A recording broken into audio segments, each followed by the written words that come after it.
Yeah. We'd be able to talk about proprietary shit. I'd be able to show you But yeah, videos oh, and so you're allowed to tell the secret codes to the janitor. no, I'd be able to talk about proprietary. So like I said, there's three different categories. It's three different buckets with different conditions of who you're allowed to talk to about what. Hey, listen, if you're allowed to talk to the janitor about it, it's probably not something I need to hear.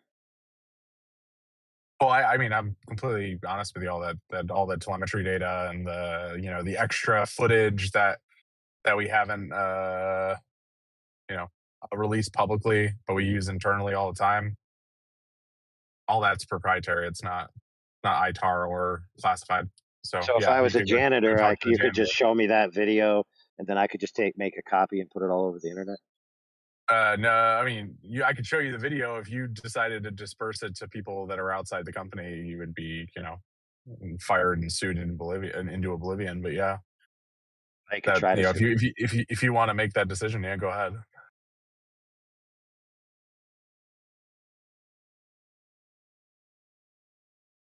Listen, I Well, could yeah, tell them I could tell them I am going to do it, and then I could do it, and they still couldn't sue me. I mean, yeah, if you wanna go down that path as your own individual, yeah, sure, go ahead. I'm Right. not gonna be the So one that send me does the that for send me you. the janitor. Right. So send me the janitor application. I'm going to put you as a reference. Yeah, what do you know about this person? Oh, he's explicitly said he wants to share IP with the public, so you should definitely hire him.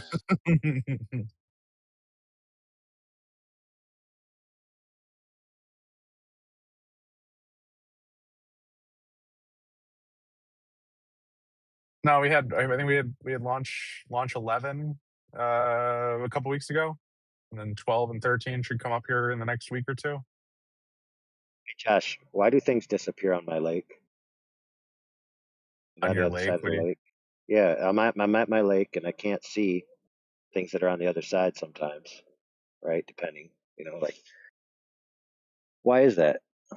Curious. depends on the day and the humidity and if there's fog, right? Your atmospheric attenuation of optical light is going to be a function of how much water vapor and the temperature of the air above the water.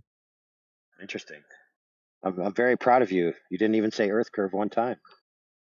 Well, no, Good you're talking job. about variability, right? You're growing as a person.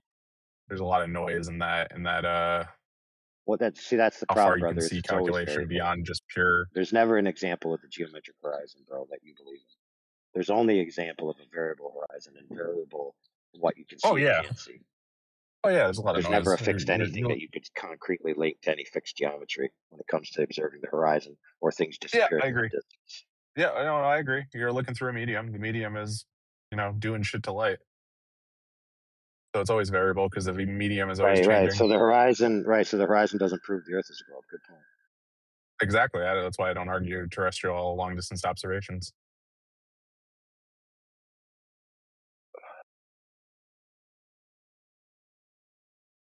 All right. So after I swallow your soul, I'm gonna distill it into a fine drip. I'm gonna distill it into a fine drip to put into Jesse's IV, so he could get a little bit of that sweet knowledge that you have there. That the horizon doesn't prove the Earth is a globe, and that not seeing something doesn't prove the Earth is a globe.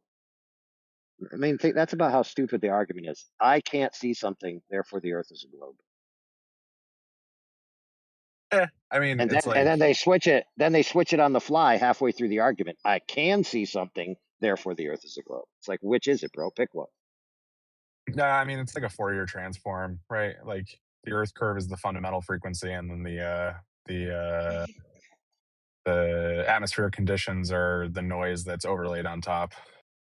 So it's changing as a function of time, but I think the fundamental tone is still Earth curve. But because of the magnitude of the noise relative, you're not able to conclusively say based off of those observations, what the nature of your surroundings are.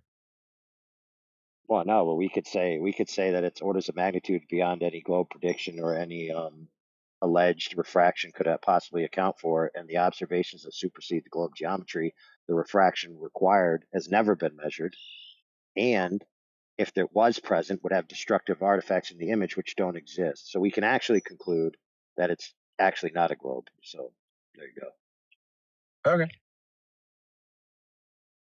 So while you discount the long distance observations because you know the nebulous variability doesn't conclusively prove it's a globe, the problem is that it actually does prove it's not a globe, or at least not o- one of a radius which is anywhere near a size that is not, hundreds of times larger.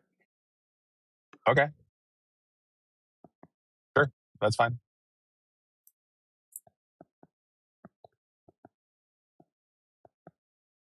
I mean, unless you can help Jesse out with his task, which is to demonstrate that a approaching one in the order of 9.3 to 9.6, 0.93 to 0.96 K coefficients are possible. And not just possible, but have been recorded. In other words, exist, not just some hypothetical nonsense. I would love to go on a sabbatical at some point if I came across some independent funding where I could like just really What are go you what are dive you deep talking, into dude? long distance. Are you kidding, dude? All you got to do is appropriately partition your money, and you can go on a sabbatical. It's not that hard. You're telling Uh, me that you can't work. Listen, brother, you're telling me you can't work for 6 years and put away enough money to sustain yourself with modest living for 1 year?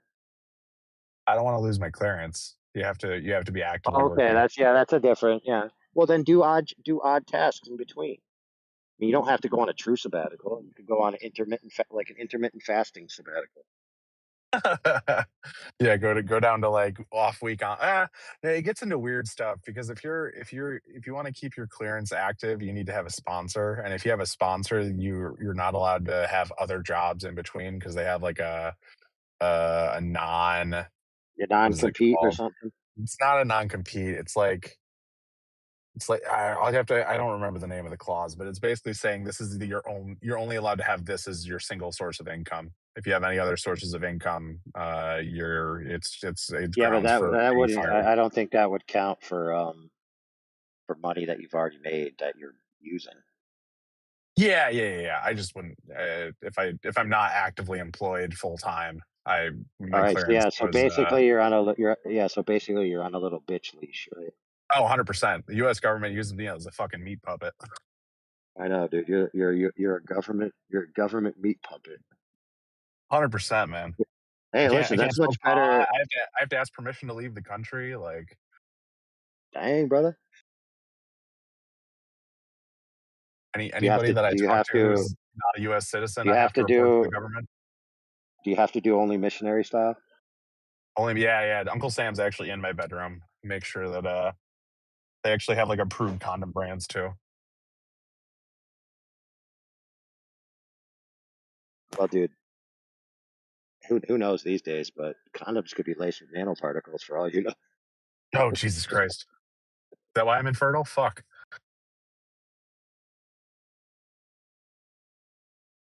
No, it's serious though. Like I have to like.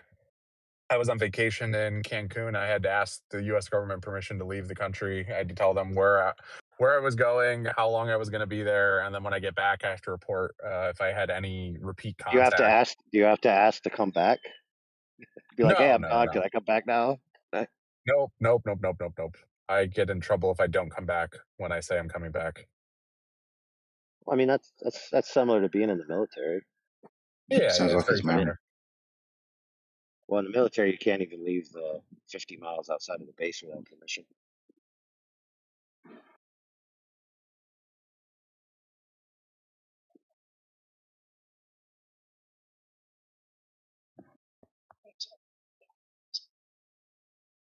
But it comes with perks. Like you get a higher amount of job security and a decent bonus on top of my normal pay. No, it's a descent bonus because you're descending into the oblivion of being a government cuckboy. Yeah, what the hell is it called? It's called a mission bonus, is what it's called. Oh my, ew, that sounds gross. Missionary bonus? Mission bonus. Holy crap, dude.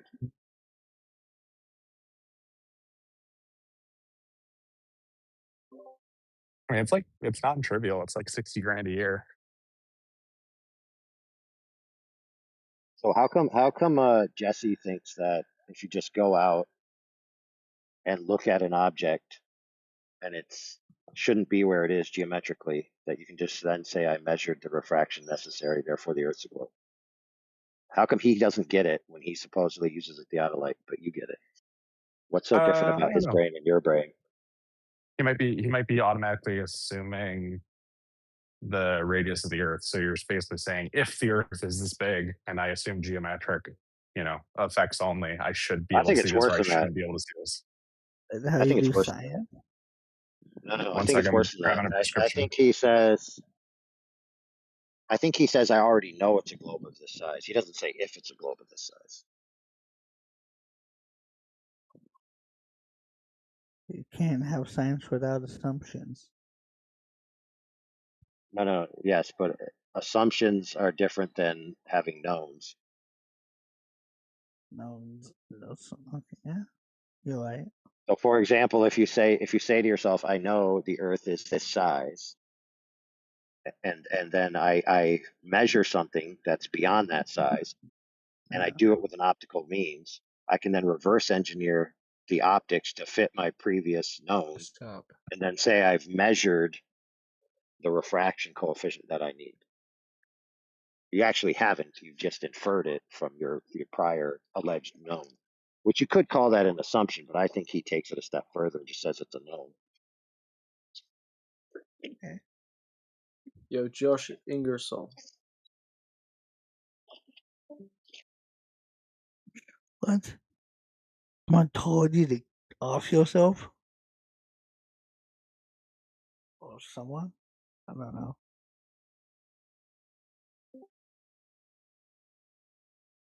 Josh, he went away for a second. He had to take a call or something. Oh, fair. Have any of you guys ever heard of RTM 87?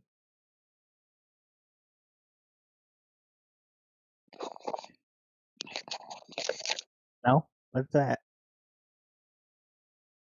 It's like, it's the. Wait, did I get muted? Uh, Fine. sorry.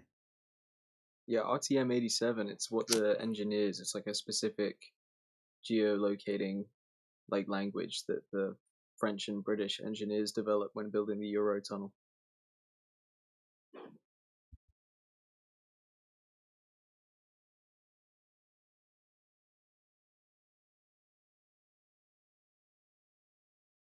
In 1987. That's why it's called RTM 87. I forget what the RT is, but I know the M stands for Mercer tool, because I know the English were using the Mercer tool projection and the French were using something else. Interesting. So this RTM 87, what's its purpose? To align the tunnel on both sides, because you had like the French side digging and the English side digging, so it had to meet in the middle. And because they were both using, I think, one the Mercer tool projection, and one, I'd have to look it up, but they developed this third one to like specifically account for the Earth's curvature, because it's like 55 kilometers long. It's like, pretty fucking massive. How come they had to use theodolites when they were shooting it, though, down in the ground?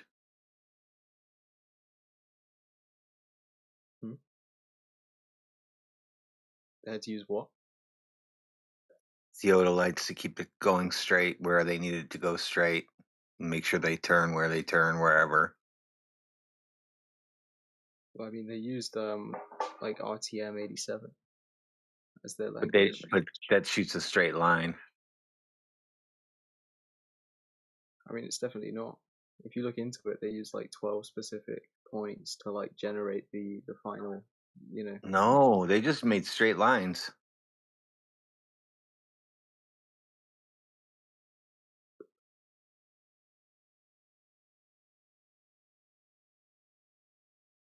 Just look up, what is RTM 87? What was its function?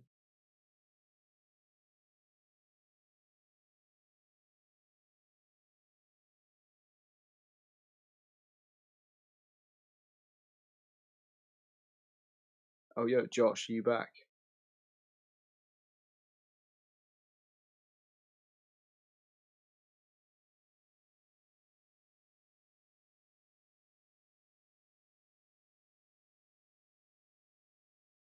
Hey, dude, why can't you explain it to us? I just did. Simpler terms. What do you mean? Not really. That wasn't an explanation, dude. Here, watch this. RTM-87 is a language that they use to account for the curve of the Earth because they had to line up two sides.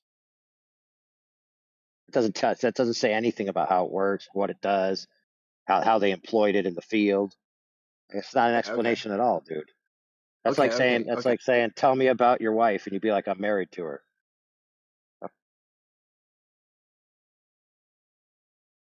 All right. It provides like mapping coordinates. You know, it's like a 3D coordinate system. It covers like 12 base points spanning both coasts that they use to triangulate, like where to dig the tunnel. Does that make more sense? So they made triangles on the ball.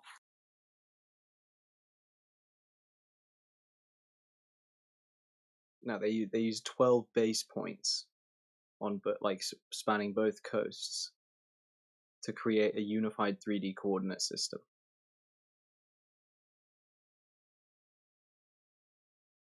Base points.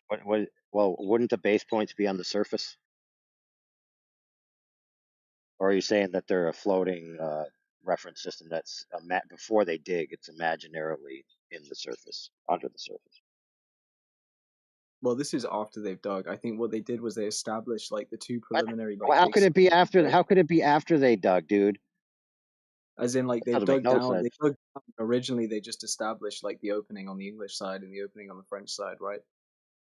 Right. Like all originally, it was just It was just scaffolding.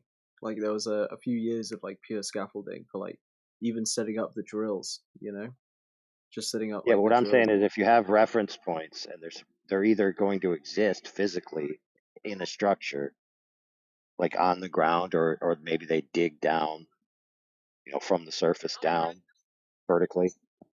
You know what I mean? Or they're just points on a coordinate system that don't actually exist in reality.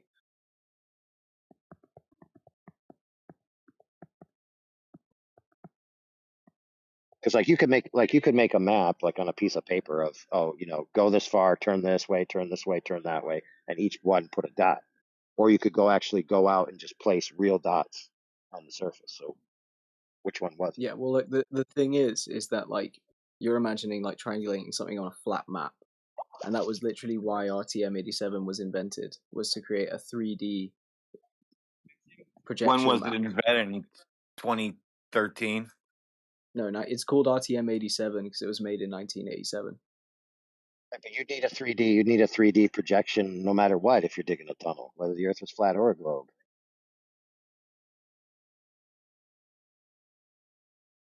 I mean, no, before this, like traditional flat map. If it's a globe, why would you why would you go curve it? Why wouldn't you just shoot a straight line? It would be shorter. Yeah, well, listen, where I live, they dug a tunnel from both ends around the base of a mountain curve. Okay. How long So was it's it? curved. It doesn't matter. It's curved around the base of a mountain. Now it's practically level, which means it's pretty much the same altitude, but they are curving it around the mountain. So what I mean by that is like whether the Earth is a globe or flat, you have to have some three-dimensional matrix when you're digging a tunnel if it's not a direct linear tunnel, right? Yeah, And but now we know that map, the tunnel hold on. is not a direct linear tunnel. It descends in altitude, Hold on. goes level for a Like, while, and then ascends in altitude, right? How long was the tunnel? It doesn't Because the matter, Euro dude. tunnel is 55 kilometers. So But it why would you doesn't need to matter. curve it? You just shoot a straight line. That's the thing. The straight line doesn't work. Like it overshoots Yeah, it does. You just go No, it from one would line work, to the dude. other. Hey, listen, friend. If you put a straight line, listen. I don't know if you know this, but if you pull up a circle segment formula right now, you can look. And if you imagine a straight line going through a circle, then it passes through 2 points, that'd be a chord line. And if you express that in a globe geometry with the nature of the way they think gravity works, that would be a descension, then an ascension. So you'd end up with a Look, what tunnel I'm going under the water and then coming out on the other side simply by doing a straight let line. me respond, right. So the reason they didn't use like traditional flat map coordinates and they made a 3D, it was like a a Mercator a transverse Mercator projection, right, centered over the English Channel in 3D. The reason they did that was because flattening it onto a standard like two-dimensional paper map, there would be too many distortions on like the mathematical side, and if engineers had relied on like an ordinary flat grid over more than 50 kilometers, the accumulated errors from the Earth's curve would have caused the boring machines to miss each other, right? And this is what they like. They did This is miss the each reason other. they invented 7. This is the reason they invented RTM-87. You know. Well, fuck flat earthers, dude. Piece Yeah, of but shit. check this out, dude. If you said they would miss each other if they didn't have a proper coordinate system on both ends, Fuck that would flat be earthers, true dude. You guys don't know what regardless. the fuck you're talking about. You guys are just so delusional. The most delusional people I've ever met. Yep. Listen, I mean, Jaguar, I'm I gonna give like you. I've the Hold on. sources in, and I've Go told ahead. you what it is, like to the best of my ability. But if you just look up, like, what is RTM-87? Why was it created? It was solely created to account for the curvature. Like, it was a fusion of the French and English map projections. It was this big creation of a 3D. Like you can look at all their diagrams they made. Like the whole thing, like it's all out there. Okay, The whole how thing. much curvature is over 55 kilometers? Off the top of my head, I couldn't tell you, but like enough for them to need to invent RTM-87. Yeah, I was looking into this. So, did you know that for the geodetic projection that they start with, they need to have bendy plumb lines? They need to have bendy what? Yeah, bendy plumb lines to make the Earth a globe for that projection. What's a plumb line? So that's something you drop on a string, for instance, that gives you the vertical. However, in order to bend the Earth into a globe from flat measurements, they assume that the vertical is actually curved, and so that curves it into a ball. And so if you look at how they actually accomplished making this model you're talking about, they start by assuming the Earth is a sphere using this projection which uses bent plumb lines. And then later on, they find out that doesn't actually work very well, and they say, they correct the local angular observations by bending the plumb lines. So now you bent the plumb lines twice, and so no globe. What the fuck are you talking about, bro?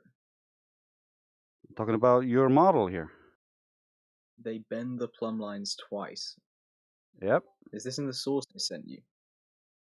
It's kind of bullshit, dude. Like they have to assume the size of the Earth, right? Like you understand?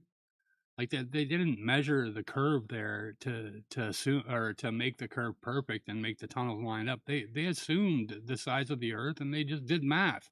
Like it just doesn't make Yeah. sense, right?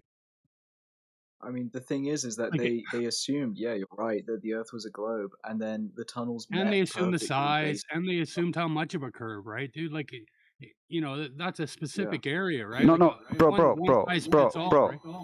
It doesn't even, the curve doesn't even come into it. They uncurved get it. it by bending the plumb lines back. All of it's like it's all fucking just whatever, right? What does that sounds to me like they used a flux capacitor. Like, what is the Really, source dude? you're Like getting this from? No, this is how the map projection is created. It's created by bending the plumb lines.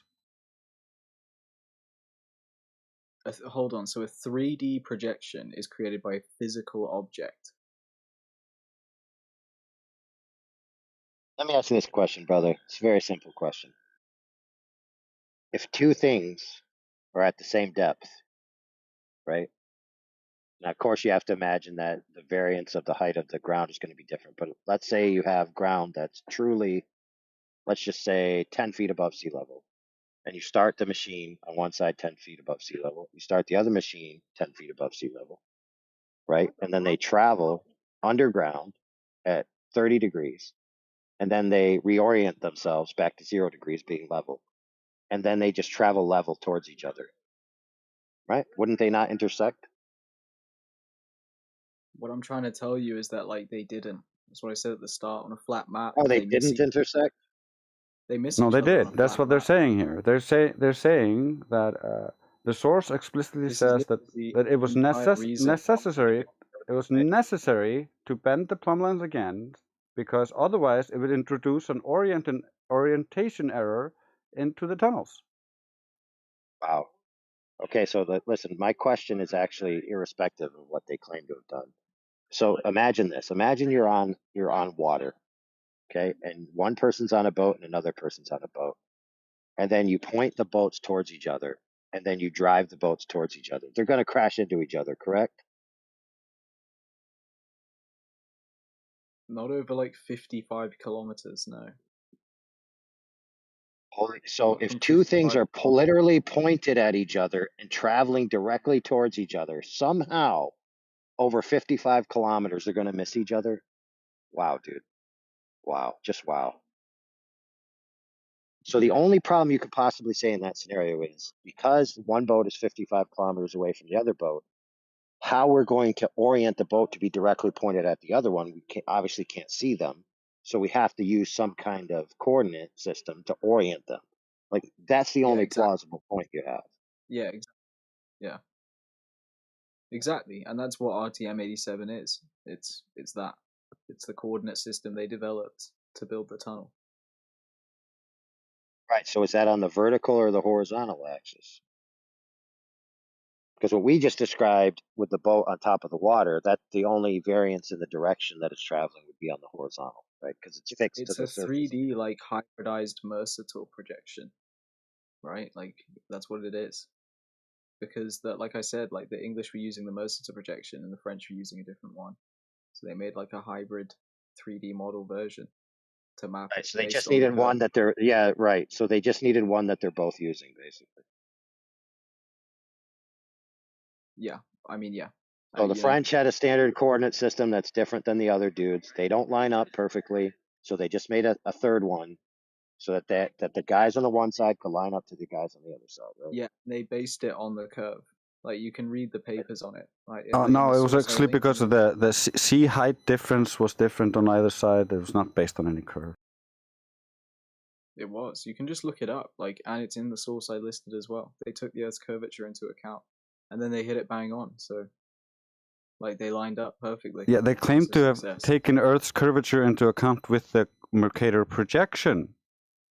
That's not the same thing. Just look it up. RTM-87. Yeah, I'm looking it up. I'm reading about it, and you're just not I got your right. 4-page document here. The bespoke 3D coding language used, like, the Earth's curvature to build the Eurotunnel. Dude, you don't need a special 3D coding language, dude. You could use any 3D system. They did. You just have to put your coordinate system in. They did though. Like, I'm just. Well, stating that's a great, fact. but like, it's the fact. I know, I understand, but the fact that it's a custom language to make your 3D model is irrelevant. Not part of the issue.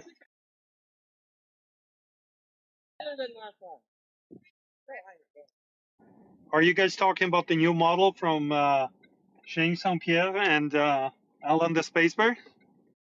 No, we're talking about the channel tunnel, how they had to make this combobulated coding language to imagine that they're on a 3-dimensional sphere to align two things to chew each other out later on. Classic globe argument. Classic globe argument. Dude, we have a whole library of these arguments, okay? We know more of them than you will ever know. We have forgotten more of them than you will ever learn. That's a good one. We haven't forgotten this one, though. Have you heard of RTM-87? No, sounds like a robot from Star Wars. It kind of does, low-key.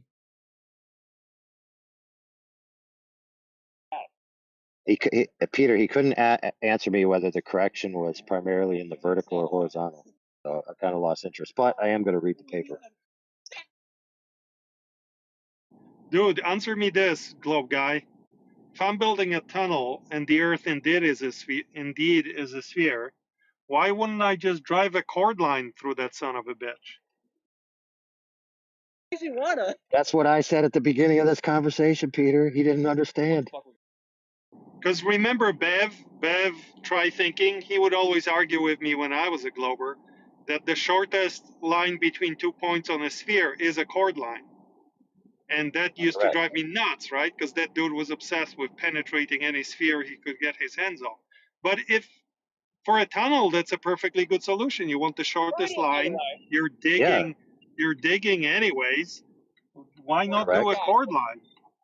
Right. And check this out, Peter.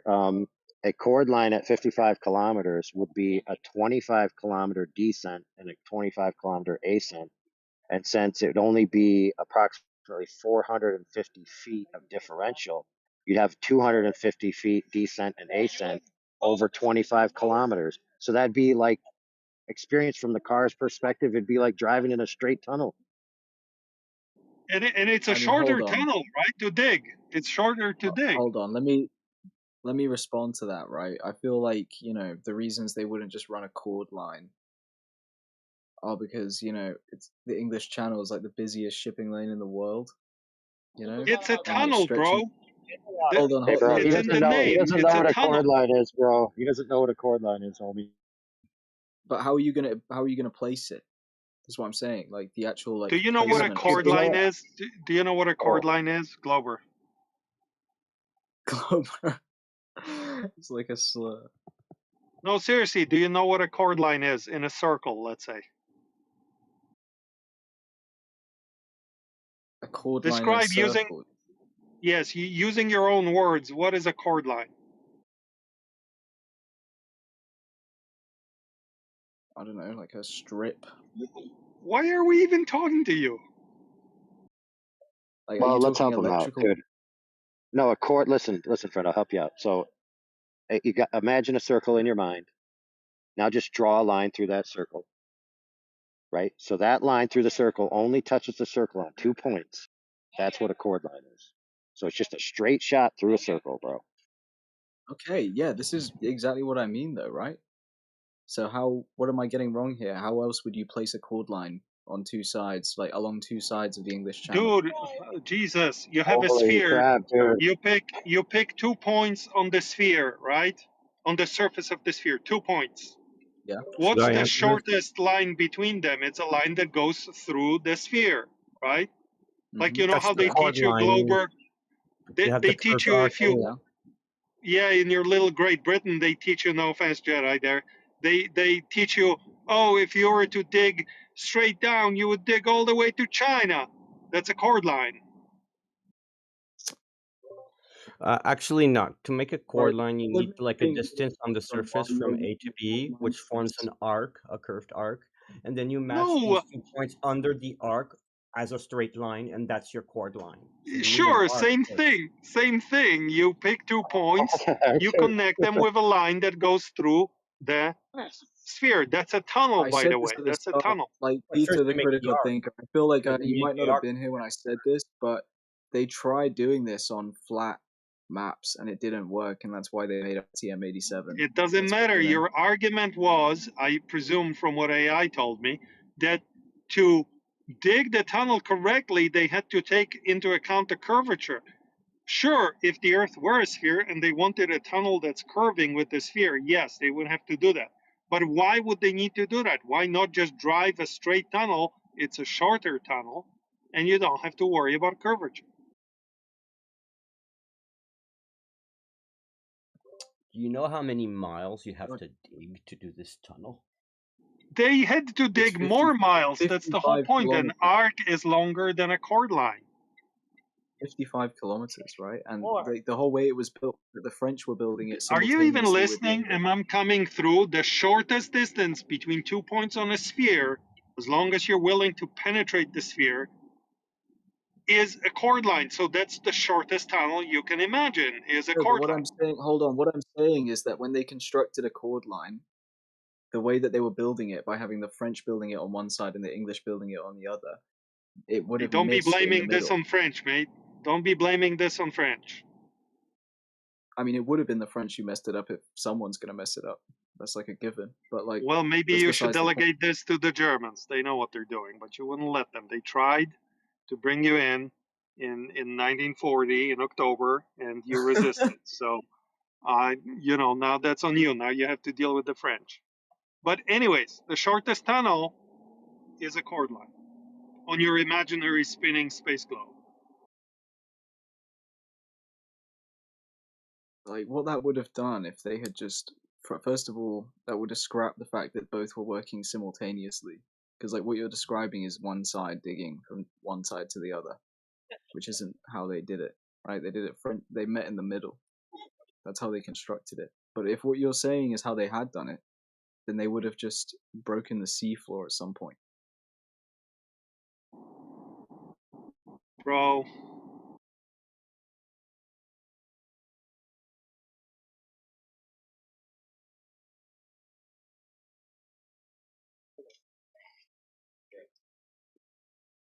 Well, listen to this, bro. Were the boring machines capable of altering their attitude?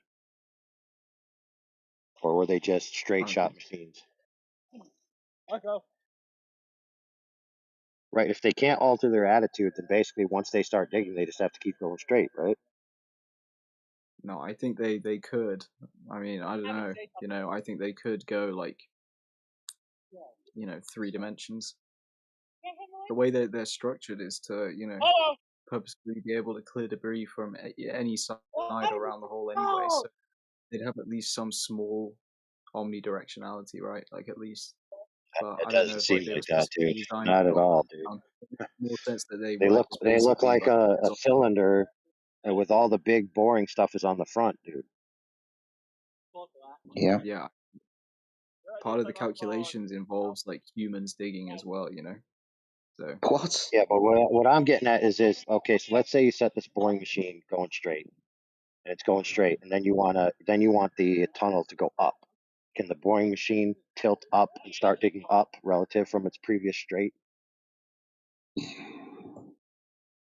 Diagonally, of the course. thing is, It's not going to go straight up. this isn't what like RTM87 is. Like RTM87, you can just look at the actual like 3D projection of it.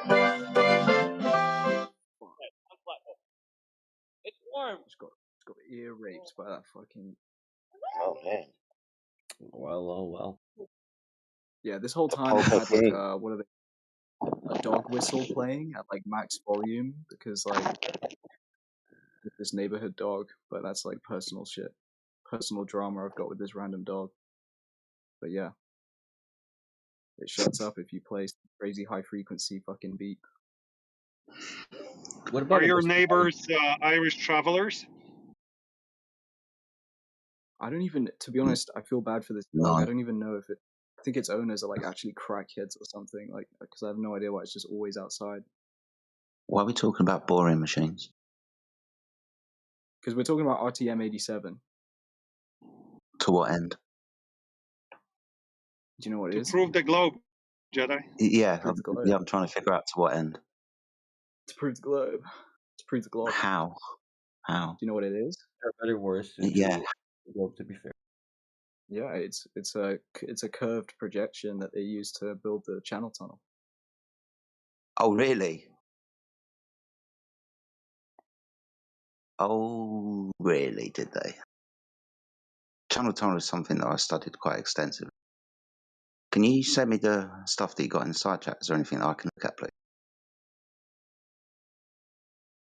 Yeah, on RTM87, yeah, 100%. And yeah, and the surveying that took place before.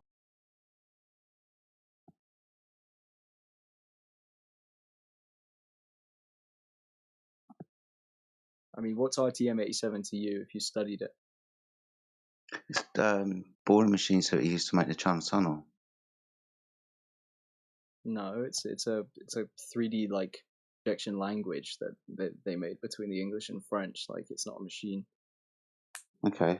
Right? It's a hybrid Mercator projection that they use So to plot where to dig the tunnel. I gotcha. So it's a 3D representation of the Earth after they've taken measured it after they've taken measurements and made it accurate with regards to longitude and latitude? Yeah, they took 12 points based like around both coastlines.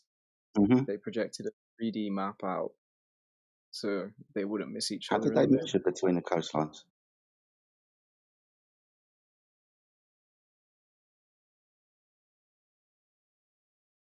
What in kilometers?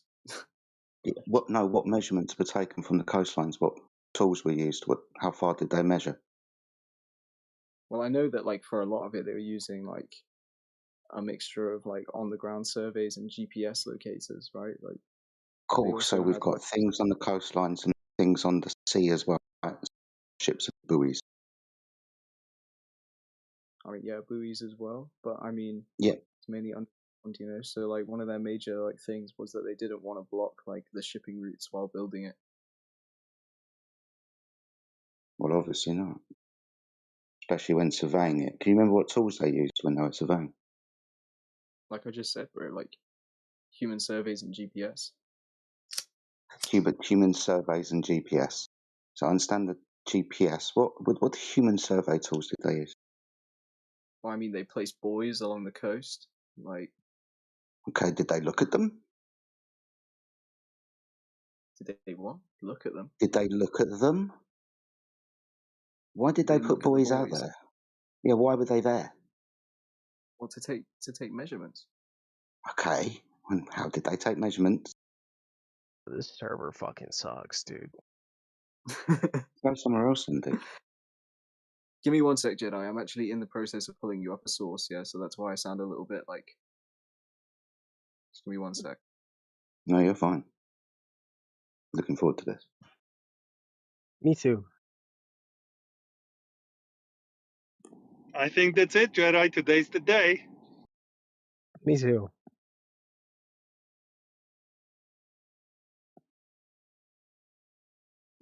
It's gonna show us the glow proof. You know, it's not so much about how. It will be.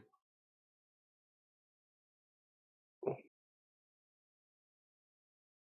gotta ask yourself, how can you make your heart kneel before God? You know?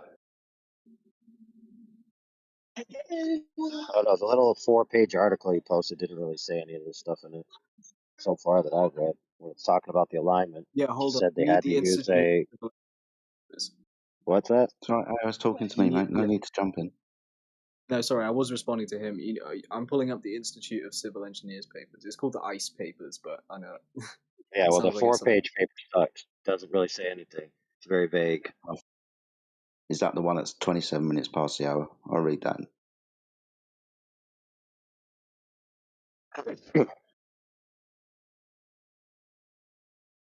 Just says things like they had to use an integrated data set and they had to put like points of reference. You know, it doesn't really say anything about accounting for any differentials at all. I like the Like it's diagram just between general the coastlines. categories. Yeah, that's good. But there's just general categories. Like it doesn't parse out what they actually did in those categories.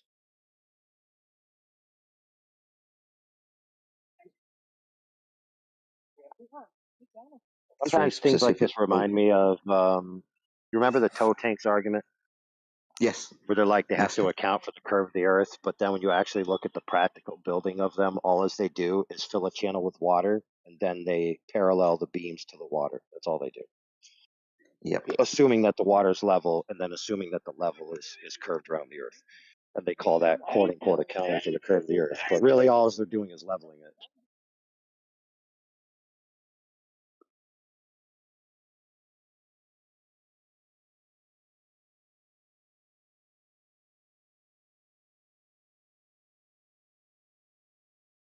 But from the diagram, it does look like the machines they're descending, right? Then kind of leveling out a bit, and then they have to ascend again. So they do have to have like, ability to go up and down. They're not just like set on a straight path and then they go.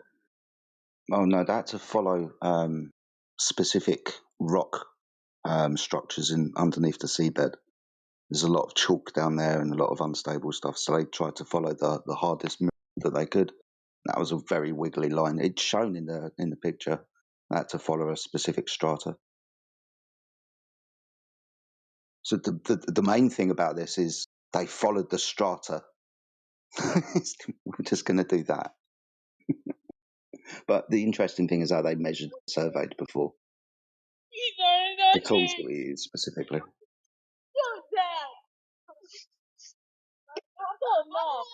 Right. So check this out. If it's the case that from the one side to the other, they're not orienting themselves and getting a straight shot to each other. In other words, they're going all over the place as they go. Then that means that the corrections were made on the fly as they went. Right? Not necessarily pre-plotted. What they're literally doing is obviously surveying the land, but obviously want to know the rock structure underneath the seabed because, like I said, they want to follow the hardest structure, and that's all over the place. It's not a straight line between Folkestone and wherever it is in France, Le Somme or whatever it is. It's all over the place. It's up and down. It's left and right. If you've ever been in the tunnel, you know it's not.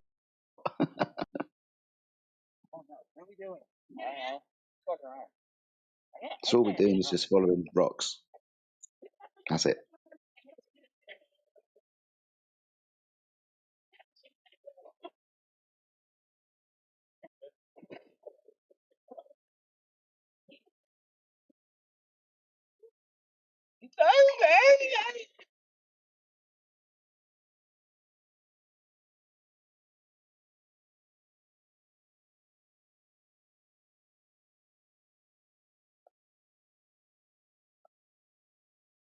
I like how they made the graphic of the chalk marl blue.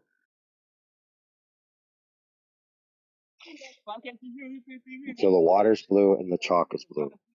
So it just looks like your tunnel got flooded.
Anyways, what are we doing here? Talking about some rocks and rock holocaust and something. No, we're waiting for the evidence that this channel tunnel proves the Earth is a globe. Oh, you want evidence that the Earth is flat?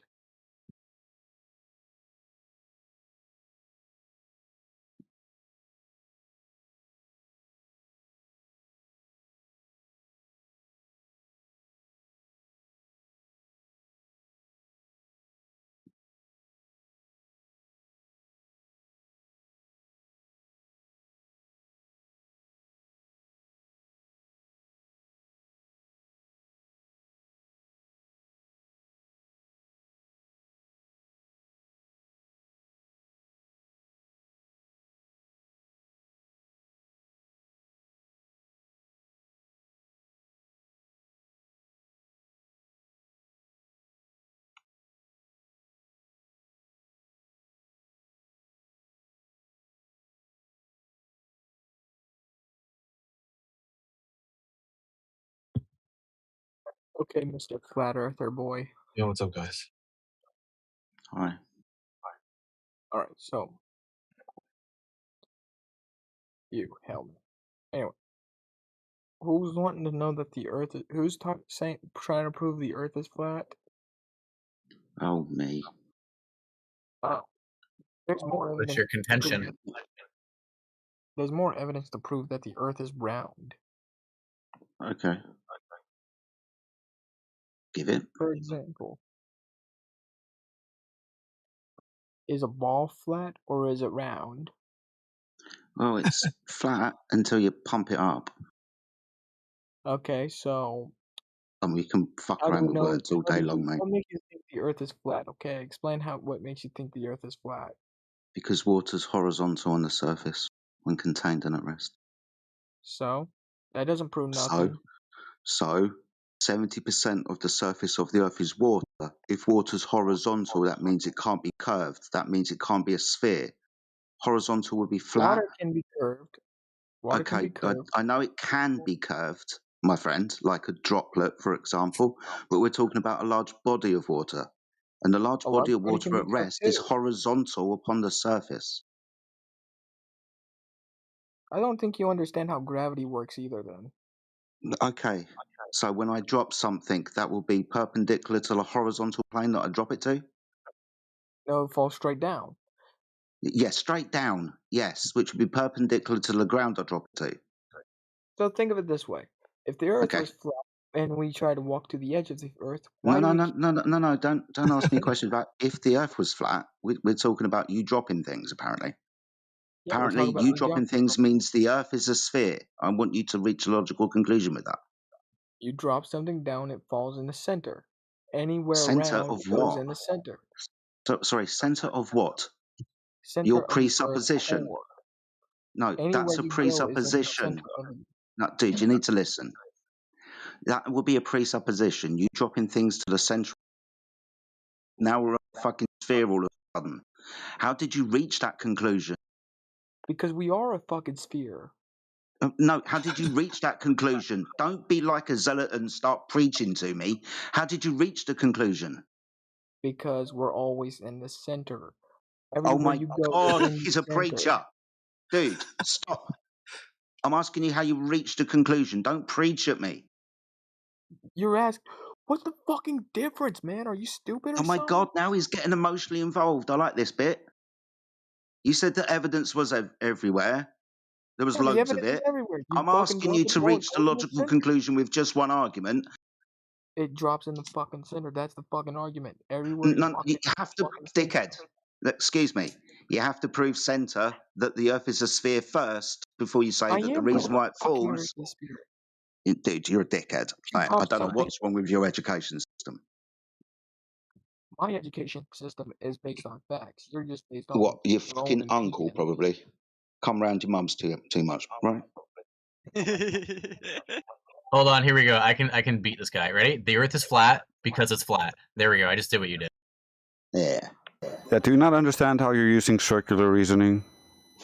You're claiming that gravity proves the Earth is a sphere, but things falling down have to fall into the sphere that you already imagined. So Think of it like this. your If the Earth is conclusion is flat, inside if your the Earth is premises. flat and you drop So a you're fucking just penny circular down, reasoning. okay, take a fucking flat piece of paper, drop a penny anywhere, and where's the penny gonna land? Exactly where you dropped it. But if the Earth is flat, it's gonna drop directly in the center. But with your presupposition that gravity pulls everything to the center, you've just declared it like some kind of. Could you prove that the Earth is a sphere, please? Okay, let's see.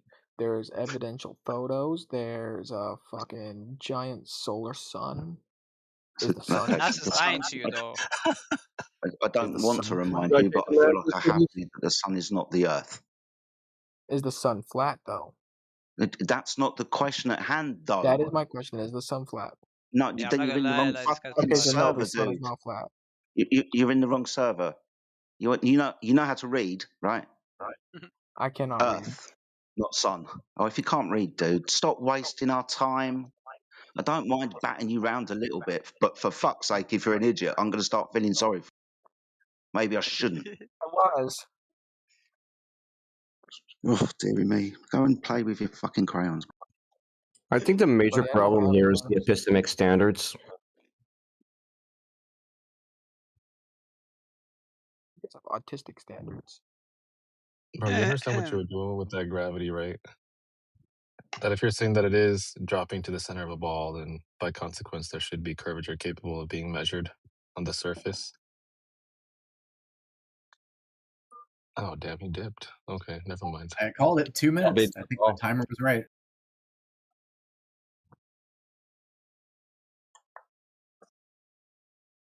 Wait, do you guys believe like the Earth's flat? Yeah, man. We believe, we know, we think. Yep. Okay. Is that it? No. Do you want to know why? Yeah, you're gone. Okay, I tried telling the last guy, but he had an epileptic somewhere. Water's horizontal surface.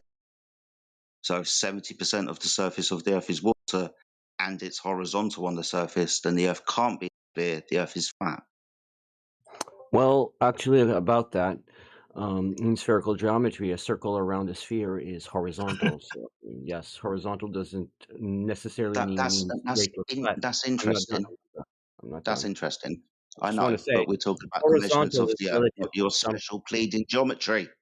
I'm not special pleading. I'm saying that horizontal is always relative to something. So if you're like horizontal relative to a curved line, well, a curved line is horizontal. And if you're horizontal relative to a straight line, then a Horizontal straight line is has horizontal. zero rate of change of slope. That's well defined. So What's I the don't rate of see. change of slope of horizontal?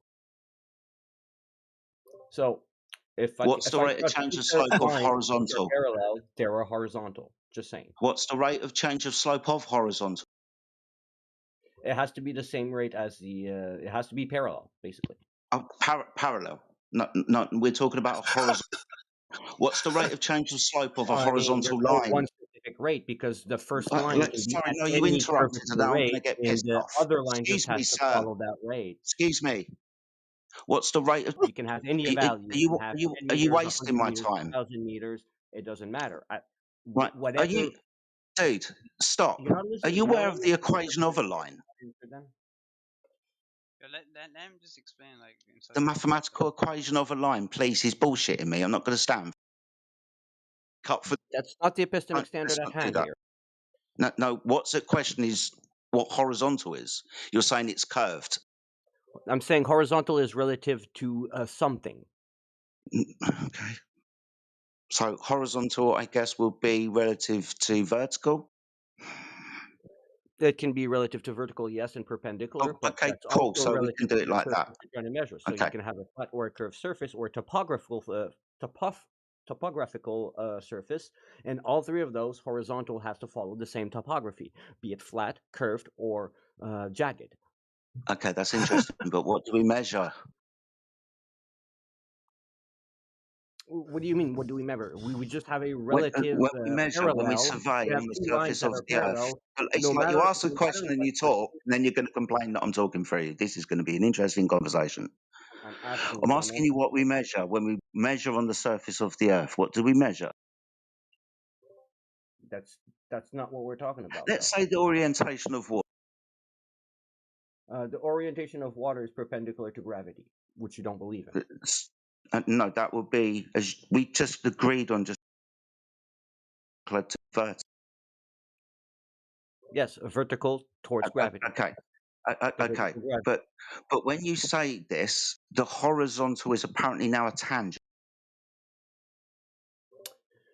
Like I said, horizontal is relative to something. A circle around a circle is horizontal, is a just rate like of a change of line slope of over a zero. line is horizontal. No, I'm not going to fall for your fucking bullshit, dude.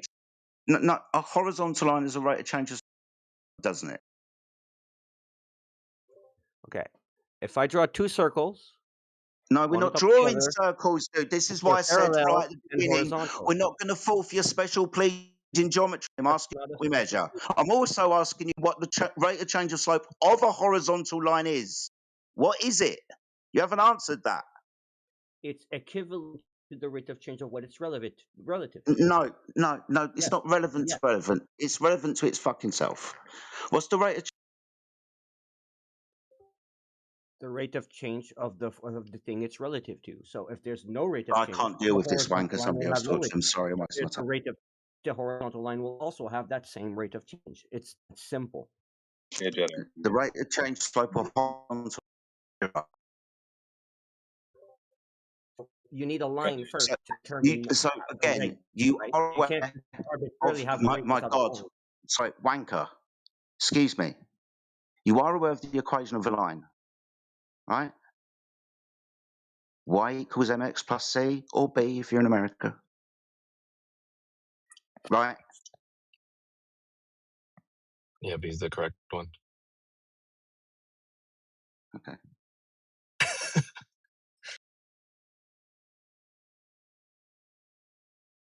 And it's AX plus B. What the fuck are y'all saying? Oh, that's what I was saying. You Jedi said it said was MX C plus over B. there. No, but you changed the C to a B, but you didn't change the M to an A. Noob. Yeah. Come on. Well, you He would have said x noob. squared plus y squared plus z squared equals r squared. That's in 3D. So you're giving me 2D geometry and avoiding 3D geometry and saying that I'm the one special pleading. That's pretty dishonest of you. That's what we So what's measure. the rate of change of slope of a horizontal line?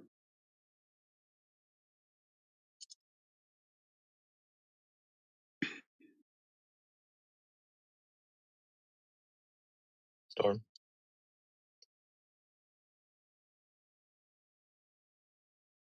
Is the Earth measured to be curved?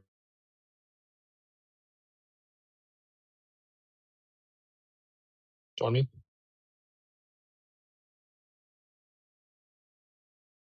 Do you want to have a discussion or just ask loaded questions? I No, want I'm you to just tell me asking. what a horizontal line is. Yeah, you can ask Jedi.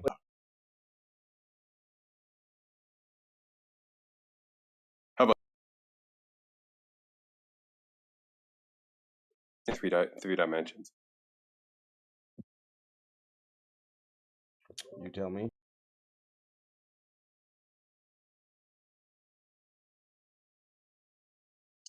I mean, That's the thing with according. loaded questions. No matter what I answer, you're going to submit me to a claim I didn't make. So, yeah. Well, according to Storm, a horizontal plane on a ball is going to be parallel the entire way around the initial ball, creating a second ball. Yes, Like a it's going to be horizontal radial. sphere is a It circle. sounds like he's saying it's going to be radial. Right, so I have a sphere. I have a sphere, right? Parallel, or excuse me, a horizontal line with a ring around that sphere. Is that what you're saying? Well, dude, what he's saying is that if you make a horizontal plane around a ball, it's going to make a second ball around the first ball, Oh, okay. Yeah, so we got like like double Russian doll ball. balls. Yeah, yeah, exactly. Not bad, Sure, not you can encompass the whole entire atmosphere around Earth, and that is technically horizontal to it, yes, because it's perpendicular to gravity. This Yeah, guy's great. mental. Yeah. Sure. Have fun, guys. This guy comes from my Q observer, and you guys know how Mocking me that is a goes, great right? argument. So hopefully it doesn't turn into that here. We won't Ad allow it. hominems and mockery, that's perfect argument. That really proves your No, it's point not an well. argument. It's a state of fact, right? Tangentially related to what we're talking about. Yeah, of course. Yeah. Yo, where's Matthew when you need him? This would actually be pretty funny to have Matthew argue with this guy. Sure, why not? Oh, that was good. Horizontal plane, and it's just a second ball around the first ball. That's pretty funny. But you see, you're just trying to misrepresent my arguments. At first, I was talking about a circle around a sphere. Now you're making a whole horizontal plane around a sphere. Well, yeah, because the horizontal line, right, would be like the equator. Yes, that's what I'm saying, Horizontal right? line on a sphere is a fucking tangent. Like thinking that your meta-analysis even. No, wait, Put a horizontal line on top of a I fucking was sphere. right That's a then. tangent, isn't Wait, it? so Storm, I was right? Sure, When you have before, right? When I suggested already that maybe horizontal. you were trying to imply a horizontal line on a sphere is around the sphere. That was my first statement.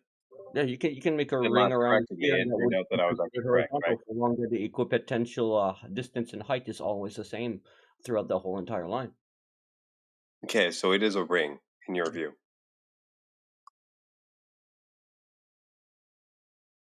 Relative to a sphere, sure.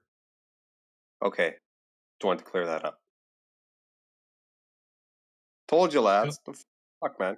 No, dude, I'm talking about horizontal planes after, dude. Have you ever heard about spherical geometry? It's a special plead, right? Because It's we a should ignore horizontal that. plane for your ball.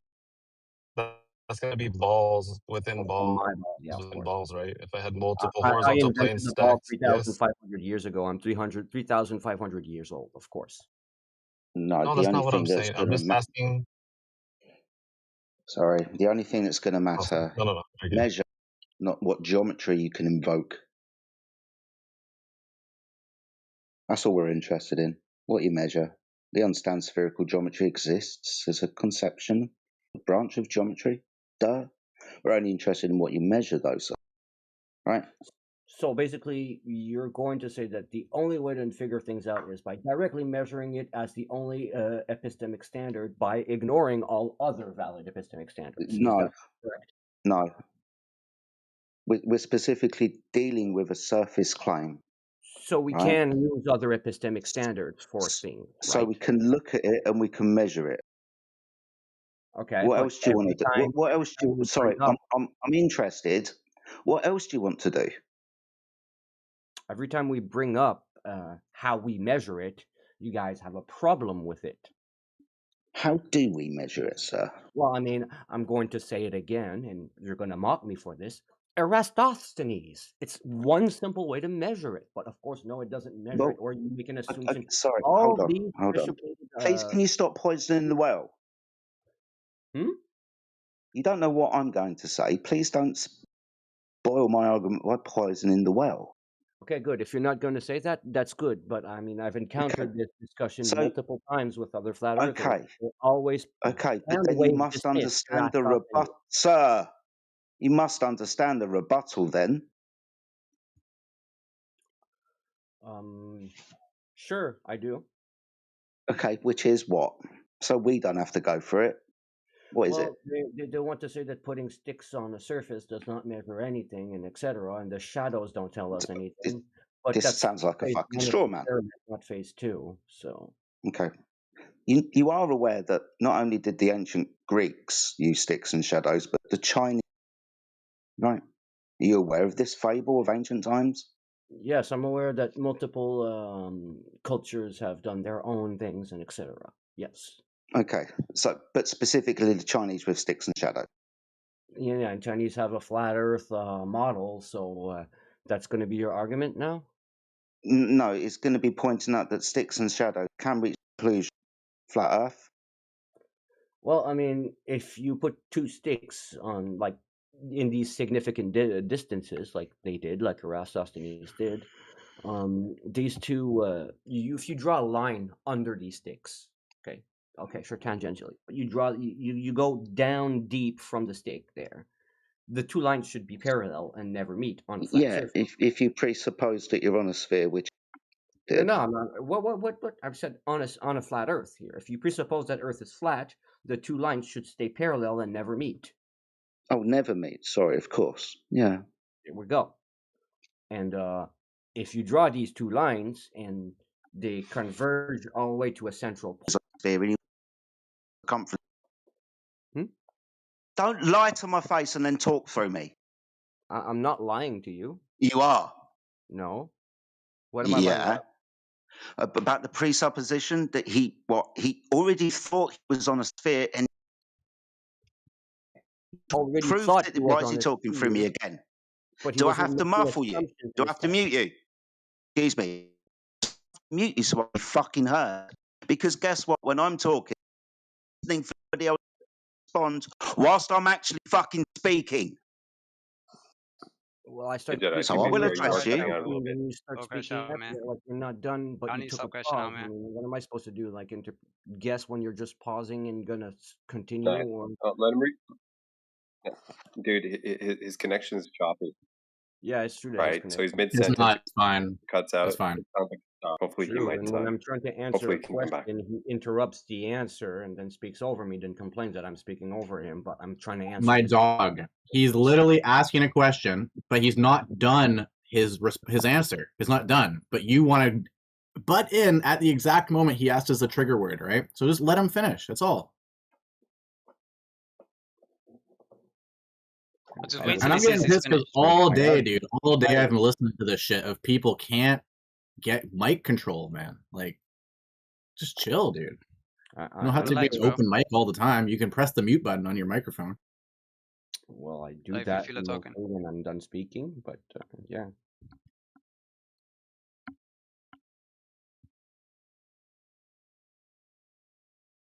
Like, I'm trying to have a good faith discussion here, like, genuinely. Wait, do you believe like the Earth's flat? No, I don't think the Earth is flat. Yeah, I know. I'm not gonna lie. Like, it can't be. Like, come on, let's be real. Like, Yeah, there's multiple things that fit within valid epistemic standards that tell me it's not flat. I don't need a direct measurement of the curve because that's not a valid epistemic standard on it. What do you mean that's not a valid standard, dude? A measurement. Look, if you're going to How is it derive not it, you valid? need to directly measure the ocean to know it's an ocean. You're not using valid epistemic What? standards here. Measurements No, can to be know if valid, it's yes, flat or but not, you dude. have. Understand? We don't care. We know it's an ocean already, but Can I finish speaking? No. Okay. So, you guys were complaining if I'm cutting up the other guy, but I get cut off and I'm not done speaking. Kind of double standard. yeah, I'm not gonna lie. Yeah, I'm not gonna lie. You're kind of being a hypocrite right now, bro. I don't like it when people lie to our face. But we're not lying. We're saying what Sorry, we did actually Aristophanes know that the Earth was a sphere because of his measurement of it, or did he have the presupposition it was already standing on a sphere and invoke the geometry that you said? That the Sun was at an unimaginable distance. It didn't even fucking matter, but the light rays were coming in parallel. He assumed, he had no knowledge of this, but he assumed. He assumed he was standing on a curved spherical surface, and he assumed the light rays were coming in parallel.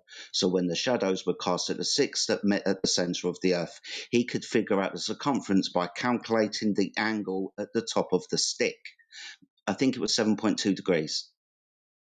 Now, this is an assumption. It's not proof the Earth is a sphere. As we pointed out earlier, the Chinese did this and with a flat Earth. You can put sticks under lights and move them away from under lights and you'll get fucking shadows. Depending on what mathematical equations you use, you will come up with different results. If you think you're on a curved surface and use a particular type of math, guess what? You can calculate a circumference. I can use the same math in my fucking living room. Mm. All right. So don't lie to my fucking face. Wait, you're not done? Okay. I'm telling you not to lie to my face, is what I'm telling you to do. Except Don't that do you're that. going to lie to my face and ask me not to tell you the truth to your face. Sorry, did Aristophanes know the Earth was a sphere? Or did he presume the geometry? Can I take the mic now and speak? Because I listened to your Oh, argument. what a cunt. I shouldn't have come back. I let you finish your thought. No, this is a platform you either take part in the conversation and follow along, or you don't get to do that.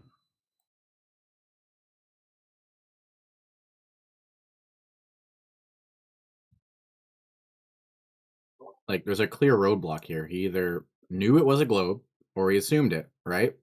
And you want to go some totally other, like, I don't know. I don't want to straw man you, but it sounds pretty retarded what direction you want to go in.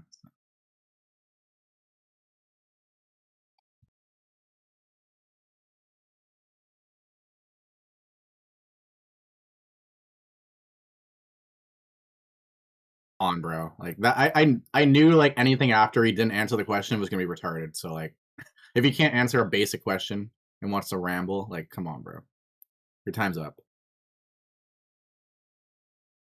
What's funny is that we talk to Globers who will actually admit what Jedi said without any sort of problem. They'll say, yeah, Eratosthenes assumed the Earth was a sphere. He assumed the sun was far away, that you could assume that sun rays are parallel. And using that and the shadows, he calculated what he thought was the radius of the sphere. Any Glober who has spent more than 10 minutes looking into the Eratosthenes story will admit that. And this guy is willing to go to war and trigger everybody just denying that simple fact.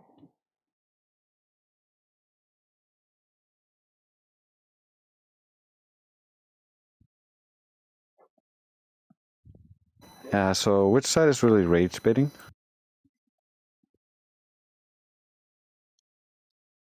We're not going to their platforms. Even McToon and Professor Dave, I think I heard them confirm that.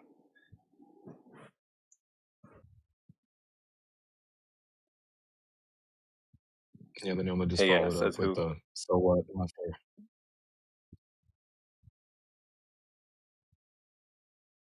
Says who? Are you there? I guess not. What's up? Up, man. You want to take a stab at this guy? Who? What's up, Ceci? Everyone's giggling. I don't know if I do. He's funny, bro. He's actually really funny. Oh boy. Well, if it's funny, then I So far, guess. What you've are been we on even lead talking about? one. He's talking about Eratosthenes. Harassing Oh, him. Damn, he is typing vigorously right now. Listen to that. Oh my goodness. Well, I mean, you didn't tell me that I ChatGPT. was muted now. Yeah, but you could have put yourself on Man, mute, you're just dude. fucking giving her, are you, buddy? I mean, I can put myself on mute when I'm aware that I'm unmuted. All right, dude. Don't worry about it. We're just playing. oh, Perfect Storm. Yeah, I think I've spoken to him before. Anyways, can I address the things that were said about the Eratosthenes assumptions? Yeah, let him speak, man. Let him speak. Nobody interrupt him. Yeah, go on. Sorry, 2 seconds. Brandon, can you turn your camera off, please? Thank you. Okay. So what I have to say about the assumptions is that yes, he had an hypothesis about like possibly being on a sphere. He didn't just say we must be on a sphere. He said we could be. So he derived a way to determine if we are or aren't on a sphere. And when he put these sticks and measured these shadows, he got angles, yes. And then he did use an assumption for the distance of the sun and etc. That was assumed, yes. But other than that, the angles show that if you draw downwards, the lines converge. That's where he didn't assume something. That's where the things converged and proved that the lines were at an angle to which they meet at the central point. So that's Have you heard of That's circular not reasoning? correct. He didn't confirm they met at the central point. And shadows you would get on any surface. And what he specifically attempted to do was to estimate the radius of the sphere. That's what his calculation was about. The radius. Yes. He didn't Sure. go into the inside of the earth and confirm that the sticks were converging. He just used these assumptions openly and said, okay, with these assumptions in place and the shadows that I obtained, the radius is X, Y, and Z. And he actually got to within pretty good value to what the Globers tell us today. Yes, and that wasn't just purely based on assumption, like I'm saying. He had a hypothesis, and when he was doing this, he also had the other hypothesis of if he gets different shadows that he can't measure the curvature with. Well, that would have debunked his position because, But how would he know like this? the He main, didn't. Nobody. There was no established radius. Today like you the could do this and go like, oh, am I getting close to the radius that the that science I know. tells me? But he didn't have that. So what do you mean? And if he got 8 degrees instead of 7, then what? Oh, it's not a sphere. No, it's a sphere with a different radius. That's what I'm trying to explain here. So, like the meme that Miguel Sousa just posted there on that table there, there's sticks and shadows. If you look at these angles and you point all these batteries downwards, they're always going to stay parallel and never meet. Whereas with Eratosthenes, if you take these batteries and you That's draw pointing downwards, outwards. they will always meet, and that's what proves for How him did he check that they met? What are you talking about? Imagine that instead of 7 degrees, he So if I measured could post images, I 27. could probably post He it up. measured, no, shut up. He measured 27. So now what? He's still on a sphere, just a different radius, right? Wait, Peter, let him answer. I want to see how Eratosthenes checked that all these lines converged at a center. Well, like I said, those batteries on the flat plane, they all have the same angle. Sorry, what's the sun on a flat plane? Does it have parallel or divergent light rays on a flat plane? As far as I can tell, that has a negligent factor on the experiment. Can someone please smack him around the head? I can't deal with this type of bullshit. That was rough. course, you don't like the answer, so you just tap me. No, I can't deal with stupid people. We're talking about the difference of light rays being parallel or divergent from the light source on a flat plane, and you don't think that has got anything to do with it. You said that's negligible. I said that yes, the Have you fact is even negligible, not considered that doesn't have this? anything to do. Sorry, have you even? I'm not even. If I ask you if you consider this, you're going to lie to my face and tell me that you have. Am I going to waste my fucking time? I know I am. Oh yeah. Have you considered this before? Yes, I've considered all The- the information that have been presented by flat earthers, and that's how I get my by flat earthers, my dude, even historical facts, even with regards to the Chinese, and their presuppositions with regards to the geometry taking place, with a smaller local sun casting divergent light rays on a horizontal surface where sticks are. But I educated you about this, didn't I? You didn't know about this, did you? The Except that Chinese. the Chinese don't make predictions with their model, and the Eratosthenes actually managed to.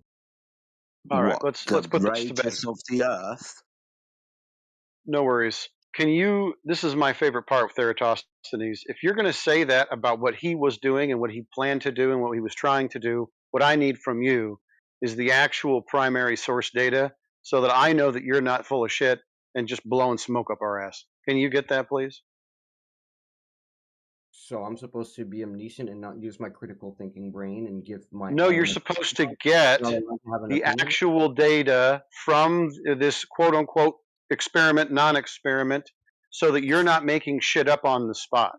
That way we Well, can you just said go I with the don't have data. text from terms. I can't chat. I can't post anything, so I can't give you anything there. I could Sure you post one can. video of a guy No, I don't want to hear repeatedly. your crying and moaning, dude. You can look it up. You can DM it to one of us. Get us that primary source data, and then we'll go from there. We'll post it for you. Mm-hmm. Even without the primary source data, everybody can just purely read today that he was just calculating a radius of what he believed to already be a sphere. Yeah, I don't know why that's so difficult for this guy. He just thinks all flat earthers are dishonest, and he's right. That's in his brain, right? He's just triggered.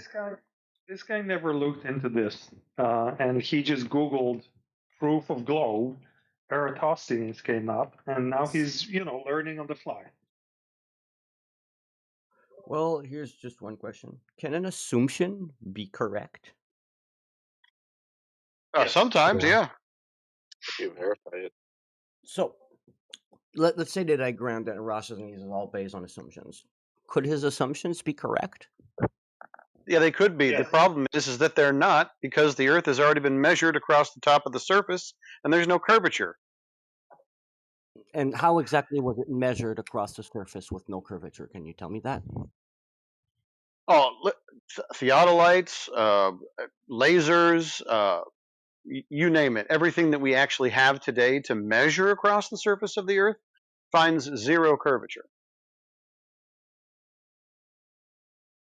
Well, that's kind of funny because you mentioned the other lights, and I've talked to and looked into the Jesse Koslowski stuff and surveying and etc. and looked at their data and their angles and so what give spherical excess, to which they empirically say that the Earth is a globe.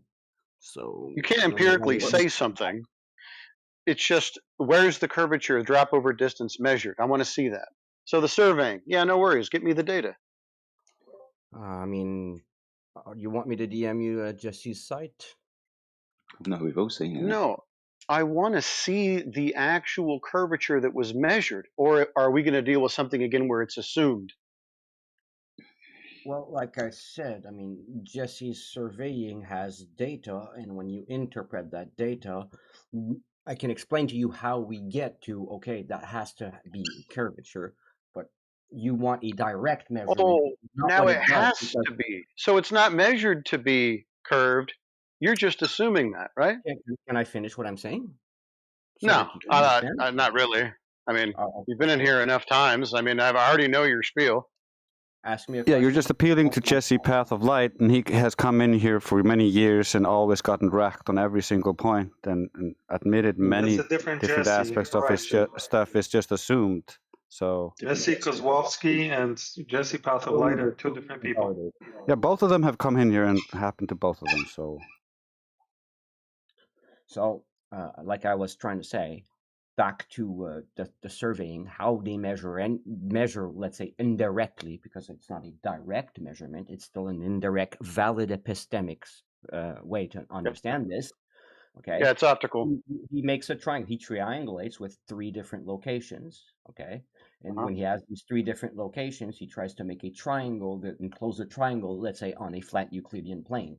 And what happens is the triangle's angles do not close to 182 degrees. They are superior to 180 degrees. This means that you have a spherical excess.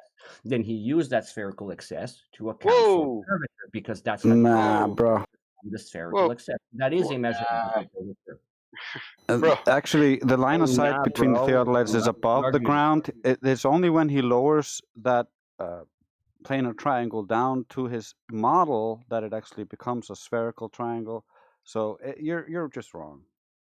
Yes, when he accounts for the spherical excess. No, when he assumes the Earth is a sphere and bends the triangle after the fact, that's when it becomes bent. So it's a calculation based. It's a calculation, dude. It's a calculation based off a model. The initial measurements measure triangles, and then they're calculated out to a model where they don't work on that presupposed model, and then that's where you gain your spherical excess. So it's again a secondary calculation after the initial measurements. Actually, that was a lie. You just lied to me, because what he actually does is he measures these things as. You're interrupting me. So he's measuring these things as if Earth is flat. So he's measuring distances between 3 different points. No. Close that triangle. He's not making assumptions yet. He just tries to close the triangle and sees that the triangle does not close on a flat plane. That's it. Well, then just look at the picture in chat. Just relax and look at the picture in chat. Yes, I can see that.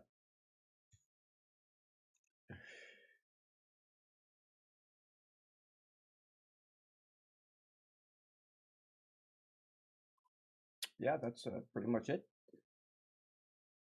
Yeah, so perfect triangle between those 3 points, and then you lower it onto your theoretical model, which doesn't exist. That doesn't prove it. So you're telling me that they don't know the height of the measurements and they can't account for that? And then let's say that you're taking. That's not what I said. Are you hallucinating?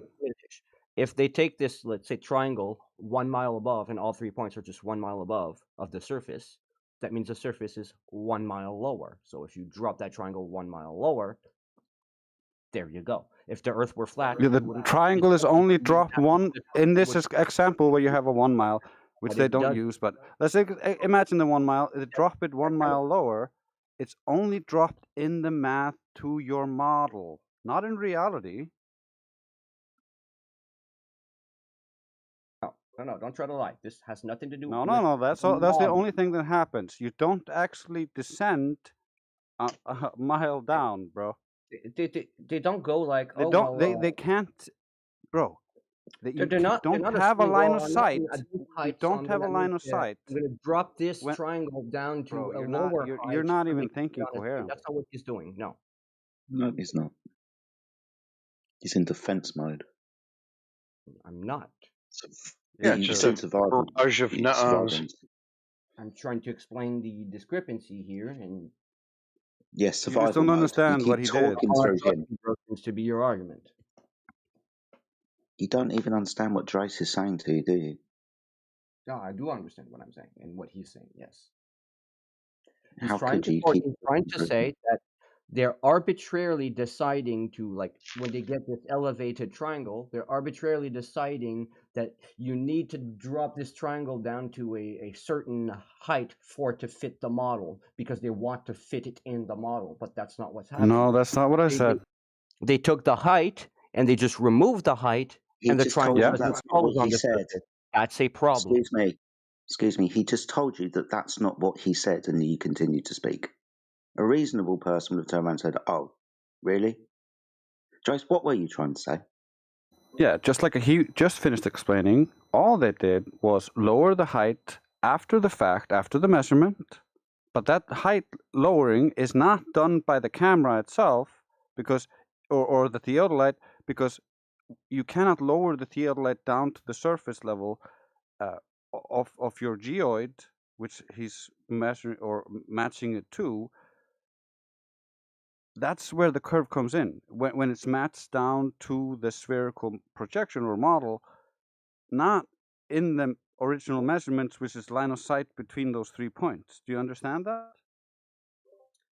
Except that the distance between the 3 points only match in reality with the adjusted spherical excess version, not the flat version. So that's why they say No. surveyors They say just that the Earth is a globe due to they this. just match normally by having line of sight. However, what they're telling you is it only matches to the globe when you lower it down and bend it. So what Jesse and Kozlowski both do, Jesse Patherlight and the other guy, they both, what they do is they use the theodolites, they look at things at really far away, and then they assume things that are very small angularly in distance are displaced due to curvature, or when it doesn't match the curvature, which it almost never does, it's refraction. So like what they have to do is kind of cherry pick certain examples to try to get you to believe that Earth is curved, but if you look at the pure data, it's not there. And both of them have come in here and tried to argue this with us, and none of them have been able to stand on this. So you're not going to be able to. Then how come does the real world distance, if I drive it or take an airplane to do it, matches exactly the spherical excess version and not the flat version? How come? Wait a minute. Which spherical excess version are you traveling on? Well, I mean, there's one that I can use as an example. There's the Austin, New York, and Portland, New York, and Portland, Austin triangle. These three distances in reality converge and only work with a triangle that fits on a spherical excess globe. Terrific. How did you verify the distances? By looking at the data of Jesse Kozlowski and surveying and etc. So no, how did you verify the distances between these cities? So now I have to use theodolites and do surveying myself instead of accepting the epistemic standard that someone else did it and their data is real. No, well, yeah. How did you verify the distance? How did anybody verify it, by the way? By doing it. By surveying it, like literally surveying it. There's geodesic surveys as well. Like, oh my gosh, the amount of work that has been done on mapping the Earth. Like, I know a website here. It's called RSOE. It's an event map, okay, and it shows you all the ongoing events on Earth everywhere. And just to know all these things live, you need to have satellites orbiting the globe. You can't do this on a flat Earth. Again, how do we always have this information and it's empirically correct? And we also have like when the event happens, we have the report of the event, which proves it's real. We have the people witnessing the event. Everything's going on there. But yeah, you got to slow down. How did you verify the distance? Don't tell me because all these things. I'm asking for the verification. You're not giving it to me. I mean, the verification is in the geodesic surveys and the surveying. I said that okay. already. Okay, so the distance between these points, this has been surveyed. Yes. Okay. Where are those surveys at? I mean, you can look them up online. Jesse Kozlowski. Excuse me. I want you to DM to me the surveys between these cities. This is your claim. I want the evidence.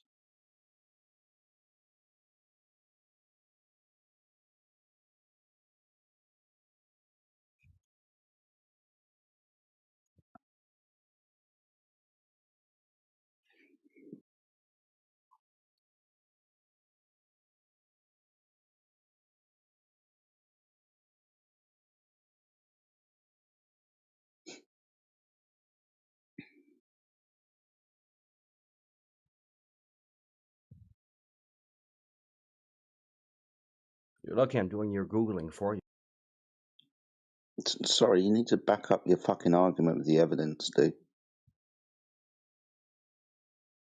It's bad form in a debate for anybody to turn around and say, well, go and Google it. That's just bad form in any debate or argument, mate.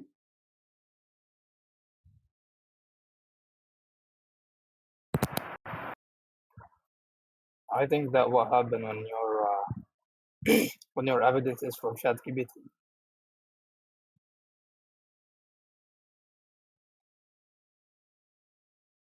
Well, we shouldn't be getting anything from ChatGPT. We should be getting a survey between 3 cities that verifies a distance.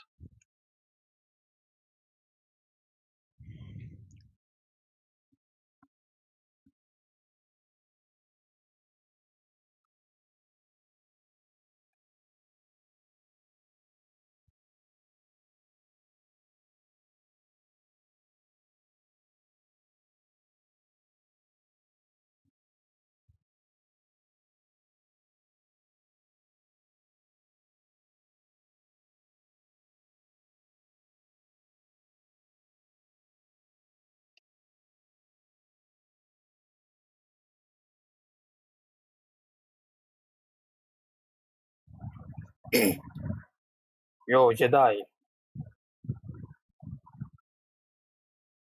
Yep.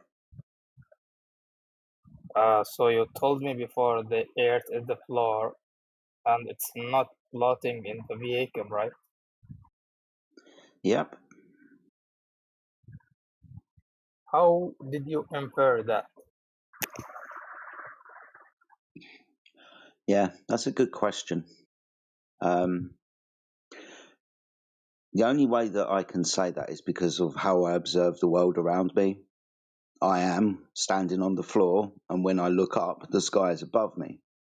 Now, obviously, I can dig into the ground, I can swim into the ocean, I can go lower into the floor and say there are other levels. But really, dude, I don't know. It's just the way that we experience the world around us, right? I'm standing on the floor and the sky is above me, so I describe it that way. The earth is the floor, it is stationary in the sky, moves above my head. The floor of the universe, we conceptualize this as the thing that is above our head, right?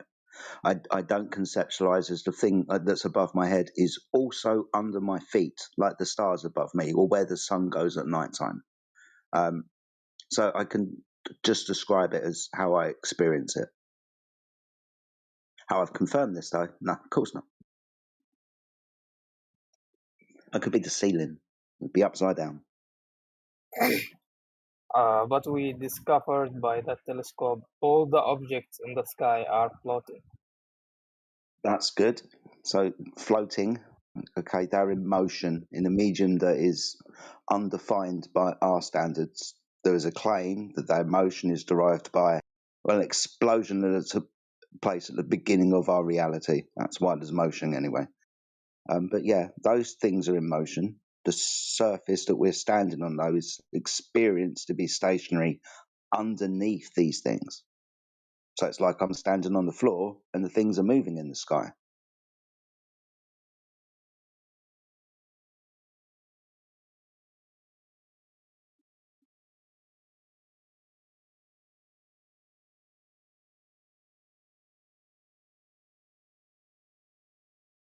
All right, so our friend discussing maps and stuff. Bro, I'm asking you for the verification and the survey between the points. I understand there's a map distance, you jackass. The point is to verify the distance. My goodness. How did we get these distances? We just invented them and assumed them, you say? I didn't say that. I want you to verify them. How are they verified?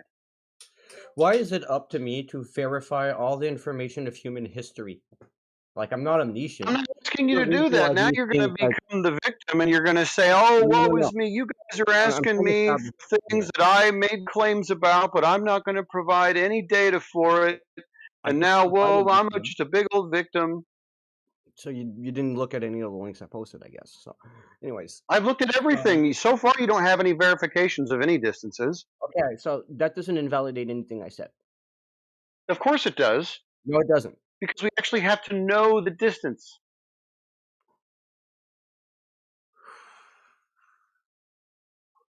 So, you're telling me that there is no reason why it takes an entire lifetime to specialize into one domain, and that's why we have cardiosurgeons, neurosurgeons, Oh, great. surveyors, and all What these the types fuck's of he on jobs about that now? certain individuals do, and all of these people are he's lying about their jobs because they're not he's verifying. incredulous, right? So he's all of a sudden going to appeal to apparently these guys are experts, and we shouldn't question the experts. They've devoted their entire life to doing this, and now they have to be right on the money. I told you he was in survival mode. When it Yeah, comes to this is. experts, if you think that the ability, I don't even know of an expert yet. You haven't given me one expert on anything that you've claimed so far. Jessica Slowski, that whole entire thing has a lot of footage. Has the New York survey. Apparently, Jesse Kozlowski doesn't even know how to make a triangle correctly. Sure, of course, according to you. So, about the experts that you're trying to say that invalidates everything there. What expert have you proffered so far, other than Jesse Kozlowski, who doesn't know how to make a triangle? Why can't I finish a single argument? Dude, you're not even making an argument right now. You're whining. Well, because you Whining is not interrupted it. arguing. Oh yeah, I interrupted you for sure. Yeah, I'll continue to do that. Here's the How point. do you say an argument if you you interrupt don't, every 3 words? it's not an argument. You're just whining. There's no whining. I'm trying Yeah, there's to whining. change something, and You're not letting crying. You're saying, I don't like the fact that you don't like the people that I've brought up, Jesse Kozlowski, who doesn't know how to make a triangle, and No, so I that didn't makes say me that. feel bad. I didn't say that at all. Okay, great. So what data are you actually giving me to verify a distance? I'm giving you survey data. No, where? You're ignoring it. I mean, I DM'd it to you. Where's the survey data? What's the link? In the link. Just Jesse Which link? Kozlowski has link has all the data you want. Dude, I'm asking specifically for the survey data between the I'm not going to cities. go through all the entire You're not page going to of do the that. guy Oh, okay. So you're not going to prove your claim. No worries. That's all I needed to know. So you're not going to prove your claim. You're going to elephant hurl a link in here and ask me to do your homework. Is that about right? Well, I mean, you're begging me for the link first, and I give you the link, and then you I want me didn't to ask find the you. needle Hold in on, the haystack everybody. and the Hold link on is, just a I mean, second. I just need to know, did I ever ask him for a link, or did I ask for the survey data to verify a distance? Maybe I'm. Oh, I know. No, I need survey data. Yeah, survey data. Yeah, survey data. I actually put my hand up then. What an idiot. Sorry. That's awesome. So I have witnesses that said, now you've lied, or maybe you misspoke. I'll give you a chance to recant. But I didn't ask for a link. I asked for the survey data, and you didn't provide that. which is in the link. Okay. Well, get the survey data and then link that for the distances. And then what are you going to ask me next? Well, find out. I guess we'll have to look at it.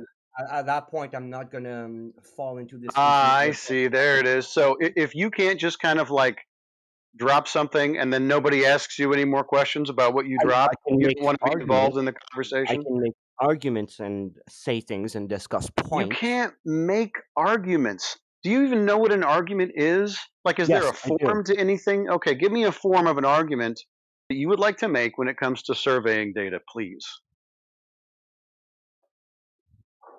If then, some kind of if then statement, that'd be nice. Okay. If the Earth were flat, you wouldn't have a spherical excess at all. No matter what you do, no matter how much you drop the triangle, or no matter what, you would never have. What is spherical excess? What is spherical excess? It's a triangle on an Euclidean plane not adding up to 180 degrees with its angles. Well, it wouldn't be a triangle if it didn't add up to 180 degrees, then now would it? Yeah, because it can't fit with the 3 distances, except that in real life you have these 3 distances, and you're asking me to like travel them or measure them directly. No, no, that's not what I asked you to do, dude. Can you calm down? Honestly, I don't understand why you have the motor mouth problem. You think that you're just going to filibuster through everybody? Just make clear, concise points. Everything else that you say makes you seem like an asshole. I'm trying to. So, okay, so you have a measurement and you didn't make a triangle. I would say that Jesse not only is not an expert, he's actually a shitty surveyor, because when people survey, they have to get a triangle. If they don't get a triangle, they can't do shit. It's not a survey, so they have to get one. and they do get one. And when they apply it to the Oh, so surface, there is a triangle. Great. So we have a flat Euclidean triangle now. in the air, but it never applies to the surface because the surface is curved. Right. So we have linear distances along a flat Earth getting a triangle above the surface. And then when we take that and we lay it over a pre-assumed non-measured sphere, we have spherical excess. Is that about right? No, when we layer it on a surface that is completely flat, we have spherical excess, and when we layer No, it you on a just told me sphere, that we everything had fits perfectly you just fine, told like me a that we puzzle had a piece. flat triangle. Now you're telling me that we don't. Which one is it? So Jesse's not getting triangles, so he's not a good surveyor then. That's a triangle, and then he Oh, tries it to is a apply the triangle. Okay. triangle on a surface, and the surface doesn't conform to the triangle because the surface happens to be curved. What surface? The surface he wants to put the triangle on. So he got a triangle and it's nice and flat, and now he puts the flat triangle on a flat Earth and it doesn't work? Yeah, exactly. He's trying to put it on the flat Euclidean plane and map that with the three distances, and it doesn't work. Oh, I see. So what you're saying is when he takes a flat map and he puts his triangle on top of it, it doesn't work because it's not wrapped over a globe. Is that right? It doesn't work because the distances between the two cities are different. Oh, The question. distances. Go ahead. Sorry. How do you know the exact location on the 3 points of the triangle? I mean, I'm not the one doing the survey, but when you're doing a survey, you choose the 3 points and you measure those 3 points, and you Yes, use a but these 3 theodolite or points, other you need tools. to exactly. You need to know exactly where you are, right? We're making these measurements from these 3 Sure. points, assumably. So how do we know our exact location? Well, we have plenty of ways to know our exact location, like GPS, Cool. compasses, and Cool. Good. even. Thank you. Are you No, telling me that I can't know my no, exact I'm not position telling in you my anything. I'm right asking now? you I can't know something. the street I'm on. Do please. I'm asking you something. We'll get there. When we find our exact location, you're correct, sir, GPS, right? But that's a coordinate system, all right? Sure. My longitude and latitude coordinate here in corresponding to that longitude and latitude coordinate over there, and obviously for the third point on the triangle. You agree, right? Sure. Cool. So we're going to be using a spherical coordinate system, aren't we? Well, yeah. Now we're using modern spherical No, with this, when we coordinate want to systems use, when we do because this, it works. yeah, longitude and latitude is a spherical coordinate system, isn't it? Yes, Okay. that we use it for everything, and if I Earth weren't a get it. sphere, I get it. we Even would when we have five major faces, dude, problems with like, everything we dude, do. please, do you work in sales and marketing or something? Right? You're not trying to sell me something. We're having a fucking conversation, dude. We can do that, yeah? Cool. So we've agreed that we're going to know our exact locations on the 3 points of the triangle because we're going to use our coordinates, longitude and latitude. We understand, both of us, how longitude and latitude are derived, don't we, sir? How they're measured, where they're gained from.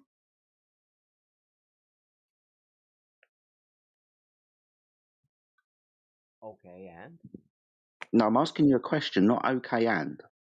Do you know where we derive these things from?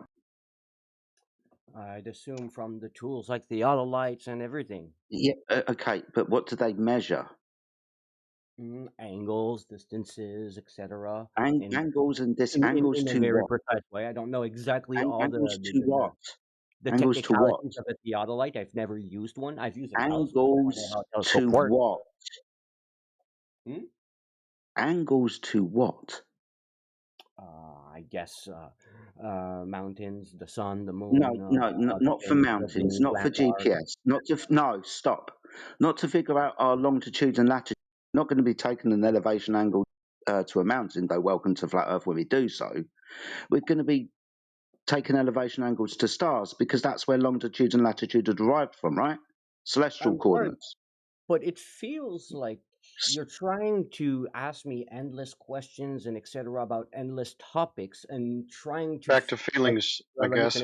Trying to catch the to moment feelings. where I won't know something, so me not knowing something and not being No, used it's not that. means Please don't try and define my like thoughts and read my fucking tea argument. leaves.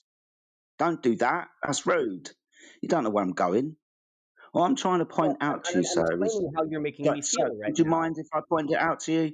Well, you're too scared for me to point it out to you. I'll conclude as quickly as I You're can. making this rhetoric, and as soon as I don't know one thing, you've completely won, and the Earth is flat, and etc. There you go. You're too ignorant to know anything, right? Man, you're Like too soft. Like I mean, your feelings and what you're worried about and your fears are just pathetic. Don't worry about what's going to happen I'm next. just We're having a pointing out the conversation. narrative here No, you're because terrified. You just I'm not relax. Let him terrified. land the plane. You're with adults. Are you an adult? Yeah, sure. Yeah. Okay, great. So let him land the plane. Don't freak out. I'm not freaking out. I'm just pointing out that like he's building a narrative which is loaded and fallacious. Yeah, this is I called don't agree with freaking that. out, where you're going to cry about what you think he's going to do. You're going to try and get ahead of him, I'm just and going then to you're point going out to the try and fallacy. poison the well. Don't worry about it. Just let him land the plane. So, I'm not omniscient. I don't know everything. So if you ask me if I know everything about the Allites, I don't. But that doesn't invalidate anything that was said about the I didn't ask Allites you about the and other the lights. Hurricane Flow, because these Didn't are even ask you. semantic in the meta No, category, not empirical. no, no. What I'm trying to point out to you, sir, is when you want to know your exact locations on the 3 points of the triangle, you use longitude and latitude.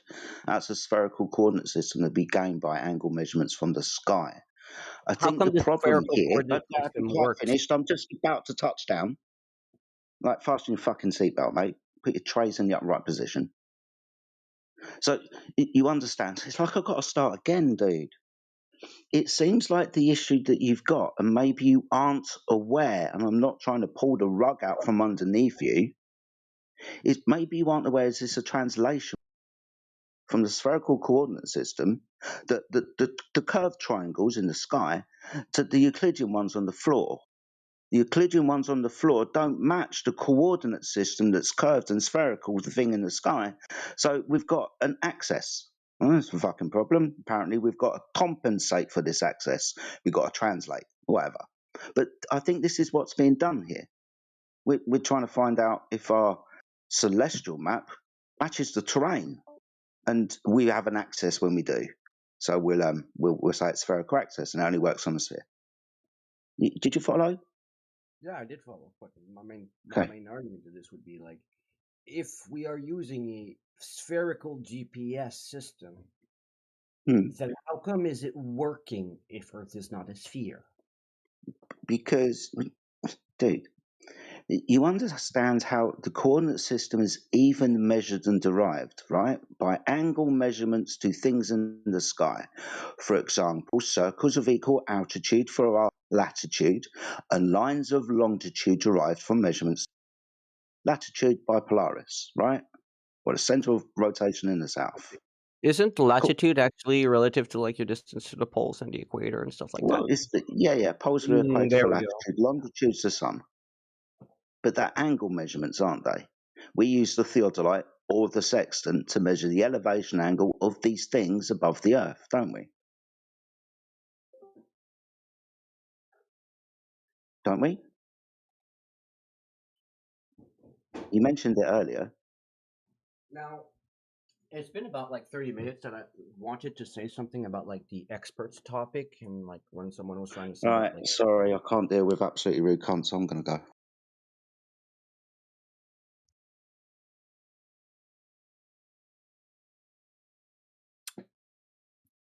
Why didn't you did I say respond something to what he wrong was here? saying to you? Obviously, you got up and you went to your refrigerator or whatever, and then you ignored him, and you wanted to go back to something else about experts. What experts have you brought up so far? It's not about bringing up specific experts. I just wanted to mention something about the topic. Experts? Yeah. So suppose that I ask someone about a topic. How do I know that you know what you're talking about, like an expert? That's a good I question. go to a hospital and I ask the doctor, how do I know that like you're a good surgeon, that you're not going to fuck me up or stuff like that? They can provide me with what we call case studies, and there's going to be like 9,000 of them. 9,000 studies that he's done and like thing performed and etc. And I can look at these and see how many times he succeeded in his job and how many times he failed in his job. And I could see, Seriously, like, this let's is say going he to failed drive. 5 case studies but succeeded 8,995 of them. I would say that he's a pretty reliable expert on the topic. Then I can Yeah, ask, great. let's say, some random in the street, okay, that's trying to convince me of things or that these things are wrong, and ask him, well, how do I know that you know what you're talking about? And he's trust me, bro. I don't have case studies, but trust me, bro. It's wrong. Trust me, bro. Who Sorry, do I'm you think asking is him. going to appeal I'm to asking him and trust questions. most? Sorry, you're The coming person here who gave giving me us evidence. the case. Jesse, do I have to mute him? Because I'm good. I Just muted straw him. man and person. Yeah. You came in with Jesse Kozlowski, if that's how you pronounce his name, as evidence. We're questioning you about that evidence, and it feels like when we question you about it, you don't know about it.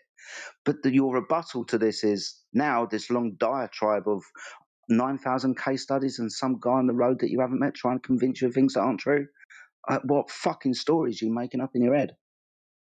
So look, you can deal with him, but I have to leave. Sorry. Yeah. So, anyways, you still haven't provided us any experts yet. Long story short. But I'm not trying to provide you experts. I'm just saying. Okay, so then what are you talking? You're just pulling stuff out of your rear end and then some other stranger's rear end that isn't an expert.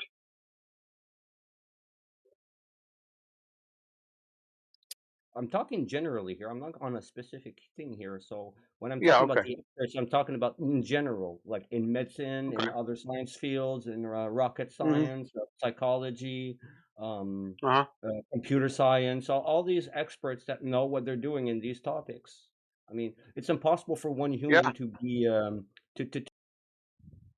You know what would be cool is if you actually gave us an expert that knew what they were talking about and knew how to make a triangle when it comes to this topic. But you haven't. Instead, you just want to talk about experts in general. I'm sorry. This is not the experts in general channel in the politics server. There may be another channel in here that's named that where you can talk about experts in general, but that's not here. So if you have an expert that you'd like to bring in with measurements and things that we can discuss with what he or she measured, no problem.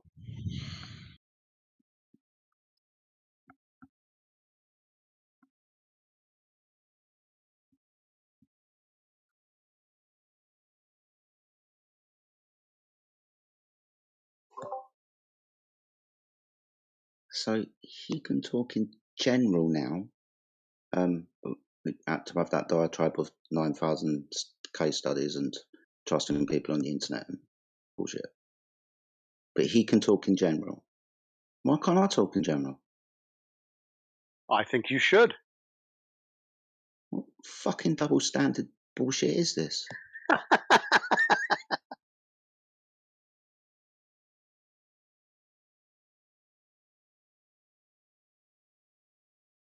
Well, now you know how men are with their double standards.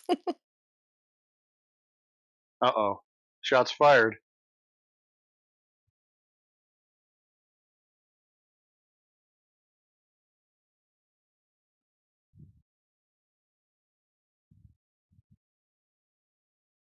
I had a boss once that told me, every woman should date another woman so they know what it's like to have a woman in their life. Perhaps. It goes the same That for was y'all. also shots fired right there too, right? It's only fair, I guess.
So is this going to be it then? Awkward silence. Right. I guess so.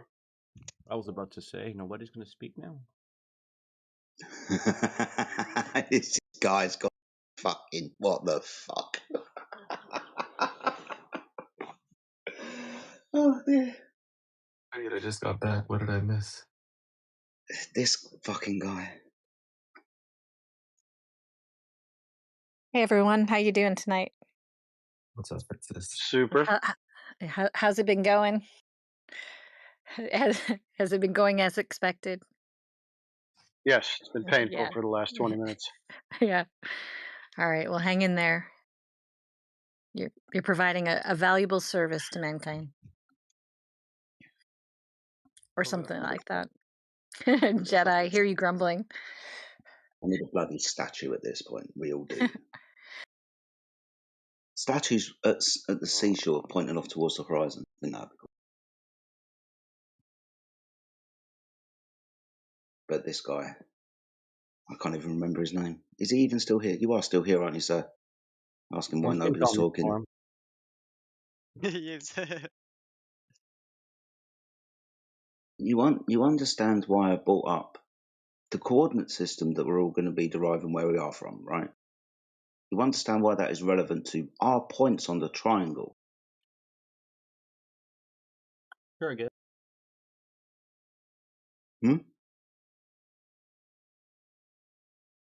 Do you understand why it's relevant or not? I need a clear answer. Well, yeah, everything's relevant. Okay, but you understand why the coordinate system is relevant, particular to this argument when making triangles. Not really. Sorry, your microphone keeps cutting out. Pardon? Well, I guess that happens. Can you answer the question? He's playing games, it seems. I was just coming to that conclusion. Thank you for pointing that out. Yep. Yeah, I told you he was a bitch. Again, fine, yeah, I'm going to point this out. Certain displays in this conversation have been like a child backed into a corner. And it's weird now that you're acting in this way also. It is childlike. You've lost an argument and that's I'm going to start fucking playing games. What the fuck? Grow up. It's okay to be challenged on your ideas. And if you believe your ideas, I mean, stick up for them. But it's okay to also admit that you don't know things and sometimes you might have an idea about flat earthers, but maybe you should put that bigoted opinion aside. Maybe you should just listen to the arguments and what is actually being said, instead of reacting emotionally and defensively.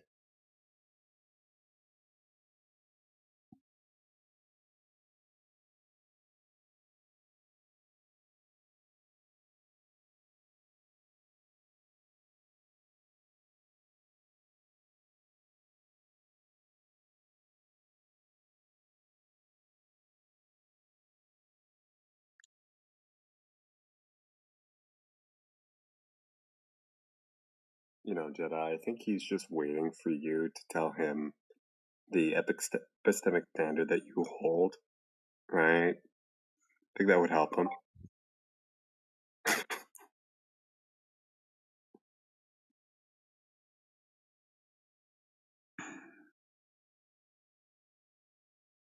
Sorry, you can't hear me shaking my head, but I am shaking my head.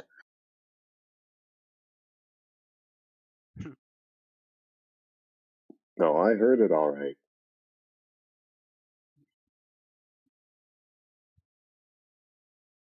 So, Carlia, I'm going to do it again. Why is the coordinate system relevant to the argument? Wait, what me?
Okay, so that silence lasted long enough.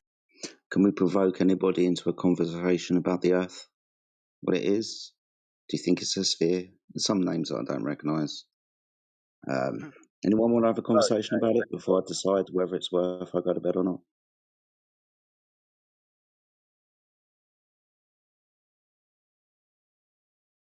We have the duck in the chat. Hello, the duck.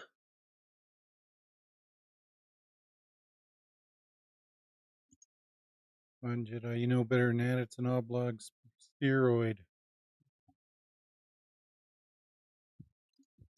Because they tell us so. That is true. Is it Carly? I can hear you on your background, mate. You playing a game or something?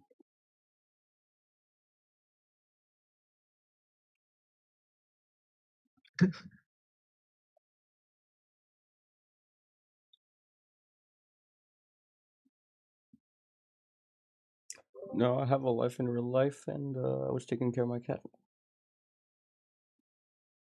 You have a life in real life and you were taking care of your cat? Yeah, when my cat needs me, I'm gonna respond, and that's no matter what I'm doing online. I appreciate that. So where did we leave the conversation, sir? Left it where we left it, I guess. Okay, I think we left it trying to understand why the coordinate system was relevant to the triangles we were placing on the Earth, and why they didn't fit and we had excess. Why it's relevant to you, you're free to state it. But I don't think I it's stated it to you. a petty semantic to me. Well, it's not semantic, it's understanding what the coordinate and reference system is and how it's derived. Understanding this might help you understand why we've got excess.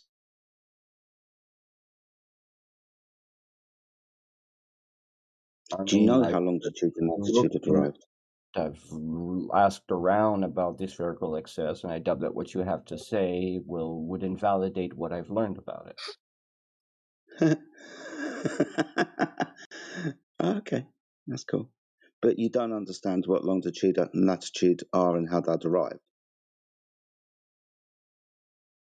I do understand what latitude and longitude is. Okay. How are they derived? Where do we get them from?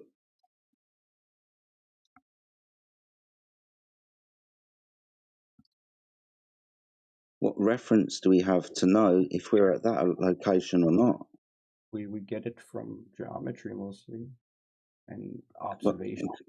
Systems. So geometry observations, okay. So, I mean, for the globe model here, we derive it from the Earth's rotation axis, so it spins No, around. I'm talking about the observer making the measurements. If you, for example, want to figure out your latitude position, how do you measure it? What do you do? Apart from pressing buttons on a computer screen, right, this is derived from something. How do we derive it?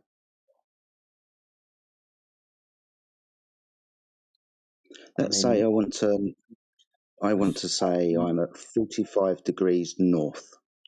What's that relevant to? How do I know that? What do I measure? I guess the declination. So just those things. Declination and elevation of what? You're mumbling, sir. Earlier you seem to have a lot of confidence, but you don't seem to now. Its fastest mental method is the latitude from Polaris angle. I can use the sun at noon, and I'll probably need some correction. And GPS is the most precise and least effort. So I would use GPS, me personally. Okay, but like you said, we would measure angles to things in the sky, right? Okay, sure, with sextants and tangents and this and that, what does that have to do with it? Well, because they're angle measurements from the surface. So the translation issue for your triangle, what you think it should be, to the one that you actually measure is a translation between the celestial sphere and the horizontal plane you're fucking standing on when you're making the measurement. Your coordinates are off. Excess correction, the distances match with reality, and when we don't, they don't match with It's reality. not distances. It's not distances match with reality. When you do the correction, you correct for what? It's a correction. Yeah, it's a translation. It's what? It's a translation from the. It's a translation between your PZX curved triangles in the sky to your Euclidean ones on the floor. Okay, so what triangles That's the are in the spherical sky? axis. I'm not The sure. spherical axis will be the translation. So we have spherical excess, therefore it's a sphere. No, it's a translation. Do we have circles? You know? You can call it the translation or whatever you want. It doesn't change that it's spherical excess. Might be a Yeah, fact. because the curved non-Euclidean triangle is the PZX one in the sky. In the sky. What's in the sky? Yeah, and the matches It doesn't matter anyway. Now we've got this fucking idiot coming in. Yeah, well, I'm trying to work out what the fucking triangle is in the sky. Call me a fucking, you little shit. I just come in trying to figure out where you're coming from, what triangle's in the sky. What is in the sky? Well, you tell me. I'm here to I was learn. talking to someone else. Don't you usually stop a conversation for some drunk idiot who's come in and barged his way into it? Wow. I mean, he's so you asking for the do. context, but in context, it's about the theodolites and how to get a triangle that's like an elevated angle from the surface, and then how to put it back on the surface, and then you have circle excess. Pretty much, that's the context here.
No.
Well, this is quite a tumbleweed moment.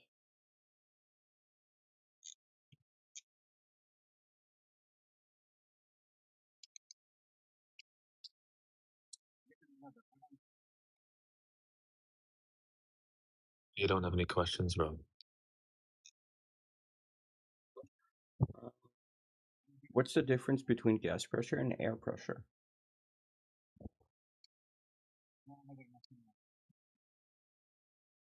I don't know. I thought they were the same. Well, if I look at the definitions here, it seems that gas pressure refers to a single gas that is excluded. So a single isolated gas that is putting pressure on the container it's in. That's for gas pressure.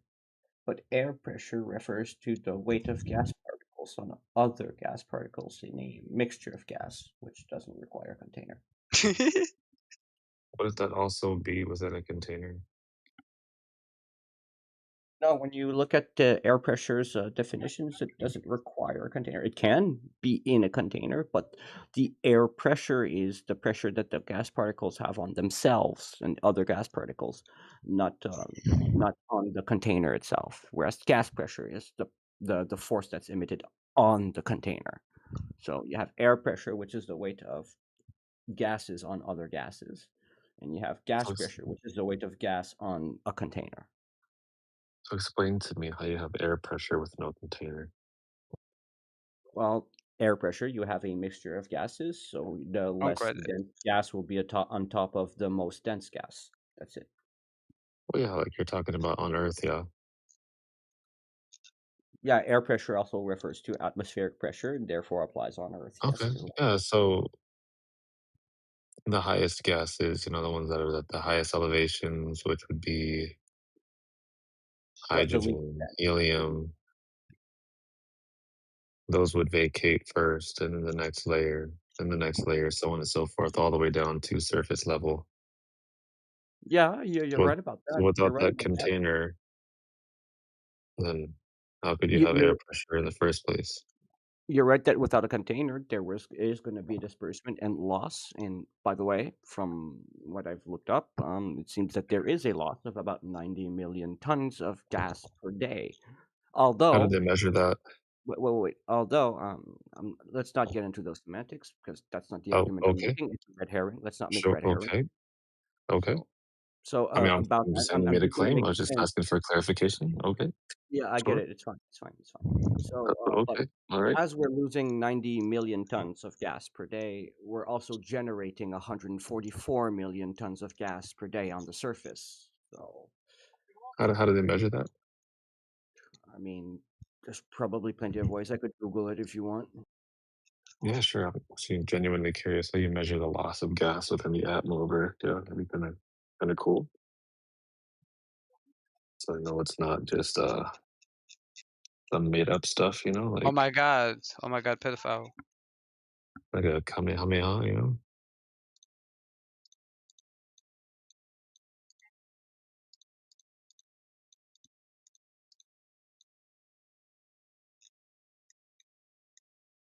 So, before I give you all the whole details, I'm going to go with a simplified answer because Okay. I don't like the simplified answer. They're measured, but not with a single instrument. It's a combination of satellites, ground stations, aircraft, and physics models. If you're ready So to how does accept that, this? I can explain deeper if you want. But Yeah, sure. How does a satellite measure air pressure?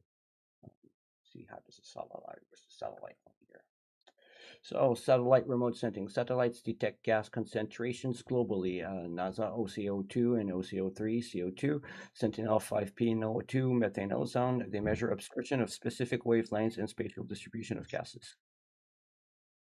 Okay, so how do they measure the loss of gas? Sure, I'll ask that. Okay, thank you.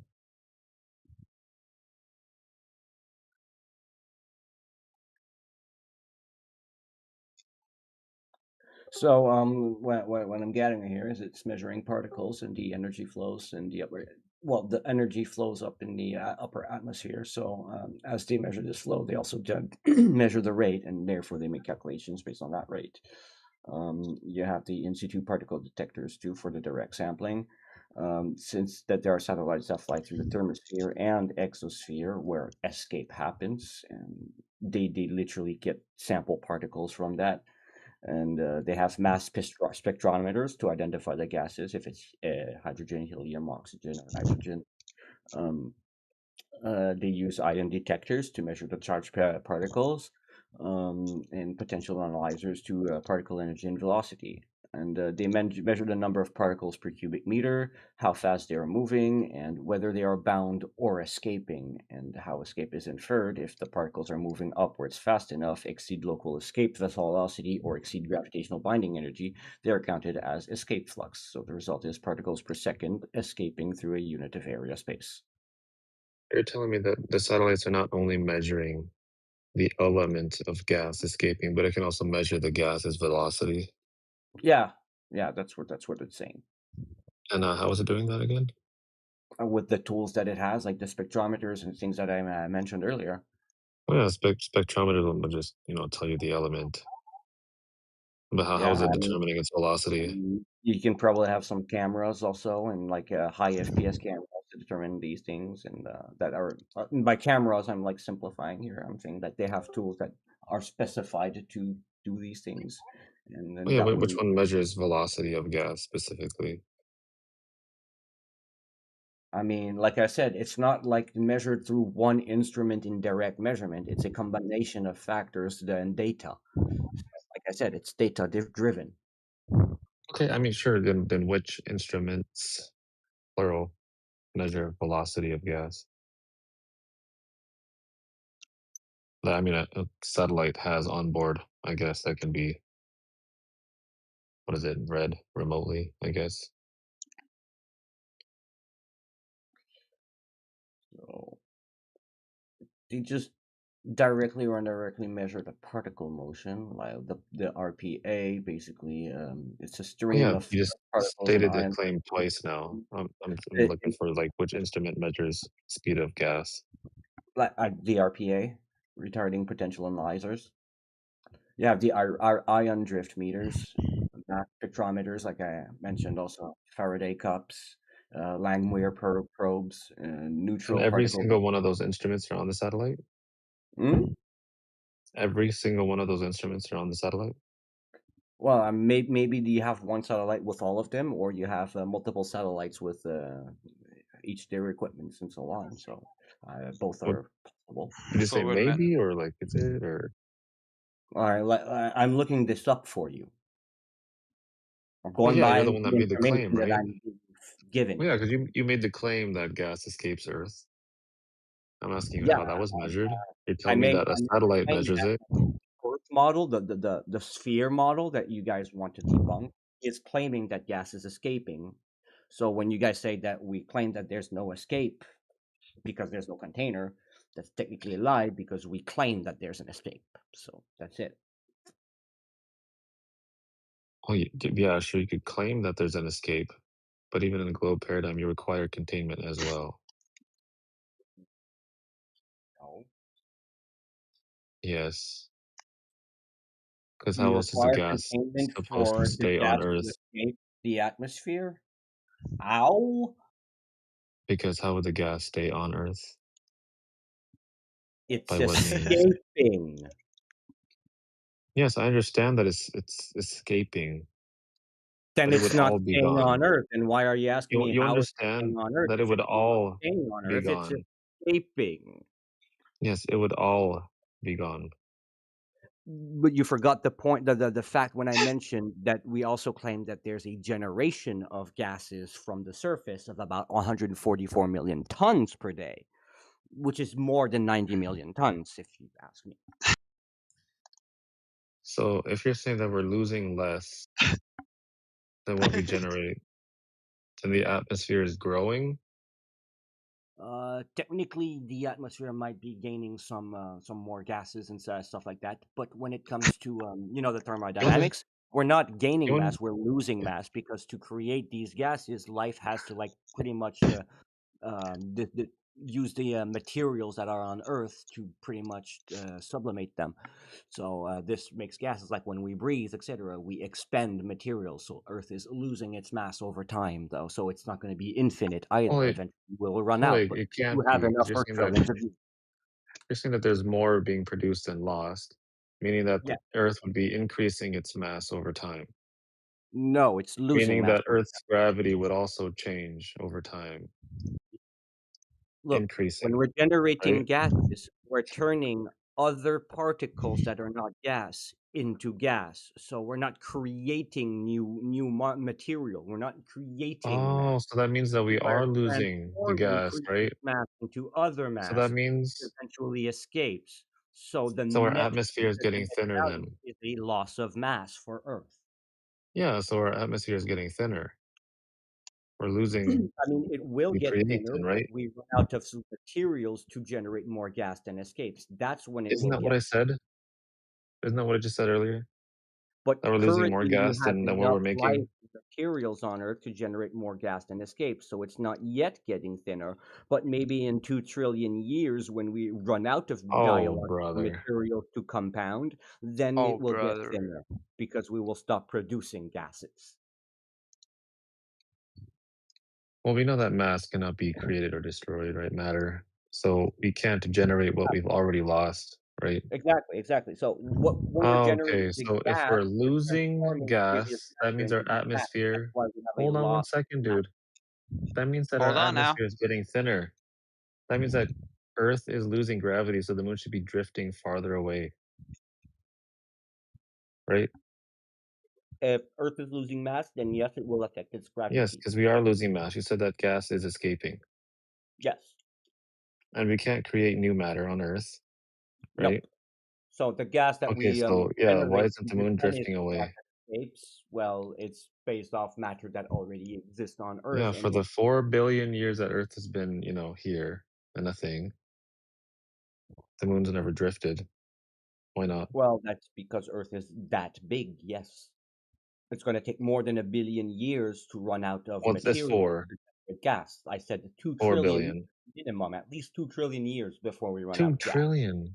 Yeah, No, dude. there's enough material on Earth for us for life to generate 144 million tons of gas daily for 2 trillion years. There's enough gas for that. There's enough material But on we Earth for can't. that. That means that matter would be lost from the Earth. There's a net loss, right? Yes, there is a net loss, but this will be significant in two Yes, that trillion means years, that not Earth's in 2 gravity billion. would be getting less. Yes, by a very, very small margin, which means it's going to take trillions of years before it runs out. I wonder where these numbers came from. Oh, God. Out of his Yeah, ass, maybe. good luck. Man, where are these numbers coming from, bro? No, take it back, lads. Take it We're back. losing mass, but extremely slowly. That doesn't seem slow to me. You know that we're surrounded 360 degrees by a vacuum I that's sucking understand it's away valid to say it Earth's doesn't look gas. slow. It's valid to say it doesn't look slow, but you have to account the scale of things here. There is a lot of mass on Earth. Earth has a lot of mass. It's not going to lose all that Correct. mass Yeah, in the one day. bigger the object in outer space, the more mass it loses if there's gas surrounding it. You understand that? Yeah, Yes. absolutely, absolutely correct. Okay, so yeah, we're losing a lot in your paradigm. 0.0000001% per year. That's very slow. Where'd you get that number Before again? we reach a 100%, it's going to take trillions of years.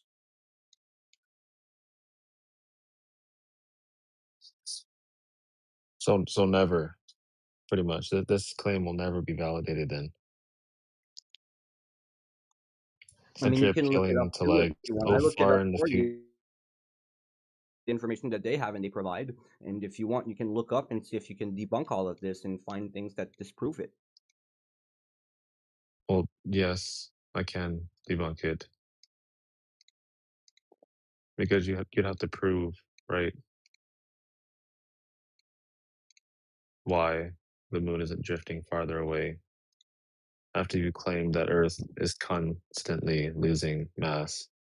Fun fact, the globe model also says that the moon is drifting farther and farther away, just effectively just as slow. And how did you verify that?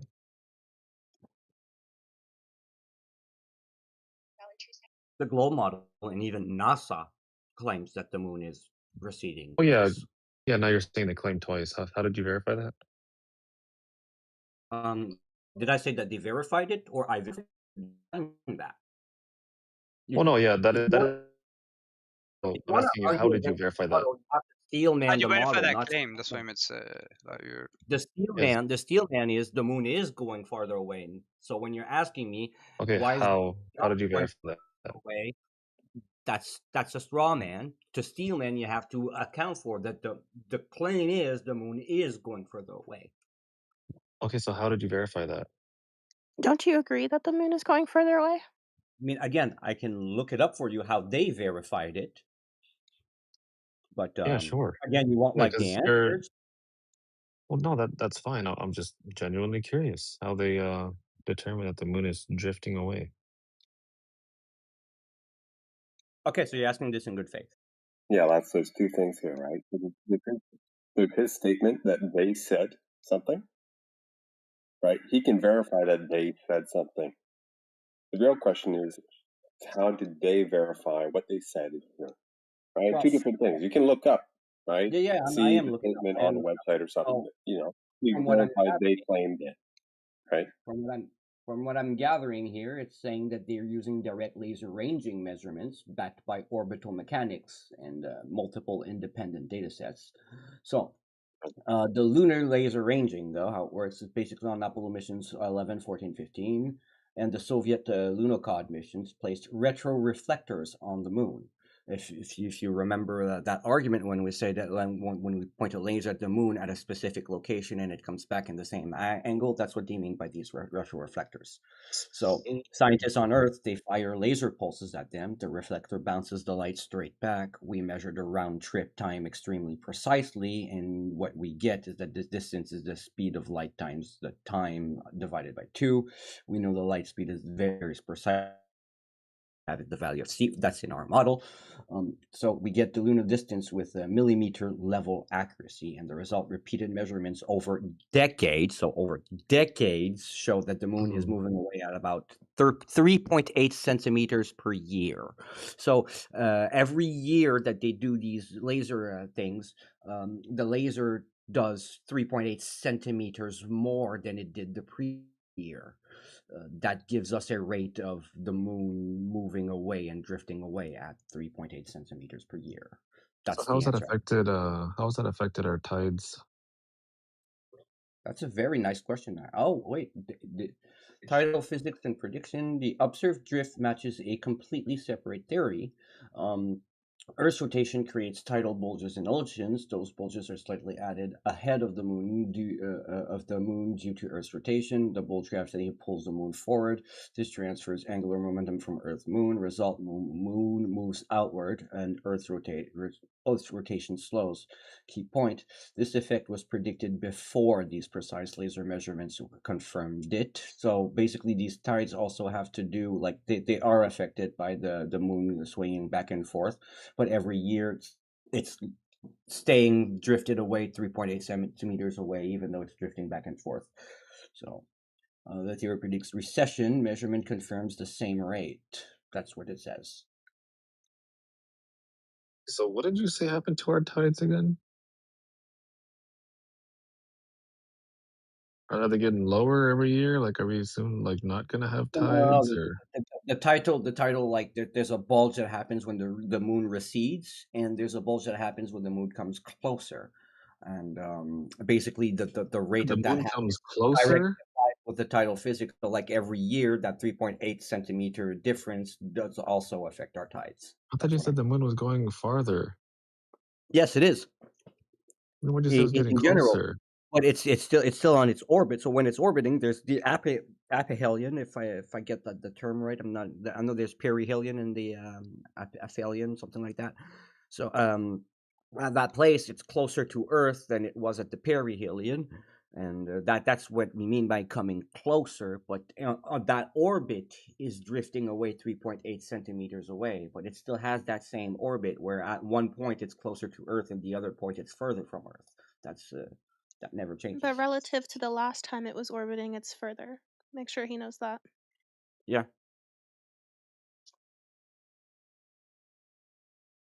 So it's getting closer? No, I'm don't. He said confused. that as it orbits, like every Okay. year it orbits Okay. the Earth. As it orbits, its orbit is getting further. during its orbits, there are time where it's closer to the Earth, right? But as the general orbit, its yearly orbit is getting further. Correct. That's exactly it. Thank you for that statement. Okay, so it gets closer and farther. Yes, because orbits get closer sometimes. It goes around the Earth, Wait, what do you mean but generally its sometimes? orbit, because during certain times of the year, the moon is closer Okay. to the Earth than further to the Earth. Does that make sense? Like waves, sometimes they're closer to the sand versus further from the sand. And let's Also, say But the it like does ocean is affect the still here, in the tides same then. place, but the ocean next year when when the moon is closest to Earth, it's still 3.8 centimeters away than it will be today. Mm-hmm. That's what we're saying. Thank Oh, you, so Rob. Yeah, our lads, So you our know, it's over tides. funny. 50 If they knew years, how it to should be describe, way yeah, lads, further lads, away over check this time, out, right? So, lads, right? they, Should be further away excuse over me. time. Oh, it's Bear. Every year, once a Up year, there. yes, it'll be I'm further. just gonna say, What's up? Just I'm just gonna say, freaking lads, ridiculous, right? you know, if they knew how to articulate elliptical orbits, you know, concisely, I think you would have caught that maybe 5 minutes ago. So I don't blame you for asking these questions over and over again because they can't Oh, I'm seem just. to say it properly, you know. Oh yeah, I know. It's just an oval shaped. Yeah. Or So does just that make sense? no. I get what you're saying. I get what you're saying. Okay, that's amazing. Thank you. My testicles So are oval shaped. so why is it that it would be moving away in a linear path or a linear distance? Shouldn't it be Yearly? exponential? Yeah. That's a great question. It's because I got big balls. Shouldn't tides be freaking getting smaller and smaller if it's further Yeah. away? Shouldn't the It's moon be supposed to be. pulling Yeah. less and less on the Earth's freaking water? You guys have to remember that this distance, right, should have been starting from 4 billion years ago, from the origin of the Earth in your paradigm. I would assume different, like, So 3 natural centimeters causes. over the course of 4 billion years is what again? How many centimeters is that? Hold on a second. Hold on a second. So let me just multiply. I'll even round down for you to make it less, right? If we take centimeters times 4 billion, what is that again? Hold on, I'm pulling out my calci. Oh, thank 3 you, brother. times. Okay. I think it's about 12 billion or 9 billion. I could be wrong. 9 billion centimeters? No, No, it's 4, right? billion, So it's Oh, 12, yeah? 4 billion centimeters. 4 billion yeah. times 3, No, right? 4 billion centimeters. Isn't that just No, 12? let's keep it. Now, if we keep it. Now we gotta keep it. Let's keep it in the same units, right, or similar units.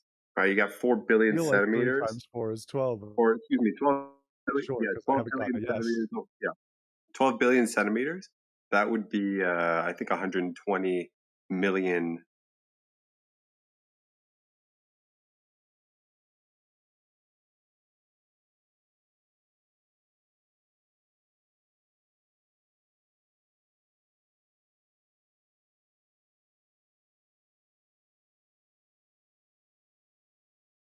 Assumption that it Kilometers? was always receding at the same rate, you know? Like, things change Well, over Yeah, that time. too. right? Because you guys are the ones saying that it's receding at Hmm? the same rate. You guys are the ones that are saying it's receding at the same rate, not us. No, I'm, what's the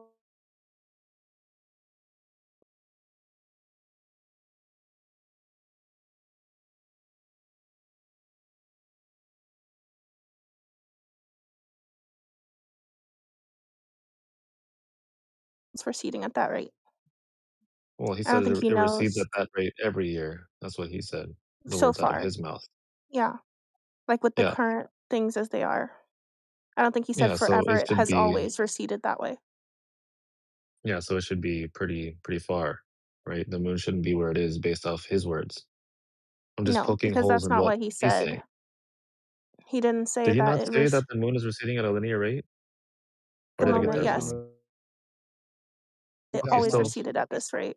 if there's only evidence for the moon traveling away in a linear path, that's the only evidence you have, then why would you assume I don't think that's otherwise? the only evidence he has. I think you're assuming that's the only evidence he has. Oh, perfect. So do you No, the have something statement is. then? Yeah, lots of the state. it's moving away at 3 centimeters right now per year. Mhm. Snapshot in Mhm. time. It could have slowed down or sped up Over or time, right? whatever, Mhm. going back in the Well, future. then, yeah. If Due the to Earth is a different globe right reasons. now, according to that logic, then it could have been a pyramid before recorded human history, right? Sure, Before it went maybe. into.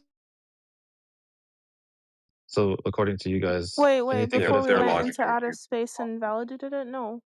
People Yeah, even like before they went out of before. space thought the Earth was, circular. So before the first recorded human to ever write down the color of the sky, it could have been a rainbow color for all we know, Can you listen for 2 right? seconds? No, no, I'm just going Yeah, based off what actually, you guys wait, are wait, saying, wait. right? Oh, you're saying Yes. like before the first ever human recorded something, it could have been any color? Yeah, Yeah, because we don't know. Mars could have been rainbow colored for all we know, right? Before the Yes. first person ever recorded Yes, what color it until we was, do some right? research on why it might have been a certain other color. Yes. Yeah, correct. So the sun could have been made of could have been like a big Could have balloon, or it made could have of been like a giant semen. firefly. Yep. Mhm. Yeah, before the first space Before shuttle someone launch, whatever, no, recorded what before happened, someone right? recorded it or looked into it, yes. Yeah, Before exactly. anyone Yeah, Seems looked this pretty into is something, unlikely though that it anything was could be just anything, randomly yes. changed composition. It probably was just made of the same stuff that it's Well, I made of mean, you now. have to also ground that in an epistemic standard of logic Mhm. too. Anything can be anything within reason. Right, until we look into it, right. Yeah, so yeah, I'm just going based off of your logic. I'm Yeah, just that's using not what you crazy guys are saying. logic. Anything can be anything until you look into it, yes. Okay, Within cool. reason. So yeah, so I'm just going based off what you guys are saying, that the moon should not be where it is right now, based off of what you guys said, using the evidence that you guys Okay, gave me. so I guess the quick way to look it up would be, has the Earth always been rotating in But the how do way you it look has that up been? if since How in do you the look that earliest up? recorded days? No, I'm saying that since earliest human recorded history, Mhm. that you've been looking at the distance of the moon and that it's slowly drifting away at 3 point whatever centimeters that you said. Is that what he said? I don't think he said since How the long That's do earliest what we he have an said. recorded human. accurate No, idea? He he did gave me a not linear say since distance. the he He gave me a didn't say linear that rate. Okay, since so the 2 meters per year. earliest recorded human being. He didn't say since the beginning of time. I don't think he said that.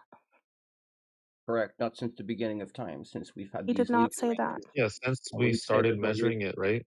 same rate. So maybe next Yeah, year it's since going to be we've been measuring it. 3.5 Yeah. meters and 3.10, then Yeah, that's 3.0. what I said. Since earliest recorded human measurements, supposedly, of the moon distance. That's what I said. Were those accurate? How accurate were those? And when was that? Who the When was fuck the knows? The second since precision. when I guess that's a good point. Who the fuck knows? Wasn't like in the 1950s, wasn't it? I mean, we dude, recorded we're operating in their like, just so everyone's clear, right? We're trying to operate within their fantasy, Okay. you know. So at this Earliest point, it's like recorded anything fucking goes, you know. moon Yeah, it's using their logic. That's all.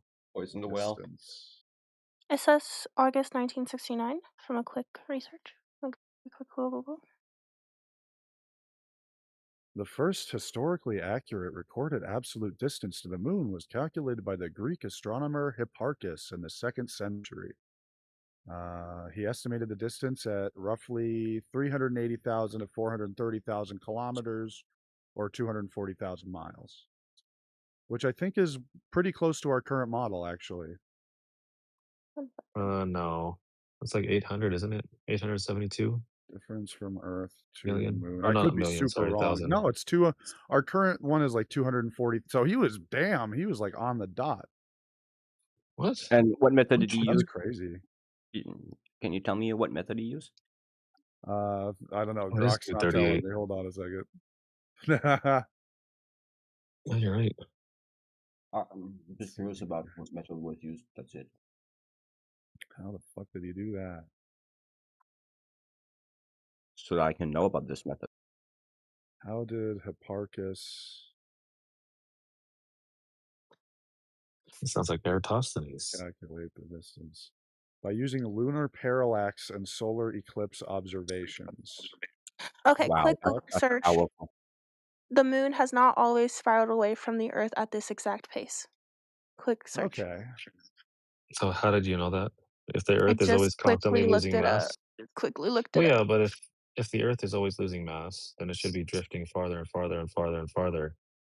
Right? If Like the it should Earth have is actually always losing drifted. mass. Quick question would be, What has the It research Earth that I is. have always for lost that Yeah. mass? is the According data to that's been Stormy, presented. the Earth is constantly losing mass. That's what he Yes, told me. That but sounds bad. at a very, But very it small. probably has lost mass at different rates throughout time, depending on different Yeah, correct. situations, Yes, So right? it and should have the actually amount of lost it quicker. biodiversity and life on Earth, because Yeah, like it should right now have we're at actually No, 1 billion. We're lost losing mass more mass than quicker when we were before. 1 billion. Yeah, no, 4 I billion think years ago, the we should have lost the most mass because the Earth was the More biggest. life equals more mass So being the moon lost. should have been Less drifting life, less mass farther and being lost. farther So then quicker. gravity's getting weaker if we're losing mass, right? Correct. Yeah. Shit. That's why I made the I'm argument losing that the weight moon is without even drifting. trying. Hell yeah. See? Look at that. Beautiful. Well, yeah, technically our bodies are I also love the ball. losing and exchanging mass through. You fart, you lose mass. yeah, right. It's just like, is it consequential mass loss, right? Just to breathe, you're costing yourself a lot of water. Like the most prominent factor in dehydration is breathing. Now, could you imagine how crazy those tides are back in the day when the Earth was at its biggest before it lost all that mass? Oh my goodness. Yeah, the Earth probably did get a lot smaller over time, like after the Ice Age and everything. It was probably super huge. Oh my goodness. It would have been like Jupiter. I don't know about Holy. Jupiter. Yeah, not as big as Yeah, Maybe because it Jupiter. was like your because mom's, you know, maybe at that the rate big. that he's telling me how much gas that Earth is losing annually, and then you compound that over the 4.5 billion years that Earth has been around in the globe paradigm. My goodness, Earth would have been huge. Yeah, but you Mm. forget Oh also the my gas goodness generation that's gracious. happening on Earth, I though. wouldn't Losing a lot less surprised. mass before. I wouldn't be surprised to find out that all the planets were orbiting around the Earth based on the telling me that it was based on the rate that gas is being expelled from the Earth. Yeah, That's that's what the insane. assumption, which he already said wasn't true, that it's been losing No, he said it mass was at the same measured. rate. Yeah, he said that Yeah, it's like been measured. basically you have volcanoes, geothermal vents, and all those things, and then you have the life. So before life, it was definitely generating and losing less mass, No, but and remember, now matter is we're not steaming with created or life, and destroyed. that's costing mass. It's What the do you amount Yeah, of but life mean? on Earth matter is costing not mass. created or destroyed, right? Based on your own paradigm as well. Yeah, it's Okay. not created or destroyed. So The it lost only mass is not like constantly being lost. destroyed. It's like It's not taken. constantly lost, it can be moved, you know? Oh, no, that's what he said. Based off what Did you he say said that that? the Earth No, I is didn't say losing that. gas. I'm saying Oh, that so the the Earth gas is is not losing escaping gas. Earth, so Earth is losing its mass through escape, not So through I the need you to, destruction. whenever he says something that you didn't say, you need to clarify it, right? Say, hey, I didn't say that. This is what I meant. Okay, so Oh, I just try to to clear say up, that and all. so the Earth is not losing gas then. What do you Yes, mean Earth losing is gas? losing atmosphere, and it's proportionate also to how much atmosphere it has in generate. Okay, so Earth is or is not And losing also gas. keep in mind, It is. Okay, perfect. That's what I'm yes, saying. So Earth is losing and last, matter. Yes, it is Go ahead. losing mass at a constant and last, rate due to lastly, Okay. having life on it. Okay. Awesome. That's on game. and last, Are we saying Tony Cups? keep Go in ahead. mind, right? Sorry. The statement that the Earth. Okay, so keep this in mind, right? The statement that the Earth is losing mass constantly, right? It kind of has two interpretations. One, that the Earth's mass is being lost at a constant rate, or that it is basically just perpetually losing mass at various rates. See, you catch the difference? Like it could be always losing mass, just one day it's slower and the other day it's faster years later or whatnot. It's still always losing mass, and that term Well, yeah, always can be that is kind of proportionate to the interpreted geoactivity and life. or swapped in with the word constantly. So depending on the behaviors There you of go. So life it and requires. geoactivity, the mass loss will be different. Yes. Yeah, that's why I was saying that the Earth was way bigger back There you then. go. So that's when you. So that's when you're saying he said that the Earth is losing mass constantly, right? It was pretty accurate because he was kind of inferring that. It wasn't to say that it's losing mass at a constant rate, right? It's kind of The Earth is losing mass constantly at a various rate. And what was that rate again? You gave yeah, me a number. You at a gave me a various rate. constant. The rate Remember? is Like, dependent on geoactivity and the amount of life producing gases on the Earth. Well, we can't really produce gas. We just convert, right? Well, yes, CO2. We're talking about conversion. You're right. So that's Yeah. fine. It's conversion. So we convert matter into gases and we expel that into the atmosphere, and eventually that And then atmosphere, that gets sucked out. we're just converting more materials into gas than there is leaking, but that will run out eventually. But there's sufficient mass on Earth for that to last us 2 trillion years. Hey, Yeah, lads. so once again, Earth. Oh yeah, The go sun ahead. will Sorry. run out Yeah, way are before they we run out of gonna it. just, is it story hour, or are they gonna provide any empirical evidence to support their claims at any point in the night? Oh no, I was just Because waiting it really for just because somebody else wants to start talking. Yeah, You guys man. are I more got than I welcome. got I just infinite. I, I just do this to fill I got an time. infinite supply of popcorn here. Keep it up, man. Popcorn is fluff. I literally did this with a guy for like 4 hours the other day. I was talking about space nonsense. Literally the same thing. Yeah, you guys have to realize, right, that based off of what you're telling me, any planet with gas would have been way bigger. Huge. Meaning that our solar system's not even the same as it was back in the day, right?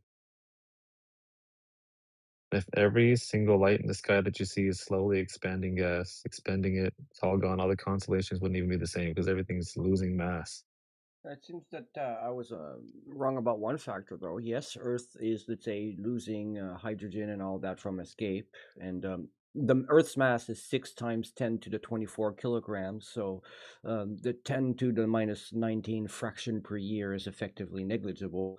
But here's something that does cancel some of the mass loss and can potentially even increase Earth's mass. Um, Earth gains some space dust. There are things that enter Earth's atmosphere. We have micrometeorites and larger meteorites that also come, and that's about 40,000 tons per year. Um, and there are larger impacts as well. So there's a discrepancy of mass change always per year, and it's almost zero because it's really, really, really tiny because of all the dynamics of how it gains mass and loses mass and what's being converted and No, deconverted, what escapes and what enters. So these are a lot of dynamics to calculate for. well, I just want to be clear that Earth is never gaining mass, right? It never does that, If an right? object Even in your own on paradigm. Earth falls to Earth, Earth gained that object's mass. What about all the space missions leaving? what objects are falling Yes. to Right. Earth from outside Earth, and how can you prove that? What about the medias? Like, You're just making claim after claim after claim after I'm claim. looking up most of the things because I was asked Okay, can you to, okay, I so would I'm like some giving the empirical claim. evidence Yeah. that things fall to the Earth from outside the Earth and add to the Earth's mass. I want to see the proof of that. Well, you can look it up just like I'm doing. Okay, looking it up is an empirical evidence. Seeing another story is an empirical Evidence evidence. isn't the only epistemic standards to evaluate truth. Oh, you're gonna play that game. Yeah, I Okay, am going to play cute. that. Okay. Epistemology You also matters claimed to me, orbits, so of which there's no that proof. Yeah, that's okay, well, are we trying to standards help I don't all the take insomniacs fall asleep tonight? Is that what we're doing? I use all valid epistemic standards. I don't cherry pick one of them and then Oh dismiss my the gosh, other this valid is ones. so I use tedious. them This is so all. tedious. Just can you claims with empirical evidence? I'm pretty sure that the people No, who I don't wanna hear figured pretty these sure. out and Can you published these support papers you've made with empirical evidence? Just like one. I said, I'm pretty sure that the people who made these claims originally and published Okay, these so you have a papers belief again that there's can empirical give you evidence to empirical support the evidence to claims, these but you're not claims. providing the empirical evidence to support the claims. I'm not the one that wrote the paper, am I? Okay, so where's the evidence that it's true? You can ask the person who wrote the paper to Oh, give but you it's that your evidence. claim. It's not my claim, it's their claim. You're repeating the claims as if they are yours. You believe them. You're I'm presenting them as repeating the evidence, claim but as you have in this nothing is to the them. model claim. Okay, well, you know This what? is what the globe Until model you have claims. empirical evidence to back claims, we don't need to hear your stories anymore. It's boring. You're just here to, like, express your beliefs. No, I'm just here to explain Yay! things Like, we and don't how need to hear to this. stillman the model instead of strawman us. Straw man, you have provided no evidence to support your claims. That's not a straw I man. also can't It's provide just an anything because I observation do of not what's been have the happening, permission to right? send messages in this channel.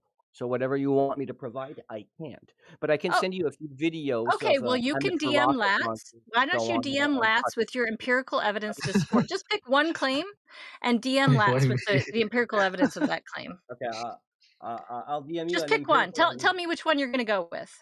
Okay. I don't want a paper that explains it or calculation. I want empirical tonight. Anything, pick Here's the it. question: is footage empirical evidence for you? No. Not unless it can You're be wrong. duplicated. You're No. wrong. So now you're Oh, redefining right. empirical So evidence. videos Ask can't for be empirical faked. Is that your claim? evidence, that's something. You ask for empirical evidence, but then you Okay, redefine a empirical video evidence. isn't empirical evidence unless we can verify that. Footage is empirical evidence. I'm sorry, but Okay, footage so is what not is empirical footage? evidence. What is the footage that's empirical evidence that you're claiming? Footage I of what? wanted to send you a rocket launch that is uncut, which is Okay. footage, and therefore Okay, I'm empirical sorry, evidence but I of have an actual have you rocket ever launch. been to a movie? Yeah, I have been to a movie. Oh, okay, so I guess that doesn't count as empirical evidence because if the surface of the Earth isn't curving at the rate we're told, then a rocket launch that shows it going outside of the Earth and shows the Earth as a ball cannot be true. Why not? So you're Because the telling me Earth doesn't measure that curved. actual So if it empirical shows the footage Earth measuring of curved, it real cannot be life true. can't be true? Yes, So because the surface of the Earth does not measure curved. So therefore, anything that and it does depicts the not Earth measure that curve. way cannot be That you're true. the one who claims. Okay, well, I would like a measurement of the Earth's surface, please. Okay, so is your Because I've seen a lot of Hollywood movies that are, and I don't believe they're true just because I see a video. Okay. I'm gonna send you one of the GIFs that I have in my thing here. I just Oh, want it's a a Hollywood measurement. movie. I Hey, just let want me a measurement of why do surface you keep curvature. Can you interrupting me? provide that, or you Can just want to tell more you stories? be civil? And okay, I'm sending you a GIF here. It No, shows you're not sending me what I asked for, though, are you? Whatever you asked for, etc. I'm gonna send you what I want you to send you. Okay. But I So didn't there's ask for whatever story and you I'm want to going to send me. I explain asked it. for empirical evidence. Be cordial and let me explain what I sent you. Okay, go ahead. So, in the GIF, you have the Sky Calls from 1959, which is a movie of a rocket landing on Earth. Okay. And then you have SpaceX's Falcon 9 in 2016, which is also landing on a platform similar to like what the rocket in the movie is doing. Although there's one thing that I The want to. ability of a rocket to land is your proof of curvature. No, Congratulations, you're the next no. level That's of not what I'm stupid. talking Oh about. my god, he's still here. Legend. You're not even letting me speak here. So, Dude, like, this we're is talking. nowhere This near is the empirical drift of Nah, evidence, bro, her. and another you guy, know bro. it. You Okay, she know talks this is about, not have you ever empirical seen a evidence. movie? Well, because It's in this kind of movie, embarrassing, I'm actually. addressing this, Yo, but let him I'm finish, bro. addressing Let him this. finish. Sure. No, I don't need to let him finish. He can just post it and stop talking about it, and we can let the group decide whether this is actually empirical evidence of Earth curvature. Well, So go ahead I'm and not, post not it, calling and this stop empirical telling me your evidence of stories, Earth and stop curvature. filling I'm trying to space, and fix the just post it. discrepancy between movies and real life footage that I'm Okay, trying to how explain would to you you, prove? but you're not Listen, letting me how do would that, you of prove course. that something You're is afraid of real? letting me do that How do because you you know that prove? it debunks the How point. do you verify that a video reflects reality? Well, let's I will tell prove you it here. because you don't See, seem I'm to trying to answer understand. your question. You Why do have you to ask me compare a the video question to just to start reality. rambling after that? Like, you can't even let me answer the question. So, how do I? No, because you didn't put in what was requested of you, direct Okay. measurements of the Earth to prove that your rockets are actually taking these images. And what you sent was more images of rockets. So where is those empirical measurements of the surface of the Earth? Right. If we see a video, we need to be able to compare what we see in those images to what we actually experience in reality.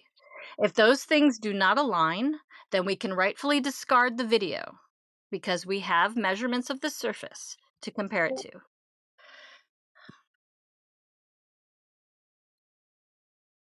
Are you clear? Do you understand? No. So, No, I didn't this is think what so. happens when It's we get okay. corrupt It's okay. You and just want to tell more interrupting stories. and not letting me speak. Okay, well, when you have an empirical measurement of surface curvature, we can take a good look at that.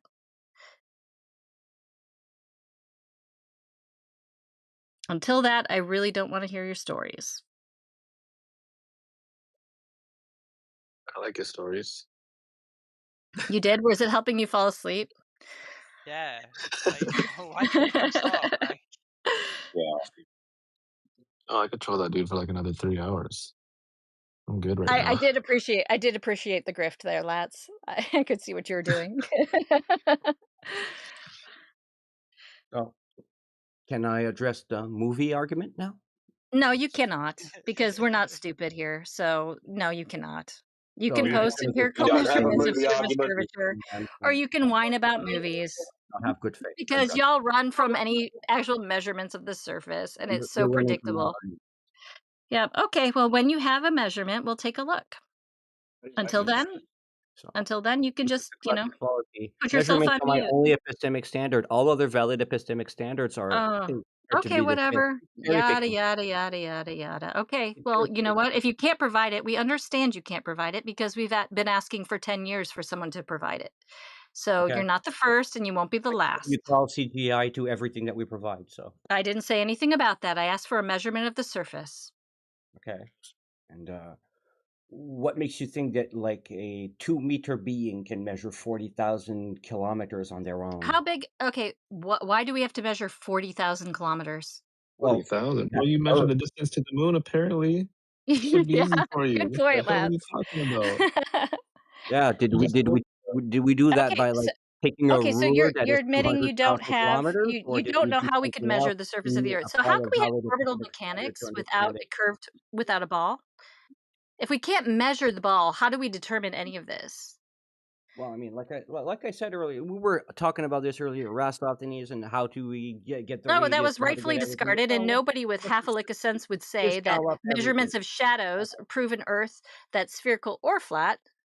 Those measurements are inconclusive, and they are only measurements of shadows and not measurements of the surface. So you're asking to understand the peak of the mountain without climbing the foot.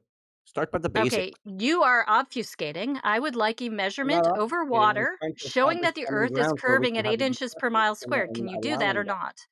You're Can not you allowing show the that the proper Earth... Hey, establishment of listen, because I grounded don't rules think you know what you're to have talking discussion about. about.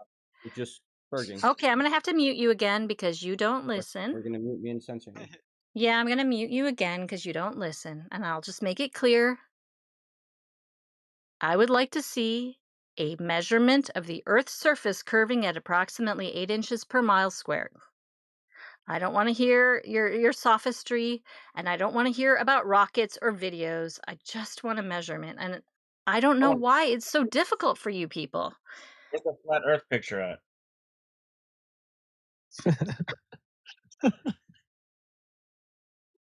So let me ask you this. No, don't ask me. Provide the evidence I've asked for. Well, if I provide it. Yeah, provide it. And then we'll discuss what happens if. If I provide it, how are you going to understand it if you don't let me Okay, explain if it? you can provide an empirical measurement of the Earth's surface curving at approximately 8 inches per mile squared, I will give you our home server. Hey, Fences, how about our friend provides his data, and then if we need explanation of said But you data, don't let me explain it. Yeah, How well, are you that's what gonna I accept it? said. He wants to talk about if, but he's not providing it. He just wants to talk about it. hey, perfect clown show. Suppose I post something Your here that data has a measurement first. here. How do you understand the tell- measurement if you don't let me explain the measurement? I don't Or want how you why? to explain. I want you to provide. Do you understand what that means? We can talk about your explanation after you provide a cited measurement of surface curvature. Okay, I give you a closed box. How do you know what's inside the box if nobody tells you Do you what's think inside he the Is box? this really understands that? hard for you? Do you not understand what a measurement is? This seems to be like a little bit above your head. Yes, I do understand what a He measurement just wants to lay down explanations like we get I every day know, of the it's so week. funny. You're just I beating around know. the bush. You do realize how transparent you are, right? Where's the flat Earth picture at? No, I'm you know sorry. your analogy There is no sucks too, dude. measurement Just with because you're rulers that supposed to are give us the 10,000 contents kilometers of the wide. box. That's not how you measure Okay, well, I'm things. going to put you on mute since you said this is something you can provide. I'm going to put you on mute to do you a favor so that you can provide those measurements, and then we can take a look, and then we'll unmute you. Does that sound good? I mean, Okay, you already cool. have the measurements. You said it 6 inches per mile No, squared. I asked You for said the evidence that measurement. exists in reality, not a calculation. So you go ahead and you How can does that provide that. not fit to reality? Yep. Okay. Bye. All right. So when he I can have one actually, for you. How about radar over the horizon? Because radar beams only go in a straight linear path. And you can measure an object by the height of the radar tower on a boat to the next boat or whatever radar target it is. You can tell the distance because the radar rings are set. What distances are we talking about? And where are Well, they you can taken? go up to 100 miles depending on how high your radar is above the Okay, well, water how line. high? We need actual, like, numbers to, because obviously, that would Well, change without, on the ocean, observer height. well, one 1 meter, you'll see about 4.5 miles. 6 feet, Okay. you will see 8 miles. Okay, so is there any variation in that, or is that a fixed distance that we can never overcome?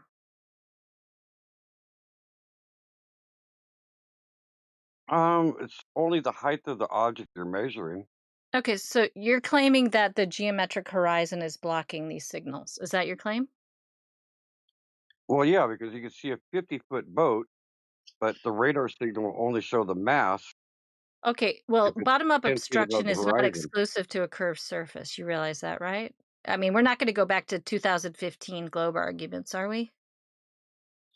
Well, at night, you can only see so far too at night, Well, yeah, even we with can optics. always only see so far, but that's hardly evidence of a curving surface, is it?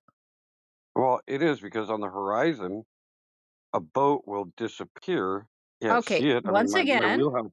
let me repeat that bottom-up obstruction is not exclusive to a globe. Yeah, it is. Well, Okay, what well, is claiming it Oh, exclusive? so is on. What is doesn't make it hold on? true. So, can some Hold on, people I have a post? question. Can That's some true So people? either what way. No, is you can wait. Y'all You're are let so finish, bro. y'all so impatient. So no, we have plenty of evidence that bottom-up obstruction can happen on a flat surface as well as on a globe. So that's not a claim that can be supported. That's not a measurement of surface curvature.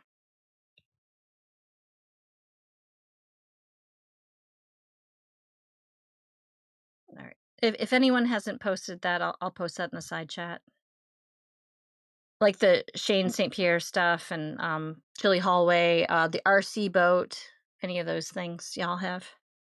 so what is obstructing the view? I'd like to know because I've been a mariner for like 50 years. Well, then you should know that you very rarely see that effect because I've spent a lot of time on the water and I almost never see that. See what stuff You do disappearing at realize 8 that miles? you do realize that there's water that obstructs it. We also have miraging, right? It's not earth curvature. It's if it was earth curvature, it would be consistent, which it isn't. And if it was Well, you don't earth have curvature, mirage at it couldn't night. happen on a surface. It couldn't happen on a flat surface either. You don't have If you, mirage in the night. well, how are you? What do you? What is your point with the night thing? And yes, you At can have night times, miraging he's at night if proof the of conditions are curvature. right. No, no, because that's the sun interfering with the molecules in the air. It's creating So reflected how is that refracted light. changing the shape of the ground?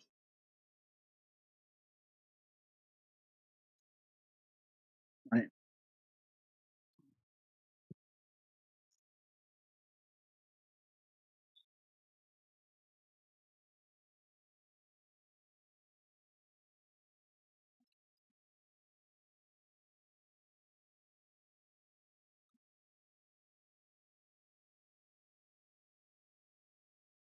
Wait, that guy kicked or something? Who was just talking? I don't know. It just went quiet on me. I thought I'd dropped out. Yeah, me too. Oh, I was like, what the heck? Weird. You know what's so funny? Oh, that chick's gone too. The girl that was trying to white knight for Storm too. It's funny. She's like, "Did he say that?" I was like, "Yep, he sure That did." was She's kind like, of "Ooh." weird. She's Oh, like, so I "Maybe I posted don't the want to white RC knight." boat. Yeah, I posted the RC boat, which obviously you can't have that kind of curvature on a pond of that size. And then it's always surprising to me when I hear people who spend a lot of time in the water claim that boats are always disappearing bottom up because that's just not what people are seeing. That's the I don't know if they've like deluded themselves into that, because they believe it so strongly or what, but it's definitely not what you're seeing on a daily basis.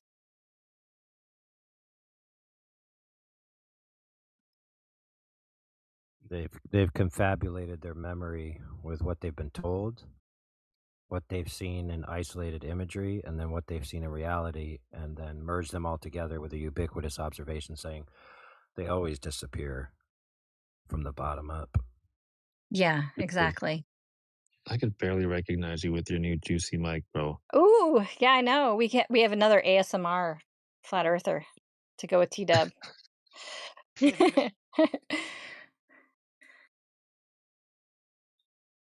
Yeah, I mean, yeah, I don't know that I've ever seen that bottom-up obstruction, and I have spent a lot of time on the water. But I posted some things in the side chat if anyone's interested that explains how that can happen on a flat surface. The RC boat is on a pond, and it shows bottom-up obstruction on the pond. Obviously, that cannot be Earth curvature at that distance.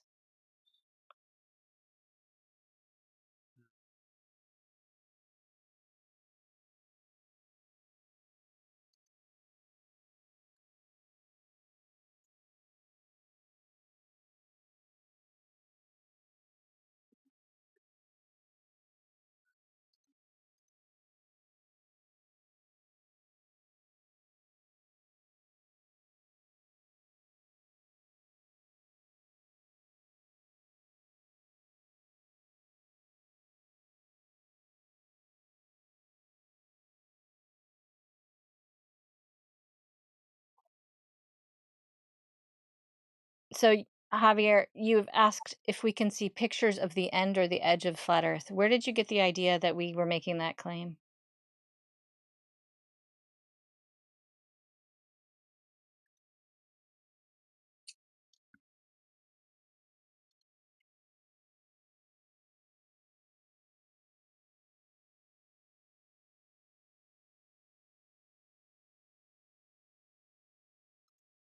Okay, I guess he's not gonna speak up. Everything flat has an edge. Really? Can you prove that? Can you prove that the Earth has an edge? No, Or you because just I'm assuming it's flat. Okay, can you prove that if the Earth is flat, it I must can have an prove edge? everything flat has an edge. Okay, that's not based that's your belief. No, that's proof. No, it isn't proof. My Can belief you is true because everything that you're looking at right now, it's flat has an end or an edge. Okay, does that mean that you know all Your phone things has about all things? edges, your computer, laptop, your table has edges. Dude, that is the worst reasoning I've ever heard. Those are all man-made Mm. objects. Do you know Yeah, what else so has so would a edges? flat Earth be? It's a man-made idea. The Yeah, I'll tell you what. I'll tell you water what. being flat If at you rest show is a me, man-made idea? if you show me yours, I'll show you mine. Whoa. That's Did so I say gross. flat Oh, that's Earth? Flat Earth Yeah, idea? you show me your edge. You show me the edge of your sphere that's interrupting boats. You show There's me no the edges on a geometric sphere. horizon. Round. Oh, yes, there Round things is. have no Yeah, edges. Oh. I infinite guess you number don't of know what edges. an edge is. Yeah, Round things have no edge. They're that's round. incorrect. That is incorrect. So you can get cut by a ball. Does an edge have to cut you, dude? I mean, come on. It doesn't. Did I say it You does? don't know you don't know what an You edge have no is. Oh fucking my argument gosh. skills. You guys This don't is even the know level how to of fucking argue an discourse. idea. Hey, AI, do you still have that the definitions for our poor friends here who don't understand that an edge doesn't have to cut you? Everything flat has an edge. Okay, prove Where's the to me Earth that the edge? Earth must have an edge then. Because you have a belief No, system because doesn't you're mean claiming it's flat, it has to have an edge. Okay, you say that, but that doesn't make it true. It is true. Name something Okay, that's keep flat I think that you know doesn't what? have I an edge. think you must come from the school of if I repeat it enough times, it becomes That's real. what you guys are doing. That's exactly what you guys are doing. Just fucking I didn't lying. make a claim about an Hey, edge. okay. Fair No I enough. didn't one, make a no Fair one claim enough. could about ever an Fair edge. answer enough. that. That was you, dude. No one in this room could Well, ever answer that. I've been listen, asking brother. that Fair question enough. for like 2 years Fair now. enough. That Fair enough. Let me ask you then, kind. Where's the edge of the universe? No one's saying that the universe is flat. Oh, really? You didn't know the universe was flat? Wow. Yeah. You haven't been paying attention lately. The universe is not flat. Really? You sure about that? Pretty sure about that. Well, you're wrong. Okay, prove it. Here, let me look that up for you right now. No, just prove it. How do I find it? How do I figure that out for myself? You can show me some bullshit internet study, but where's the proof? Oh, really? Oh. Funny how that works. Your own worldview, they think the universe is flat, and you got to deny it because it hurts your cause.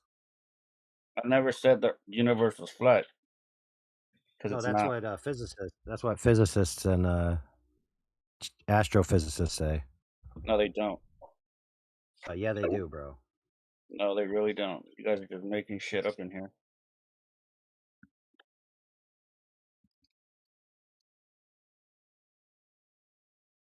Where are the physicists that say the Earth is flat? Yeah, it's claimed that the universe is flat. I'm sorry Where's you it? didn't know that.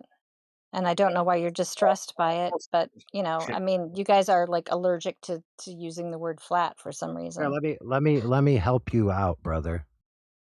I'll read it. So when scientists say the universe is flat, they're not talking about a two-dimensional sheet of paper or a pancake. The universe is obviously three-dimensional. Yeah. Okay, in cosmology, flatness is a technical term that describes the geometry of space. It means that the universe follows the normal, everyday Euclidean geometry. There you go, bro.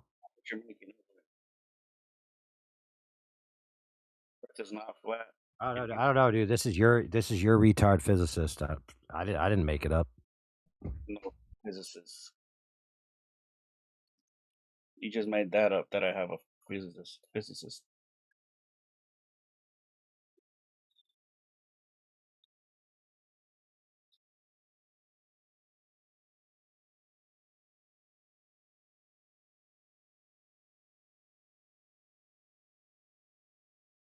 Okay, listen to this.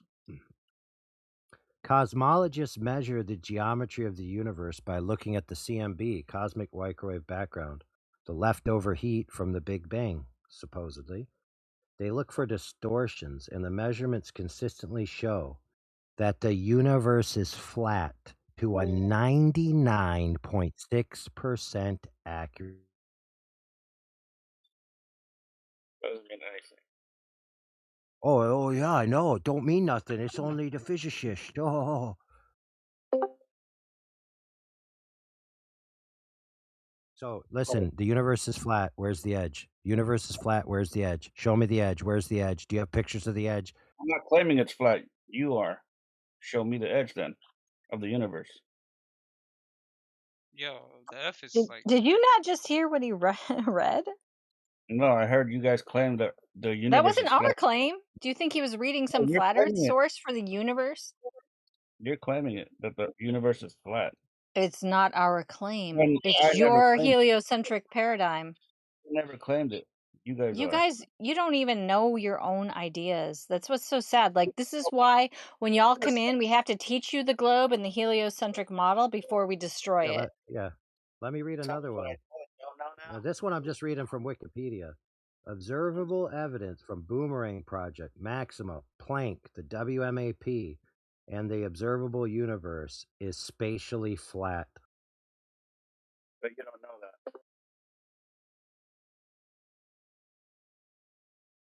that. So you only accept some of the stuff that your scientists say. Yeah, that's true. I don't accept everything. Just because a scientist said it doesn't mean it's right. So how do you decide what's right and what isn't?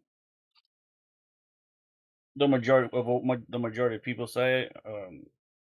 Okay, so you History. source your truth by consensus. Is that what you're saying? Like, the more Yeah, people who pure claim something, the popular. more right it is, As right? far as this, the flat Earth bullshit, yeah, We I'll didn't say. make up the flat universe, dude. Did make it up. That's your belief. That's your religion. But now it's my belief. Are you uncomfortable? Are you uncomfortable with hearing that the universe is flat? Because you seem like it. Comfortable being a lunatic? Well, no, you seem quite comfortable being a lunatic, but that's not the issue here. You don't even know your own heliocentric model. Yes, you know it. You know it better than I do, right? I do. I absolutely do. Yes. How big is the Earth claimed to be? What's the radius of the Earth? Where's the flat Earth? Where's the edge of the flat Earth? What's the? I do know. I'm just pointing out that you don't know what you're talking about. What's the radius of the Earth? Know that. You don't know that. Okay. How Am I much lying? curvature No. should we expect over 10 miles? I haven't looked that up. How far is the sun? Or maybe I haven't. I forgot already. Okay, well, yeah, Outside the moon, I'm I just know pointing out outside that the you don't know moon what you're is. talking about. And if you Hey, look in the side chat, hey, we have thankfully I know outside the AI moon has is, and we can posted see it. we have information about if the universe is flat as well as an explanation of what an edge is. So at 39 minutes past the hour, everyone can read what an edge is. The outside limit of an object, area, or surface. A place or part farthest away from the center of something.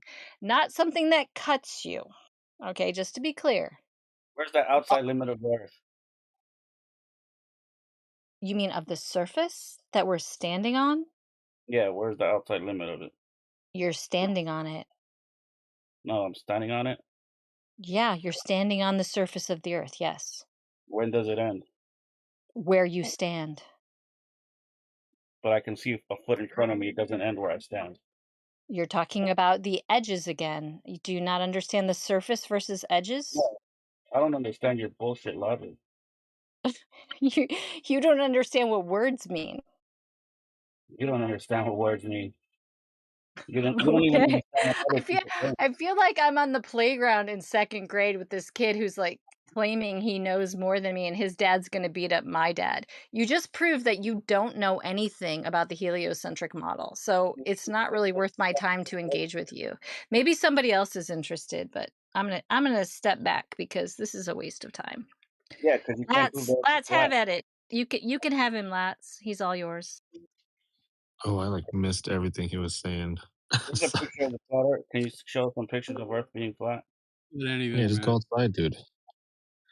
Just post them in the chat. Should be that easy. Yeah, just go outside, turn your phone on, dude. Just go take a picture.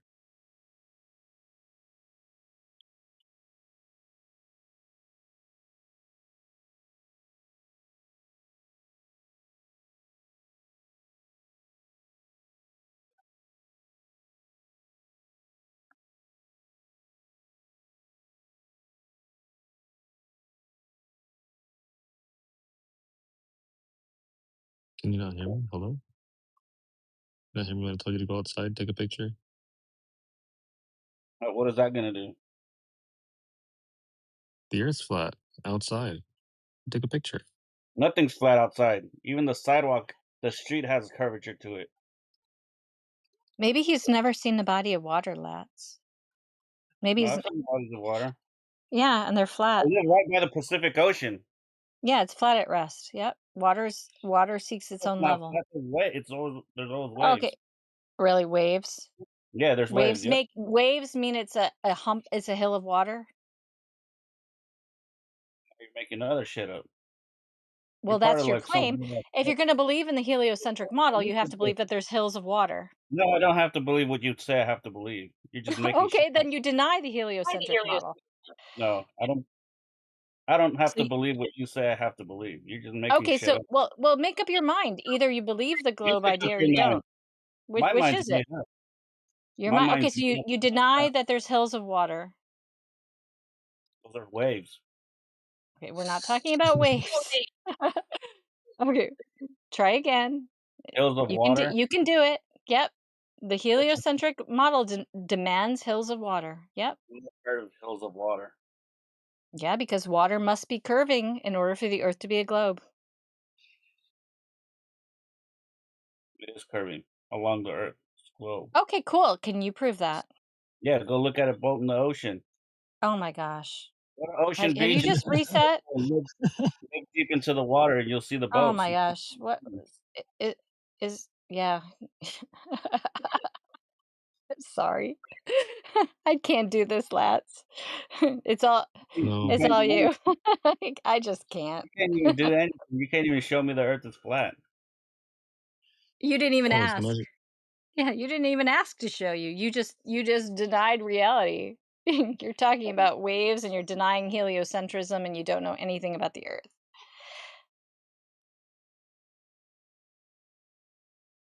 We can show you laser tests that show that the earth is not curving at 8 inches per mile squared.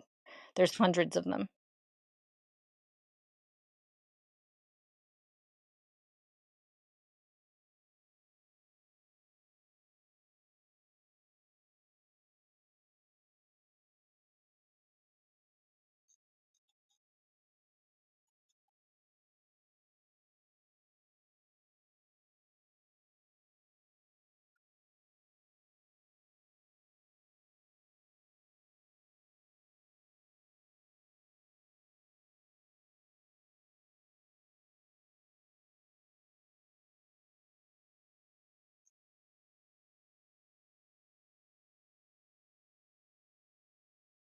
So I'm just curious if anybody in the room might have a measurement of surface curvature in accordance with the globe geometry, so we can verify that. Uh,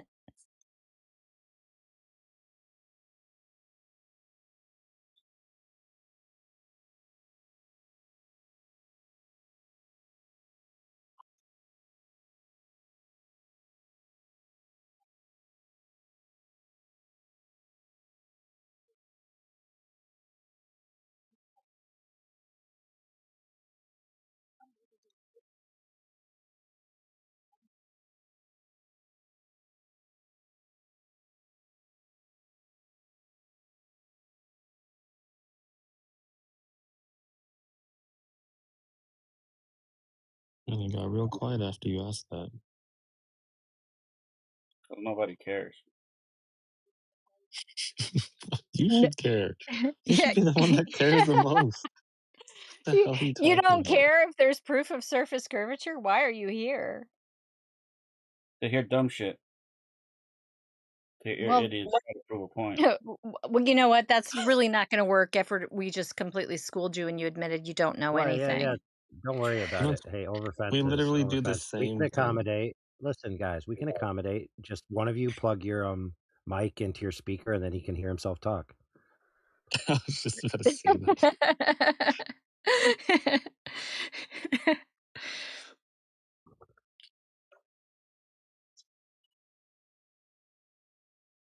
Yeah, dude, we come here to hear dumb shit too. Like you tell us that it's curving, but there's no measured curve.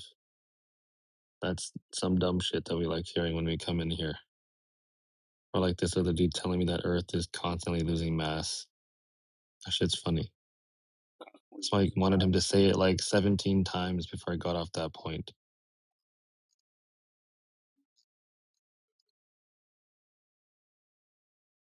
Even his white knight thought that shit was dumb. She's like, "Did you really say that?" Lats, how this mic do? That one's also good. They're all juicy, dude.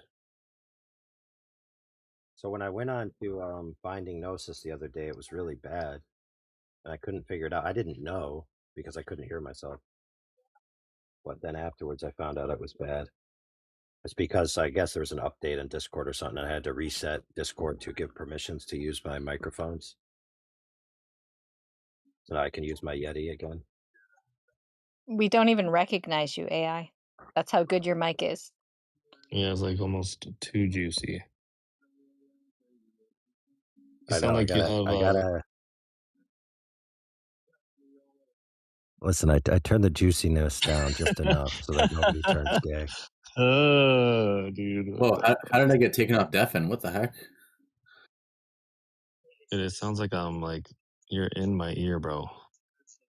I think Sounds like AI's your voice tongue took is the like. deafen off. See, that's what I'm saying, dude.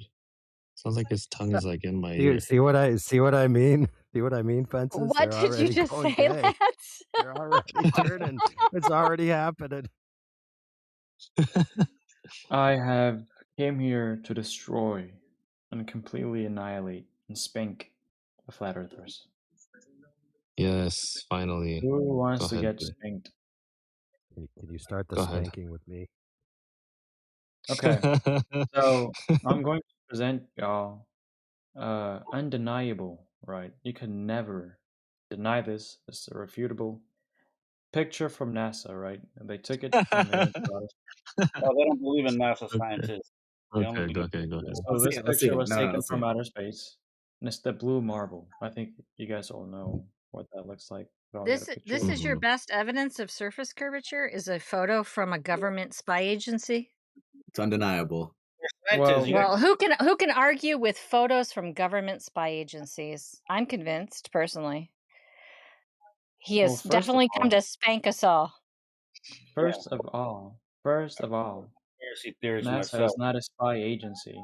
NASA is an Yeah, it agency. absolutely is. You need to do your research. It was I reclassified as a did my spy research. agency a few months ago. You are incorrect.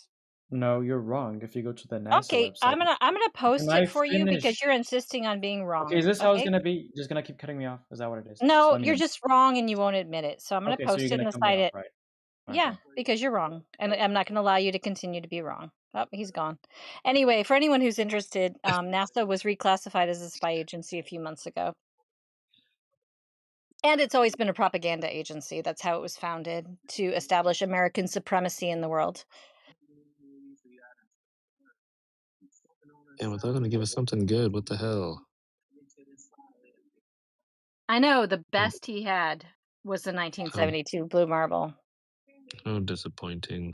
I My know. goodness gracious. I think I traumatized him when I told him NASA was a spy agency. Well, hey, at least he did the 72 Blue Marble and not the Simmons Marble.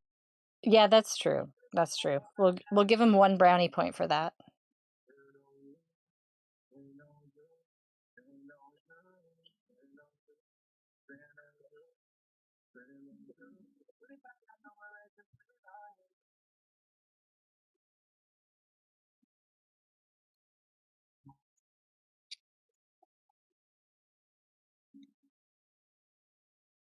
All right, who's gonna do it? Who wants to talk to Stormy now? Well, hold on. I just want to say that I posted in the side chat about NASA being a spy agency if anyone would like to look into it. We don't just say things, we bring receipts. So take a look for yourselves. Yeah, Stormy, take note.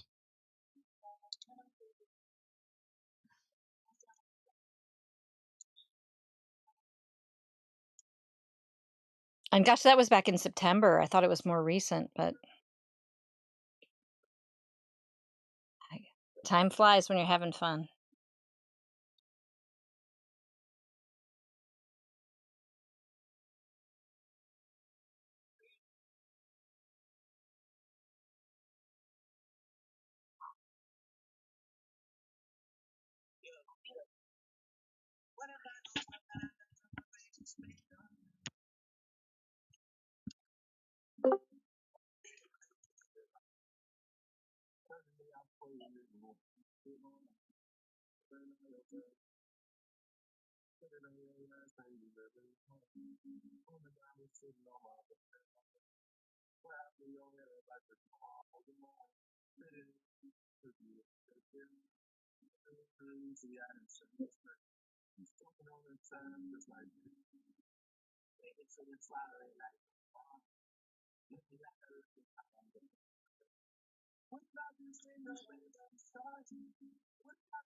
Hey, Carly.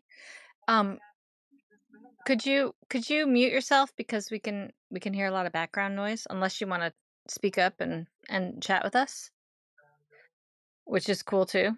Thank you.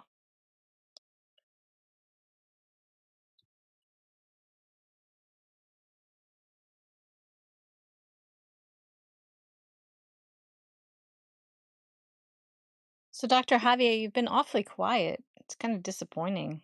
Oh, I'm playing games on my phone. Okay, well then why don't you mute yourself? I'm awfully quiet. It doesn't make. I'm not making any noise. How stupid are you? Well, you know what? You really don't want to insult me because I'm smarter than you. Oh, I'm so. Anyway. So, who else do we have in the room? I could smell the steam of him trying to think of an insult. Yeah. I Here, thought this is something good. I'm gonna unmute Dark Storyteller. Can you You tell can me why chat you with didn't him. look at the measurements I sent you? Yeah, let me check it out. What time did you send the measurements? A long time ago. Well, Also, tell me Yeah, her how many DMs minutes past the hour so I can take a look. her about DMs the are full, bro. that you posted.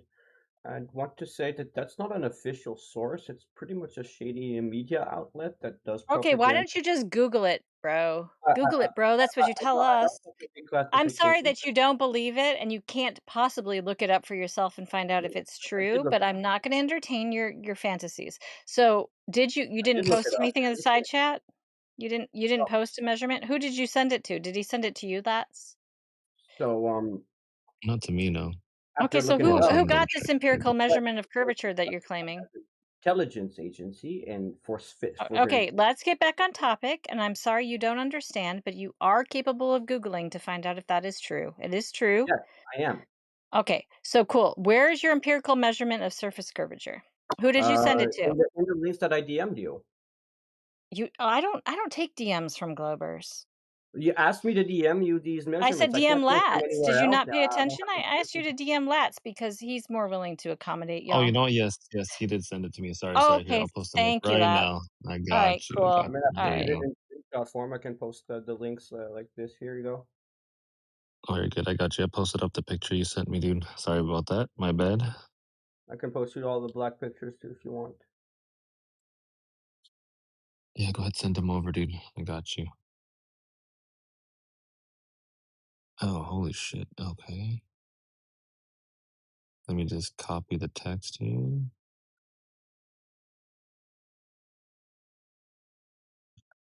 Sorry if this is getting spammy. I mean, there's only 2 more to No, go. you're good. You are good. I will take all these pictures. I will put them all in the side About chat for you. the spy agency thing, I did look it up a long time ago, and yes, it was reclassified as an intelligence agency for national security purposes. This doesn't make me a spy agency. Your media You don't outlet you calls it don't spy know agency, is that, right? what an Yes, I do. intelligence agency, that is what an Holy intelligence crap, agency dude. I know what does. intelligence is. I Hey, know hey, what an let me intelligence help you out, friend. Let is. me help you out, friend. No government officially has a spy agency that's labeled SPY, dude. Holy moly. Anyways, they do not have any authority to spy on people and stuff like that. That is a lie. I looked into the things that they were granted. So they now have some authorities over space You projects, know what? not You are so regarding right. Our national government security, such agencies as are the always defense of completely the Earth transparent about from what things like information they gather and how they do it. They always make sure and tell everyone exactly what they plan to do and how they're going to do it. Let me make this clear. If someone wants to make a spy agency, are they just going to announce to the public, "Hey, we're rebranding our agency to a spy agency"? No, they won't. So when you're Wow, saying you that are they're so gullible. so them being Do you transparent realize, about the like, intelligence involved, I because think on the intelligence means a scale lot of of things cope, in different you're like life. at a 15 out of 10. So intelligence has to do with a lot of stuff, not just spy stuff, and they have no Anyway, authority to I'll spy on digress and I'll people. let the audience decide that for themselves rather than hearing your misinterpretation of things in order to make yourself feel better. So, can you explain the information that you have provided to LATS and how this is a measurement of surface curvature? Well, you have the data from the geodetic leveling and how surveyors do things and other That's orbiting not satellites very and NASA stuff. Okay, that's not very I'm, helpful. Can you start from yeah. the beginning and explain this in layman's terms because saying da da da da da isn't In the helping. mathematics, you have to pick a sphere of radius r for a horizontal distance d.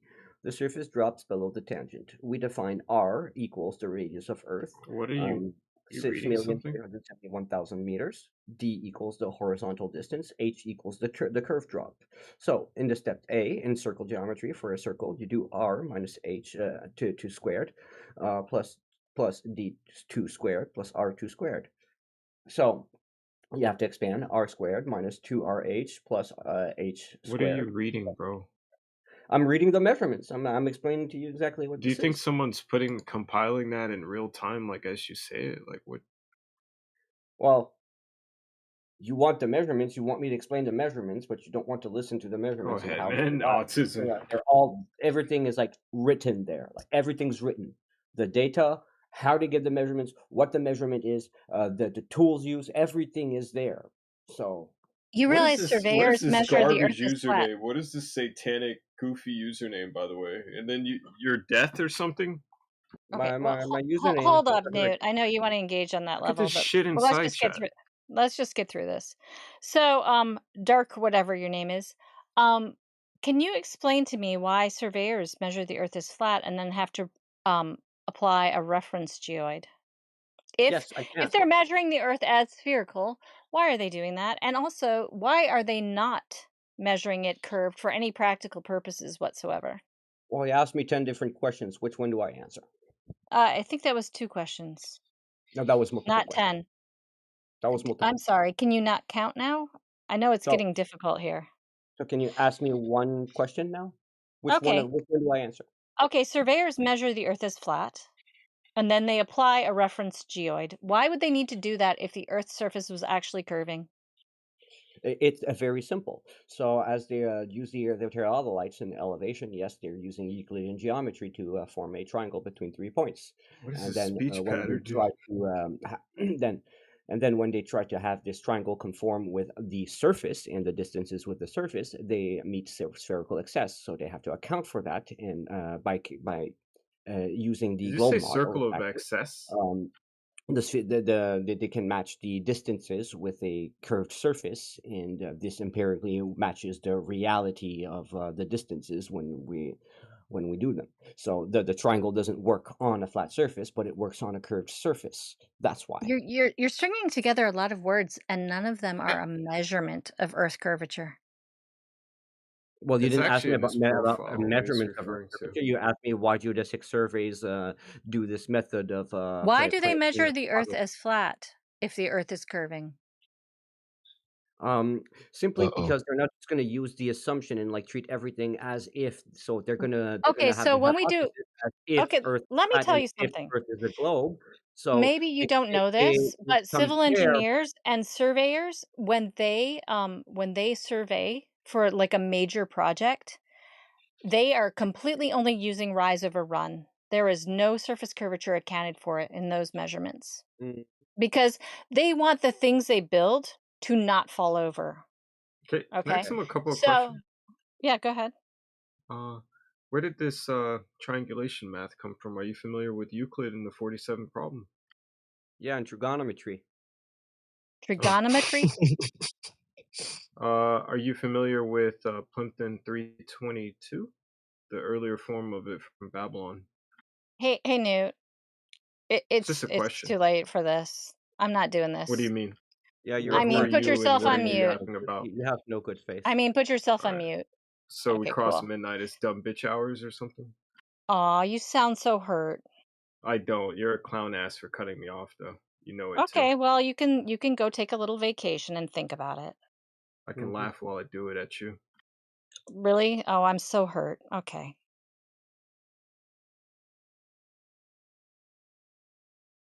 Anyway, if we can get back on topic without the crazy person, that would be great. Why do So, you just throw ad hominems at everyone and you everything? know what? You may be unfamiliar with Newt, but we are not unfamiliar with Newt. So I'm Okay, sorry then that you let's haven't been continue exposed to with him. everyone you've Well, actually, interacted with. you should be grateful you haven't been exposed to him, but we're not gonna white knight for people that I choose to mute. Okay? The experience is All not right, just cool. for Let's you. get back on It's like topic. it's All right? towards everyone. You're hostile. You're not of Oh, good I'm faith. sorry. Are you feeling uncomfortable? Because you don't have to No, I'm engage just with me if wondering. you do. Okay, Just so let's get back on topic. So why why are can't you surveyors have measuring the Earth as flat? can you have good faith? Why are surveyors measuring the Earth as flat? I'm not interested in your feelings. They're using Euclidean geometry in a Okay, flat so surface. It doesn't work, okay, so they measure it curved. no, they don't measure it curved. Then why does it only work when you apply it to a curved surface and never a flat surface then? Applying a reference geoid is not measuring the surface as The curved. reference geoid matches reality. No, it does not measure reality, and we have evidence of I that. didn't say it measures reality. I said it matches reality. No, it doesn't match reality because if it was to match reality, reality would have to Prove have a to me that curving it doesn't surface. match reality, please. Okay, then show me the surface measurement that proves that Whoa, whoa, whoa! reality is a curving Are you surface. giving me the burden of proof now? I asked you to Okay. prove to me that it doesn't match reality, and now you're asking me Well, to prove. first of No, all, that's not it. Burden of everyone's proof is on you experience, now. Burden of proof is on you. okay, stop It shouting and doesn't I'll match reality. explain. Stop shouting and I will explain. Everyone's evidence, everyone's axiomatic experience with the world is that the world is flat and stationary. Okay? This is how we navigate, this is how we measure, this is how we experience. So So you just let me it, finish and then you can respond. Let me finish. but I can't So finish this when I is right. let me finish and then you are free to respond. I will give you a chance, but let me speak. So, it is well understood that water is flat at rest. This is why we use water levels. Water This is ever at why rest? water levels. Can you stop talking? I'm asking This you a is why simple water. question. Is water ever at rest? You're making claims and gonna gishgal up 10,000 claims. I'm trying to address them one by one. Really, water is flat at rest is a claim? Are you unaware of Yeah, water being flat at rest? It is. Okay. When Well, did you we verify? we When can did you get. verify? I never thought I would have to justify something that everyone knows to be true. Okay, well, justify it. It's like Because I didn't never thought I'd have to justify things that everybody knows to be true, such as Earth is not flat. okay, So that's not something that has any evidence behind it. We use water it levels does. for the pure fact that water is level at So rest. radios or gyroscopes are not evidence. Satellites are not Okay, why are you evidence. talking about gyroscopes and satellites when we're talking about the I said surface? ray laser gyroscopes, not Okay. gyroscopes. Okay, listen, if you can't stop talking, then we're going to have to mute you, and I don't really want to do that because you get very triggered by that. So if you can just let me finish. We measured the surface as flat. That is our axiomatic experience. If you want to claim that the surface of the Earth is curving in accordance with the globe geometry, then you're going to need to provide evidence of that. Evidence of that is not claims. Evidence of that is a measurement. Can you provide that? Well, I would like you to have evidence that it's measured flat first. Okay, first of all, you have the positive claim because what we experience is it flat. You said But the I'm Earth happy is to measured provide. flat. I am How happy you to show me provide laser tests. I'm measured happy flat? to provide Okay. hundreds of laser tests if that's what you would like. Okay, your hundreds of laser tests, do they account for atmosphere or not? What do you mean? Do they account for atmosphere? What does that mean to you? Well, most of the time when they're doing these maths with the 6 miles or 8 inch per mile squared thing, when they do this and apply this, they're treating Earth as if it has no atmosphere and as if the laser is going to go through without a medium. But Okay. when we Okay. do this, like let's say on Salt Lake, or let me finish, we do this on Salt Lake or oil rigs or etc. We are under an atmosphere which has refraction, and not only that, we have also temperature gradients which Okay. affect atmospheric Well, ducting temperature and refraction is extend the laser obviously observation to 20 miles. So okay. You realize not efficiency at refraction all. is because of temperature gradients, right? Like you added that on, but you realize we have density gradients because of temperature, right? Yeah, we have temperature, we have Okay, the so wind, let's continue. atmospheric So, ducting, so plenty of factors, not just one. okay, so what is your claim then about refraction? I'm simply claiming that your laser would also bend just like all the light would bend. Okay, so your claim is that the laser would bend. Okay. Yeah. In what way and what are and under It, what it conditions depends does a laser bend? Tell me about this on laser bending. or it could be bending in superior. It depends on the condition specifically. If Okay. there's an atmospheric duct, it Okay. can bend very, very All right. significant far. So your claim is that whenever we make a long distance observation that destroys the globe geometry, that the laser is perfectly bending with the curvature of the Earth. Is that your claim? Wait. Why is it that when we repeat these laser experiments on normal days where there's no atmospheric ducting and extreme refraction going on, we get the accurate value? Just that. What's the Why is it accurate value? that Accurate value of 99% what? of the time What we are you do talking? these Accurate observations? value of Oh, I'm what? not finished. I'm not finished. Why is it that 99% of the time that we do these long distance observations with lasers, it conforms with the globe reality, and only 1% of the black swan Where are observation you coming up with this? account for the refraction I don't even effect? know what Hold you're on, talking brother. about. Hold Of on. course You you don't. screwed Yeah. yourself, bro. You know more Screwed about yourself. us, about our Hold model, on, but brother. you don't know what I'm talking about. Congratulations. Okay, great. Go ahead and describe a specific example of what you just described. In other words, at this time, at this day, they did this test. The oil Because you rigs said there's observation. hundreds. The oil rig observation specifically. Well, that's not a laser. Yes, there was a laser observation too of those, but yeah, you At the also oil have the rig? camera. They see the horizon, let's say at 10 miles when they shouldn't, but except that Okay, dude, you're that all over the horizon place, there, dude. like you see, there's like two lines of horizon. In between those two lines, you can see that all of that is refracted, and below that, it's not refracted. And the non-refracted horizon is the actual geometric horizon, and it's exactly where it should be at 6 miles. So there's no discrepancy there, and we can see the observation like from the laser, Do you the oil think rig a on a 1-foot different day. observer height You equals a don't see horizon at the 6 10 miles? mile horizon being refracted because there's not enough refraction for it, and therefore you only see that 6 mile. Listen, brother, I know you only got 17 minutes to live because your doctor said you had terminal cancer, but can you speak slower, for goodness sakes? Oh, I'm just trying to make the point across. Dude, it sounds like you're drowning, dude. Like nobody can understand what you're saying because this is how you Well, I sound. do have one and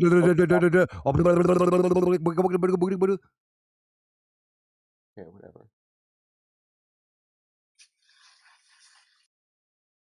Right. Oh, what example?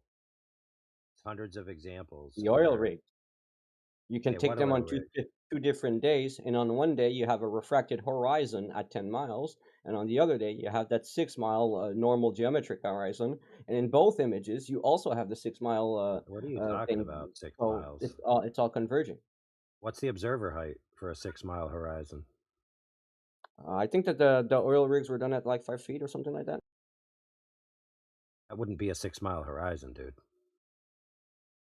With all the with the refractive index and etc. Yes, it goes to like to the normal gradient goes to about 6 miles instead of 3. So you have the 3 to 6, and then you have the refracted index from the atmospheric ducting, which gives you the 10 mile one.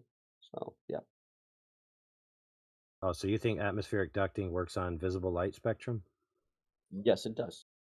Really? It does. That's your claim? I mean, if refraction affects light and radio waves, Hey, yes. let me help you out. Let me help you out, dude. Is that your claim? The answer is yes, because that was your claim. Okay, so now you're Yeah, making a go ahead. loaded Go ahead question and and go. trying Yep, to yep. put Cool. a Go ahead. Go claim ahead and provide. Go the ahead and answer provide to a the loaded source for question. that. That's very dishonest. Go ahead and provide a source for that. What do you mean the source for what? For what? Your loaded question and the claim that you're trying to project onto me that I didn't make? No, you just claimed that atmospheric ducting affects the visible light spectrum. So I just want you to source that claim Well, from okay. evidence. Does the atmosphere affect all electromagnetic waves? Let me help you out because I don't know. You might have a hard time with English. Citation, please. Okay. Atmospheric ducts, okay, have to do with the atmosphere and is a medium, and a medium care, dude. affects all electromagnetic wavelengths. I This didn't ask includes for you to light make and some radio. form of reasoning. And I asked whoa, for whoa, a whoa, whoa. citation I'm or not done. evidence. So if you use radio with an atmospheric duct and it goes over 300 miles, you have the radio is being affected by the atmospheric duct, and since that's an electromagnetic wave function, Care. light being exactly also electromagnetic would be also affected because this medium affects all electromagnetic things, not just Oh, one. really? It does? Okay, yep. Go ahead and provide a citation for that, please. Why do I need a citation for this? Because if you don't give me one, I'm just going to mute you till you do.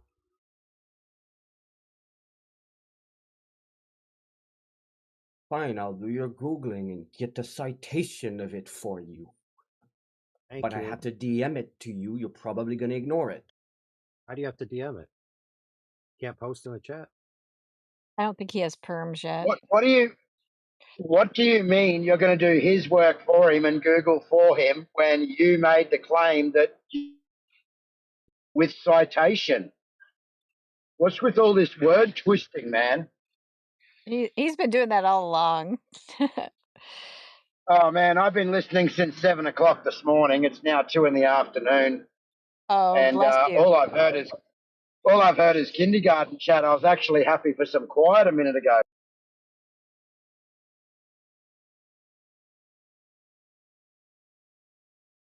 So who was the person that asked me for the citation? That was AI.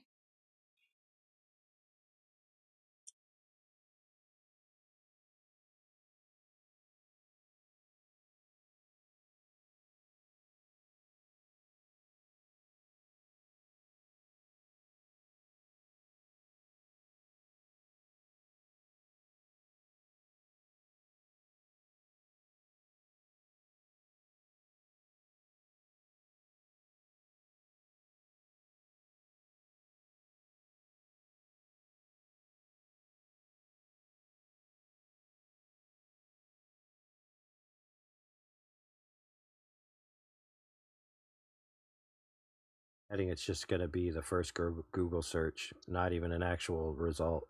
I don't know. I'm taking my time. Don't worry. Good job, bro. I'm going to get you more than one as well.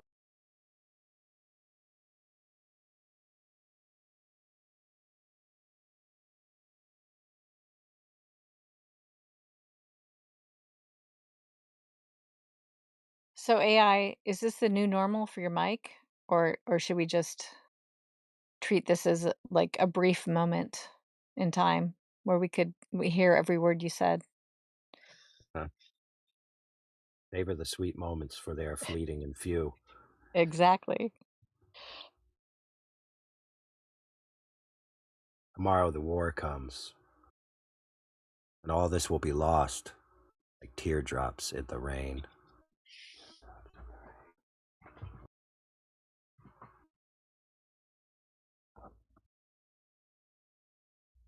I read that on a fortune cookie one time. It's from I think it was a quote previously, but it's from original Blade Runner. When Roy Batty is dying because he's a replicant and he only had so long to live. As he realizes time is running out, he's like, you know what? I've done all these amazing things in my life, and I've seen all these things that humans could never have seen. But it's all going to be lost, just like a teardrop in the rain. And then he dies.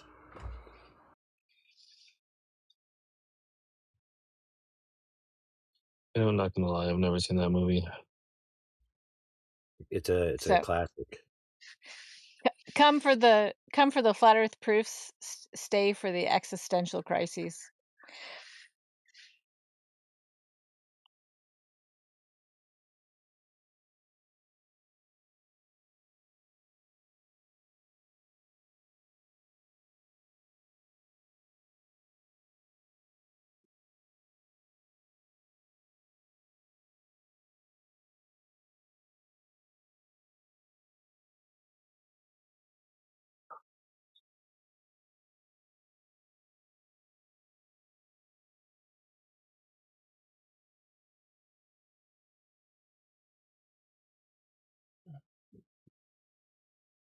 Mhm.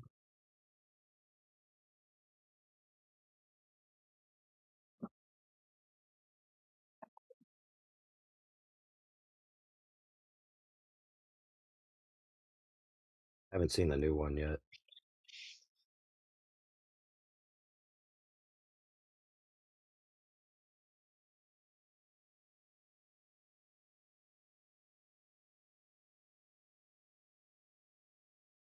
I haven't either. I haven't heard anything about it.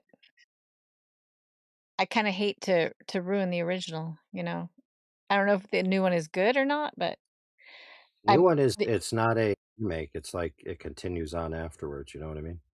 Oh, okay. Well, that makes it more palatable. Maybe I will check that out then. I should watch the original though again. It's been a while.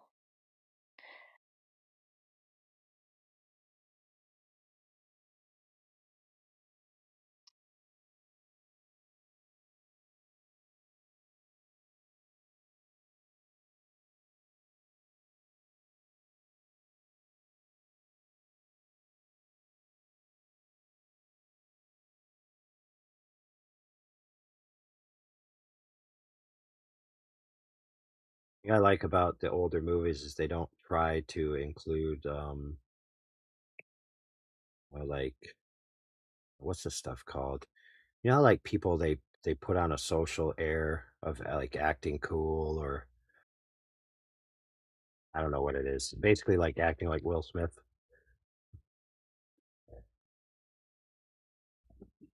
Yeah, it Here you kind of go. breaks the Multiple third wall citations when and they do their that. links.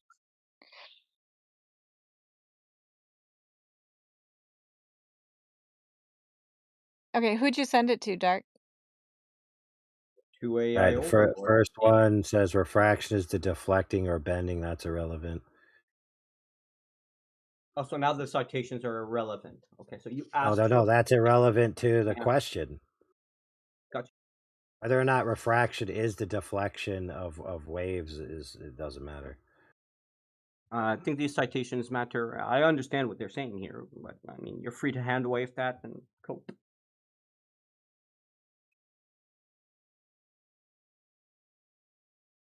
The second one is just about refraction generally. Okay, so finally we got to one that may actually matter. So let me open that one.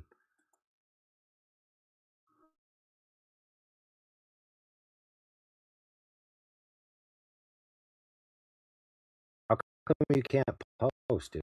Are you enough, Frank? Hey, listen, OG. So I clicked on his link, dude. Okay, listen, I clicked on his link, and it's literally HTTPS, everything explained. Hey, you want me to show you what it looks like, guys? Hold on. Literally not an academic source. Oh my goodness, this is hilarious. Ready for this? I gotta go back here. Hold on, I'm coming back. I'll go on to the next ones, dude, because the next ones seem to be more appropriate.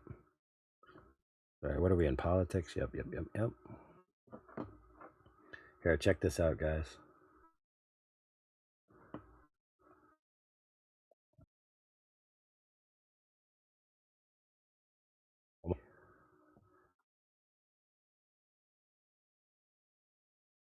Let's go, screenshots. This is what came up on his first citation that was even remotely relevant.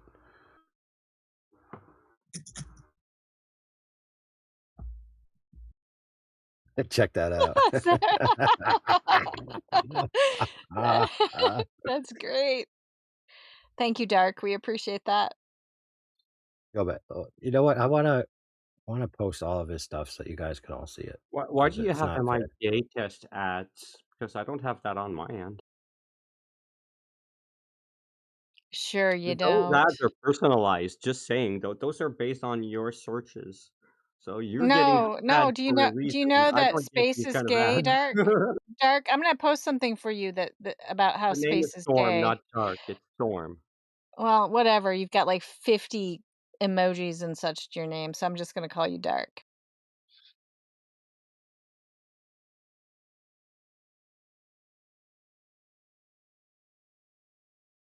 How many messages was this, bro? Oh no, it doesn't matter. I have nitro, I think, so I'll be all right.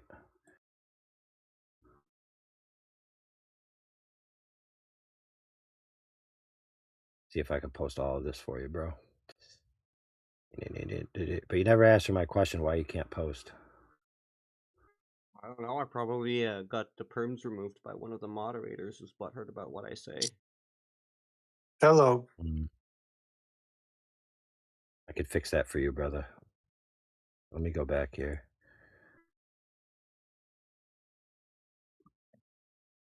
All right, hopefully I should be able to post all of this. Perfect. There. All right. There's everything he posted, guys. So you can check it out contemporaneously.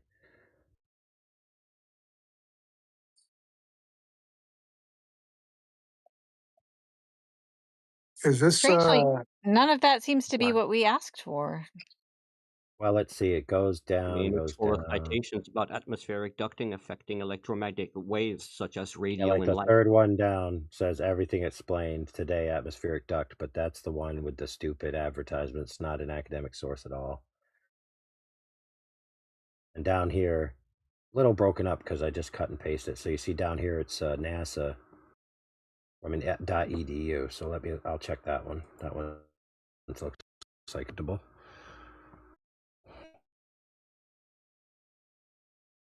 Yo, is There's this also room? one from the San Diego State University as well. So if you say How that much? San Diego State University is not academic, that would be a problem.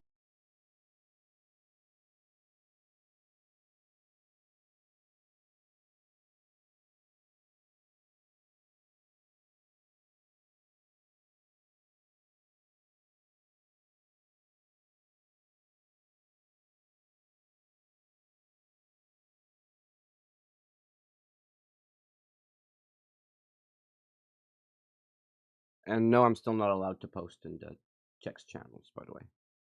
I'm reading Well, still. Hold on. it's not because of us.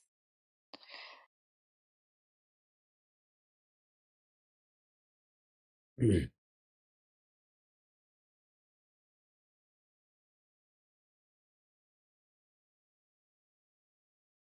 right, so the one from the sdsu.edu, that one looks pretty good.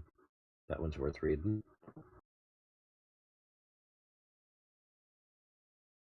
Although I don't really have the patience to read the whole thing, but at least this is something along the lines of backing up what he said. Whereas the previous ones before this one were just about refraction generally.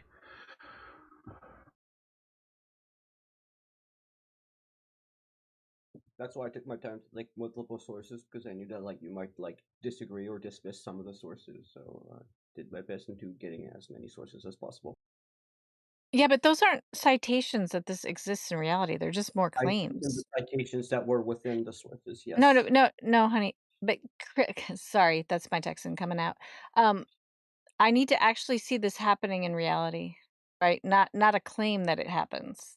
That doesn't invalidate anything. That's an argument from ignorance. It's an argument from ignorance to say that I have to see that the math comports to reality. Yeah, you saying that I have to witness it with my own two eyes for it to be That did I true. use those words? Did I use that word? Oh, Did I said it I says need That is the context evidence of that it using it. comports to reality, not a That is the claim. that is the context you're using it. Don't strawman me. And by the way, you can go at any beach or places, etc., oh, where there at a That's time where there's that. no, no, no, well, no, it says You can here, you, even the quote you did here says that optical and you can radio predict when there's going to be an wavelengths atmospheric have duct using the weather different patterns that we have, different so you can know refractivity in the exactly same when there's going to be atmosphere. a duct, and then you can go visualize it for yourself and send radio waves and light waves and whatever you want to it and test it. So yes, you can empirically do this yourself if So you'd like. your evidence, your citation is that you could do this. No, my citation is what they did, and then they cited in their papers. That's the Okay. citation.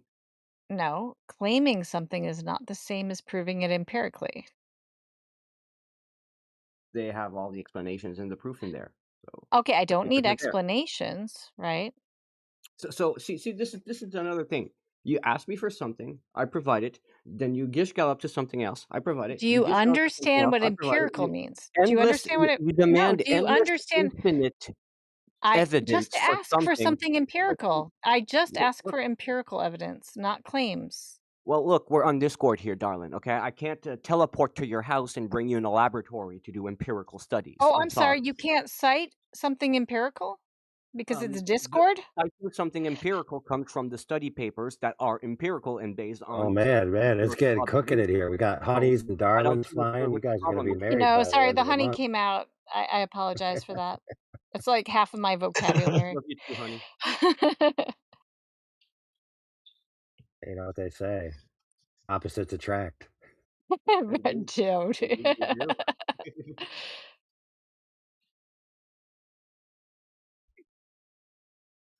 Want to hear me play piano now?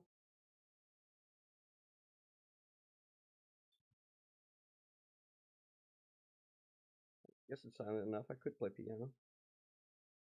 I don't know. It's midnight. Play something from Michael Nyman. Who's I offering to don't know play any known piano? songs. I just know my improv. What? Wait a minute, dude. Michael Nyman's name is literally the piano. Like Michael the Piano Nyman. I mean, come Like I on, said, I brother. don't know the known songs. I don't know any songs yet. I I just want know some my. Chopin. Play some Chopin while we go through your sources. I wish I could want play some show curve. kind of hard. I have a lot. Clever. Okay, So that was good, AI. Chopin. I am trying to learn Op 9 number 2 though. But the left-hand pattern is really excruciating for me. Yeah, I love it, but it is quite challenging. Yeah, it is very fucking challenging. Which one? Opus 9 number 2 or 1? Yes, his Nocturne 9 number 2. It's one of my favorite. I sleep to it every day. I love a good mazurka though. Yeah. I forgot to play that one. I haven't played it in Nerds. a while.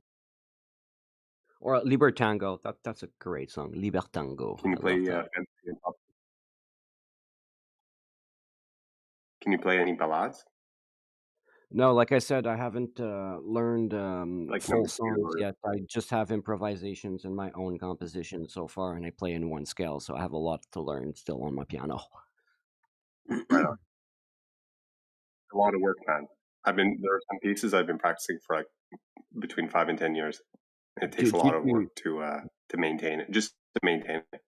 Yeah, just trying to even learn box prelude in C. My problem is not the technique; it's memorizing what I have to play, and my memory just can't go after the third chord because like I have to remember the three chords, then I forget the fourth, so I have to remember the third the three for it, and it's just always a cycle. So as soon as I remember the Yeah. fourth chord, I forget the three first ones, so I'm in a cycle, an endless You know, loop. you're allowed to use sheet music. Maybe Yeah, you're I'm taking still slow maybe at you're reading. taking too much refraction into account, and that's kind of like blurring your memory. I'm still trying to read sight read, but I'm very slow at it. I understand how to read though. I can read, but very slowly. It's going to take me an eternity to read a sheet. But I'll get it read. I get the notes right. Yeah, you got to Yeah, learn the language do it in first. increments, dude. You have to Always do learn it the in language first. Yeah, I always am do it in still learning it. increments. Increments at a time, one hand at a time. Trust me. Kind of don't hear you. Is that Jim's? Like 4 bars, 1 bar at a time. I Jim's believe just trying to that's the end pivot of the back. technique. 1, 2, 3, 4. 1, 2, 3, 4. 1, 2, 3, 4. You have to do that. It's just like any other language. You have to get to the point where you don't translate, where you just see the note and you know where to put your hands. You know, like Exactly. you don't stop and do that intermediary step. You're right about that. That's exactly what I would like to reach. Flashcards. Flashcards Yeah, help. yeah. It's Get a to a lot of point work. with each step. Get to a point. It takes a lot of work, but what you want to do, or at least what I've always tried to do, is get to a point where it becomes a muscle memory, and you don't necessarily worry about Yes, yes, the that's why I can theory, play improvisations and right? Your sometimes muscles, your like hand muscles take over. there. Like if you want me to play in B flat Yeah, minor, yeah. my muscle memory is all in that scale, like all over that scale. I'm gonna play it in F phrygian dominant, DB major, or B flat harmonic. I'm gonna do every variation of that scale. I'm like that's the one scale where I can do whatever I want with it. But the other scales, I still need to Right learn on. them. Yeah, once you have the scales going. I do. Same thing with pieces. It's just you don't worry about the keys it's in. You don't necessarily worry about the modulations. You just know where your hands move. Exactly. I just hear the note, and I know exactly what note I want to shift back to, and so on. And also with the chords, I also have chord progressions in my scale now. So, although I do need to figure out newer chord progressions because I'm kind of repetitive. That's normal. That's normal. How long have you Yeah, been playing? It gets familiar.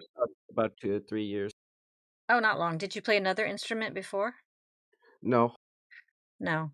That does make it a little more challenging. Yeah, Yeah, I mean, I started when Yeah, I was really Chopin young. stuff, dude. This helps, you know. I like bought the piano. Like I was just looking at my hands. Yeah. I'm like, these need a piano, and I didn't know anything about piano or anything. Some guy told me that like if I buy a piano to focus on weighted keys, that's going to be the most important thing on my piano. So I paid $1,000 for a Yeah. weighted key piano, and didn't even know anything about it. Didn't even know what a C major was, and etc. And blindly went into it. And now, people do like what I play, though. That's pretty cool. Well, good on you. It's Yeah, a great thing. I've heard a few things.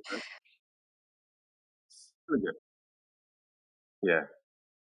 Did you know theory before? Or no, you just said you didn't. I like have zero Or knowledge. did you say you didn't know where it was, but you're all familiar with it? Nope. Zero, eh? Okay, that's pretty good. Zero. I went Chopin from stuff, that's like Euclidean flat sixes. yeah. That's yeah. It's a steep learning curve, dude. I've been in music for like 20 years, 25 years, something like that. Primarily started on percussion, and then It transitioned synced to in the well piano in the when I first 2 couldn't weeks. play anymore. Yeah, synced in very well in the first 2 weeks. Yeah, Like, it's crazy. I was understanding everything right now. Everything, you know. And now even what I understand, I'm like, holy shit, there's more nuance to it than I thought. It's really, really daunting. It's never ending. No, it's never ending. If you're gonna get into Chopin, man, you gotta put the theory aside. You just gotta learn the note. Classical shit. Okay, you can understand. Okay, you know, I get it's in C sharp. Okay, you know, I can expect these keys. But then just put that aside and focus on the actual movement. because you're not One going to thing be thinking about chord progressions necessarily when you're playing. You know, it's so complicated. You have polyrhythms between fingers and hands. You know, fantasy impromptu, it's a 3 against 4. Like, you know, you don't fucking care about the keys anymore. You one just thing need that to did get help me that a lot was motion in play, right?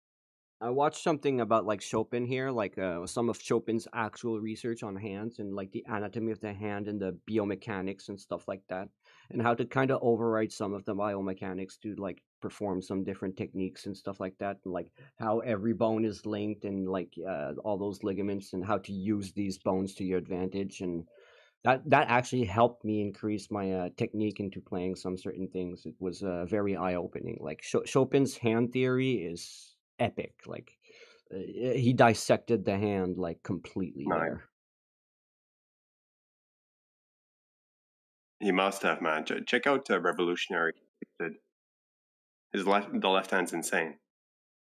Oh yes. It's Opus 10, number 20. Excuse me, Opus 10, number 12 in C minor. Oh, C minor. That's one of the scales I'm struggling with. Yeah, a couple of flats. Yeah, there's only technically there's only 3 flats there, unless you're doing a harmonic minor. It's funny. I'm playing with It's all white 5. keys minus a few. Like I have 5 flats and it's fucking easy. Like B flat minor. Yeah, like, it's all black keys with a few white keys. Yeah. Like B flat minor and harmonic, like all 5 flat keys. It's so easy. You just do C, C, F, A, and the flat. It's so natural for my hands Yeah. too. The You natural gotta position. shift that. Yeah, you just shift that down by 1. Yeah, you shift that logic down by 1 key. You know, you're all in whites minus a few. Yeah, it takes time, but yeah. Yeah, I know A minor is pretty much like C major, but with A as a root. All right. I'm trying to learn E and E flat because I know that there's a lot of harmonics involved with the E note, and that's one of the most obsessed by the professionals note. So I kind of want to get into E, but I just don't know what I can play with E. What books are you using to teach yourself? I've not been using any books. I'm literally just playing on the piano, improvising, adjusting my technique and stuff like that. And sometimes you would watching music and people play the music also. Yeah, you would do well to get a really like a systematic theory book and go through it. Yeah, you're right. I should probably do that. I'll send you a link in the chat. This is what we use for our rudimentary prerequisites to get into college.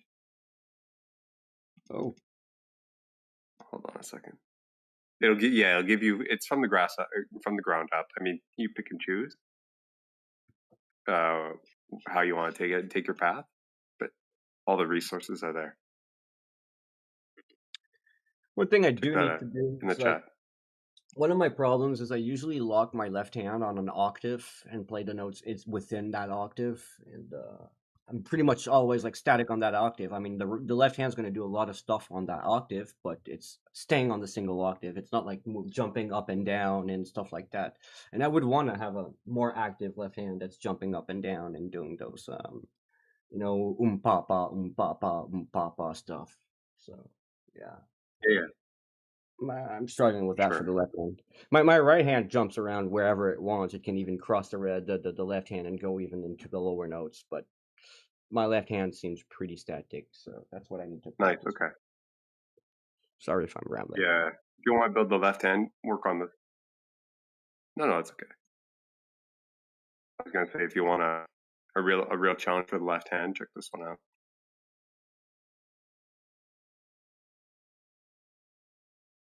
You'd be better off DMing me that, please, so that I don't like lose it in the flow. Oh, sure. Well, no, copy the link, put it in your browser. I'll DM it anyway. Have you guys seen the Flat Earth conceptual model? That one on took me JPEG? years. Flat Earth conceptual model? Oh, dude, I'm gonna need to improve my sight reading for this. What is the Flat Earth conceptual model? I'm not aware of it. It's a model that shows all the moon phases, all the stars from our point of view, and it's pretty accurate. Pretty accurate. Okay. Can you link it in the An side chat? Egyptian moon, and it has like 10 million views on Twitter. Here, I'm dropping it now.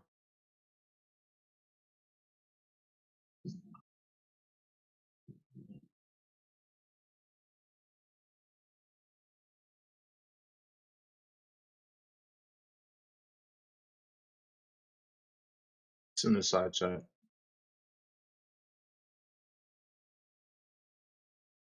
GitHub. Okay.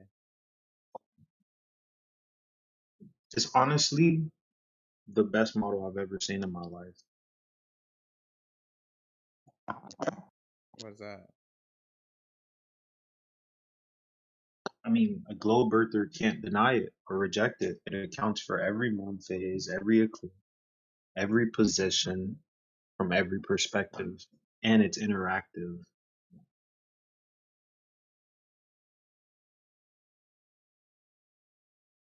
Let's take a look. And I'll send the tweet of it. Why do I get a message not to open or share it, saying that that's not safe? I don't know. I'll send it from Twitter since you might think it's sketch. Dude, this. What is this? I'm bullshit. Yeah, we're not opening that. I wouldn't open it anyway. I did. I opened it. It's fine. Oh, good. Well, you can open it.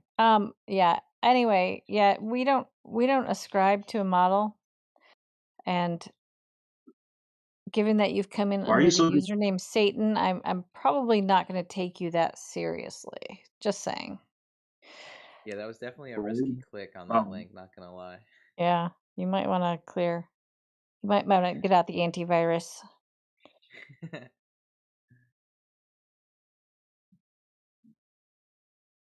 Well, that's a great way to introduce a person to your cult.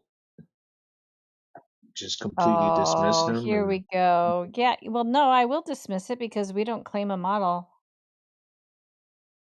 I didn't ask you to claim a model. I said, "Hey guys, I found something interesting, and I shared it just like you would." And now No, you're just no, like, I "Hey, wouldn't don't share that. You've got no, I wouldn't. The shut up." Ptolemaic model.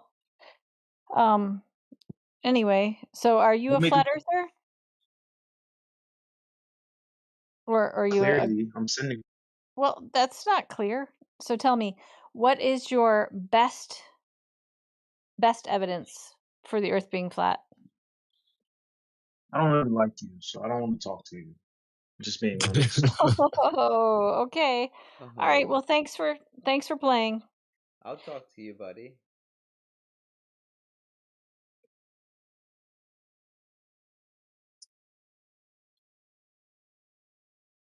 To your buddy now, Tonger. You want to No. be buddies with Satan? Well, he's not Satan. He's just a guy with the name. Well, obviously. I didn't say he was the actual Satan. How do you know? Well, I don't actually. He could be. Satan would probably be on Discord This if guy's Satan creepy. was Probably around. off the probably better off to keep him muted. Satan is real now? That's funny. Yeah, maybe you should change your name to something less controversial. All I know is that people who are flat earthers have no problem defending flat earth with evidence. They aren't scared off so easily.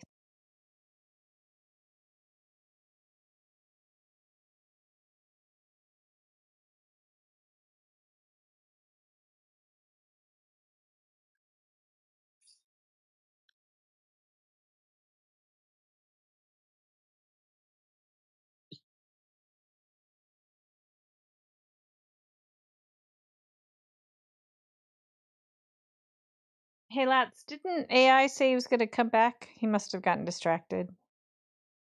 I don't know. I'm not sure if he even said I that thought or he was not. reading through that stuff and then he was going to come back and talk about it. But maybe I misunderstood. He might have fallen asleep, honestly. No idea. Maybe. Couldn't tell you. All those bedtime stories earlier. Yeah, those were fun.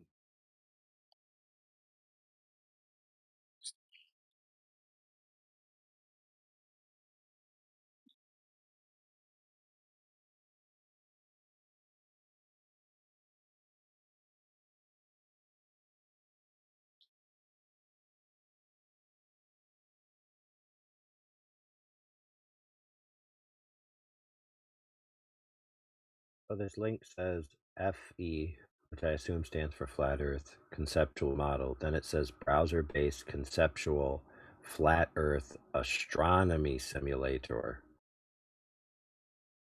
So it's a astronomical model, I guess, not a flat Earth model.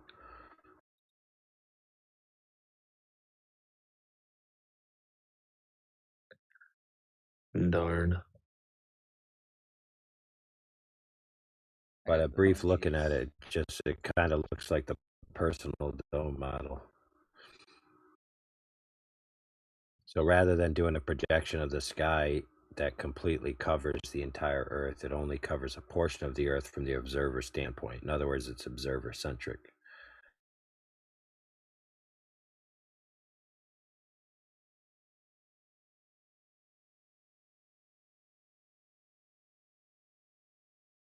But the size of the personal dome and the location of the stars on it,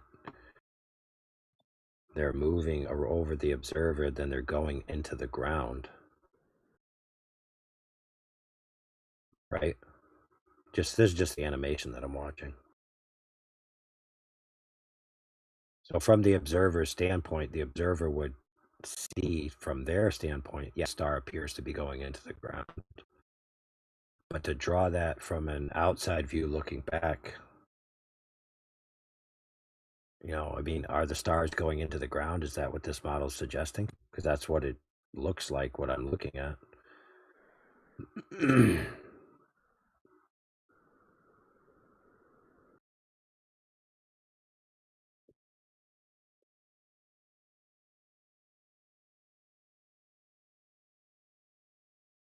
So without Stormy, looking at it any further, I see that is a problem.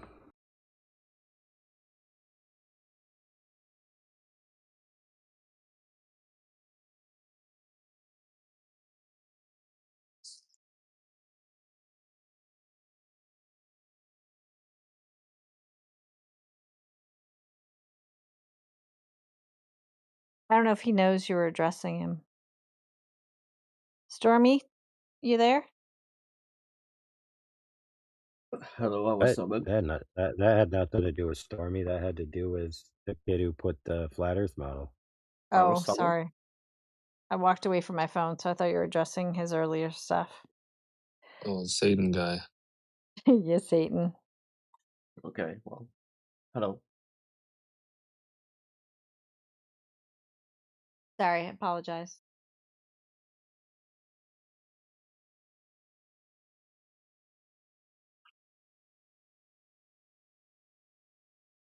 I'm sorting receipts.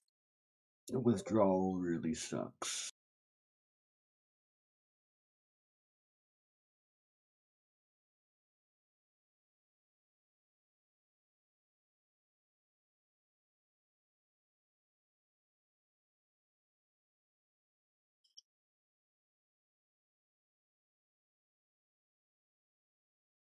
Maybe I should sleep it off, though. Do it. But it's not really a good solution to trying to detox.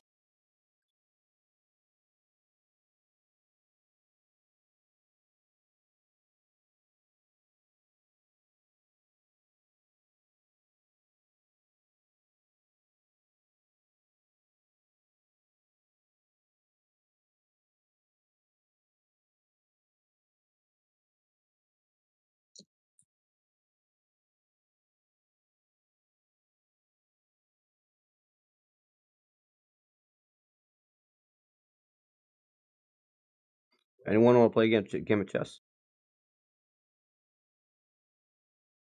You playing chess Oh, at I heard 20 cups was a tank. You can play chess on Discord or in chess. I heard Lats was a pushover.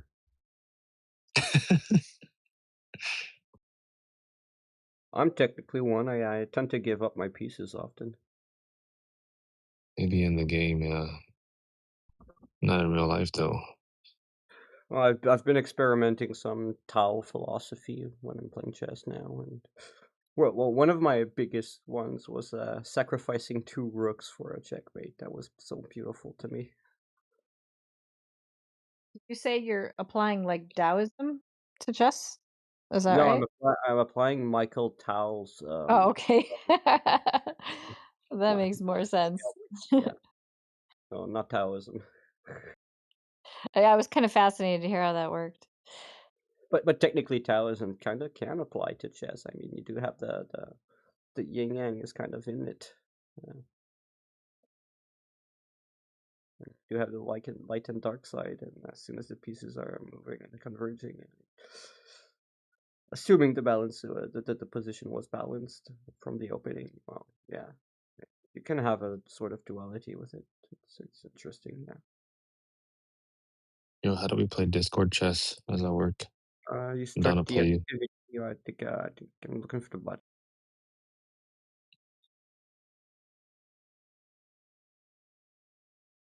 Oh, it says I don't have the permission to start the chess in the park activity.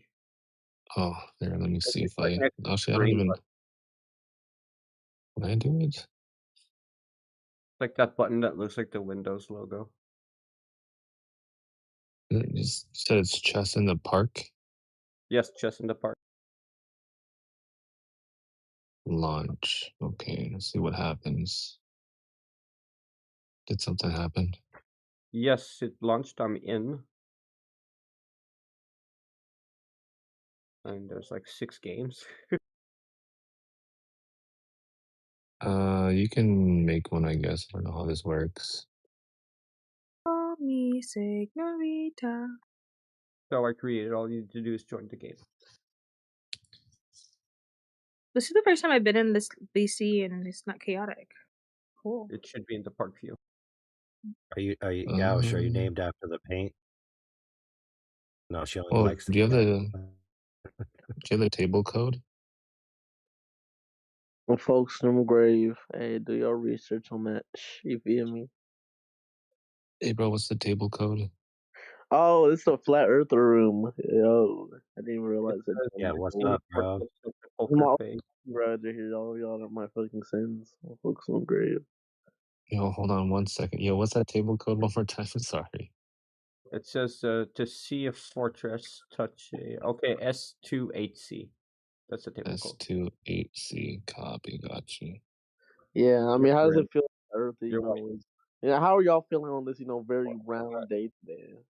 Very circular. You okay there, Master It's, Debater? You sound a little confused tonight. that Haven't sounds seen you in a while. Haven't like- seen you since you claimed to see curvature from a 3-story building. Oh yeah, I can still see the curvature, by the way. Yeah, so Months I think later. you need to. I think drugs are bad, man. I think you should quit. Okay. So how about this? You go outside and tell me if you see curvature or not. And if you say no, then you're lying. So. Okay, so you're just showing that you don't have any idea what the Well, I'm globe showing that geometry your is. eyes No. don't work Let me finish my sentence. as much as you think it does. Your eyes. Okay, so let me ask you, since you are clearly smarter than us, what percentage of the Earth should be visible from, say, the ISS? How about this? Simplify your words really quick. You mean from space, right? I said from ISS height. Was that Okay. unclear to you? So from space, So right? approximately 255 miles. What percentage of the globe would be visible were it a globe from ISS height? Well, according to you, all of it, if it would be flat. So, if you want me to go by your logic. I just said globe. Did you miss that? You didn't say globe. Can you show the clip? What percentage of the globe is available to be seen from ISS height? Educate me. No, you said that we should see curvature from a 3-story building. So shouldn't you know this too? Oh wait, I should know what I'm gonna see from space, even though I've never been in space. But okay, Okay, well, if you're claiming we can see curvature from a 3-story building, that makes the Earth incredibly tiny. Do you realize that? Hold on. I never said you couldn't see, the Earth from space. I just don't know the specific I percentage. didn't say you couldn't. I asked you if. Here's what I'm getting at because. Yeah, you're getting at numbers, which I don't know the specific numbers. Oh, I'm sorry. Numbers are hard. But let me just say that Yeah, if like I you said, can't you're see, the if you point. can't see Earth's curvature from ISS height, you surely didn't see it from a hotel. I didn't see it. Wait, you want to see the picture again? No, I don't need to see the picture again. I still have it and laugh at it on occasion. I'll see the picture again. How about that? And then you can tell And me you if you. showed a line of trees too. I want the room to be aware of what we're dealing with right now. Yeah, the smartness, that I have attained from years of debating you, blob time. Yeah, I know. You've clearly bested us. It's really hard sometimes, I To you, dude, know. you must argue with have people. you must be smarter than the current astrophysicists, yeah? Yeah. Oh, I'm for sure Oh, you are? smarter than all of Yeah. you. Well, so you're smarter than the current science communicators and astrophysicists. Wait. How does any of them prove that the Earth is excuse me, flat at all? What does this Well, prove? they tell us from the Red Bull space jump that you would see zero curvature from that height because it's not Oh, mathematically possible. So we can throw your 3 stories straight in the bin, yeah? okay. So nice fallacious argument. You already committed a fallacy. Appeal to authority. So good job. Look at Oh, the images I so sent in chat. you're smarter than the current astrophysicists that state Yeah. that you Nice can't see it. appeal to authority, Well, buddy. I can tell you then, Yeah, without nice appeal authority, to authority, buddy. Nice if you have fallacy. any ability to do any sort of mathematical equations, you'd realize So that you're instead not of going to actually see trying to present an argument, mathematically. you resort It's to not appeal to authority mathematically with no proof possible. at all. Dude, you Nice just talk appeal to over authority, everyone buddy. because you're fucking butthurt or what? I put him on mute. Go ahead. I was just making telling him that basically from that height, mathematically, it's not possible. And if he likes, he can disagree with the current science communicators that will tell you that. I draw everyone's attention to the side chat, and these are the photos that he presented as proof of Earth curvature from a 3-story building.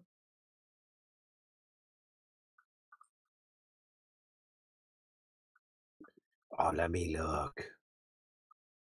I know. It's like Golden Globies material. I saved them. They were that good. And this was a while That's like, ago. It was like dude, over a you know year what, ago. bro? And I know exactly where he took the photos. I recognized it. So it's a water park in Texas. So he was there with his parents, at the water park and thought he could see curvature out the window. You know what? I think the problem is that he borrowed PD's supply. I think you might be right. This is like a PD level argument. He's like, the Earth is curved, and we're like, oh yeah, what's your proof? Well, I go to the beach, and you're like, yeah, and I stick my foot in the sand, and we're like, yeah, and then when I lift my foot off, there's a curve.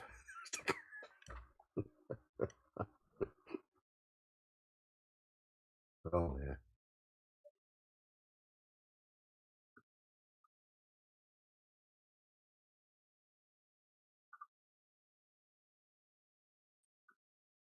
Master debater, what does that tell you that PD makes more sense than you do? Oh, did he run away? He said it I was think an we all easy got win. He said it was an easy win. Pack it up, boys.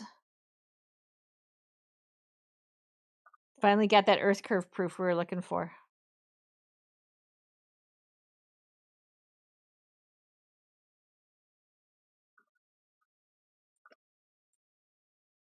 Oh shit! Good job. You got me.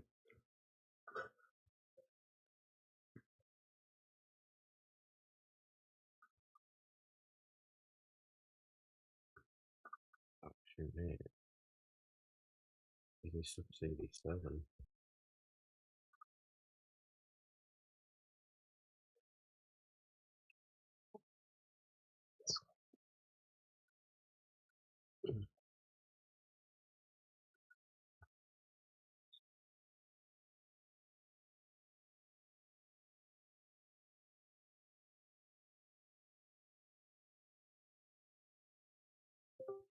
You got Maiden 1. I don't think I do. Oh, I do shit. I see that. Another? Yeah, sure, I'm down. Huh? How do we do it? Yeah, I'm down. Yeah, the Earth is donkey shaped. How do we do this? ZL8L. Yeah. ZLA what? L. The Earth is a donkey. Wait, hold on, dude. 1 second. Sorry. ZLA L8L. AL. Okay, gotcha. Those little, Oh, it says board not found. ZL8L. Oh, 8L. Sorry, they said A. My bad. Okay. Oh, I'm white now. Good luck, dude. What kind of shitty opening can I use? I'll do it ready.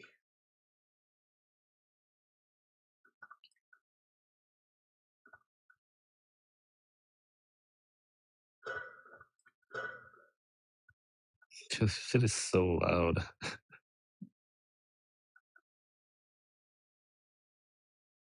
Yeah.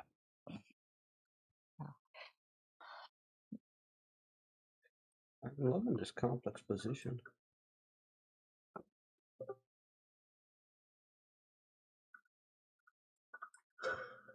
Of course, I'm going to undouble my pawns.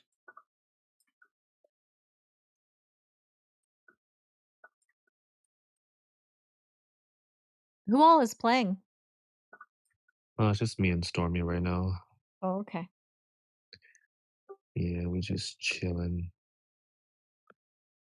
Playing some chess Yeah, he tickles. won the first game pretty well, too. He played very solid. I really enjoyed it. You're getting sucked into chess and RuneScape. You're never going to get out of here, are you? I'll be here forever. I know. You're really not going to like me now. Oh shit! I do that shit every time, dude. Yeah, last game you lost a rook like that, too. Yeah. You still won, though. I'll see if I can get it back. Take. No, I can't. I should probably capitalize. Yeah. This is tempting. Yeah, I gotta capitalize.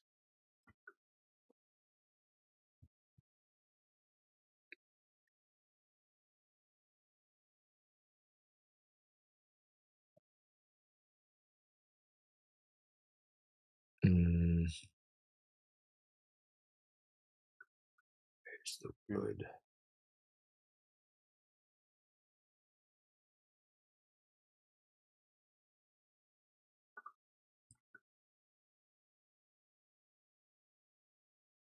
Oh, that's interesting. Yeah, I put I wanted to put my bishop there first, but I said, why don't I make him move his pawn first? Because I knew you would push Yeah. that pawn if I put my bishop there, so I went there just to go back there. Oh, that's and take good. base a shuttle spot. Yeah.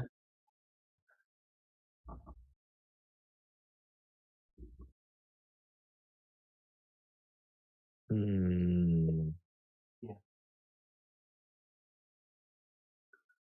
Let's see what you'll do here.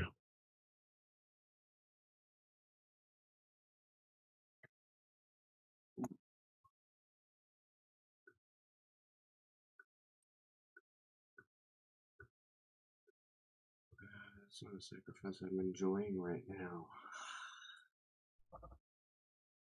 That's admittedly annoying.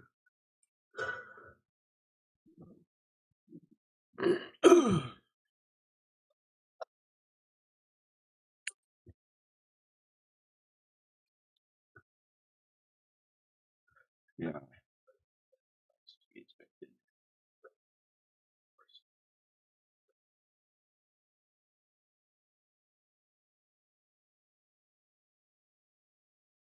Oh man.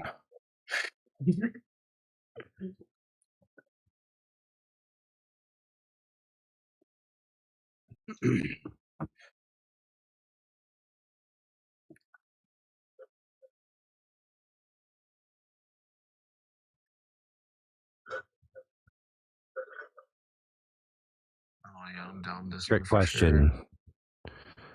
How much What's up, dude? curvature is on a globe horizon on the vertical axis? Oh my gosh, I thought you were somebody else again. Fucking A. Who do you think I am? I'm sorry, I went a little bit harder Mike. this time. What? Oh, with your mic. Yeah, but who are you mistaking me for?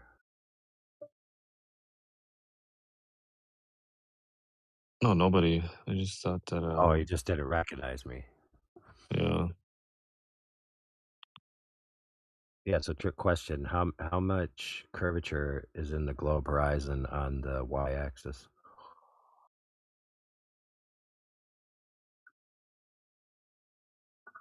The same as on the x-axis? Not the x-axis, What? the z. Sorry. What? Well, shouldn't it be the same, omnidirectional? I didn't mean y. It's late. Should be 0 on the y. Right. I know. Mm. And it's a circle, right? Right, but And it a should. horizontal circle has 0 curvature profile Oh on the yeah, I y-axis. have to. Okay. I see what you're saying. So if there was any illusion that you're looking at a curved horizon, it GG. must be coming from an axis that's not the y-axis, correct? Is there any way we could just restart? Sorry, it's hard to hear you with them Oh, talking. sorry, my bad. Sorry. With it chatting it up. Sorry, can you say that again? And I'll try to So engage my brain a little bit better right now. if the alleged curvature they're seeing isn't coming from the y-axis, and it must Right. be coming from a different axis, which would be which axis?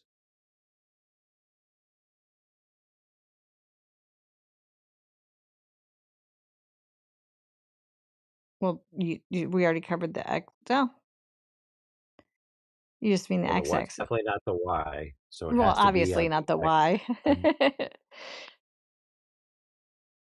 would have to be on the x-axis and Right. expressed in a z value, right? Well, yeah, I mean, yeah, x and z. Okay, But so okay, fair enough. So if you're at the center of if you're at the origin,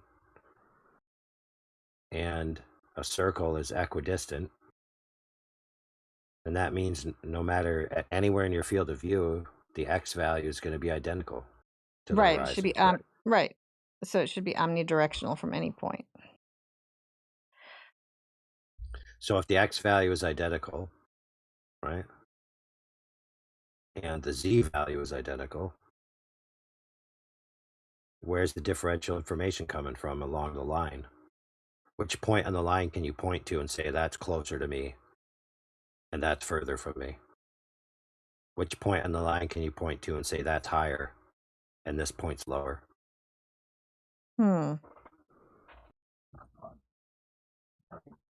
Because if people show you a curved horizon, usually when they show you a curved horizon, this is what it looks like. There's a hump in the middle, and then it curves down in a way till it reaches the edge of the frame, right? So you would think in your mind there's only two options: either that center point is higher or further away. But based on what we just described, it can't be higher and it can't be further away. So that means that the sides of your field of view that are in that image are the same distance and the same height. So why is it being shown in a different manner?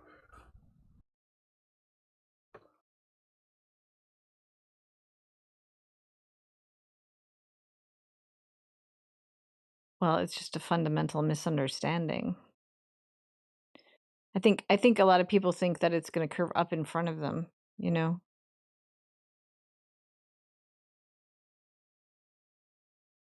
Hasn't been a single glober yet that can answer that question, by the way.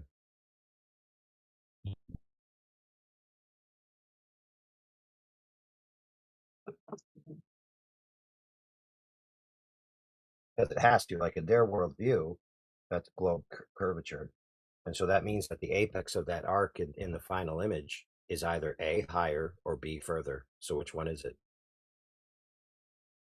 And we already established it can't be either of them, right? Can't be further and it can't be higher or lower. So now how do you solve that problem?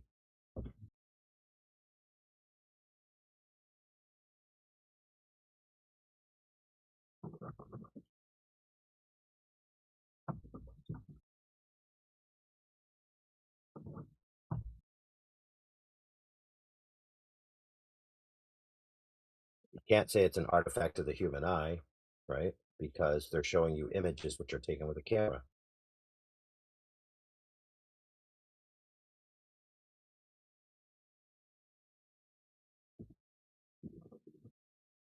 So globers, which is it? Is it higher or is it further away? Is it higher than the sides of the frame or is it further away than the sides of the frame? Which one?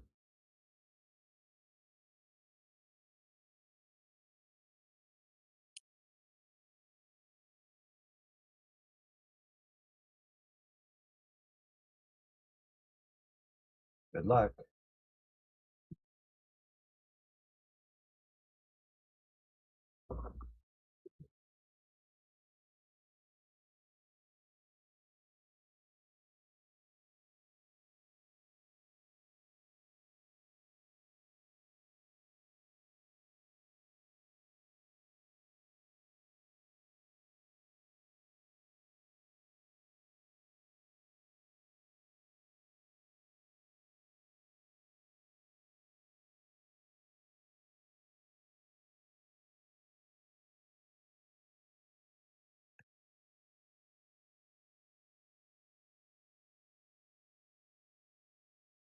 Niggas.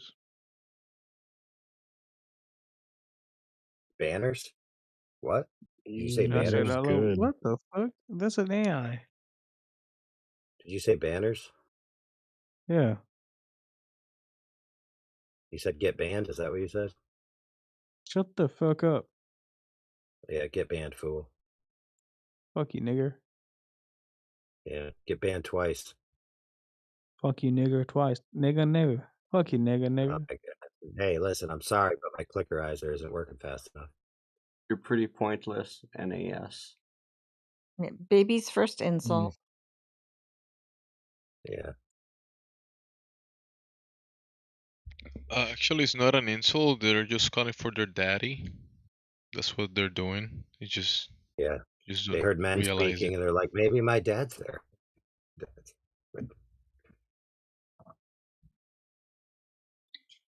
He went to the store for milk 20 years ago and he hasn't come back yet.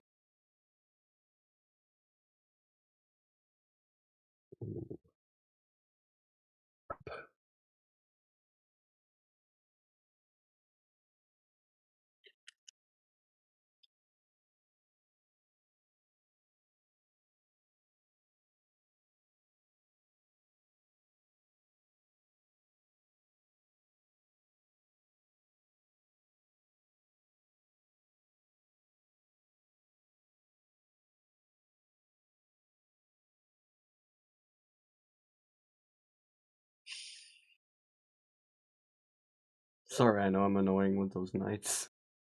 Oh, you're good. You are good. Hey, if you answer the question, you win the prize. Is the apex arc in the horizon that you claim is the curved horizon of the curved Earth, is it higher or further? Which one?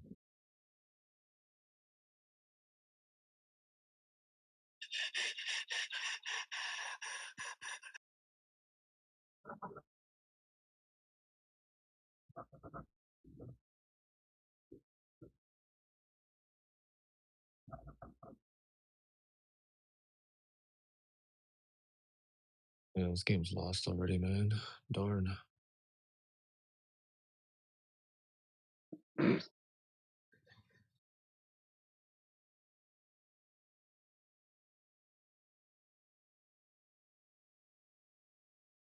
Hey, guys, do you know how receipts aren't healthy for you if you touch the heat-treated receipts?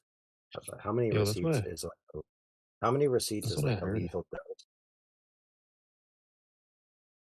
That's a good question. I don't know. I only did like 50. And one day I spent 8 hours in my truck sorting through all my receipts I'd stashed in my truck. Felt like a garbage bag, like one of them big contractor bags with crinkled receipts. Man, that was a chore. Why are they bad to touch?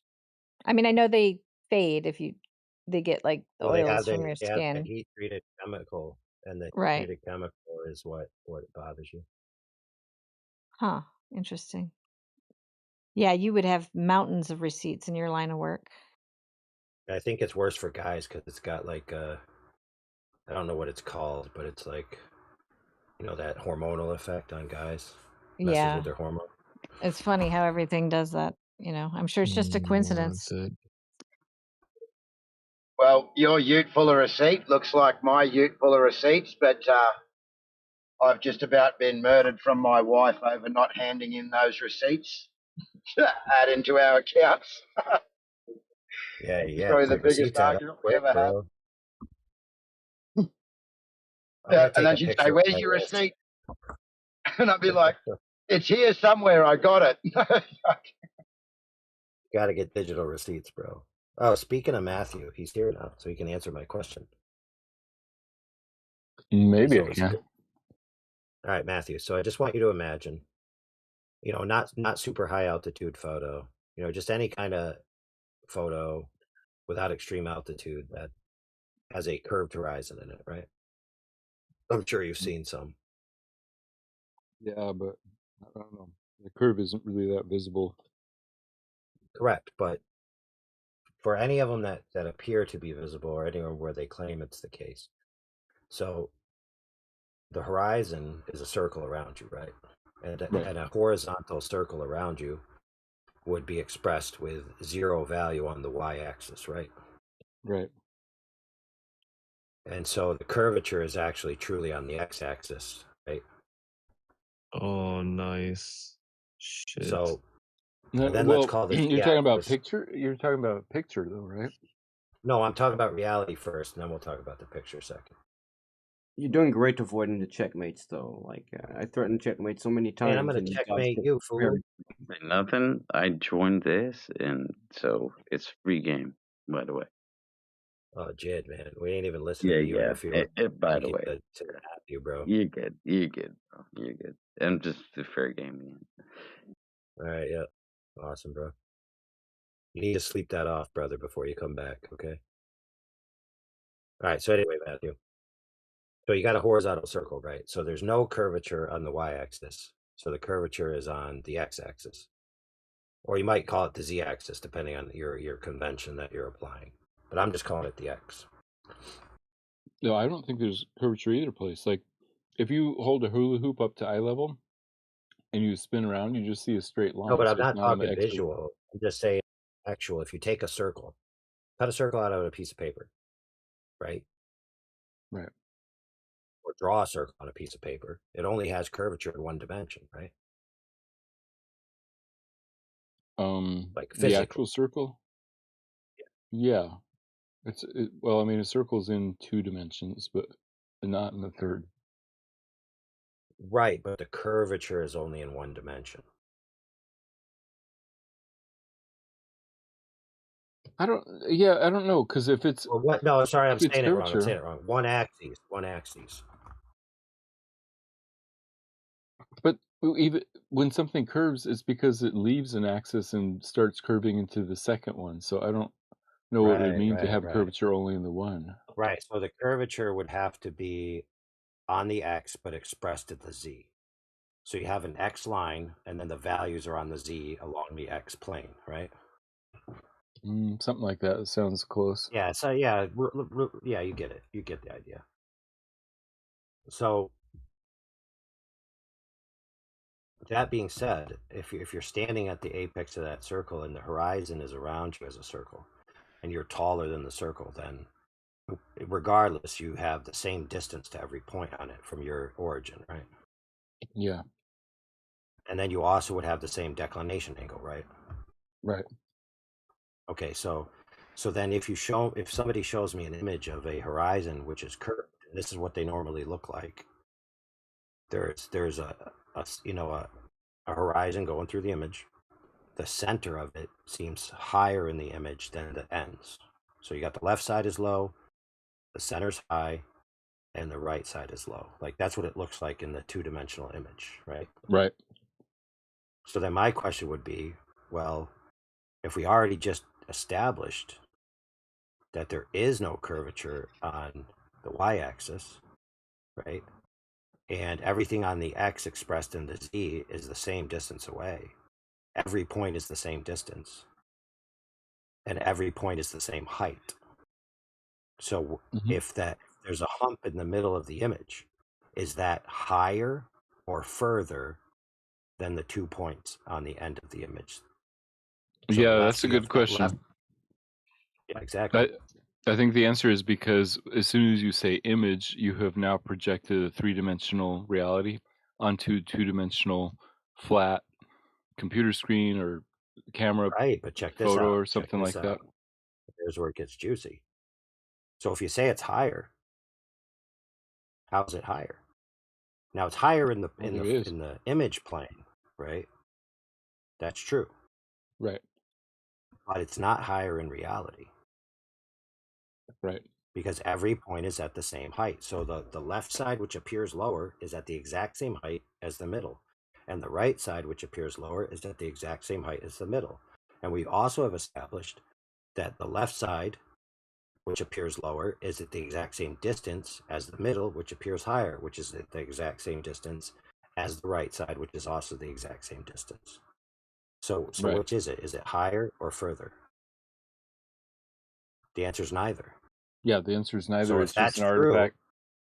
If that's true, and it is, as we've just described, then why is it rendering as higher at the center? It's an artifact of the projection of the 3D world and onto a two-dimensional image. Through what? Through what though? Through a pinhole camera would be the simplest, but right. But if So you it's had a consequence circular of a piece of film, then three-dimensional it would be the world same. being projected, three-dimensional world being projected with an angular field of view onto a 2D plane, right? Right. You're exactly right. So in other words, it's that curved line is not informed by a curve of the physical structure you're looking at. Right. Because there's no discernible information. All the points are the same distance. All the points are the same. In order for it to render an actual arc, there would have to be a variable somewhere, either in the angle of approach or the distance or the height.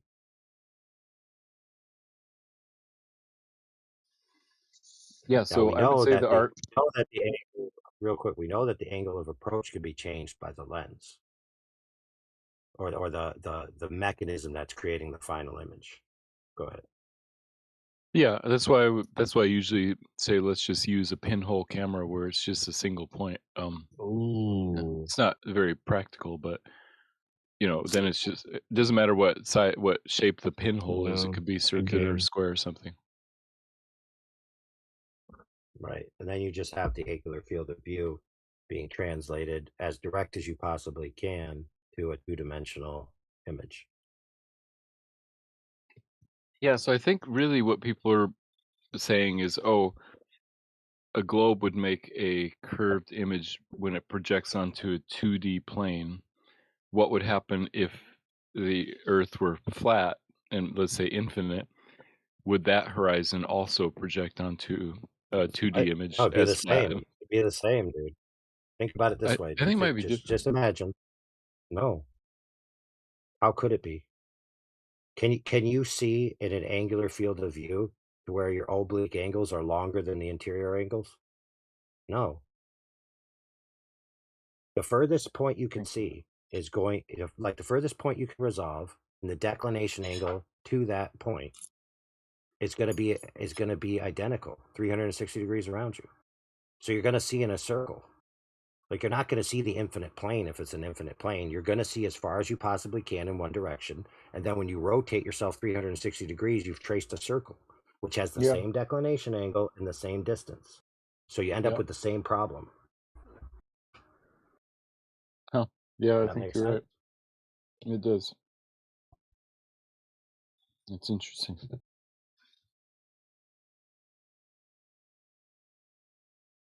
I'll Yeah, so advance this a little bit. We had a guy.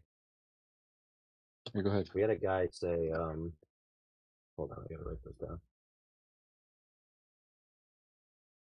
We had a guy, so you know Ruhip, obviously, right? Yeah.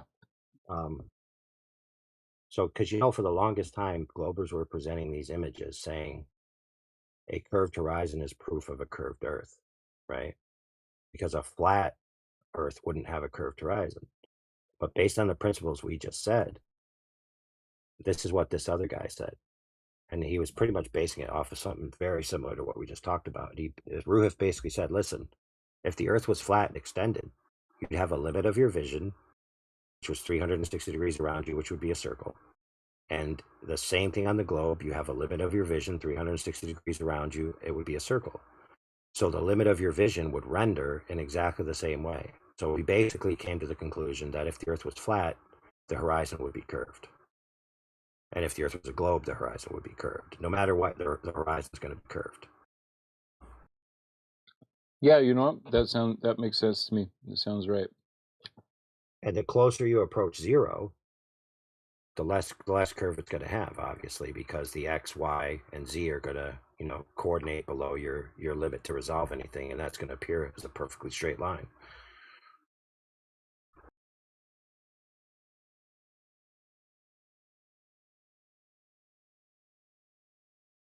So in other words, at local scales, and what I mean by that is a scale below the ability to see greater than a portion of a curved object, where you can actually see the boundary of the object beyond the limit of your vision, right? So the limit of your vision, oh, sorry, let me change that.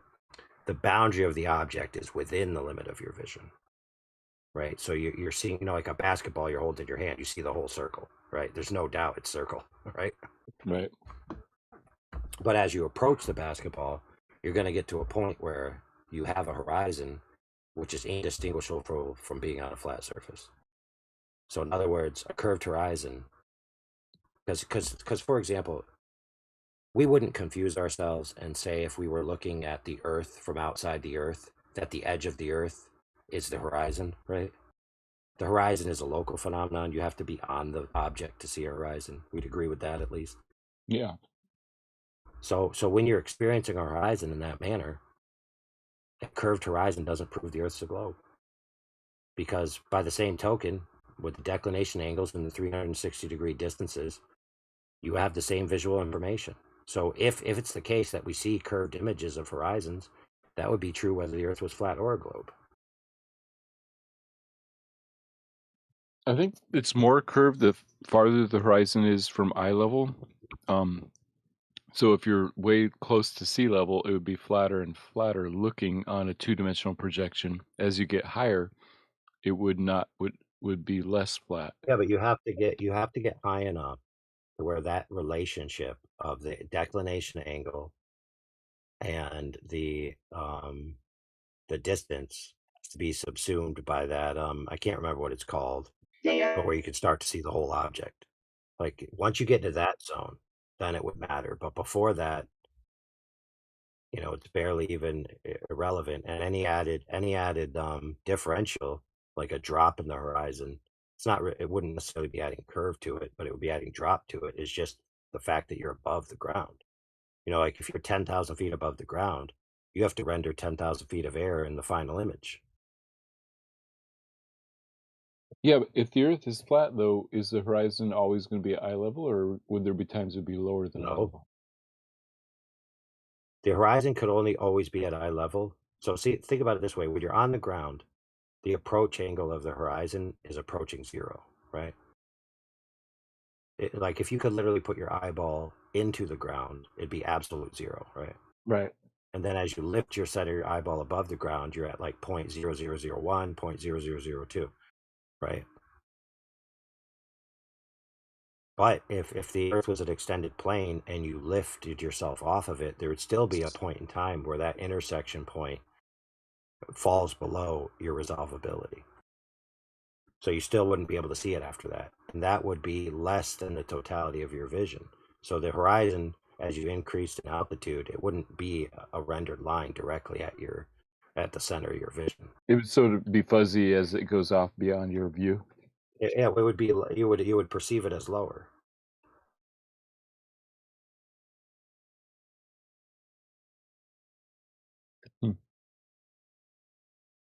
So that was a big problem back in the days with Eric Dubé, because he popularized the phrase, no matter how high you go, the horizon will always be at eye level. Right? But there's ways of talking Yeah. about that. So for example, the horizon rises to eye level. That's true.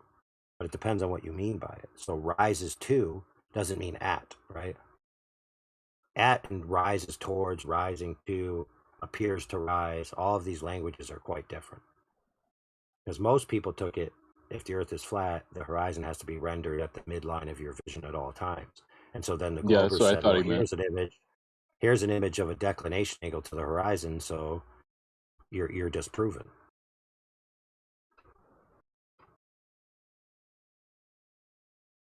I would agree that the horizon would always be exactly at the midline of your vision. I mean, if you had infinite resolvability power, which you don't.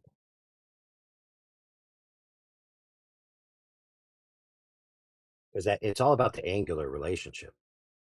You know, the Earth would have to be far enough away to where the approach angles were resolvable and cause you to render a color information at the midline of your vision. But, Yeah. but you got to think about it this way too. I mean, cameras are different, true. But when it comes to the eye, we don't even have a middle of our vision. Right? We have Well, a we blank don't know where spot. it is. Yeah. Well, there's a blank spot off to the side, not in the very middle.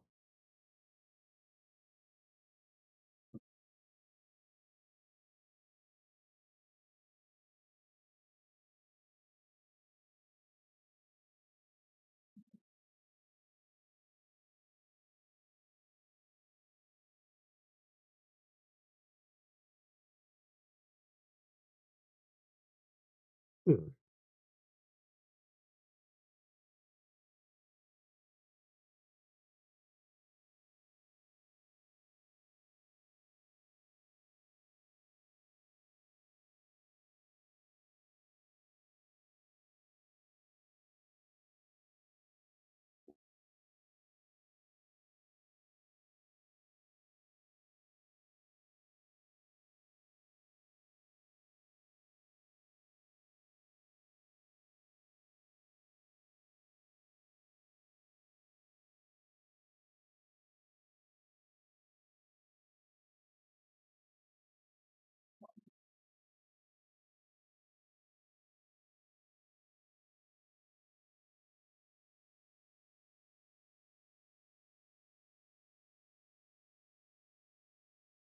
Well, that is extremely painful to my ears. What? Your The ears silence. hurt? If your ears hurt, go talk to your doctor, man. Don't be saying that Oh, here. I already know about my Speak to tinnitus. your doctor. If your ears are hurting, speak to your doctor. I already have the doctor reference for my ear problem. It's called tinnitus. And silence Oh, hurt. there you go. There you go. So just complain to him about it. I was just asking you to guys talk more. I just Yeah, need we some were talking. audio What in my the heck, ears. bro?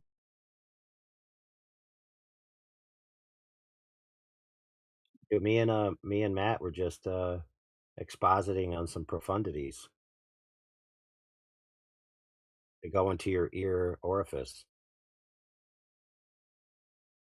Well, yes, the more sound that comes in, the better. The more relief. Hey, Stormy, have you ever done that thing where you like snap your fingers at the back of your head to get rid of the tinnitus? Have you ever done that? It's ineffective. What I do though, so sometimes it's I put my finger in the ear and then I like push it out very fast in a way that like it kind of snaps inside the ear, which kind of like relieves the pressure inside of it and resets the ringing. So doing that at the base of your skull isn't effective for you? Huh? Do you know what I'm talking about? Like at the base of your skull? Yes, I do know. Yeah. How long It's have not you a had it? plugging. How long have you had that? Oh, 15 years, something like that. Oh.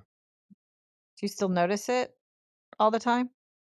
Yeah, only when everything's silent. Like if I put some background music, it covers through it, or the B flat note. That's why I also stick to that. Oh, interesting. Yeah. So the B flat note is basically the tritone to my tinnitus. So it Oh. kind of cancels it out when I tend to match that note very often.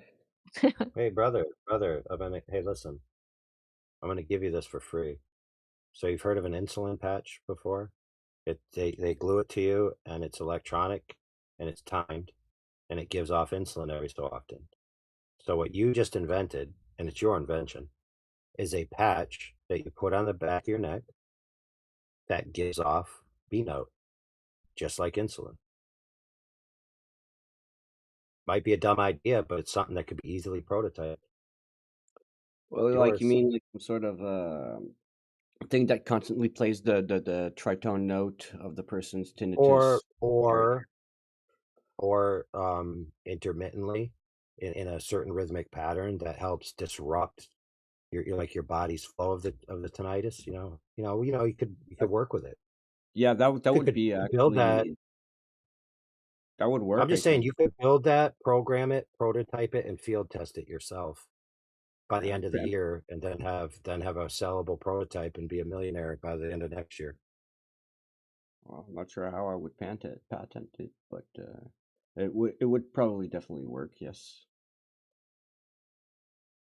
But don't the ear things that like deaf people or people By with ear yourself. problems wear do that already? No, you don't know, dude. No, so you don't want it in your ear. You don't need it to be in your ear because the frequency just be close enough. Like even have jawbone ones that don't, they're not for this exact thing, but they go on your jawbone and they vibrate your jawbone and give you the sound in your ear. Why not put it at the heart? Like I once put a speaker in like directly on my heart, and what I noticed is that the heart chamber, and you can practically hear the sound within the heart Hey, instead of maybe. Hey, dude, you know what's great? That since it's Huh? your invention, you're the field test and the subject and the signer for the subject release forms, you can do whatever you want to yourself. I don't have the money for that though. Hey, buddy, let's do some research on it. I think you'll find that the parts you need are very cheap. Oh, it's not about the parts. I mean, it's more the documentation and then the notaire or Dude, bro, this is the a modern era. note guy. You just gotta like film it with your iPhone like 3 times and then put up a Kickstarter and a whole bunch of schmucks will send you money, bro. I've tried that with my TCG card game project, and it's Hey, I'll too tell you much. what, dude. I'll tell you what. If I had tinnitus, I'd send you money. If you had any inkling of a concept with even a idea of how to create a functional prototype. So you just need to do a little research, maybe look into some programming language, some microchips, some sound things, some adhesives, whatever you got to do. Start by looking into those meta patches that are controlled and see how they work. It's a great idea, dude. Yeah. The thing is, I think it would work for specific types of tinnitus because I think that there's like different versions of it. Like if there's like Hey, actual ear listen, dude, it only needs to work for 1 million people for $1 or 10,000 people for $100. Yeah, something like that. But I don't Have really you care ever that much about money. have I you ever care more. considered getting rid of like brainworms or parasites? So maybe that will help with the pain, the ear pain, and the tinnitus. Parasitic symbiosis is one of the ideas I've had for multiple things and diseases, but I mean, that's That's a very ethically nuanced Yeah. and tough Hey, to bro. research on. Hey, bro, I got another invention for you. So what you do is you create a whole new religion. And so what the religion is that tinnitus is actually caused by aliens from the planet Phobos that are hiding onto your body. And the only way to get rid of them is through a program of self-enlightenment. And the fact that they haven't gotten rid of their tinnitus yet means they still need to pay you for more enlightenment. It's going to be great. That's the best scam ever. It's like I'm Scientology. not evil. I don't do that kind of stuff though. It could also be that the same brainworms that cause you to believe that there is a globe might be causing the pain. So if you could fix both problems at the same time, if you get rid of them. For parasitic symbiosis, I would probably not look into worms. I'd probably look into fungals, actually. One thing that I would probably try to research on is how to reconnect nervous system networks using, fungus. And so curing paralyzed people, well, nervously paralyzed people. Yeah, that's why I said parasites. Worms are so classified as parasites. So yeah, there you go. Yeah, but fungals would probably work better with the nervous system, don't you agree? Work better or make it work? I mean, dysfunction. Well, You you saying that you're saying that the fungi will make the nervous system work better? Is that what you said? Well, like if suppose that you research on a strain of fungi that manages to do this or whatever, like this is speculation. I'm not saying that there is a specific fungi that we know of, but suppose that we do find that and etc. I would say it's more prominent to use this and more safe than worms that actually might cause more damage than the fungi actually. And I'm pretty sure that the body would be more in tune with adapting with the fungi for a symbiotic relationship than with worms. So it would be much more easier for the body to accept the fungi instead of reject it. Gotcha, yeah.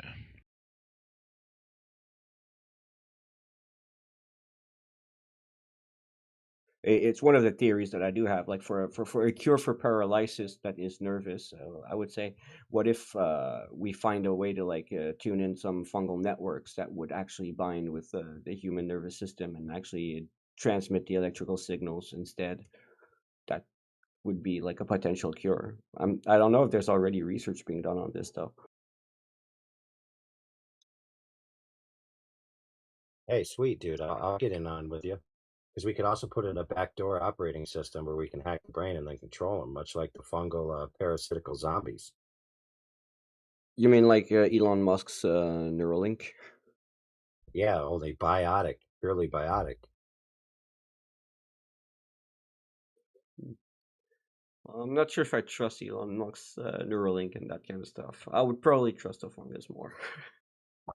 That's what I'm saying, dude. You're the leader of the fungus, and so after you hack the people's brains, you tell the fungus what you want the people to do. Yeah, that could be a danger. Like, suppose that we find something like this, and people can reprogram the fungus and have it alter DNA and like behaviors and cognitive functions. That would be dangerous indeed.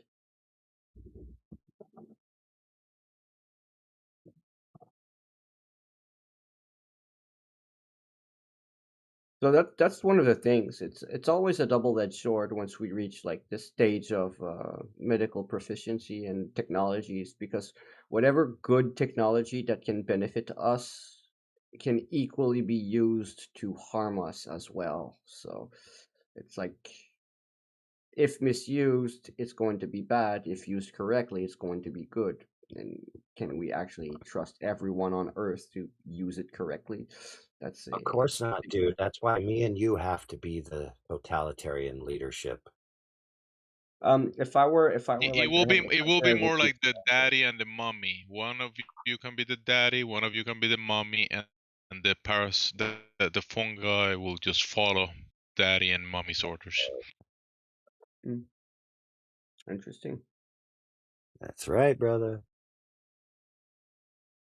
Or at least you could write a short science fiction story about it. That'd be cool. Or a pseudo science or like a sci-fi novel about Wormtown. What are you talking about, boys? There's papers about this called parasitic host manipulation. You just have to control the parasite yourself as a daddy or a mommy, and they will control the host for you. You should watch that Wormtown movie. It's actually pretty good. It's about like actually there's like a town of people where they're in a symbiotic relationship with worms that infected them, and basically these guys they can't go to the sun because the worms are like weak to the UV rays, and it's kind of funny to see like how they interact with also the 3 survivors that are not worm infected and all that stuff. You Worm people. creepy. And yes, they have brain worms, heart worms, and worms everywhere, eye worms. It's very very disgusting but cool movie at the same time. Is it is it like a documentary or just a movie? No, it's an actual movie. It's a sci-fi movie, post-apocalyptic, where basically worms are infecting Oh, so humans. that's what the worms want you to believe, that it is just a movie. That's the issue there. That would be funny if we were actually all infected by these worms, and then they're making movies about worm towns to like deter us from believing it. That would be funny. It wouldn't be funny. It will be laughable, but it wouldn't be funny. Depends on for who. Well, dude, you never heard of the book The Selfish Gene? You mean the gene that like pretty much has to do with all our narcissism tendencies and No, basically that the self-preservation? biological organism, being the flesh suit that we inhabit, is just a manifestation of the desire of the gene to go on. So the gene is the true thing, and we're just like some mechanical method for the gene to keep propagating itself. I think I would actually say that we're like more the bacteria is more to blame than genes here. I think we're like a colony of bacteria. Basically, the 39 trillion cells in bacteria living in you is pretty much you, and you are the body is pretty much just the city that all of your individuals are working and living in. Just like we built our cities to live in them safely, just they built Right. So the cities for bacteria other just animals tricked. to live in them safely. Okay. Yeah, so bacteria tricked humanity into thinking that their lives have meaning and that their kids, winning the Super Bowl or, doing that piano recital at school or, getting their first kiss, all that stuff is just an illusion. So the bacteria can have a big walking flesh suit apartment. Something like that. I mean, a lot of our decisions and behaviors are very, very related to the manipulation of bacteria in our gut from the vagus nerve. Oh, yeah, like the sugar, Candida. That was a classic one. Back when I was an early conspiratard, the whole Candida conspiracy that they hijack our system to make us want more sugar, but it's really just for them. I think that like the Also bacteria that live love inside for you your are good for you, like your microbiota, which pretty much does all the work. Because if these bacteria stop working in your body dies. Just like if we stop working, everyone in the city stops working. Well, the city's going to pile up trash and die too. It's pretty much the same principle to me. We depend on these bacteria working in our bodies. There are invader bacteria that we want to get rid of, and there are our main microbiota that we want to preserve. I specifically want to preserve my current microbiota, and technically I'm wired to do anything frantically to prevent any microbiotal changes in my gut, meaning my diet is very much fixed.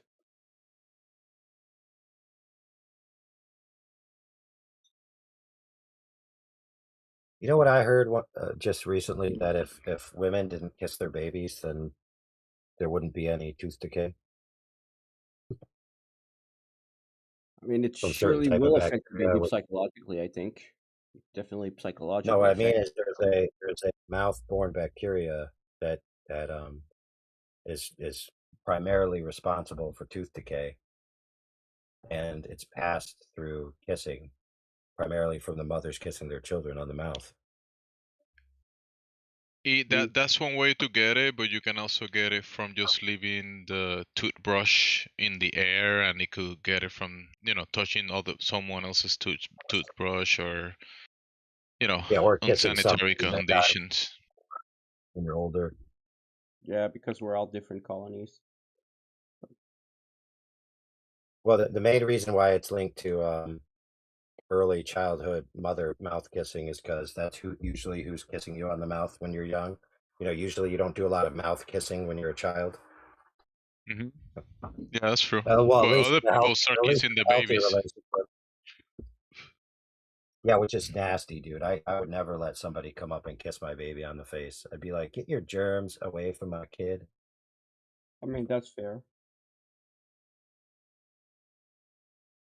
People can pass these little mites to the children that can cause skin infections and different conditions of the skin just by some dirty. No, I'm not saying dirty, but people that have these mites on their skin can pass it to the children. I don't think it's much that I have, but I can give like one bite to someone, and that can be very dangerous to them. Like more dangerous than a typical human bite. Like if my teeth touch your blood, you might actually get gangrene. Dang, dude, you gotta brush them dogs. No, I just have a very rotten mouth.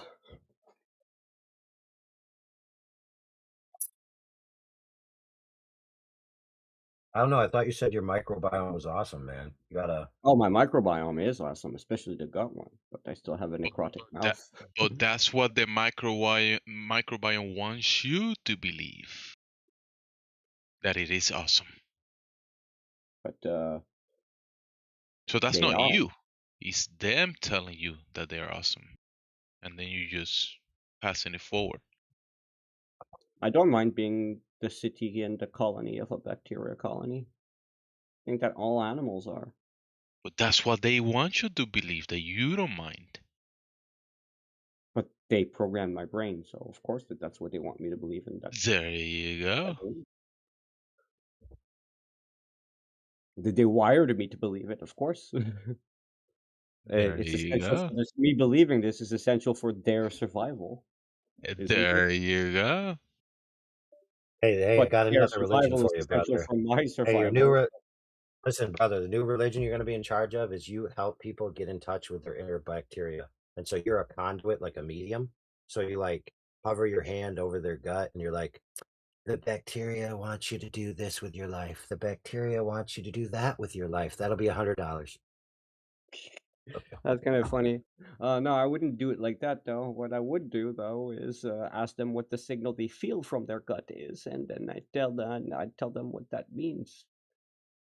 Such as, I'm hungry for oranges. Well, that means you should eat oranges. Oh, wait a minute, dude. That's great. I love it. All right. See, your religion is way better than mine. So they show up to the clinic. You ask them, so what does it feel like your gut is telling you? Oh, I'm hungry for oranges. You should eat oranges. That'll be $100. Yep. That would That be checks great. out. That would be great.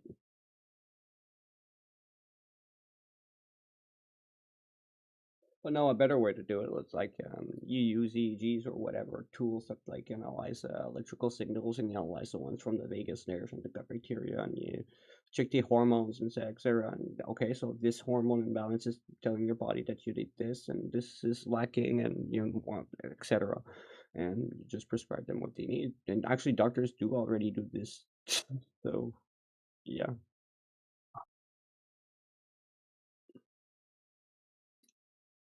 Just figured it out, man.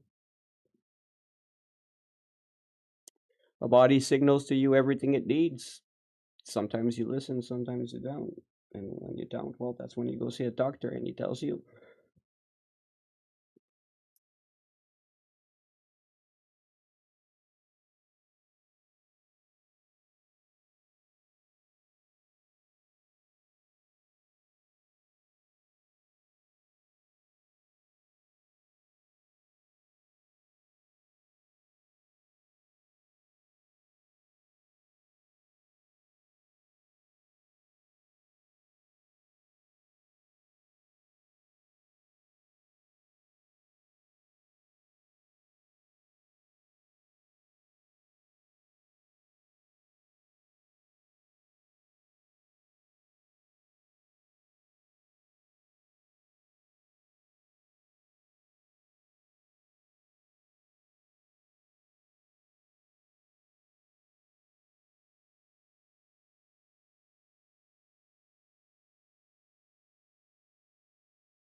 Right. So Matthew, when a glober says the horizon looks curved, what axis are they expecting the curvature to show up on?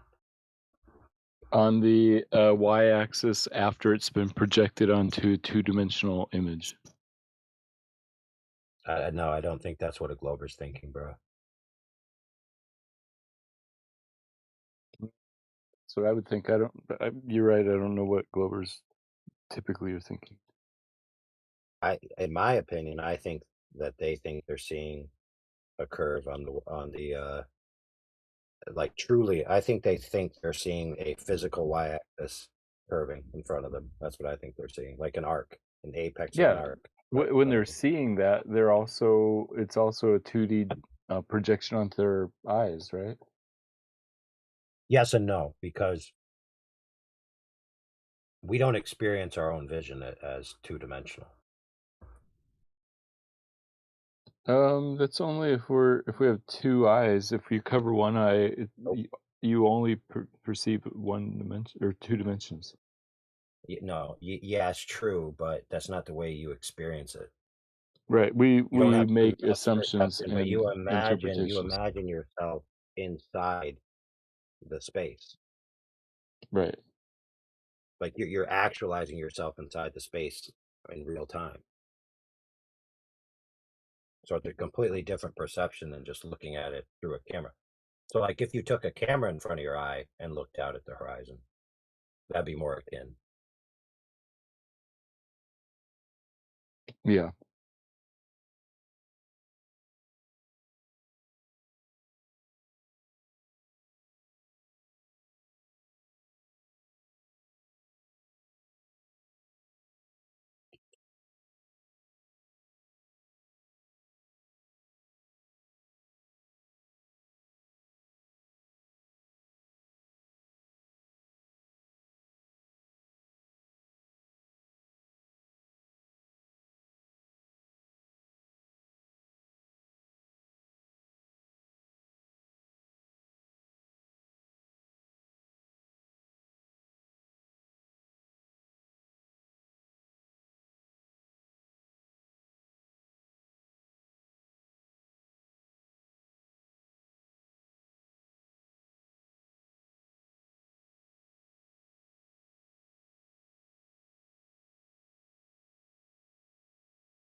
Wow, I'm really getting weak right now.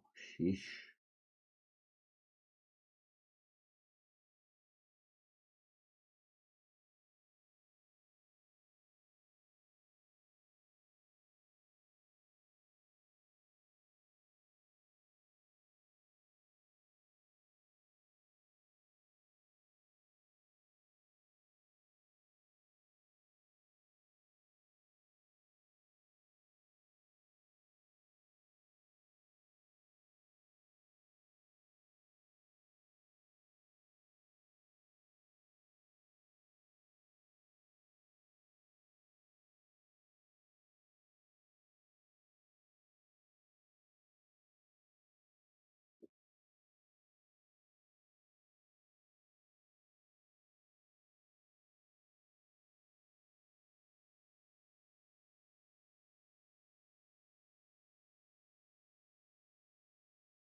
It's gay. Oh, your daddy's not here, buddy.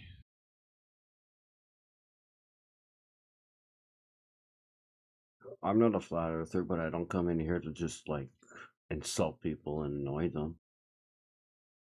Oh, that's not an insult. He's just looking for his dad. I mean, he couldn't find him. He left and went somewhere else. Hey Toby, I just wanted to say something because like you're attacking the heliocentric globe model. We don't subscribe to a heliocentric globe model. We're subscribing to a barycentric one. You have to update your strawman. Yeah, because the sun itself is not going. I mean, the luminaries are not going around the sun. The sun itself is part of a system of the there's a sky very that specific is right. they're all going around a center of the sky basically. Yep, they have a very center. Exactly. Yeah, which is basically what has been described as the creator or the cause without the cause of the effects at the center. And there's also the barycentric motion with the center of the galaxy too. So that's the eccentric model. So But we have a that's barycentric eccentric model to that not detail that the center. excludes the Earth. The Earth is not part of the sky system. The Terra, the ground, is not up in the celestial.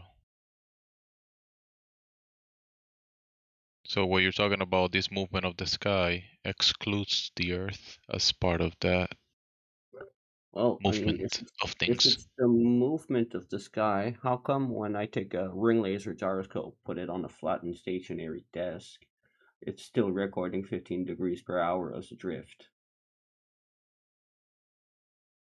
Is that always everywhere? It appears to be, yes, from what I gather. Maybe the sky is moving, isn't it? But the ring laser gyroscope wouldn't be detecting that motion. It only detects the motion if it itself is moving. It itself? What? Yes, How for how the does the ring ring laser. yeah, but how does it work? Like how does it So what does it for actually measure? so it's the Sagnac effect. Basically, you have a laser going clockwise and a laser going counterclockwise in the ring laser gyroscope. That's why we call it a ring laser. What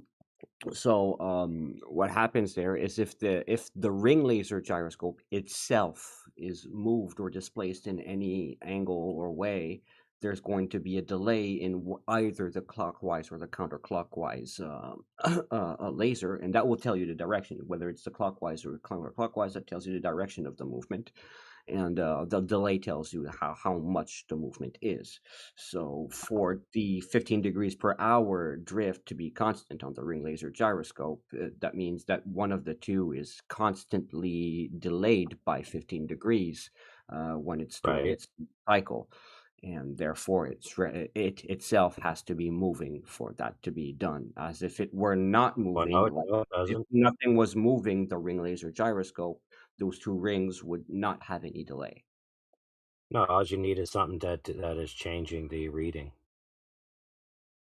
Right? Because you said Okay, it's but the light traveling, right? So what if there's something impeding the light? what do you mean light? The ring laser gyroscope is not measuring light or using light. It's just, well, I mean, the laser inside, yes. Holy crap, The laser dude. The inside whole is thing like, operates on the differential between the paths of the light, dude. yeah, it's through the interferometer, so it's So all you accounted just for. The contradicted light is yourself not. just now. The light won't just magically shift to for nothing here. It has to move.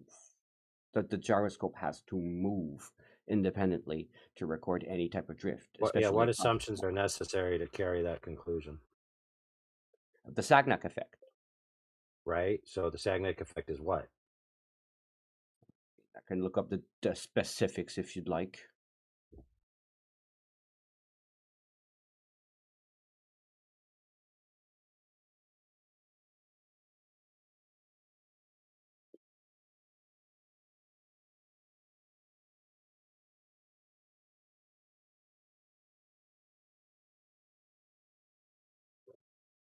So the Sagnac effect is a measurable difference in travel time between two waves, usually light but also matter waves, sent in opposite directions around a rotating loop.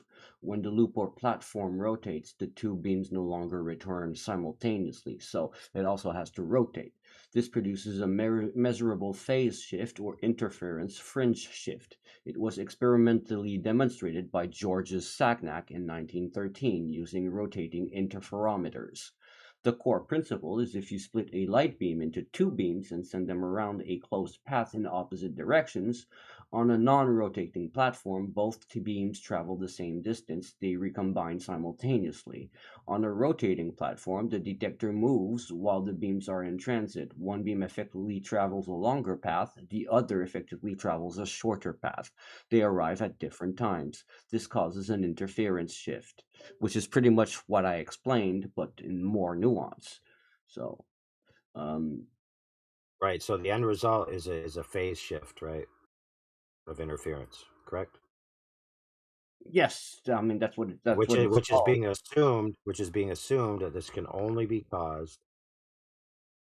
if the paths are altered, right? So the physical structure is moving contrary-wise to the path of the light, and so the light arrives faster than the physical structure does on one side than the other, right? Something like that, yeah. Right. So what if there's just something impeding the speed of light in the one direction?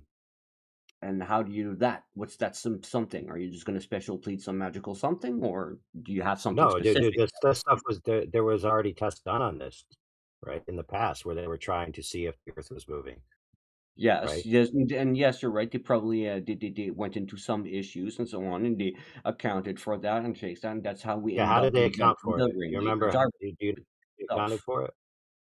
They accounted Well, for it? yes, the ring laser gyroscope isn't worth $20,000 for nothing.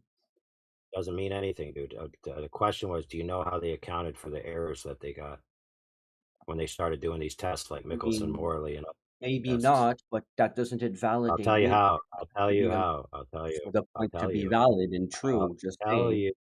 We can I'll tell inform you. ourselves though and learn why and Okay, how I'm just these gonna things, listen to you talk through me. That's how it's gonna work. but not knowing argument from ignorance is not invalidating the claim at all. Bro, are you gonna make me use my calories on my wrist to server mute you every time I want to speak? Is that how it's gonna work? Or are you just gonna yield? I'm listening right now. No, So I was just trying to finish my point and I there's was the done. idea that the Earth is rotating, right? In a singular rotation, so it's not changing back and forth, it's just rotating in one direction constantly. And it's also rotating around the sun, right? Or in, the barycenter or whatever, but loosely the sun. And so they did tests to see if this was the case, right? Back in the day, using different types of, I don't remember the exact apparatus, but it was essentially similar where they're doing light in their different directions. And they got a result that wasn't congruent with the heliocentric paradigm of the Earth's motion. So what they did is they created a transform where they literally said that the direction of motion changes the size of the measuring apparatus. So they mathematically altered the ruler in order to maintain their position. Because previously to that, and this is controversial, don't get me wrong, the concept was that there was an ether that everything was moving through that had a drag, similar to Fresnel drag, which, if you know anything about that, it's about light is redirected in the direction of a moving medium that it's passing through. So if there is a medium that can actually affect light that the Earth is moving through, or if that medium is moving around the Earth, it could have a similar effect on the fringe shift. So it's not as cut and dry as the only explanation is that the gyro has to be moving. The light itself could be being affected by something moving in the environment that's affecting the light. And since we already know the sky, quote unquote, rotates around the Earth, for example, in a flat Earth conception, you'd still have a rotational sky. It's not unreasonable to say there's some kind of energy involved with that could be affecting the light. Not only that, what's interesting is that when you take these gyros to different altitudes, they have different readings.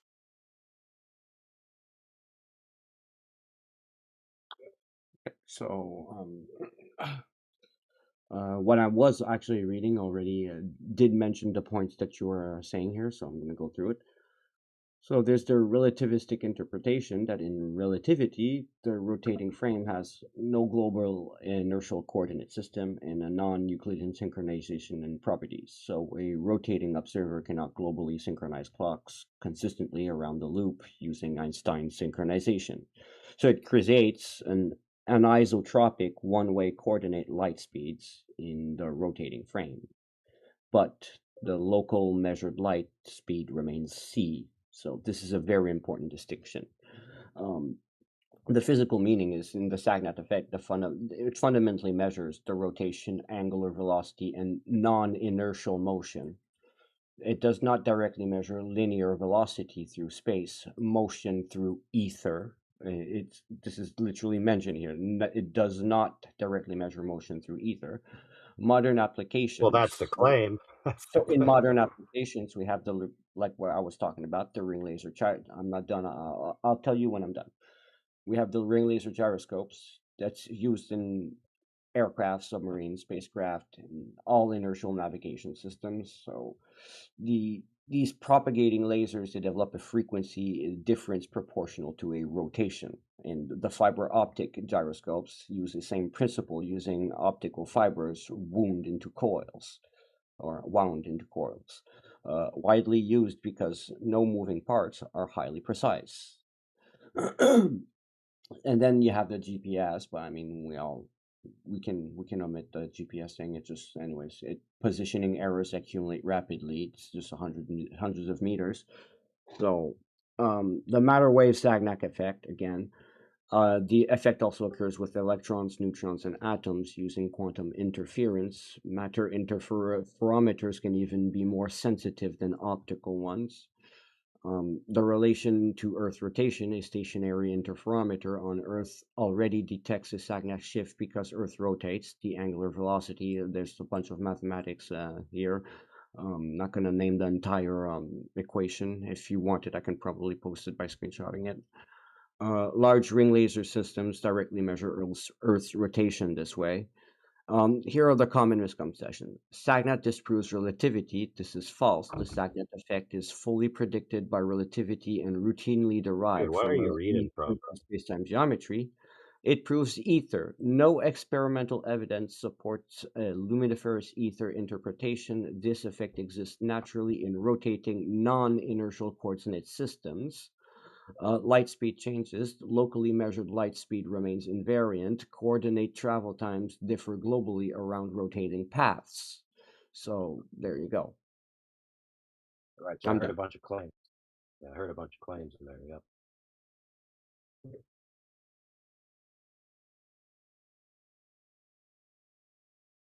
So there's a lot of assumptions necessary for that, right? So that those people have already accepted the conclusions that required the transforms that I described earlier, which is they had to change the size through the Lorentz transform of the apparatus that was doing the measuring in order to maintain their relativistic assumptions. So, I mean, it's pure philosophical choice, dude, at that point.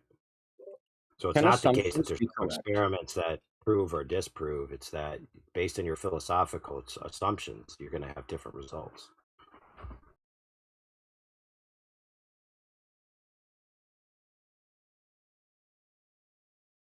Can an assumption be correct?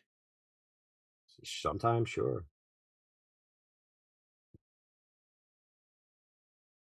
So them having an assumption doesn't necessarily invalidate the data, especially. No, I didn't say it necessarily invalidated it. No, I didn't say that. Okay, thank you. I said there's interpretation left in this. It's not cut and dry, is what I'm telling you. Sure, maybe there's interpretation left in everything and all information. We're not omniscient and we can't know everything. But I know that. But the problem is when certain people put things out, they write it in language where if it's certain, and then 20, 30, 50 years later, it's upended, and then what was once fact and certain is no longer the case. Yes, but this happens only when new information rises to challenge it. And that's what makes science honest. It's when new information rises to challenge what we already think we know, well, we accept it.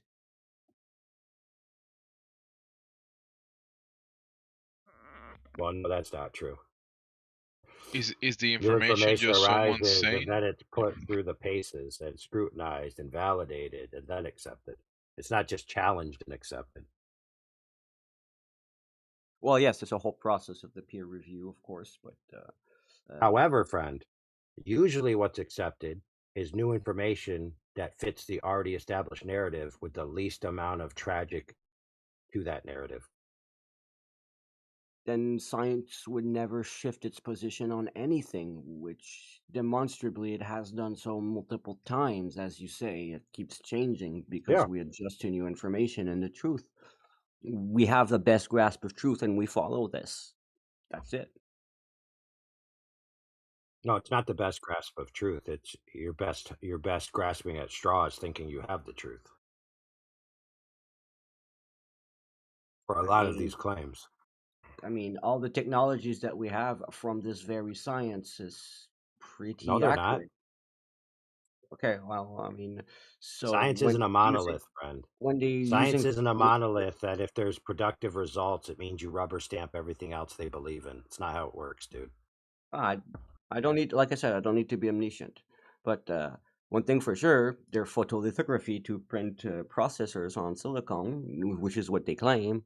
Well, I have a computer here, and the processor is processing efficiently. So why would I Have you ever disbelieve? What watched? reason do I have Hey, to listen. Have you disbelieve ever that they watched? use lithography to print my processor, for Have you ever instance? watched the documentary on the machines, the company that builds those machines?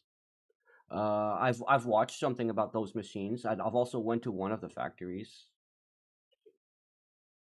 You know what one of the big problems with those machines is? What? That they spent 20 years at the great dismay of their investors trying to tackle this problem, which was to increase the resolution. Because they had basically reached the maximum resolution they could do. They couldn't build anything smaller.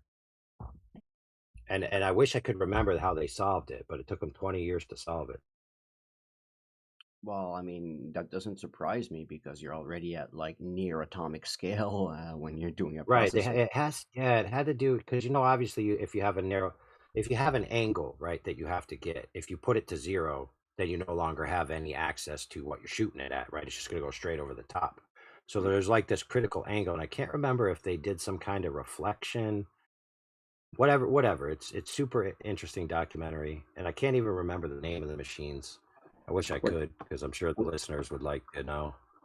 What really impressed me, like shocked me most about like these photolithography machines, it's basically they're doing like 82 layers, like equivalent to building an 82 floor skyscraper to the scale that it's being built there.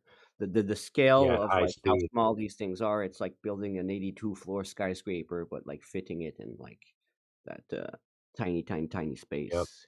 It's very, Oh, one of very the challenges he had to figure out was how to get the laser to track the droplets of tin that they explode to get their light source. That was yeah. wild. Basically like they have like a powder material like spread on one thing, and then they put another layer there, and the laser basically burns one of the layers, so it leaves a gap so that you can put another layer into it, and so on. It does this like 82 times. It's really fucking insane. And I was simplifying that. I'm not like totally 100% accurate on this, but I simplified that and butchered it a little bit. All right, so I did all my receipts. I'm $500 over budget. Hey. No, it's all right. If we were shooting for $5,000, it's going to be $6,000 range. Yeah. For material cost for this bathroom edition.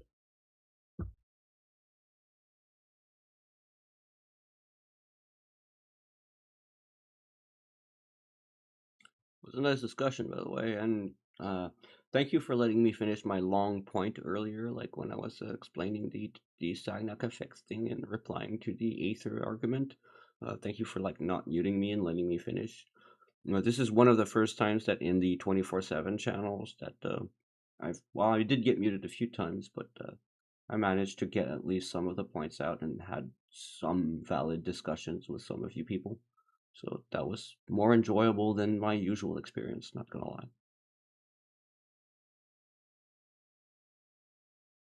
No worries.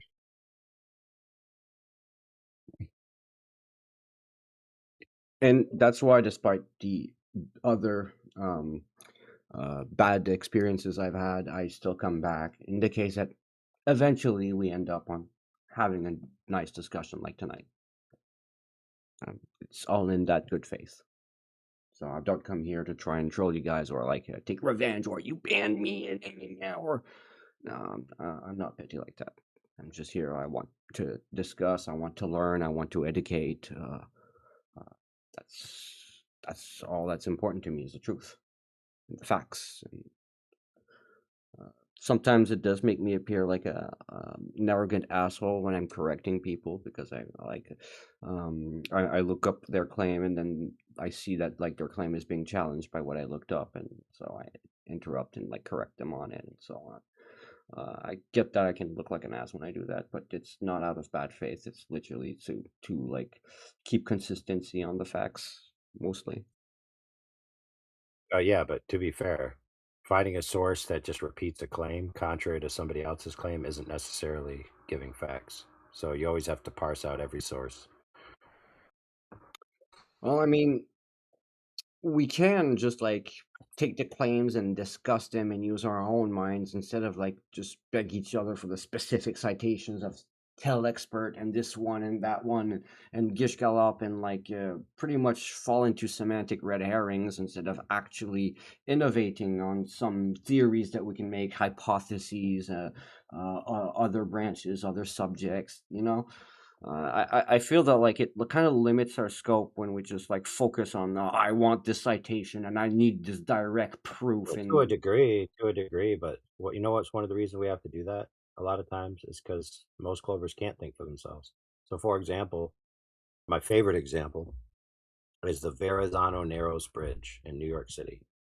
We hear it all the time that the Verrazano Narrows Bridge had to be taken into account the Earth's curvature because it's 1 5/8 out at the top than the bottom. And that comes from a TV show called Modern Marvels. And there's no evidence that that bridge is that far apart at the tops. There's no evidence that it was at any blueprints or that any engineer engineered it that way, or even that that is the amount of curvature that would be necessary to take into account for any reason, right? I don't know And anything so, about that subject, so I'm gonna say I believe you. yeah.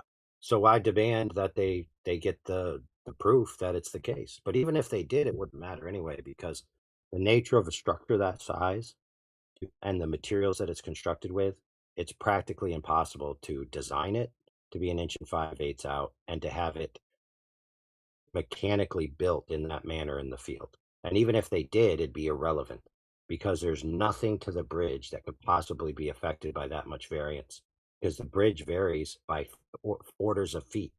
The deck goes up and down 13 feet.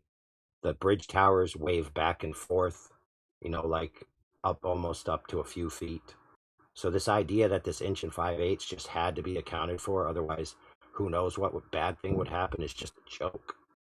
Yeah, but I wouldn't say that it's most Globers, they don't think for themselves or etc. I would say that most people are uneducated, and that includes in the Glober side. There are uneducated Globers that don't know much about like anything in science and etc. There are those ignorant people, yes, and they're easier to let's say manipulate or convince or trap into things. Um, but you have to understand that there are educated people who do know these topics or some of these topics and so on, and they do think for themselves, not just I was told this or etc. Some people have jobs in these topics as well, so these people have some credence into what they're saying, at least to a certain degree, I would say. Don't you agree? To some degree, yeah, but what I've experienced is the more a person's engaged in a specific field, the less apt they are to prove the Earth is a globe or provide any useful information. Like most of them, they do this thing where they say, well, my field is specific, and the evidence is that you're asking for somebody else has. That's Well, usually I'm what gonna happens. concede one thing here. I'm gonna concede that like it's not one field alone that can prove the Earth is a globe, because one field alone will never prove anything. It's when multiple fields are converging that you get like a body of facts that allows you to say that you have sufficient proof or evidence for a globe or a flat Earth or something else. So it's more about multiple fields converging than having just one. Okay, let's validate one field. That doesn't matter. I can validate a second. probably won't be sufficient. But if I validate Well, 1,000 fields on it, we only need to that's validate that's one more thing. that's Yeah, more fair enough. prominent. That's fair, but there's only one thing that actually needs to be validated. It'll settle it once and for all. You know, do you have any guess what that would be? Yes, the physical curvature of the Earth, but we, like I said, there's a scale issue to this, and instead of hand waving that, it And would be scale fair issues are to. relevant, dude. Listen, friend, I'm gonna help you out. We know that we have tools sensitive enough to extrapolate the scale because we have a tool that's already applied to the Earth for us. Thanks to God, He's already applied a tool on the Earth for us that's useful. That tool is called a water level. He put a water level over 70% of the Earth. Okay, so all we have to do is validate whether that water level is either curved or not curved, and we have the tools sufficient to do that. Okay. Or you have an ocean-wide water level? Is that what you just said? Yeah, it's called the ocean itself. Oh, okay.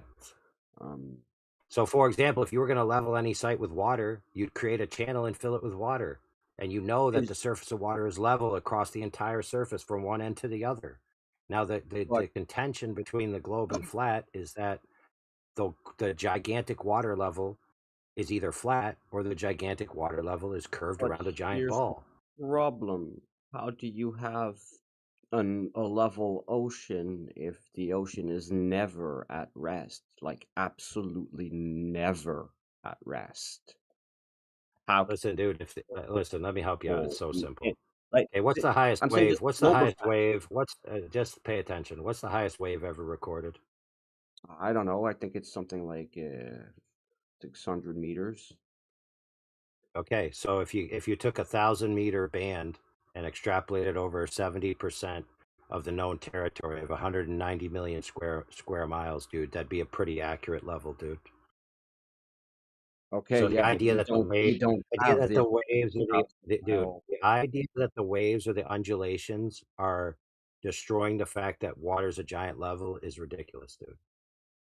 No, I'm saying that whether the Earth were flat or a globe, we can't actually do this because Earth's topography on the ocean is very active. Because there are actually very deep down waves and the up waves. If you Yeah, get it's what I called mean the by down abyssal and up. plains. The abyssal plains, and it's one of the flattest surfaces on the whole world. Yeah, being the flattest surface doesn't mean it's inherently fully flat. It means it's closest to flat. It's part of a flat frame of Yeah, reference, I which get is it. even the deepest. Yeah, go ahead. You don't understand what Listen, flat listen, means. AI. Yeah, real quick. You're gonna touch that one, but I just wanted to say, besides the ocean level, there's also another tool that God gave us, which is also another level, which is the liquid in your vestibular system. That liquid is also effectively a water level as well. Go ahead, AI. Oh, Yeah, I'm so not going the to disagree that topography of you the have a waves water level are in your ears. That's largely irrelevant, the dude. vestibular system, but the vestibular system can't measure if a larger than it object is flat or curved. That's not how it works. Also, level has definitions with sphericity, by the way, so Yeah, it I works. know, dude. It works in I curves, already parsed that out, dude. but I mean, did you forget the part where I said that water is level? Okay. yeah, I mean, I don't mind By having level definition, water, but level water works on a curved surface as much as it works on a flat surface. I could care less, dude. Listen, I'm gonna help you out since you seem to be getting dumber as you get more tired. So I gotta help you. Mhm. Okay, I already conceded that water is level, period. And in the Mhm. globe conception, that level is wrapped around a giant ball.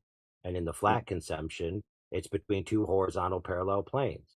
So Yeah. this point has already been addressed. Okay. So it's either curved or it's not. The gigantic level is either curved or not curved. And you can know that simply by measuring it. Sure, but to measure it, you need like said a 7,000 mile band ruler level tool. No, you don't, dude. No, you don't. Do you not know how water works, dude? Yes, I do know how water works. Do you think that water's like higher on one side than the other, like a slope? If you account for wetness, yeah. Holy crap, dude! You know what, dude? Well, I'm just gonna wait. Are chalk you this up telling to me you're that too tired to think straight, bro. Are you telling me that a curved object can't be wet? Hey, let me help you out, brother. If I go to a floor and I put down self leveler on the floor and I just let it naturally find its way across the floor. Okay, when I go back the next day, is there going to be a hill on one side? No. Exactly. So we know what level means. We know that when you have a level surface or you fill a floor with water, it's level across the whole surface from one end. I know that a wet ball is level across the whole surface too. So what's your All point? right, dude. You know what, dude? I'm not putting up with it anymore. Sorry. You're going to have to do another day, bro. This is getting too stupid. Sure, buddy. No, dude. We already discussed that the conception of level over a flat floor versus the conception of level, which you think is a concentric circle around a ball. We already discussed that. You don't need to say it every freaking time, dude. So what's the point?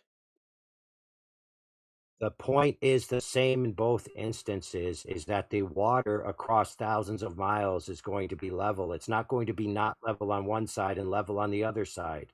So you don't need to measure the entire 7,000 miles. You just need to measure a sample size, and then you can extrapolate that level across the surface.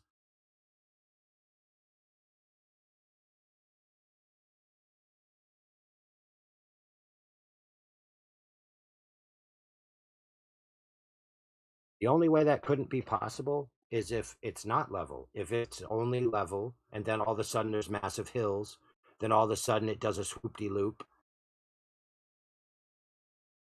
And no, ocean waves are not significant, okay? When you're talking about 7,000 miles, okay, something that's 100 meters tall is subsumed. No, that's fine. You can I take a agree with fat scaling. marker, yeah, Yeah, scale is take a fat important. marker and draw a line representing the level, and all of the ocean waves would be subsumed in that line. I agree that 100 meters over 7,000 miles is practically a pixel. Correct. So there's actually tools sufficient to debunk the globe geometry by 2 orders of magnitude when applied. Okay, and that's a. Now you Well, can I haven't argue that seen those that tests applied don't work. at all. What's that? I haven't seen that applied and work at all. Every time people post me like their observations, I mean, there's always a discrepancy with the flat model, and it seems to support the globe instead, and it's even predicted by the globe. So I don't Oh, get what a it. load of Right? horseshit! You're just coping. Oh yeah. So let me ask Mhm. this question: if you take a laser and you set it up 6 feet off the ground, Mhm. and then you shoot a laser over 25 miles of water, and it hits a target 6 feet off the ground, okay? Mhm. So it hits the This is target 6 feet off the ground. Is that okay. predicted on the globe model? If with a certain Yeah. refraction index and atmospheric depthing, yes. Ah, okay. So okay, perfect. So now let's say this test occurs and you claim that there's a certain amount of refraction necessary. Okay. So let's say the people who did the test actually measured the ambient conditions and that amount of refraction isn't there. Is there an atmospheric duct though?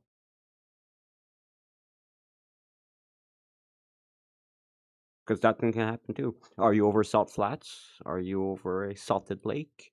Oh, it's See, over a there semi-frozen are lake. multiple things to account for. So they're going to account for let's say refraction index, but they're not going to account for the other things that affect that index. No. Right. So see, here's the problem, dude, is that But so when okay, that's you fair. put all that Say together, it works maybe for the there's globe. not sufficient. Well, no, dude, it's an ad hoc excuse for the globe that always rescues the globe when you just appeal to it. Sure, I'd agree with that. No, it's just the answer. Like if it were a No, different dude. Here's the answer that you're basically saying. Here's what you're saying, bro. No matter what observation occurs, you're just going to appeal that the light took a variable path, with or without any proof No. that it did. And to be fair, you're going to ask the flat earther to prove the path of the light. That's not unfair. Wrong. If it goes to a certain distance, I would concede that even with the atmospheric ducts and etc., it won't work. There is a value that you can reach with your laser. There Well, is a okay, yep. distance that Cool you can reach story. with Cool your laser. story. Stop talking. Stop talking. Write the value down in the chat right now. I mean, I can't type in the chat, but I can say the value. What? Holy crap, dude. Let me see if. Hold on. Hold on, bro. But you could say it while you're waiting. Yeah, I can say it. I would say 400 miles. Okay, you're an idiot. Any observation going above 400 miles. Hey, would, friend. would convert. I don't want to be disrespectful to you, but you're an idiot. Because of I'll 400 explain miles. why. What's wrong with explain why. I'll explain why. Because you sounded so intelligent 2 seconds ago when you were talking about all these variables, and then you completely threw your intelligence under the bus when you said we're going to have an observation out to 400 miles over the horizontal. The atmosphere is opaque according to the Rayleigh extinction coefficient at base level out past 350 miles, dude. So you're not going to get a 400-mile observation. It's not possible. Unless you're going to use infrared or you're going to raise altitude. You're right. You're not going to get 400 miles with light. So you can use radio. Oh, really? So how about 10,000 miles? Is that good enough for you? Is it bouncing on ionosphere and using other dynamics? Oh, more excuses. See how it works, bro? It doesn't matter. It doesn't matter. You say 10,000 miles. Then you say 400 miles. I say 10,000. You say it bounced off the ionosphere. Dude, you're just a globe excuse factory. Your position is unfalsifiable because no matter what, dude, I already know the Earth's a globe. So no matter what observation you show me, I have to give you a physics answer that comports it to the globe. Give me a Either the 340 light mile changed, observation. it bounced off, yada yada, blah blah blah. Give me a 340 mile observation then. Holy crap, dude. I mean, that's Oh yeah, under it's the a Media stuff will cover hey, that. Copatine. Hey, to their- Copatine, isn't Anacapa Island in that range off of the west coast of where BMSB did the Black Swan? Does this work every single day? It doesn't matter. What? In Yes, your that globe does matter. model, Is it repeatable? in your globe model, show us where refraction is accounted for in the globe model. What's that red herring? No, that's not a red herring. You Yes. keep squawking about refraction. I'd like to know in the globe model where it's accounted for. They take the refraction index, the temperature. No, they don't. When we were at school, they told us that the globe tide is 3959 mile radius. There was no Yeah, refraction measured when they told us that. Of course, because they were simplifying it at school. No, because We're talking not about the necessary. atmosphere, So they were why is talking- it? Why is it that when you want to push your globe tide model, there's no refraction accounted for, no I'm not refraction anything spoken? important. Shut up. No refraction spoken of. But every single time anyone measures a long range observation or a laser test, you can't squawk refraction quick enough. Now, I'm quite certain I heard you speaking earlier that you love coming here to be educated and to educate others, and you're here in good faith. You're not here to have a meltdown. It doesn't sound like it, mate. It sounds like you are here to cope. You are feeding the monster. I mean, that's not a convincing So, argument. how about when we put the long-range observations down? So let's use a 23-mile laser test. That's about a 270-foot missing curvature. I'm going to be ultra generous, and I know there's people out there that are going to slap me up the back of the head. I'm going to give you 10% refraction. So there's 27 feet. Your laser has just been pulled down closer to the ground to get you your curvature.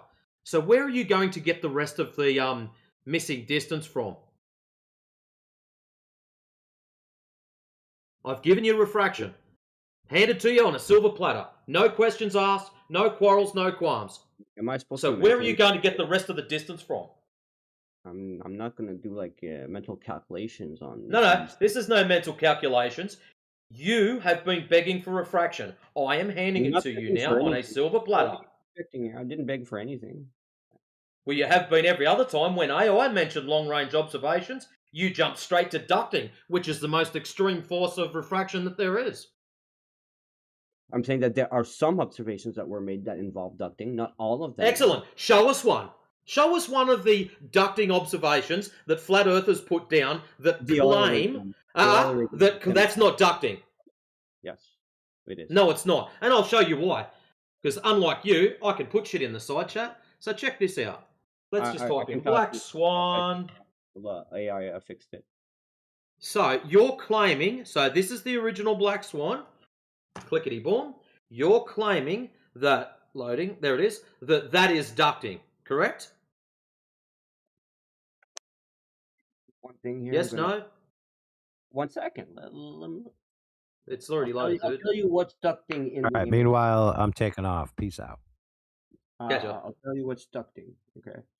No, I don't want your definition of it. You said that Black Swan is ducting. I posted the original Black Swan there. Is that ducting, yes or no? Yes, there's ducting involved. So that's a yes then, yeah? There is ducting involved.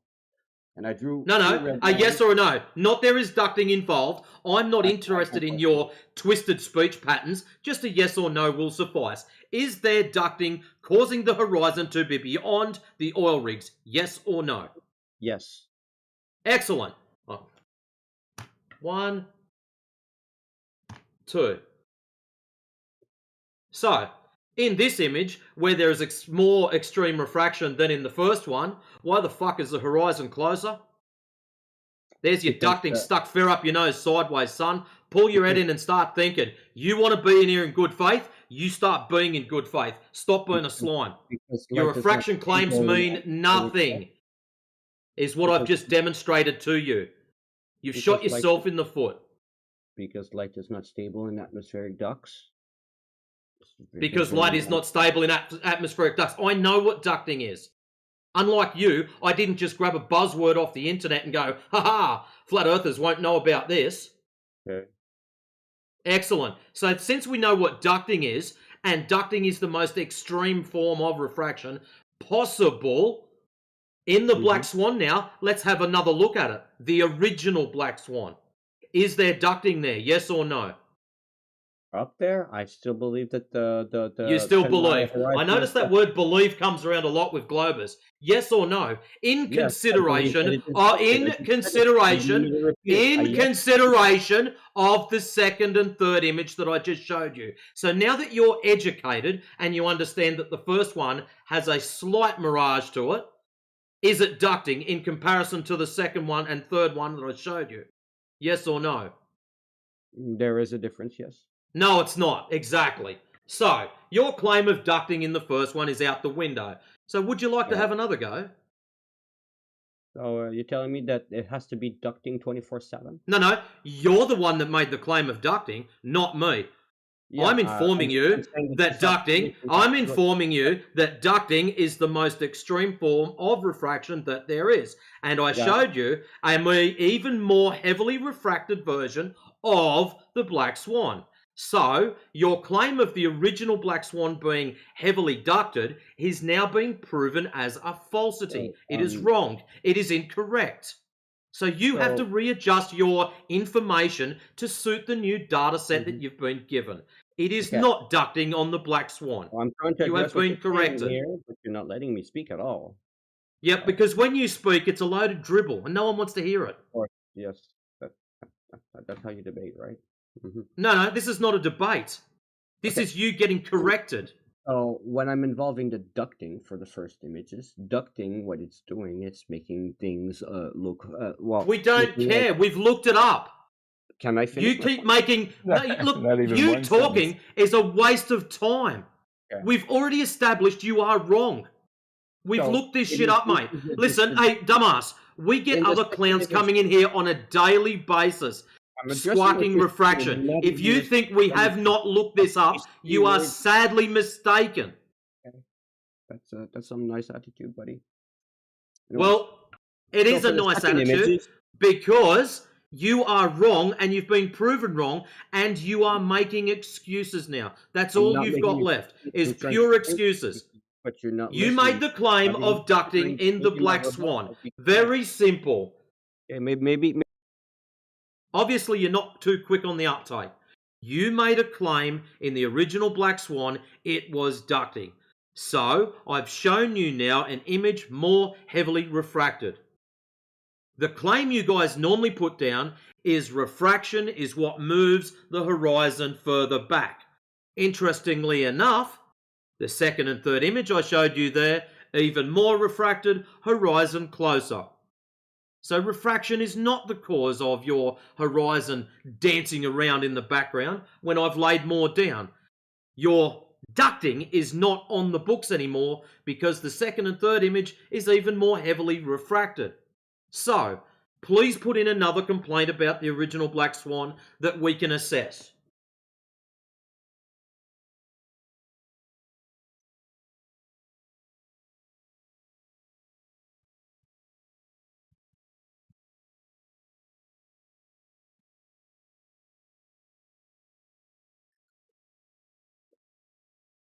So what I typed is what I was trying to say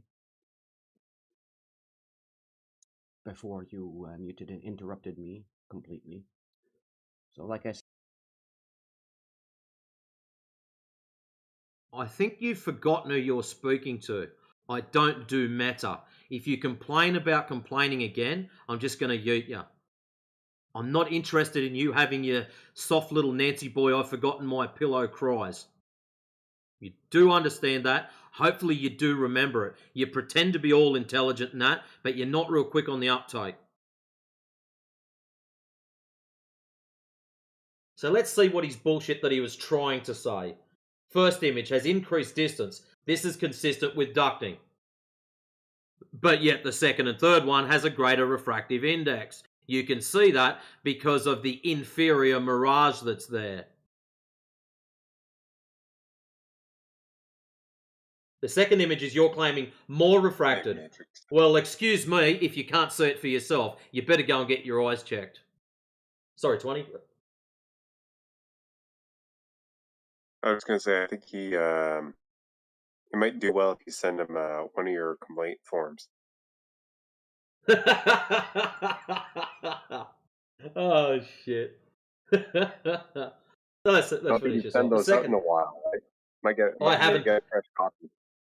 It's only good if you do one every now and then. If you do them all the time, they get used to it. But if you drop one every now and then, especially when there's a full grid of probably 30, 40 people, that's when it's brilliant. If someone's having a right power whinge, you just slip one into the side chat. The second image you're claiming more refracted. I'm sure he'll be back. Sure, there's greater distortion, but lesser distance. Those two images have no ducting. So what you're claiming is that there's only ducting in the Black Swan, but not ducting in the other one, which has a higher refracted problems there. Dude, if that's what your mindset is, your whole goal is to make the Baltard unfalsifiable. This is very poor science. You claim to be all that and up on science. This is extremely poor science when you're deliberately making something unfalsifiable. You probably shouldn't do that. Ducting affects the distance seen. You can have higher distortions without ducting than a duct. Higher refractive index, greater distortion, not greater distance.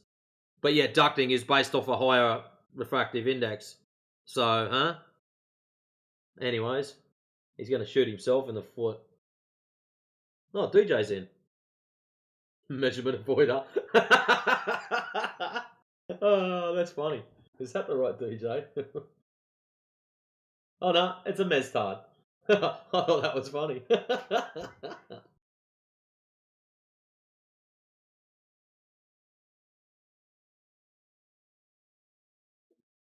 so like I was saying, a greater distortion from a greater refraction index doesn't mean ducting.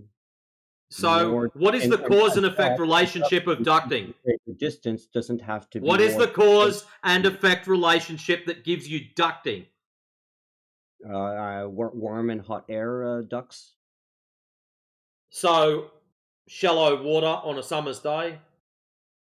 I mean, I guess salt flats also work. I mean, salted water temperatures and. So let me get this straight. Let me get this straight. There's the same image the same thing has had a photograph taken of it. In one of them it's ducting and the other one it's not. How do you differentiate between the two? Okay. The one with the ducting has a greater distance, even though it has lower distortion. It has a Excellent. greater Where did you distance. cite that from? I'm looking at the two images, and I can see No, 10 no, no. miles. No, no, not the image. 10 miles in the Silence. first picture, I can Silence. see 8 Not miles. the image. Okay. Not the image. Somewhere in your life, somebody programmed information into your thick skull, and that information was long distance horizon equals ducting. Where did you get that information from? Ducting has to do with refraction. Now, somewhere you've got the information that ducting equals horizon long distance. Where did you cite or acquire or steal or get indoctrinated by this piece of information? I'd like to know where it came from. So instead of attacking you, we can go and nuke them.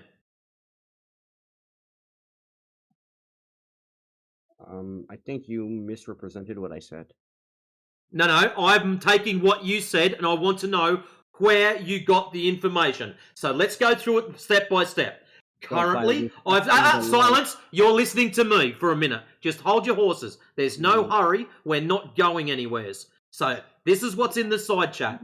Image A, the original Black Swan.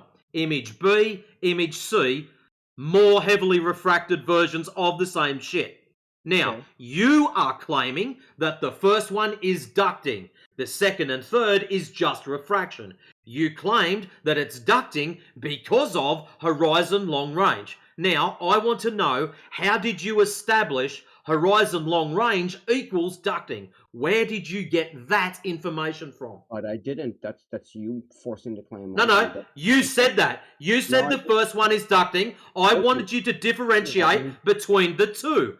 And you said the horizon being long range. That is what differentiates the two and how you can know it's ducting. Well, yes, to clarify, that's what I'm saying here is... So how did you get that information? Where'd you get that information from? That you know, see, for you, it's knowledge that long-range observation, horizon long distance equals ducting. So where did you get that information from? I'd like you to cite it, please. Jesus Christ, that audio is loud. Okay. Yeah, you can turn it down. You're a big boy now. Yep, I'm turning it down. Sorry.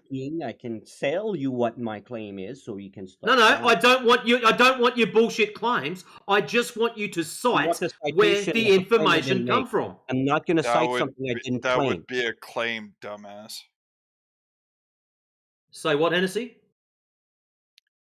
You said you wanted him to cite where his beliefs come from. No, that would not be his a beliefs. claim. Listen, Hennessy, we're going to catch you up because you sound slow too. Can you see the side chat?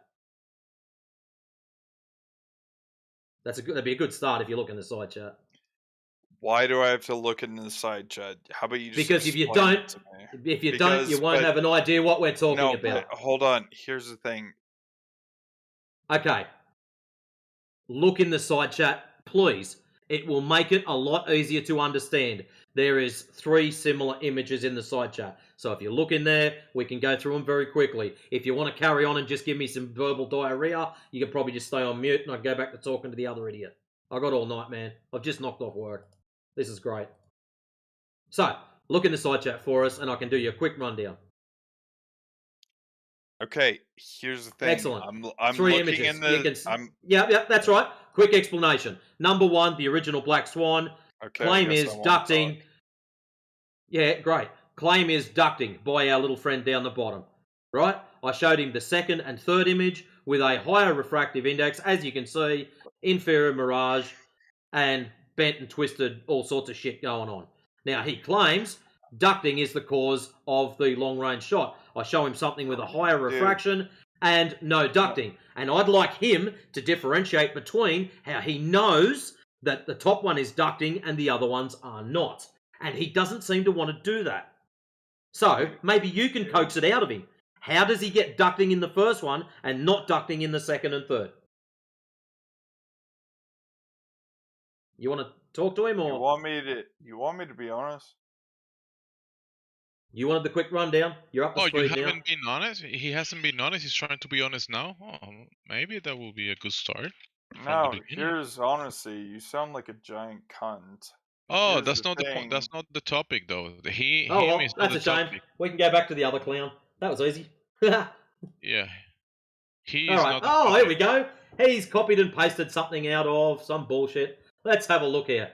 You asked me for a citation. I gave you a citation from the sources on atmospheric ducting. Yeah, we didn't need your dribble to go with it. Atmospheric ducting. What's this? Atmospheric ducting does refraction, yes. Huh?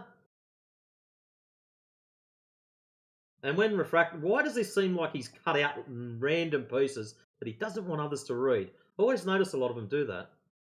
And when refracting the light, it allows the light to travel further, to which you see further ahead than you normally should without a duct. I'd like to read the paragraph that came before that one. Than you normally would with a duct. This does not have to be more distorted than non-ducting refracting effects. As you can see, that claim is vastly different than the claim you project. Oh, right, so he's put that up there. So to me, that looks like it's probably an AI snippet of some description. So let's have a look at the next one. Difference between optical and radio ducts. Well, I wasn't after radio ducts, or the difference between them. So straight away, we may as well throw that in the bin. So I'm guessing Keep this reading link it. here. Well, I wasn't after the difference, Mez. Nowhere were we talking about radio ducting. We're talking about the difference between those three images. Two of them, basically.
So what's the issue with ducting? Do we not agree that it exists or not? Our friend is claiming that there is ducting on the Black Swan. Or the original Black Swan, the first one. Right.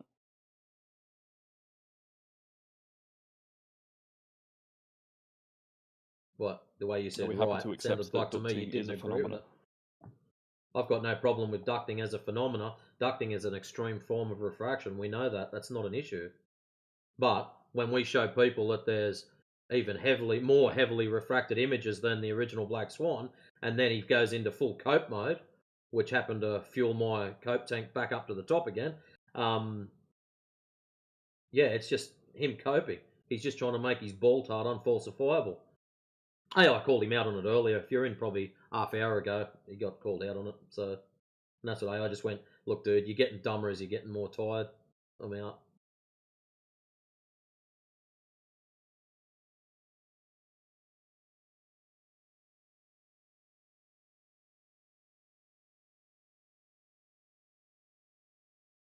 See, now he's running down, citing ducting. We are not disagreeing with ducting. It's like people saying refraction. Oh, but at the Earth's we don't disagree with refraction. We know it exists. It's up to you to prove it's existing in these specific circumstances that you keep saying that it's there. If you point to an image and say blah blah blah refraction or blah blah blah ducting, then it's up to you to validate that claim. It's not up to me to defend your claim. No. You've put forward your claim, you back what you're saying, and we go from there. If what you're saying is true and it's backed clean and clearly, and then it's back to me to try to attack that or to defend your proposition. But at the moment, this is what we've got. We can see beyond where your shitty curvature should be, or horizon should be, quite comfortably. You're claiming whinge, ducting. Now it's up to you to back your claim that there is ducting in said image. Ball's in your court.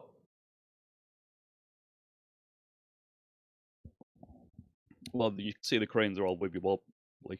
That's proof that there's refraction going on. Excellent. So look at the second and third image posted. Is the second and third image more or less than the original one?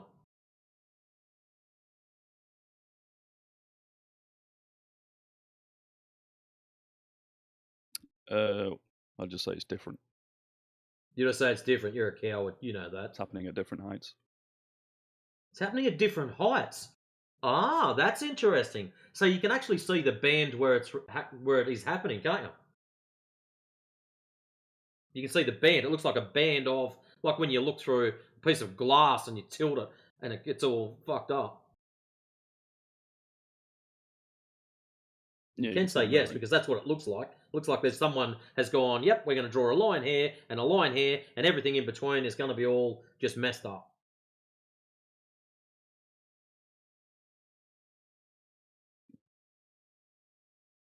Because if you notice in the original Black Swan, there's also a band there too. You can see on the crane on the left-hand side, where it's got starts off the screen, comes on, and then it goes all shit, and it basically goes vertical. If you cut that section out and repaste it down, it looks normal. You cut out that whole band of nastiness.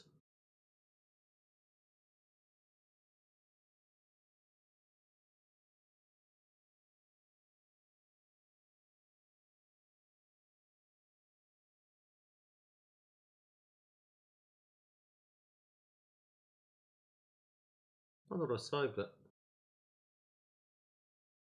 Not in there, not in there. Must have been in that folder.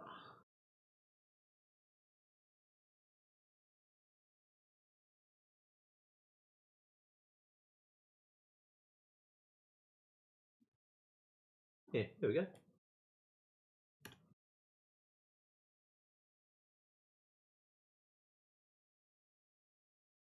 Cut and paste. Remove the nasty bit. Isn't it interesting how the oil rig looks as perspective where it should be, but yet I didn't touch the horizon. That's because the refraction band where it was happening is above the horizon. All we use the oil rigs for, perfect shitstorm, is demarcation. You claiming it's refracted and all this other shit means absolutely nothing.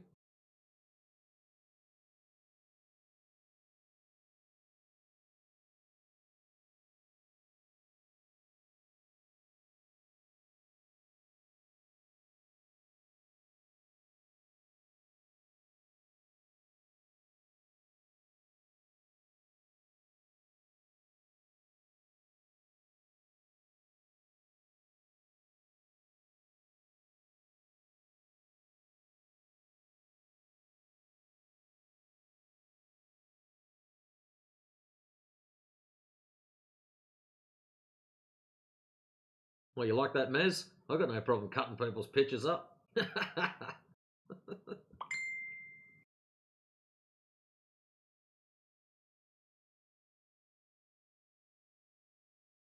Well, if you're having to modify the evidence to prove your point, I don't think you're proving the point very No, well. I'm actually showing you where the refracted band is. I took it out. And when you take it out, the oil rig to perspective looks the way it should. There's actual other photos where it looks like that. Pretty sure I have one somewhere.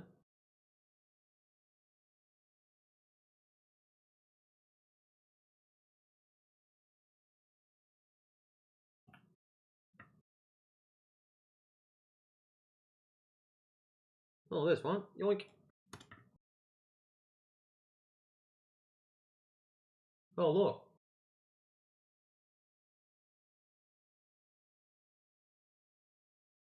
Interestingly enough,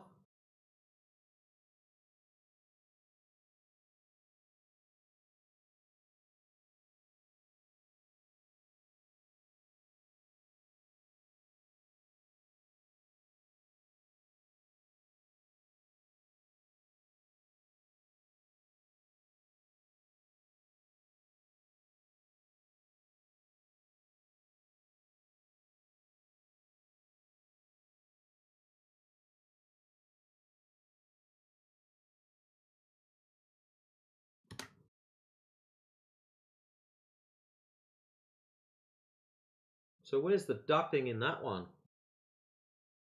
Storm Child?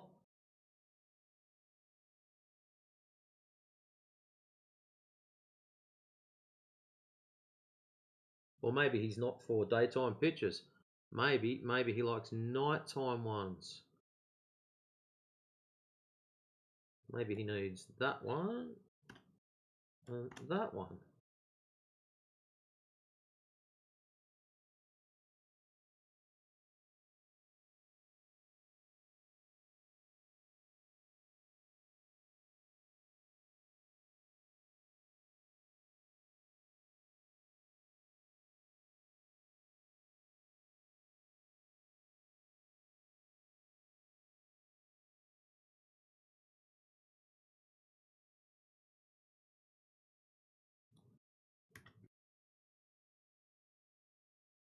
Or that one.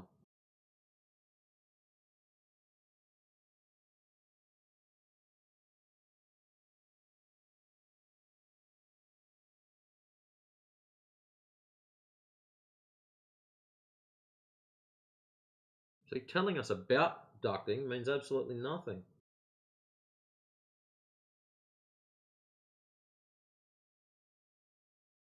Go and apply your claims. That's what we want to see. So why do you think one of these pictures has the oil rigs seemingly hidden behind the water, but in the other one, the Black Swan, Why they're do all I wibbly think wobbly? it's seemingly You can see hidden more of behind them. the water? The one where it looks like the oil rig is the what time stamp? 8 past the hour. That's got a 4-foot swell. That's why. A swell. You think It's 4 the foot. ocean On the swelling? other day, the original one, it was like not even half a foot. Do you think ocean swelling is causing the bottom of these oil rigs to be hidden? That's the difference between fuck all swell and 4 foot, Maz.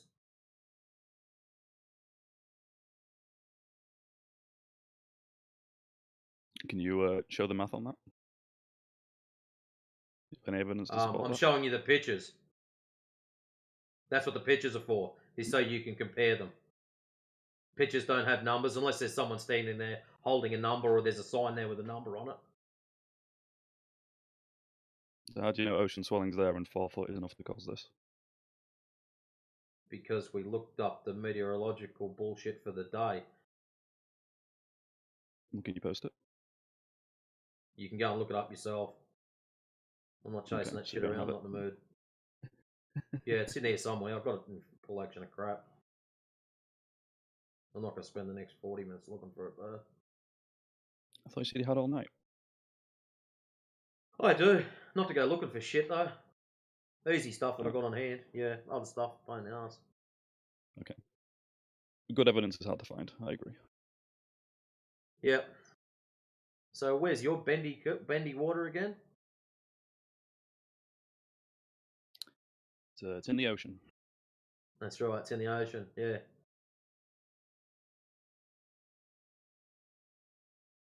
Well, just so you know, if you're going to present anything, make sure there's no ducting. Perfect Storm gets upset.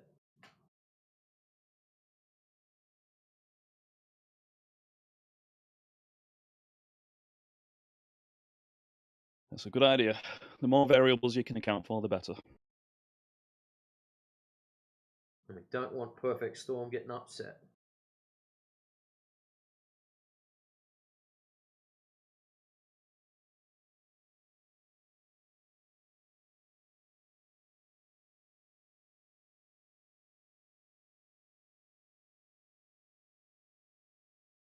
At least we know you guys can't get bribed with RuneScape Gold.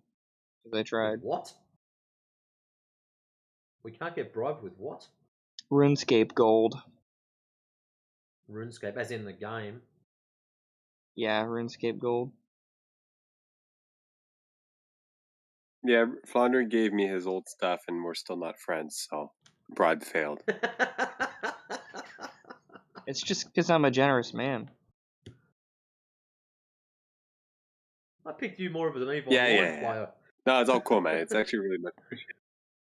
Is It's that what really T-Dub's fun. talking about in the chat? RS3? You know, RuneScape like with all 3? fairness. Yeah, I don't use the Yeah, account. apparently T-Dub's apparently T-Dub's like an actual OG on the game, as we discovered. But it's like a different version of the game, the third version. And it's shit. What a pedophile. But he likes it, so we're trying to get him to go to the old school game where Lots and I You have can been playing fund his lately. ascension. You can fund his ascension. You can all get gilded Okay. armor and furies and whatever you want. In old school. Yeah, you've got plenty of money now. You can fund his ascension. Oh yeah. I'm already Lots' trust fund sugar daddy.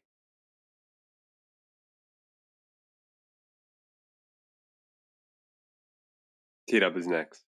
What I should have done first is I should have bought a bond and then went onto a members world and then sold my bank, and I'd probably have double that for you. But I gave you my money before I bought a bond.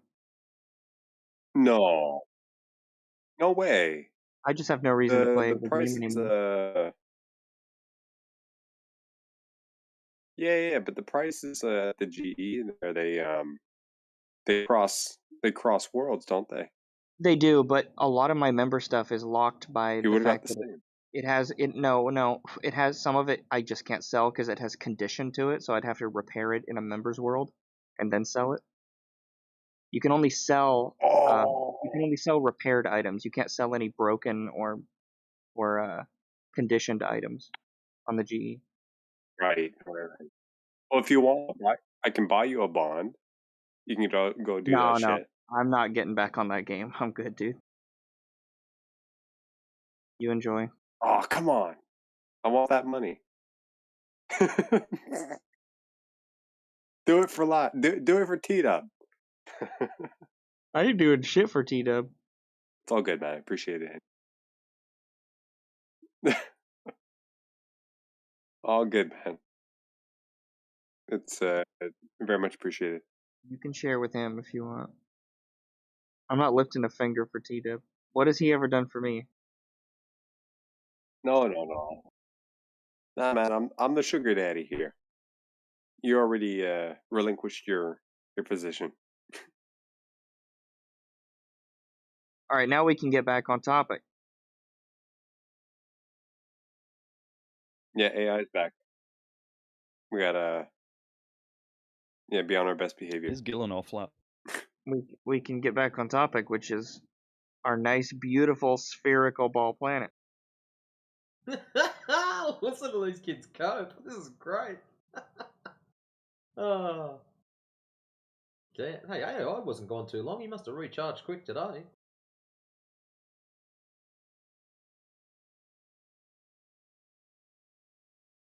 Who else hugged their ball planet today? I did. I hugged the ground. I Did gave it a anybody very big else hug. do I that? went out and touched grass. Very nice. I laid on the ground and said, "Thank you, ball. Thank you and all your What- gravity for keeping me What's here." that like energy that you get when you like dip your bare toes in the grass? Like what's that? Oh, What's that spirit energy called again? it's called gravity. It's called copium. No. Yes. There's a Yes. special name for it. Yes, it There's a is. special name Yes, for it is. It's Yes, called it is. copium. Large amounts of it. Like Ballers go out and touch the ground. Thank you, ball tard. Yeah. Yeah, if you want to hug the ball, you just hug the ground. Hug exactly. If you want to, right. you hug the We're ground. hugging the ball. Also, Hugging the ball. also, if you, whenever you sit down on your table and you see the water on the table, the food on the table, you sit down and say a prayer. Say, "Thank you, gravity, for keeping the food on the table." Thank you, gravity. Thank you. Yeah, Wouldn't be gravity here without keeps the food on the table, the water on the table. It's I'm not very like grateful for gravity. flying off to When- space. When I was a kid and I would hang upside down on the monkey bars, I would get really afraid that I was going to fall off the earth. But then I realized, nope, gravity's keeping me down. We're all good. Yeah. Amazing. Isaac Newton, man. Thanks, Newton. Thanks, bro.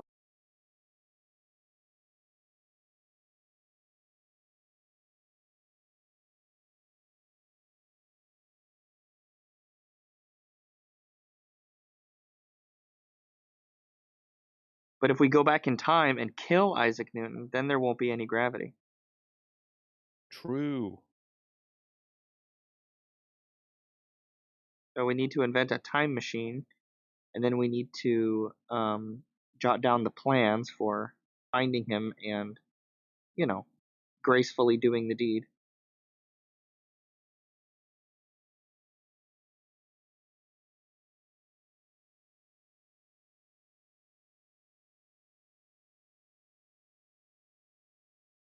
So we can all be floaty and stuff. Yeah. But I don't know if the creator put time travel into this little dome we're living in. So that might not be possible. So let's get this worked out now. In order for you guys to go back and remove someone who suggested a theory of gravity, you've then got to use someone else's theory of gravity to invent a machine to then go back to remove the first one. Okay? Yep, and then we'll have no gravity. But what's going to happen to your Well, machine? somebody would probably once you eventually remove come the, up with something. Once you remove the theory of the first one, the second one won't come out. So, are you going Well, to be trapped in some kind of time loop? eventually it probably would. I mean, the math is not that complicated. It would actually probably be a Zionist version of gravity. It would be a Jewish version of gravity. Careful, Oh, young God, I've made it fella. worse.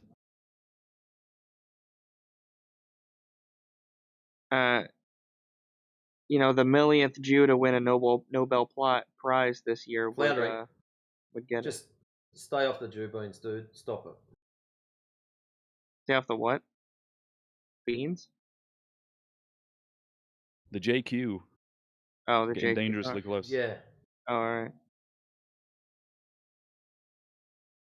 I'm going to yeet you, make it for something good, not something shit like that. I like free speech. I like people not breaking TOS rules, but here we are. I didn't know that was against TOS. I'm sorry. It isn't. Not Discord anyway.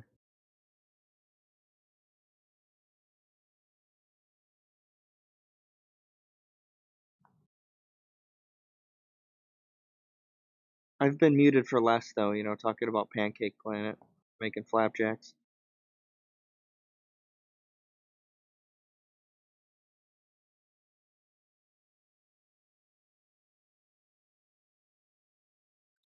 Well, at least that would match measurably flat bodies of water we have everywhere.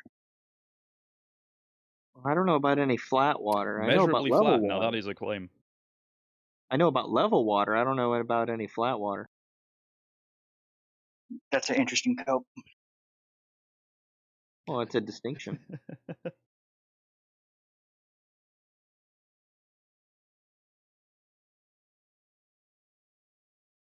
A ball would necessarily not really have any flat water, would it?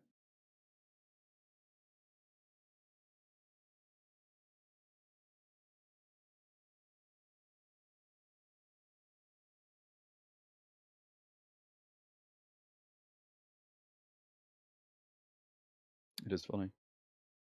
It's measurably flat. Is it though? You're coping. Yeah, what about that 250 feet of water that should be blocking you and what you're viewing? Well, it's not there. Well, then the Earth must be flat. Huh? Now you get it.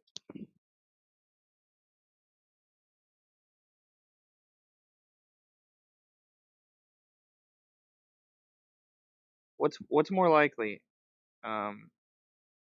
Refraction, or we throw out everything we know forever and go with your theory? So what you're saying is you don't have Whichever one curvature, matches you just have reality. refraction. No, it's just in order to explain the black swan image on globe Earth, we need refraction. This on flat Earth, you need every single person in government to be lying about everything. The hardest thing about your refraction in the and for the black sky to be swan magic. is the amount of refraction that you need. If you jump on Bislin's calculator, you basically extend the Earth out until it's dead flat. That's the levels of I wish I refraction could you get into need. it with you. You have to abandon formal logic too. No, I mean people have done simulations. It only needs a couple of degrees of variance in the air. Yeah, and to get those couple of degrees, you need to have a flat ground underneath it. That's how much you need to bend the ground upwards a couple of degrees. Yes, you do. Go and jump on to Bislin's physically calculator. bend the ground upwards.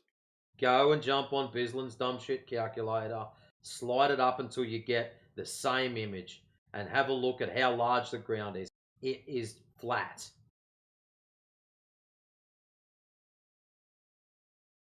I don't know why you just don't want to see that bit, but it is somewhat entertaining.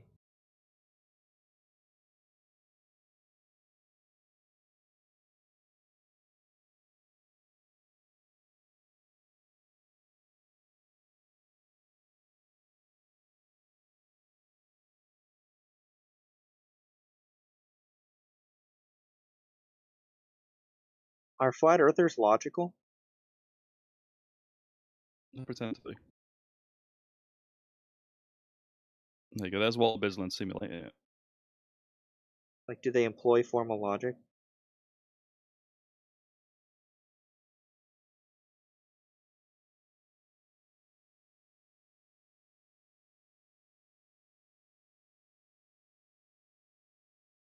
Because I know flat earthers believe they're objective, but you have to be logical in order to be objective.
How come I can bounce on a trampoline if there's no gravity, huh? Checkmate, flirfs.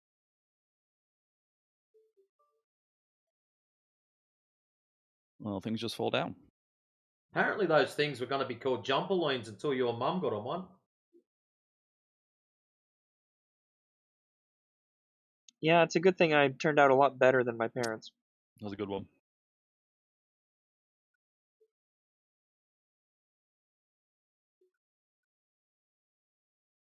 I'm a kind and generous man compared to my parents. See, I donate RuneScape gold.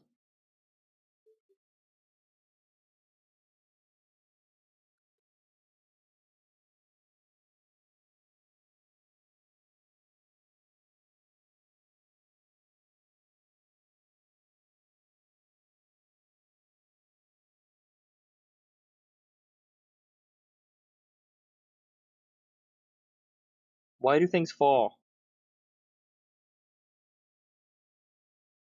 They just do. Because they're more denser than the medium that they're in. Is there enough data to show that? That the energy required to move me downward exists in the... No, I didn't mention energy. Density.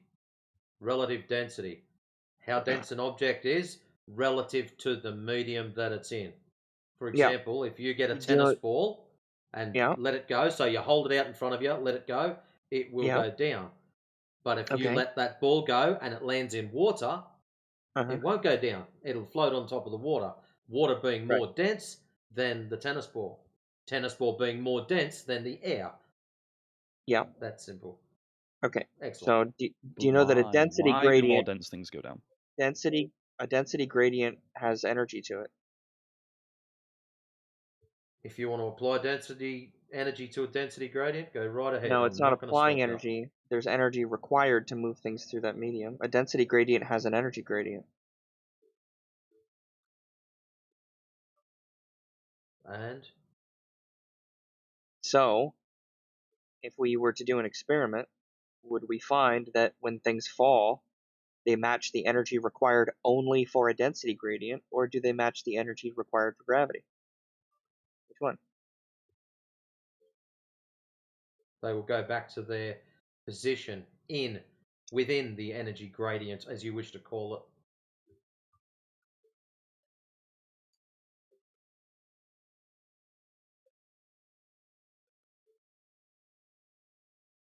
So, is that a yes?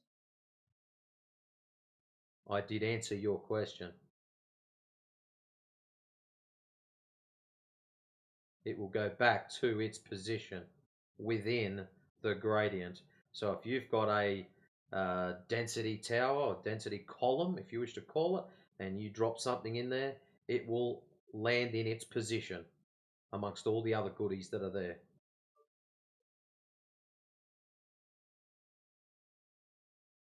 Okay, and where is the energy that exists that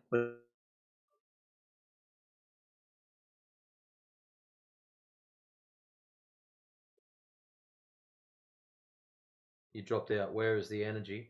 You were the one that was applying energy, not me. Yeah, where is the energy required to put it there? You were the one who was assigning energy to it, not me, Well, remember? there's just energy regardless in a density gradient.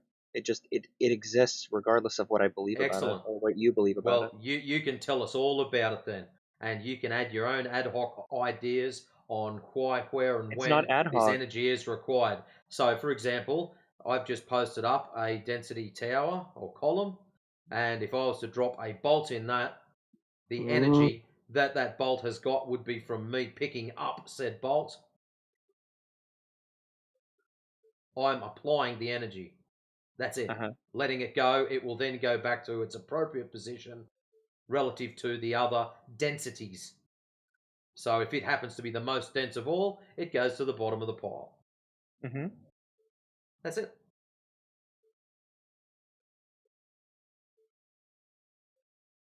Okay.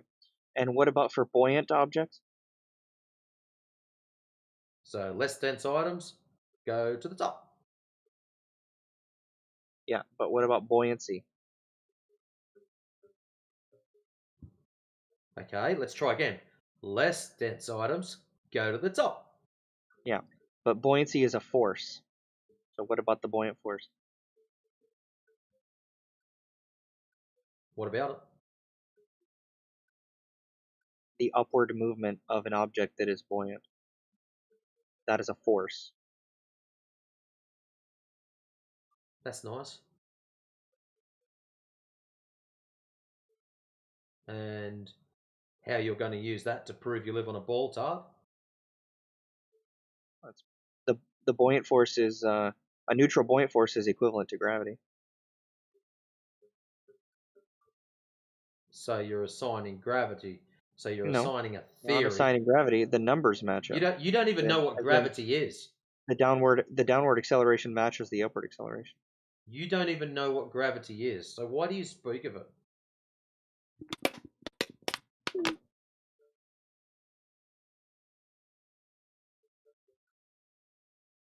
It's interesting how you're all coming here, but gravity.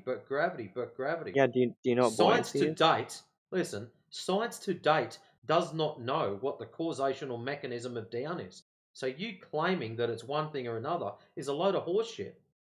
I didn't claim it was anything. I So didn't why are claim you trying to gravity use was it for anything. then? I can use it as a placeholder for 9.8 meters per second squared. Outside of that, why down though? Why not to the right? Why down? Why down? Yeah, why down? Because it's a better it has more explanatory power than simply a density gradient. What kind of fucking answer is that? Why down? Why not to the right?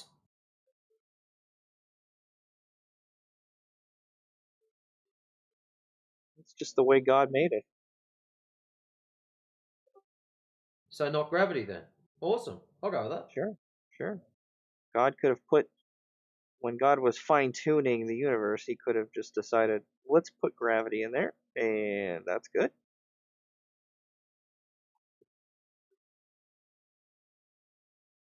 It's easy to answer how gravity. It's not easy to answer why gravity. Because they don't know. That's why you can't Yeah, but I don't answer need it. a why. I don't need a why for gravity. Well, The if you're how going for to claim gravity that can answer gravity the does specific things other than things go down at approximately 9.8 Right, that's the meters how. per second squared, That's not the why. That's the how. if you're going to claim that gravity causes things, and you are claiming that this is the effect, you must know what the cause is in order to make claims of what it does or Yeah. does not The do. cause is an accelerated force, and the effect is the object goes down. There's no force. We've already there is. established There is a force of gravity. Gravity not know what gravity is. They don't know what it is, mate.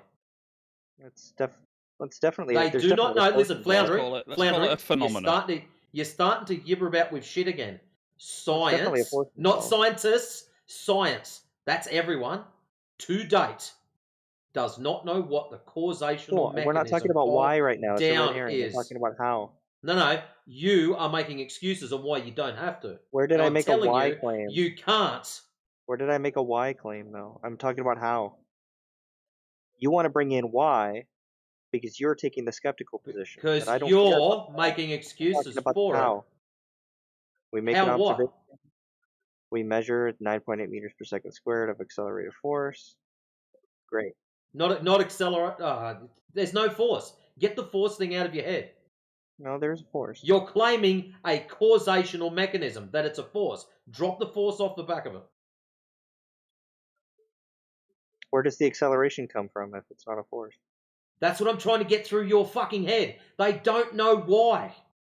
Oh, well, I don't need to know why. We're not talking about why right now. So drop the force off the back of it then. If you don't know why, and or you don't need to know why, then dump the force. There's no Well, we know force here. causes This is not acceleration. Star Wars. Does force cause acceleration? All we know is all right. We let shit go. It goes down at approximately 9.8 meters per second squared. That is it. Causational mechanism unknown. Can you tell me of a phenomenon in this universe or this world? You want to call it a world? We'll call it a world on Earth where you have. Hey, I don't have to replace your shit after we break it. An acceleration is caused, but it wasn't a force. Can you give me an example of that? What acceleration are you talking about? The See, now you want me acceleration of to objects magically falling. You must be lagging bad, dude. The acceleration of objects falling. Objects falling. I let something go. It goes down. I'm not denying that. Yeah, there's an acceleration there. What is it if it isn't a force? Unknown. What do we know? That's what I'm trying to get through. Okay, Floundering. buddy, what do we Floundering, know listen, causes can you repeat acceleration? my words? Floundering, just repeat after me. Science does not know what the causational mechanism. I just want you to say it so I know that you've understood. Not that you've understood it, I know that you've heard me. Science does not know what the causational mechanism of down is. You just said science does not know what the Say it causational again. Just mechanism repeat of it down back. Science does not know what the causational mechanism what you just of said. down is. You just said science does not know what the causational mechanism of down is. Excellent. So I don't have to repeat it back to you. I know you've heard it now. Yeah. So that's what you asking said. me what the I don't agree with causational you. mechanism of down I is don't agree with you. when science to date I does don't not agree with know is pointless. That's in contention. It's in contention still. Suit yourself then. If you think I don't they know agree what it with you. is, go That's right your ahead. claim. Preach your You're welcome to- bullshit. But You're welcome to ride anyways, that claim to fairy tale land. You're welcome to ride it.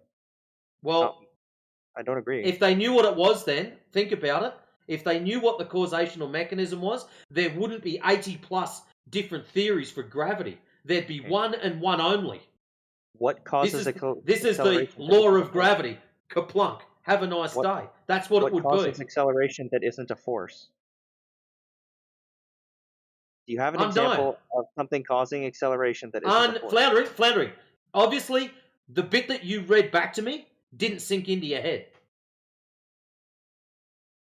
So you don't know of another example.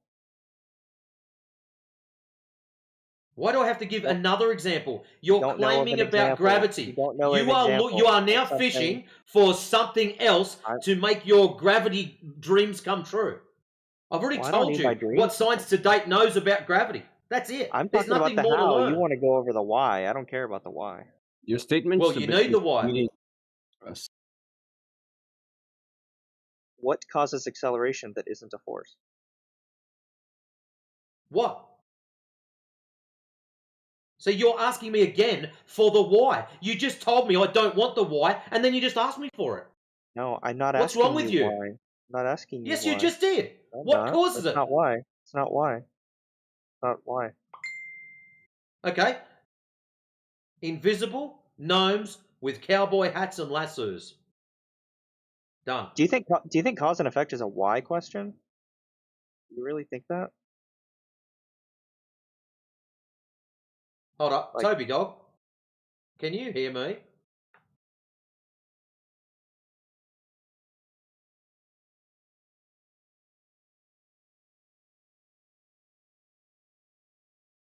I don't think Toby can hear me. Do you think cause and effect is a why question? That's what you just said. So. No, I didn't wanna say be do you clear- why okay. Floundering, stop being a dick. No, You're you're the making one claims being a that you dick can't because I'm back. not You're asking telling why for anything. I'm not asking You're why telling for me anything. about gravity. I've told you exactly what it's about. You just said I'm Science asking to the date why does question, not and I'm know. Your lag is starting to fucking annoy me. Science to date does not know what the causational mechanism. And then the next question is, why does it happen? Like, cowboy hats, lassos, fucking invisible gnomes. Done.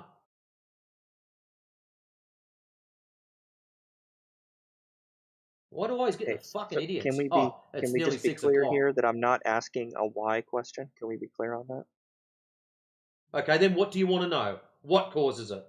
We're talking cause and effect. They don't know what the cause is. Is that a why question or a how question? No, that's a statement. They, science, to date, does not know what the cause is. That is a statement. That is not a question. No. What is the Yes. cause? Is that a how question or a why question? It's not a question. It's a statement. Okay. My God, are you that stupid? No, I think you're really, really It's a dumb. statement. I'm not asking you a question. There is not I a just question asked you mark a at the end of question, but it. you There's a refused to fucking great answer big it. explanation mark all over it. I just asked It is you a a question, fuck off and you huge refused to statement. answer it. Because there's no point.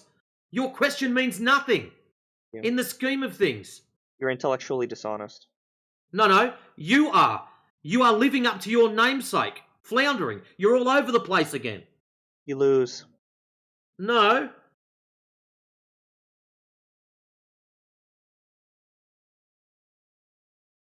No. Get spanked, Flurf. I think Matrix has a bit of a misunderstanding on this. I think that Mez might want to back off. Science knows that objects with mass have an effect. So what's the on other objects with causational mass. mechanism, There's Mez? an attractive What's the effect. causational mechanism, Mez? What scientists don't know is what is the causational mechanism of gravity. Okay. Very It's the good effect of point, gravity Mez. that is known, So, that it's I'm glad known that to you cause things to were fall towards the listening. Earth. I'm glad that you were listening, Mez. Good boy. So now would I Okay, so what does have science any think causes necessity? objects to fall towards Now the would Earth? I have any necessity to answer any of these stupid questions after making the statement of they don't know what the causational mechanism is? Would I have any necessity to answer anything related to the you're causational missing a step. mechanism? Would I have any necessity to answer any questions about the causational mechanism after making the statement science to date does not know what the causational mechanism is? Yes or no? Yes. Why? I've made a statement. Science to date does not know what the causational mechanism is, and what I'm some omnipotent fucking creature that knows everything, bees everything, and therefore I do know what the causational mechanism is.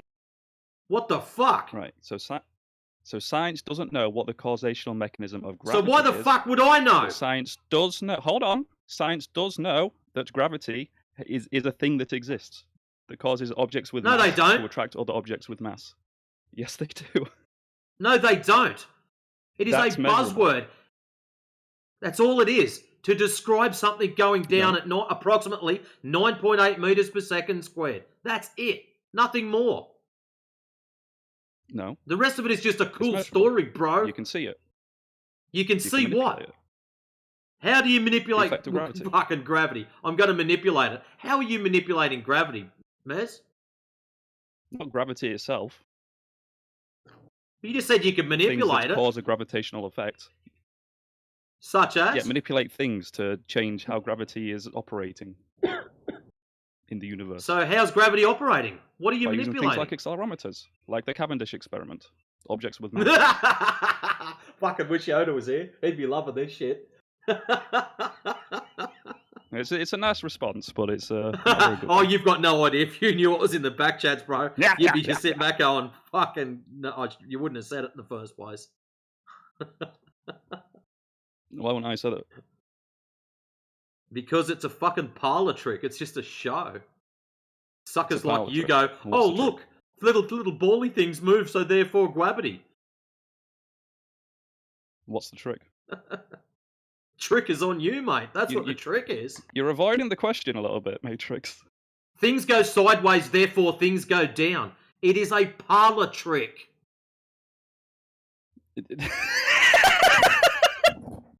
What?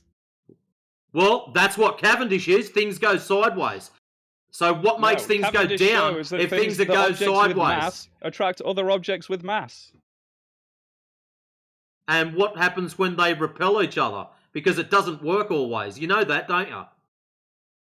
No, it does work always. No, it fucking doesn't. There's No, heaps when of does it not examples of it work? not working.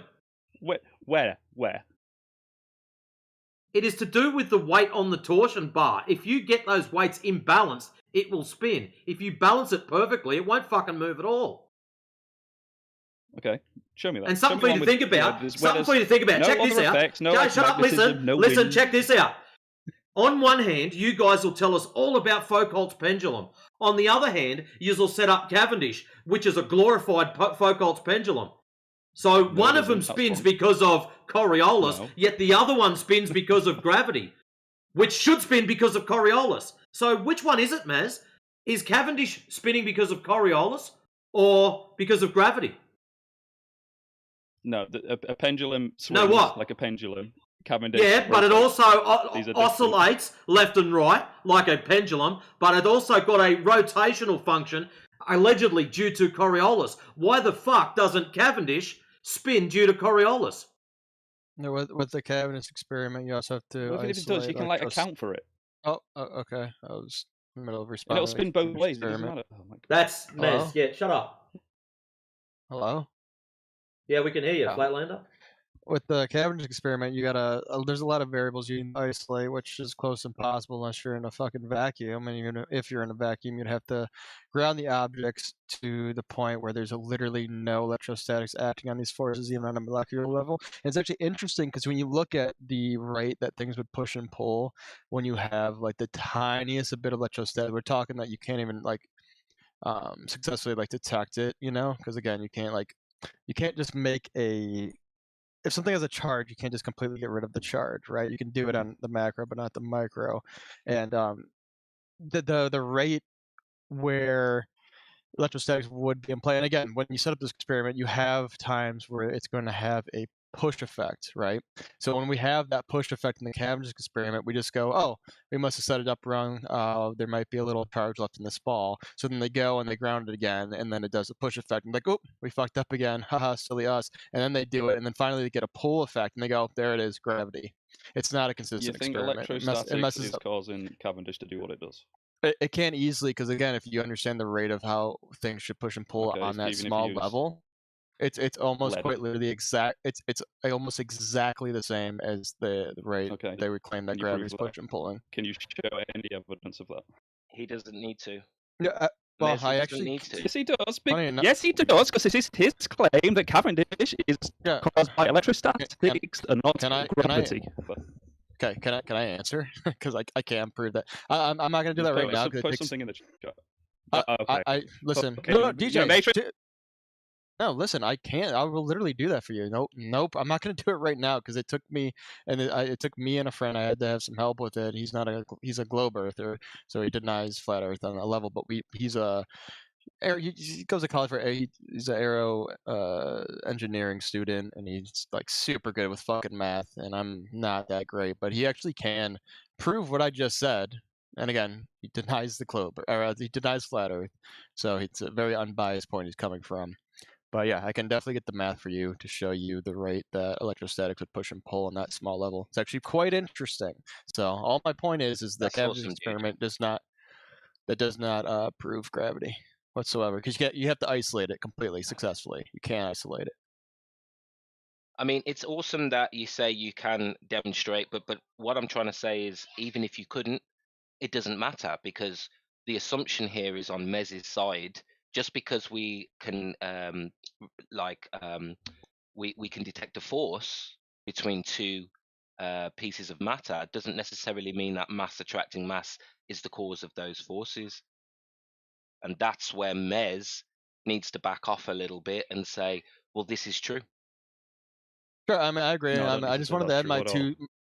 So I'm about to leave again. Like I'm gonna let you guys do it. I just wanted to add my 2 cents in the cabinet because I spent a lot of time going back and forth with some people about it. We found some interesting stuff. No, I don't have it offhand. It happened a long time ago, but I'm sure I can contact him and we could kind of work out the math again and all that shit. I'd be more than happy to do that.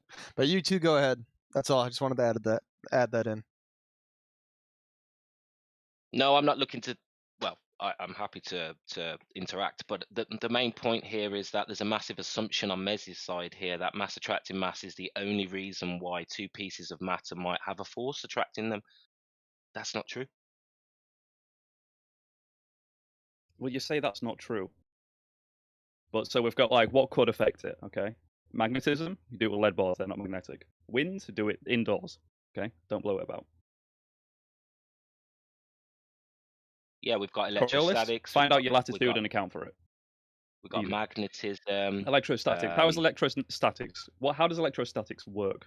For one, you've got no, but I'm not going to die on that hill. You've got other forces as well. Thermal forces. A thermal force. How is a thermal force going to cause it to spin? There could be an unknown medium that's undetectable. An unknown medium. Okay. Yeah, like an ether type medium. It could be magic. We're back to that. The point is, Mez, it's not true when you say this demonstrates mass attracts mass, isn't it? That's Well, the it does point because here. every other force can be accounted for. No, it can't though. We've already just been through how electrostatics can't be accounted. Of course We it could go can. through the others, but what's the point It when You can. can all we're electrically addressing is decharge your things. false claim? You can do it with But DJ, you just non-conductive gonna materials. you can't do that on a micro level. You cannot fully get rid of a charge. What do you mean And when on a you're doing micro it, level? like on a molecular level, let's go with that word. Is that better? Why do you need to do it on a molecular level? Because if something has a charge still, even at the smallest bit, because during the Cavendish experiment in particular, like specifically, we're talking about a small movement and a small attraction of these two. It's not like they violently shove together or push away. It's a very subtle movement. And again, if you work out actually, because again, electrostatics, this is a force we're talking literally 10 to the 42th stronger 10 than to the gravity. 42th. Okay, so it should be Sorry, way dude. stronger. Sorry, it's 10 to the What's the distance on it? 42nd power. Is that better? Did I word that better for you, bro? It's like 5 in the morning for me, okay? Is that better for you? 10 to the 42nd power. No, I just think you're being silly. Using a lot of science No, words and terms to make this sound you're more intelligent. clearly not I'm understanding. using a lot of It's not science true. terms to make it sound I know. what? Like, what the fuck Makes you does an that idiot. mean? Yes. Okay. Electrostatics does not do this. Does not do Yes, what? it does. Microscopic. He's talking about at the microscopic level. Yeah, and okay, you Okay, want to be what's the more distance for that? specific? Yes, electrostatics doesn't do it because electrostatics is just a study of how much it's electromagnetism. They have a relationship; they're not the same thing. If you want to get specific with it, electrostatics, all that is just looking at the charge of an object. But when two objects have a specific charge, like say one's negative and positive, they have a magnetic effect with each other. That is electromagnetics. So if you want to talk semantics, we can talk semantics. You said that science words are too fancy for you, and I'm just using them to sound smart, though. So I was gonna keep it more simple for you. So I don't know which one you want because now you're arguing both sides because you're wrong at the end of the day, and I think that's why you're using all these avenues to run away from the reality of the Cavendish experiment. Doesn't prove anything because you're not isolating all the variables. For one, you need to be in a fucking vacuum because you have wind. You have to make this thing completely level. You don't need to be in a vacuum to account Well, for okay, wind. what if wind blows, bro? What then? Do you think wood? What happens if wind blows on these balls? Nothing. Would you do it indoors? Yeah, and what if there's a draft? Okay, account for the draft. Plug up the Okay. edges. Okay, how do you He put account the for the bastard draft? in a vacuum. Wind removed completely. Done. Yeah, that's kind of what I'm saying. That's Okay, the great. easiest Well, if way you to want to do so. that, go ahead. But I That's don't see one there's any variable. reason to expect a fucking draft to always cause this thing to always work in the same way. Really? Have you ever like balanced a pencil on a fucking like cap before and like seen it move? Like you ever see On a that cat? magic trick? Cap. You ever see that magic trick No, when you cap. have like a bottle and you put a pencil on it and then you put your hands close to it and you do it like real slowly and then the pencil moves? That's because your hand is moving the wind, bro. It's not like your magic. Your hand is moving the wind. Okay. Well, next time you do the Cavendish Okay, experiment, don't sorry. do that. Your hand is creating a draft, bro. Like you're really hung up on the words I use. It's kind of funny because you're trying to run away from the fact that That's Mez. You get used to Do it you, think after a while. do you think electromagnetism works on wood? works on wood. Yeah. Yeah, I'm pretty sure wood has an electric charge to it. Yes, I don't think that it would. Well, you didn't let me finish. I don't think it would be enough to attract each other. But I've also never heard of the Cavendish experiment being done with two wooden balls. Has it been? Yeah, I don't well, know. yeah, exactly. That's what I was going to say. Let's see your gravity. Shut up, T-Dub. Not talking to you. Let's see the gravity of two wooden balls pull each other together. That's actually a good point. Like I don't even know if that's ever been done. Like why isn't it done like that? If not, maybe it is. I just never heard of that. Because the denser the better. That's why I use lead. Because it's very dense. Who cares anyway? It doesn't prove that the It's Earth not is magnetic. a giant spinning space, does it? It proved gravity. No, it doesn't. And we just explained. so how what? that doesn't. Who cares? So objects with mass attract other objects with mass. Who cares if it did, bro? Who cares if it did? Well, you've got a big problem on flat Earth. No, not at all. Yes. Nope. Of course you do. I'm cool with that. I'm cool with you little. You've got the infinite magic density trick. of flat Earth pulling down on everything. Wait, dude, I'm kind of stuck on it. We should. Why not? Yeah, just and it do makes with the wooden balls? surface of liquid flat. And it's not dense. Not dense, I guess. Okay. Yeah, the mass when I tracked. Okay, whatever. I guess that makes sense. to do it with lead. So your big giant pulling force that's that's so strong it can hold oceans down, but allows two little metal balls to come together sideways, right? Is causing the surface of liquid to be flat. Now what? Now what? He's going to make a Saki comment. He's got nothing to say.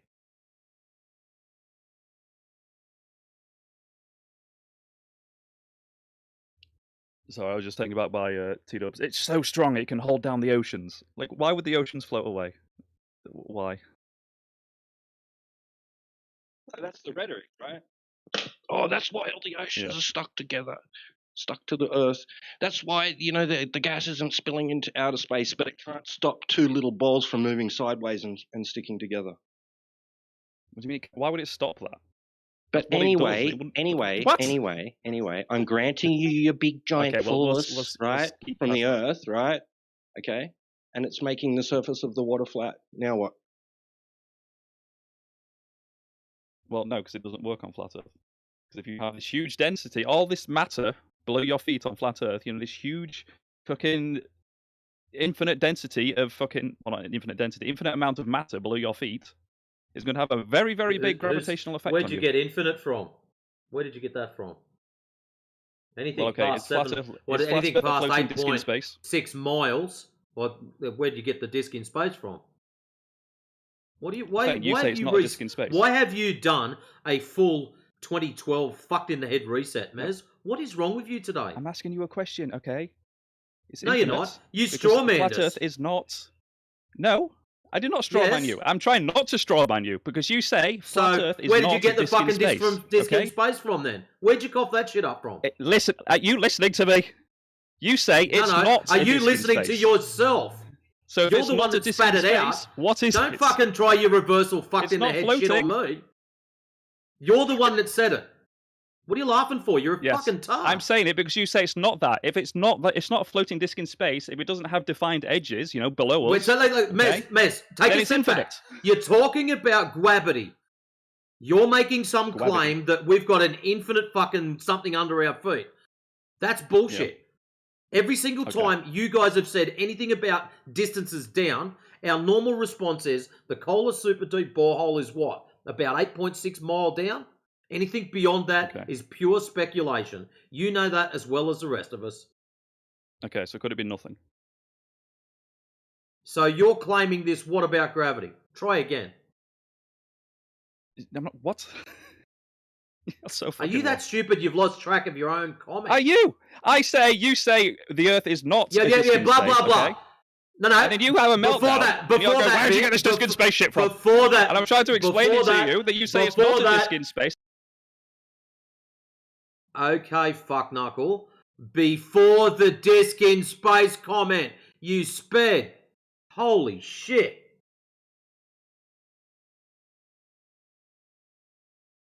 So, before the disk in space bit, you were talking about the infinite depth of the ground. That's what we're discussing. Anything beyond 8.6 miles is pure speculation. Let's go from there. Right. If there's an edge to flat Earth, either down or across, then flat Earth is a floating disk in space. And since you say it's not that, then it's infinite. You've got an infinite amount of matter. So, in your stupid idea set, it's got to be infinite or it's a floating disk in space. How the fuck do you link those two? What's the third option? So you don't have it's a contained environment. Yeah, it's not about what's the third option. There's it's speculation. I mean, okay, so we're in a dome all day about it. I never mentioned it. There is no space nor matter. Like there's literally no thing, not even a vacuum, nothing. It's just non-existent. Not even a vacuum. Not even space. That's just the edge of the firmament. That's where it stops. Yeah. Reality renders until that point, and then it doesn't anymore. Okay. Yeah, how's that? So we're in a snow globe then. Okay. Fair enough. But you still don't have to have the amount of matter to match the Earth's gravitational effect. If you want to lock in on that, then we can go forward with that. We can point out. Well, how about I've got as much. we I've only got have as much as is needed. How's that? How's that sound? we've only Okay. got ground So to beneath solve our the gravity feet. problem, okay, We've we accept only that got. gravity Why does exists, he and we accept fucking that need there's to talk? If you talk through me again, you arrogant cunt, turn my fucking volume back up. Now, according to the flat earthers, it is a planar realm. You can have your gravity because it's going to pull everyone downwards equally across this realm. I don't have a problem with that. If you want to insert your gravity across our beautiful flat landscape, you are more than welcome to do so. Yeah, and also what you're doing. So basically, when we're talking about this stuff, falsification is independent of replacement. Meaning, if I can prove something wrong, I don't need to replace it. Well, just listen to me. I don't need to replace it with something else for the thing that I proved wrong not to exist. Like, for example, like if I fucking what's a good example? Here, I'm gonna use one that I've heard someone else do. Right. So if I go into my mom's fucking cabinet fucking thing, open it up, and it has a DNA test that says I was adopted, and then I go to my friend Yes, and go yes, like, yes. "You We've look." heard it before. We understand it. Okay, Oh, let's move okay, on. so I was then, responding to that's what. D-Dub and then some angry Australian Mez, sites. Sure, but shut the that's what fuck up, that's Mez. what you're doing. You were just giggling. Hold on, Mez. You were just giggling at him, and now you're validating him. So why don't you just shut up and let him finish? Go ahead. That's true. Oh no, I mean if he knows, there's no point. But it's just basically you don't need to replace something that you just falsified. I mean it's pretty simple. It's not a complex but that's what DJ's Wait, what do trying you think to, you or falsified? Mez, the globe model. We've destroyed it in many different ways. No. In this conversation, in the past, hour or whatever that we've been talking. Well, I've been in and out of this conversation. The only thing I really We commented on was falsified Kevin. your claim, Mez. We falsified your About claim what? that the only cause of two objects being attracted to each other could be mass because mass attracts mass. No, you have not We've falsified that at all. we You have said electrostatics, which doesn't work on lead, okay? And then you ran away. And I asked you to we've prove give it, you, we've okay? give And you you said, several, I'll come back to you later. alternatives, Mez. Mez, we give you several alternatives. You have no way to prove that mass attracts mass. And it's as simple as that. Well, you can because it's done in universities every day. No, they assume But it's mass as to attracts whatever mass I was being talking the about with cause, but T-Dub we with don't this need to go infinite through it again. matter or No, whatever. that doesn't. What you're calling an experiment doesn't tell you that mass attracts mass. That's the Okay, what does it tell assumption you? behind the result. It could literally be any other type of force if you want to even lend that stupid experiment any credence. I could call it G could be for the- God, bro, and the results are still the fucking same. So It's God proof for causes God objects with now, is mass it? to Is it attract proof for objects God with now? mass. Is it proof for God? Is it proof of God? I'm happy to accept God. Yeah, okay, there you go. You're an idiot. Brilliant. So God causes objects with mass to attract to other objects with mass. That's fine. No, not God causes things to attract. Throw mass attracts mass out. It's just God making it happen. How's that? Okay. They're not attracting each God other. is making the mass There's to no move towards the attraction. mass. Yeah, there you go.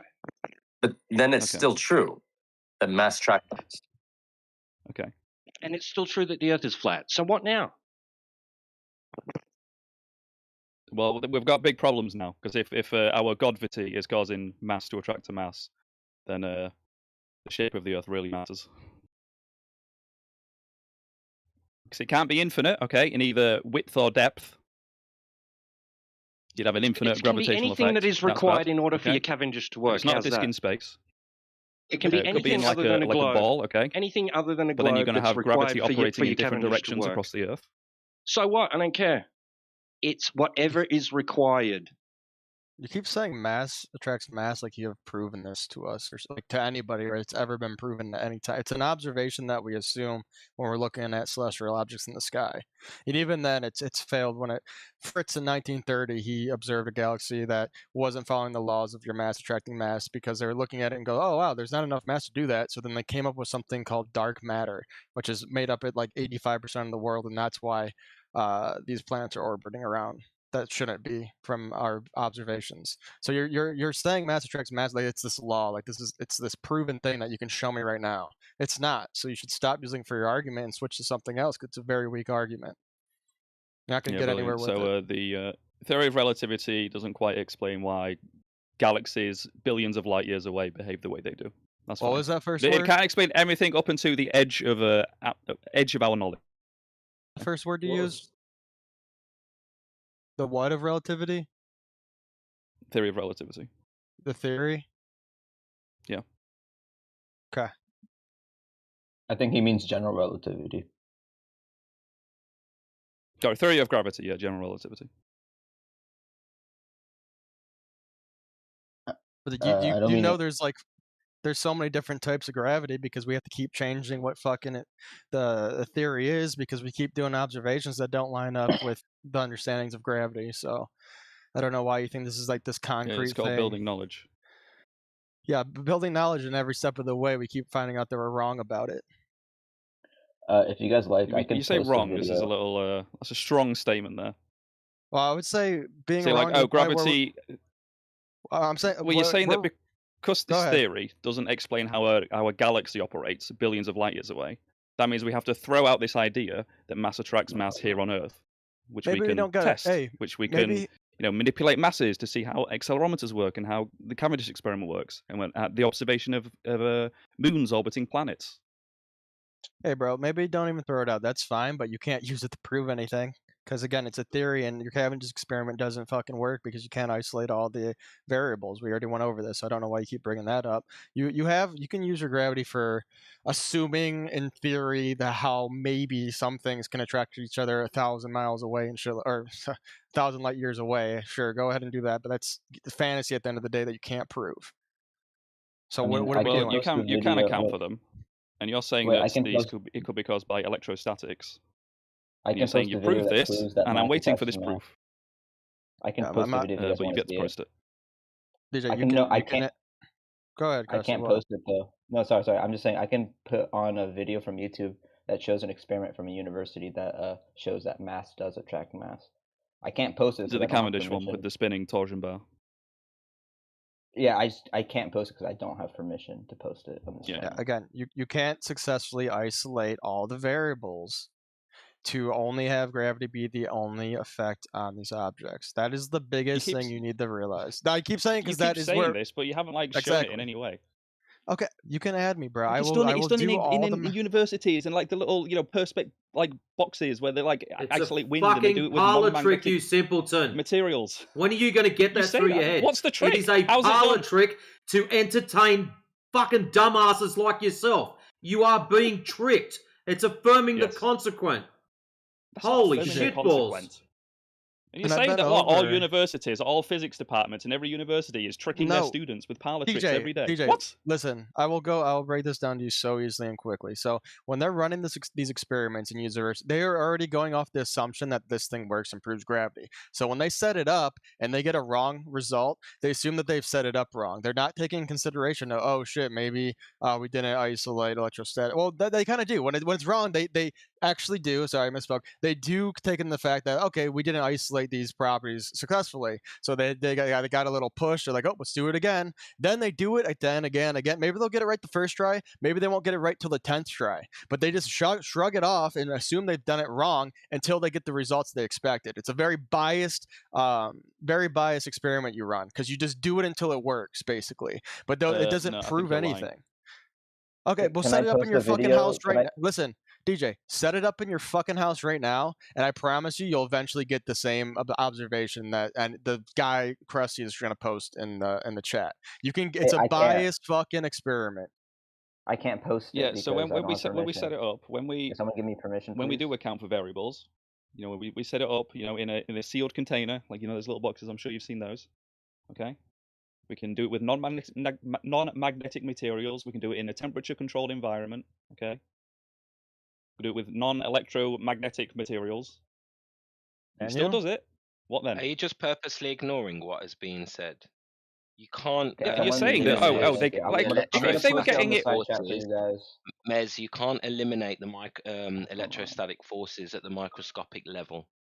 Yep. Krusty, you can now post Someone in gave the me side permission, chat. then someone took it away. Someone gave me permission, then someone took it away. I feel like you guys just don't want to see it because I'm. Unless just trying to someone's be done like, it twice. I feel like. yeah, Opinions I'm aren't being real, dead mate. ass. I can take a screenshot if you want me to prove that someone. I just don't have permission. I can literally take a screenshot and send it, DM it to you if you want me to.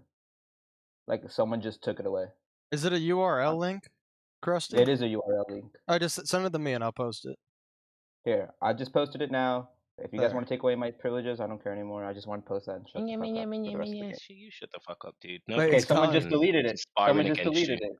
Oh yeah, don't delete. What's I that would out? like to see what he's saying because it's only gonna Dude, like, fucking Actually, bury them. I know which one. And now I know which one he posted. I know Now which they one took he away permission posted. as well. What the Hold hell? on, let's have a look here. Is somebody in here doing that? Because at the moment we want him to share it.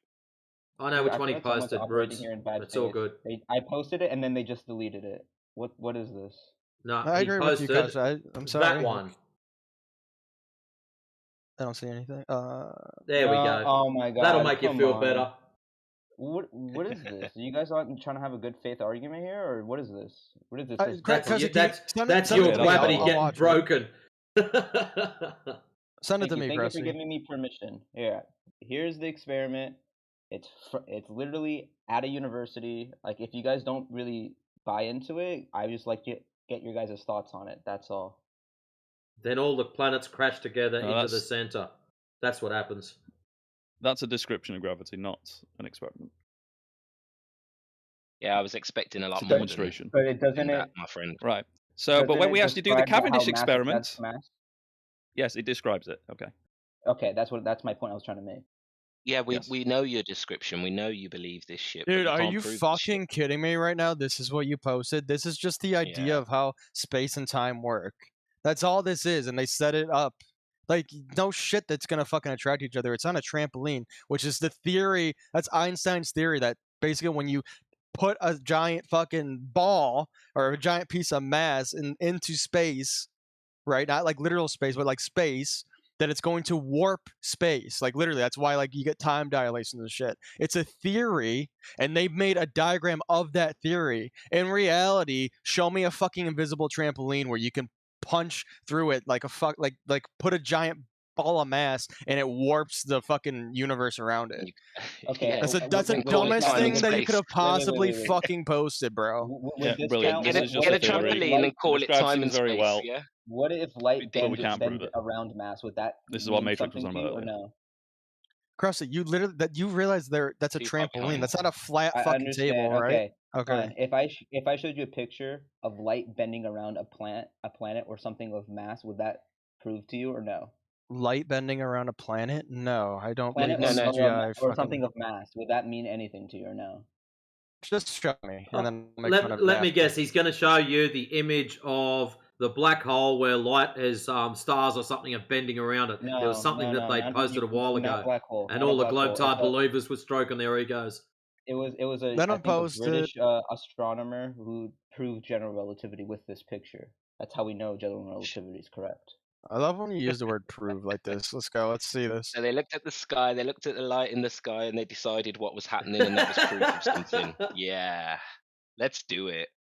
I mean, you guys should say it's false, but you guys aren't giving any good arguments to debunk No, it. dude, no, dude, you're well behind Boys in this in the well. conversation. We know the description, we know your theory, and we know what you believe. We don't need more chanting. What we need is direct evidence.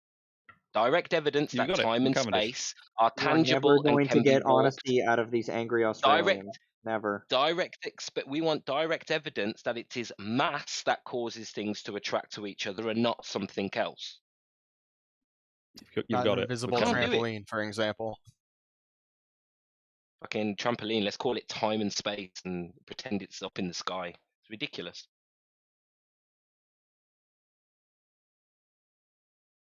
Post your thing in the side chat, anyways. We'll have a look. The Instead of posting Flatlander the wants to well, say we the just- Cavendish experiment is Who's this what? tard? Shut up!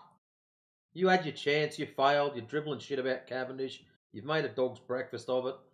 Bloody Flatlander ripped you a new one, and you don't even want to listen to him, and then you just come back with the same crap. Obviously, your IQ is lower than a doormat, so you can't understand what he said. He doesn't even speak the same language as me, and I understood him. He's had a cup of Anyways, yap Krusty. juice this morning.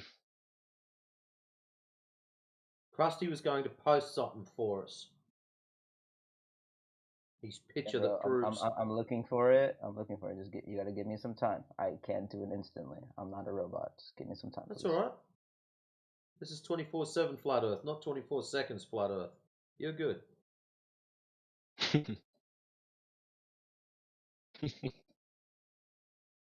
You smooth operator. Is it just me, or has people been lagging today? Like, I thought. Yeah. Anyways, No, who's lagging? I'm not seeing that.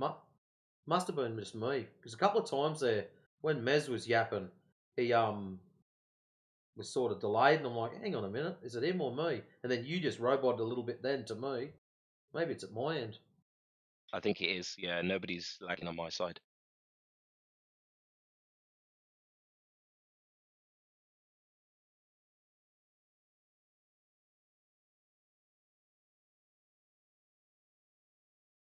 Mez, 10 That's years, alright. no new arguments.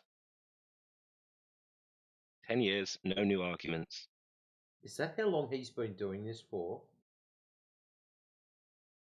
I assume so. I've seen him around since the beginning of me being around here. Holy! I don't know if it's 10 years, but it feels like it.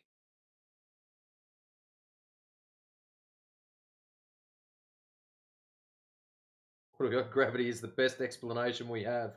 Donald J. Epstein. Oh man, I'm so glad we've got the bots in here to record that. I wonder if the Don't- I wonder if the small hats are the best explanation for why the world's a mess. Yeah, Donald J. Epstein. Well, I was just going to Is that how say we? that kind of comment, Roots. I reckon he's just earned himself a seat right next to Matthew Learns.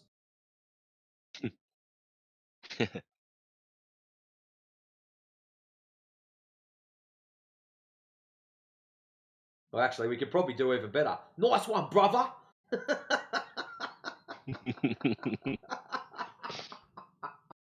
Oh, I love it.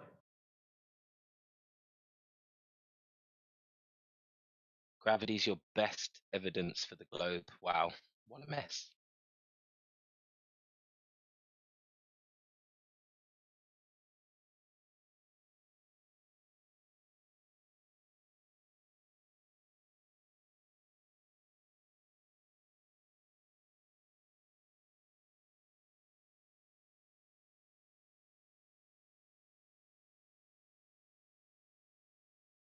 Mez, you say you haven't been here 10 years, but gotta be close, mate. You've been here and around for a very long time. Plus 5 years at least.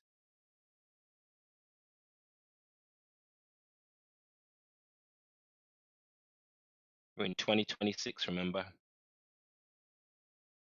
Well, he's been in politics since 24, but he's got a 2015 account. Account. Let's see, he has been on Discord. Like, I shouldn't take the piss out of people that have 10 got old years. accounts, but he's got 2 years on me for Discord. I'm not taking a piss. I just know he's been around a very long time and he's denying it. I love how the only thing he addressed was I haven't been around 10 years, not the fact that there's no new arguments. But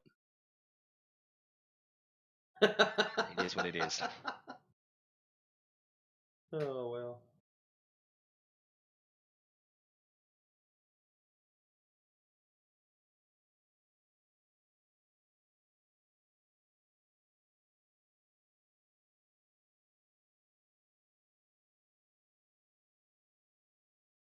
So what's been going on your side of the pond, Roots? Anything exciting? Nah, not much, mate. Just working, playing golf, getting in the Discord when I can. It's like me, work, Same. go and take photos on the weekends. I've tried it. Last weekend was pretty shit. It was all overcast. The IR stuff doesn't work that good when it's low light. Oh right, yeah, because you're in autumn now, yeah. Would you say? Yeah. Yeah. Yeah, it's sort of disappointing. You get a cloudy day, and it's like, when it's about 60% cloud, they're like, when you get those small little fluffy ones everywhere. When it's like that, absolutely brilliant for smashing photos out. But once you sort of get a fair bit of cloud cover, and the light level goes down, the IR is not that crash hot. You can still see a fair way, but not to the levels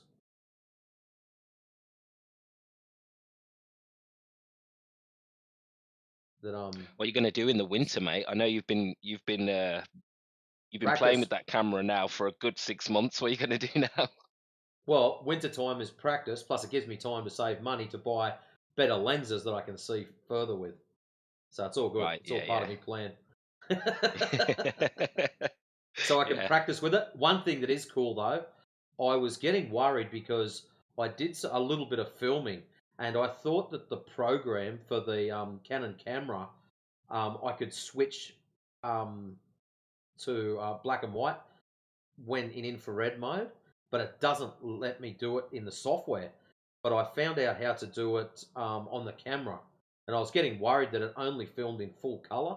But I've actually found out how to film in IR now, so yeah, I can do that. Put two side by side and film, so we can see the difference in real time, and you can see how shaky my hands are whilst I'm turning the tripod. All that coffee, mate. Or lack thereof.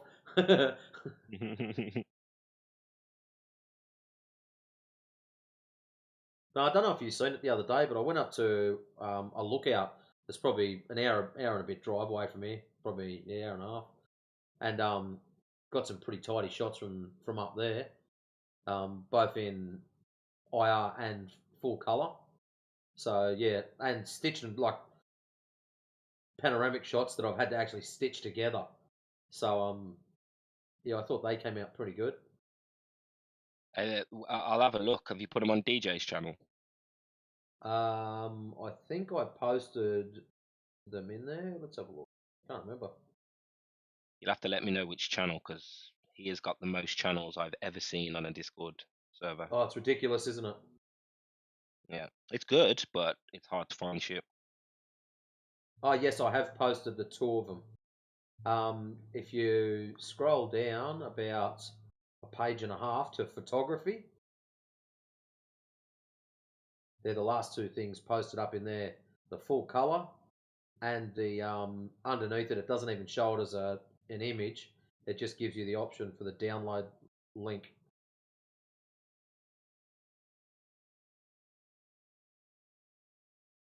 Photography. I am at Space and Rockets.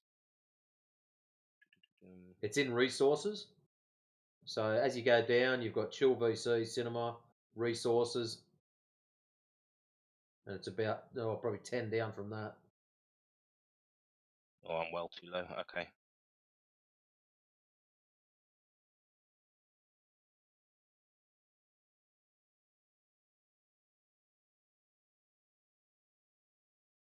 Photography, yeah. Okay. Oh, nice. Yeah. Yeah, if you download them, you'll be able to see a lot better because especially if you're on your computer, they'll Oh, jump mate, up that pretty is big. that panoramic, that bottom one. Yeah, Look out. it's the IR version of the color one. That's a lovely horizontal horizon, mate. Yeah, Oh, mate, it's I'm in love with that one though, with the lake. That one is fucking that's what you'd expect on the background of your laptop, right? You that's should not submit a that one. lake. That's seeing off into. That's what the horizon turns into. It just blurs into that. No, I'm on about the one with the one you've got in black and white with the trees on the lake. Oh, two up from it. Yeah. Yeah, That one there, I absolutely entered that beautiful. into the local show. Is I'm it that glad. one? Yeah. Yeah. Because that's a pretty Glad you tidy did, shot. mate. That one. Yeah. I get to find out next weekend, so I'm pretty keen. Next weekend I go down and have a look. Yeah. See the rest of the displays. Look, mate. Oh, Barrington's a bit of a photographer as well. Fair play.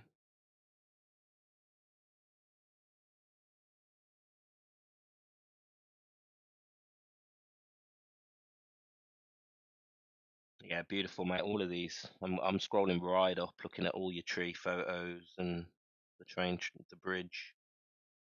Beautiful, mate.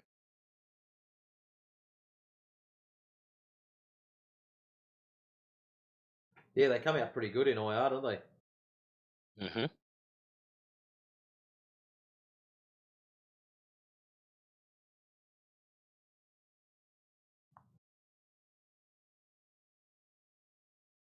Good shit, bro.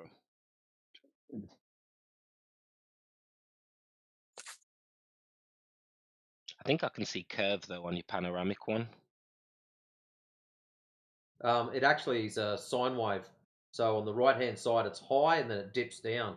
So depending on where you look at it, it actually curves the wrong way. So there's probably a whole heap of concavers out there rubbing their filthy little fingers together. Dude, I was going to say that. I said, yeah, I can see curve, but it's the wrong way. But in How many the miles do you hard think bit you've is, captured on here, mate? actually, I can tell you on that image, what I might do, I might get another one and just copy it and circle very specific components. If you have Yep. a look at that, are you looking at the colored one now? Yeah, the color panoramic one. Yeah. Okay, I'll just get the color one up, the same as what you would be seeing. Scroll down, down, down. All right, does it show on the colored one? If I zoom in a little bit, I thought it did. Okay, Do you know it's the very rare as a Brit, mate. It's very rare for us to see such distance of flatness. Oh, right, yeah. In Britain, it's just hilly topography, mountains. Do you know what I mean? Like this is a rare sight for us Brits. Okay, so let's start on the very far right-hand side of the image. You've got trees on a high set of trees, and then you go down the slope, there's a dead tree, and then you've got one other tree, or a bush that's in front of you as you're moving towards the left. Now, from that, so you see the dead stick, you see the bush. From that bush, level with the top of it, keep going left. So you're about level with the top, keep going left. It looks like you're about half an inch under the horizon. Keep going left, and you'll get to a slightly. It's a shame we can't zoom in on it. There's a mine site. It's called Tamingli Mine Site, and you can actually see it when you've downloaded it. You can zoom right in, and you can see it quite clearly. You can see the tailings dams there, and they're two big square dams, and they stand out ridiculously when you zoom right in. But yeah, on that image, you can actually see where they are. They are 15 kilometers out, so they are definitely known markers. Actually, what I'll do, how about I grab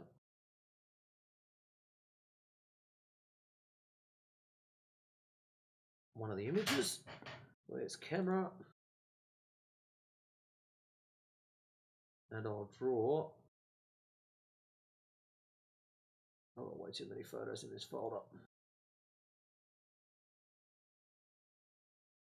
You see that dark line, that dark shadow above the horizon, above where There's a couple of the spots. horizon appears to end. There's a couple of them. If you look along the image, they look like smoke. Yeah. Yeah. That's where the photo was stitched together, and there was something on my lens. So if you look across, you'll see about 8 of them. That's what that is. Right. Yep.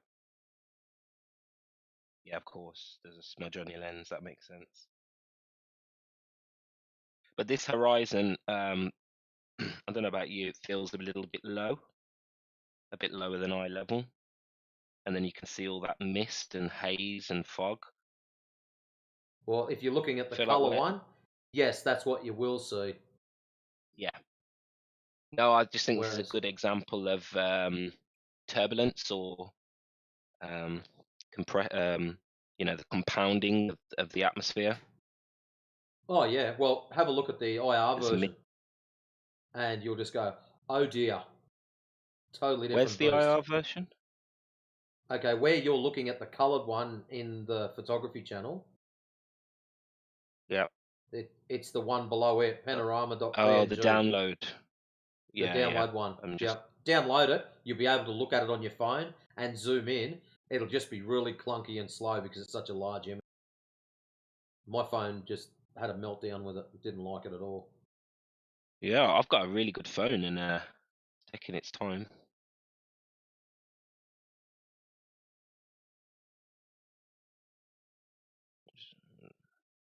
It's not shown.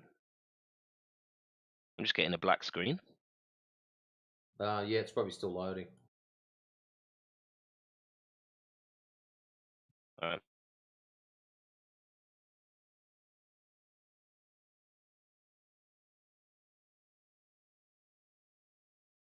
Because say if you download it on your computer at home, where that single bush is on the right-hand side. So as you start far right-hand side, you've got the tree that's up higher, and it sort of comes down a bit. There's a dead stick, then there's the single bush.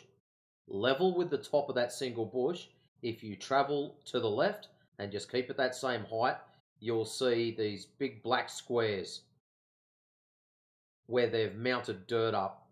And you can zoom right in, you can have a really good look at it. Even to the point where what I'll do is I'll take a happy screenshot just to show everyone how well this zooms in. So screenshot away. I'll shrink that down. Come back to our channel. Go paste. Right. I will paste that in there so people can see what I'm talking about, and they can bit of a look see. I finally got your IR version up on the computer. Wouldn't work on my phone. Ah, cool. Like that, mate. Fucking It's beautiful. clean, isn't it? Looks like Looks a desert now. Yeah. So anyways, the bush that's over on the right hand side, you can see the white top half of it. If you go level with the top of it and then just go left, left, left, left, you'll see that the black square that I was talking about. And to the left of that, the water comes out a real weird colour. But anyways, that is Tamingli mine site. That mine site, to the very back of that big square section where they've piled the dirt up, is 15 kilometres. To the front of it is 14.7 kilometres. Wow. Just to there. From where it was taken. Now, if you go over Yeah. to the left-hand side, now this one's harder to spot. You're pretty much smack bang level in the middle of the image, and there looks like a cutout section on a hill, and behind it there is a radio tower. Now, I'm sorry, but that's about as descriptive as I can get. You see the bush on the left-hand side, which covers top to bottom of the whole image. Then as you come towards the right, you'll see a very distinct black road that comes down. It goes to a 45-degree angle to the right and then curves back around to the left at a very slow curve. It stands out. Now, where that road joins the tree line, you follow that tree line. Keep going right, keep going right, keep going right, and then there's a cutout section. And you can see where it looks like there's a piece of a hill that's been at a chunk cut out. It's a white patch in amongst all the trees. And then above that white patch, you'll see a radio tower just on the left-hand side of it. And what I'll do, so everyone can see what I'm yapping on about again, we'll get another screenshot. Yeah, nice. I can't quite find it. Okay, so what I'll make it a bit bigger so it shows that road. Give me that. That road is like going horizontally, yeah? With us. Hold on. I think I I'll show found you. that. How about I post that? Control V in there. Loading, loading, loading. All right, so you're about a third of the way from the right-hand side, nearly center line. You can see. Oh yeah. That cutout section. So that cutout section, also 15 kilometres from where I've taken it. Wow. And the distance between those, where's Google Tard Maps? I need to bring that up now.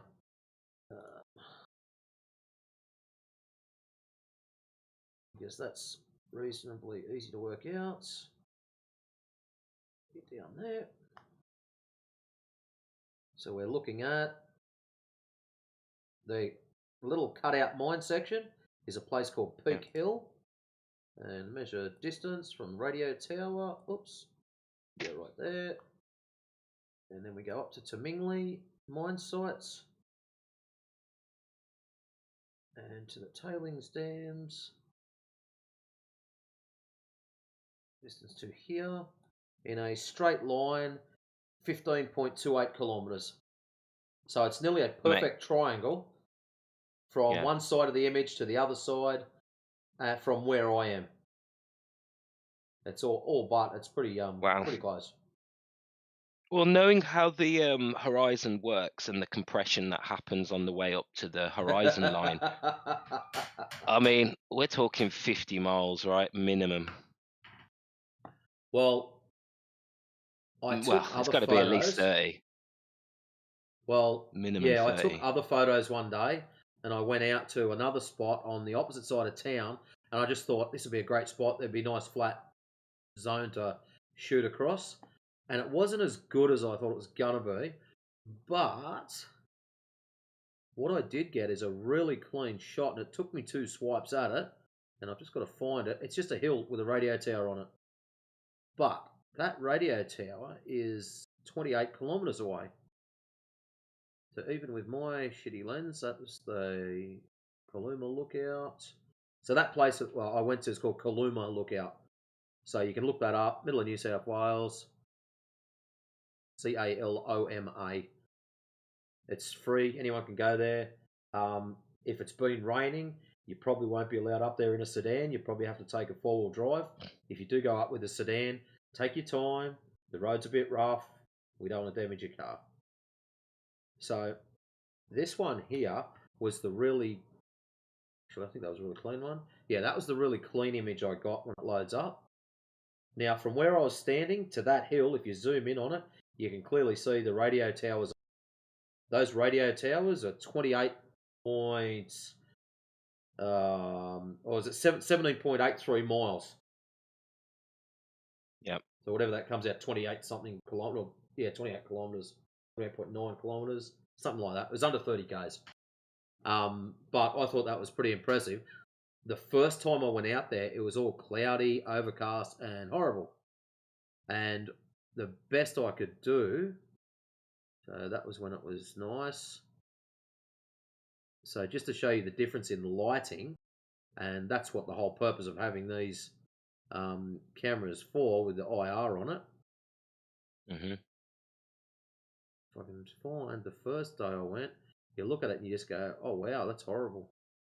Yeah. So Matrix, you're taking this from above.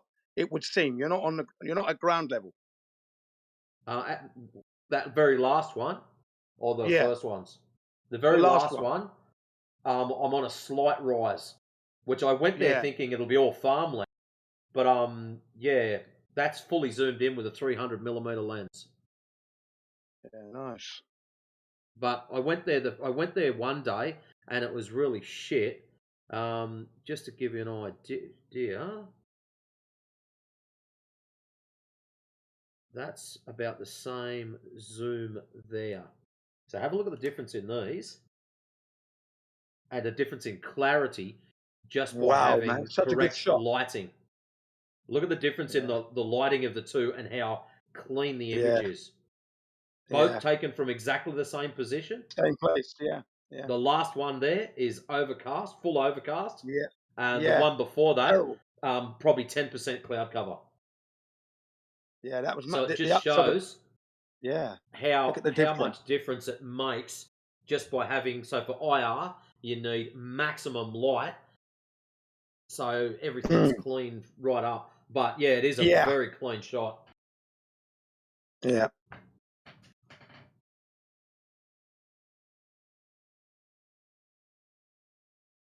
So what I'll do for you, Jen, just so you can have a look at it, I'll post up the big one so you can download Yeah. it and have a look for yourself. So that is the big one there.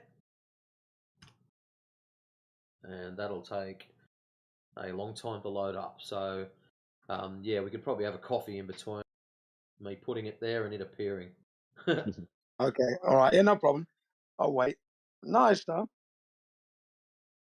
Yeah. You But you when had it these comes up, images you out the other day, anyway.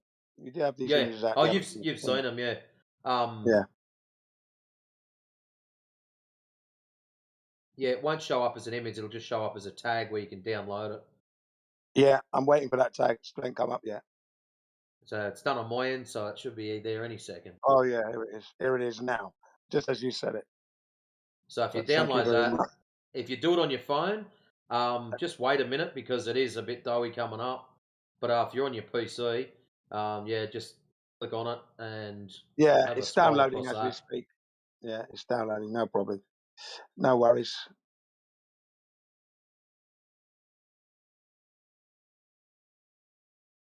I always say, good things comes to those who wait.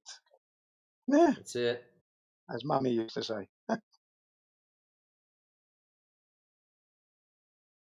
Now I'm pretty sure I did do. And it's So really nice as well colored. because I'm not where you are, so to see your images, it's nice, you know. It's a window in, yeah, what you've been looking at. It's always good. Yeah. And how's this? Here is the colored version. So I had my other camera out, and click on make it go. There's the full colored version of it. Right. Isn't that crazy when you see it with color, eh? Yeah, yeah. More depth. Yeah.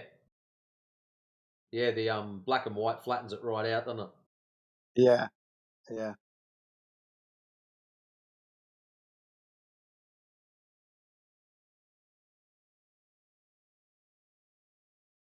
Yeah, thanks for that. You see the images above though, Jin. The first images that he shared. Yeah, I was looking Okay. at them just now. Yeah. That that is a piece from a longer distance image. That's about halfway. That Right. little mound there that he's showing is Yeah. about 15 Okay. miles away, and that's Okay. half of the distance of the image. So So he's probably got a shot of around 30 to 50 miles. Okay. So yeah, the first two shots there, Jin, are just cuts out of that big one that you're about to download and have a look at. So Yeah, I've the just top been looking one, at it. yeah, the top one with the black square section there, that's Yeah. 15 k's away from where that shot was taken. Right. Elevation difference 300 meters. Okay. So Kaluma Lookout, I don't know what the plane is. I'll have to have a look up what the elevation of Tamingli mine site and Peak Hill is. But 600 meters is Kaluma Lookout. But the surrounding Okay. areas are 300 meters above sea level.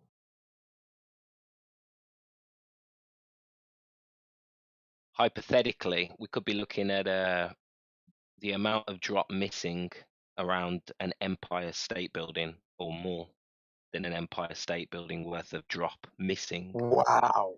Yeah.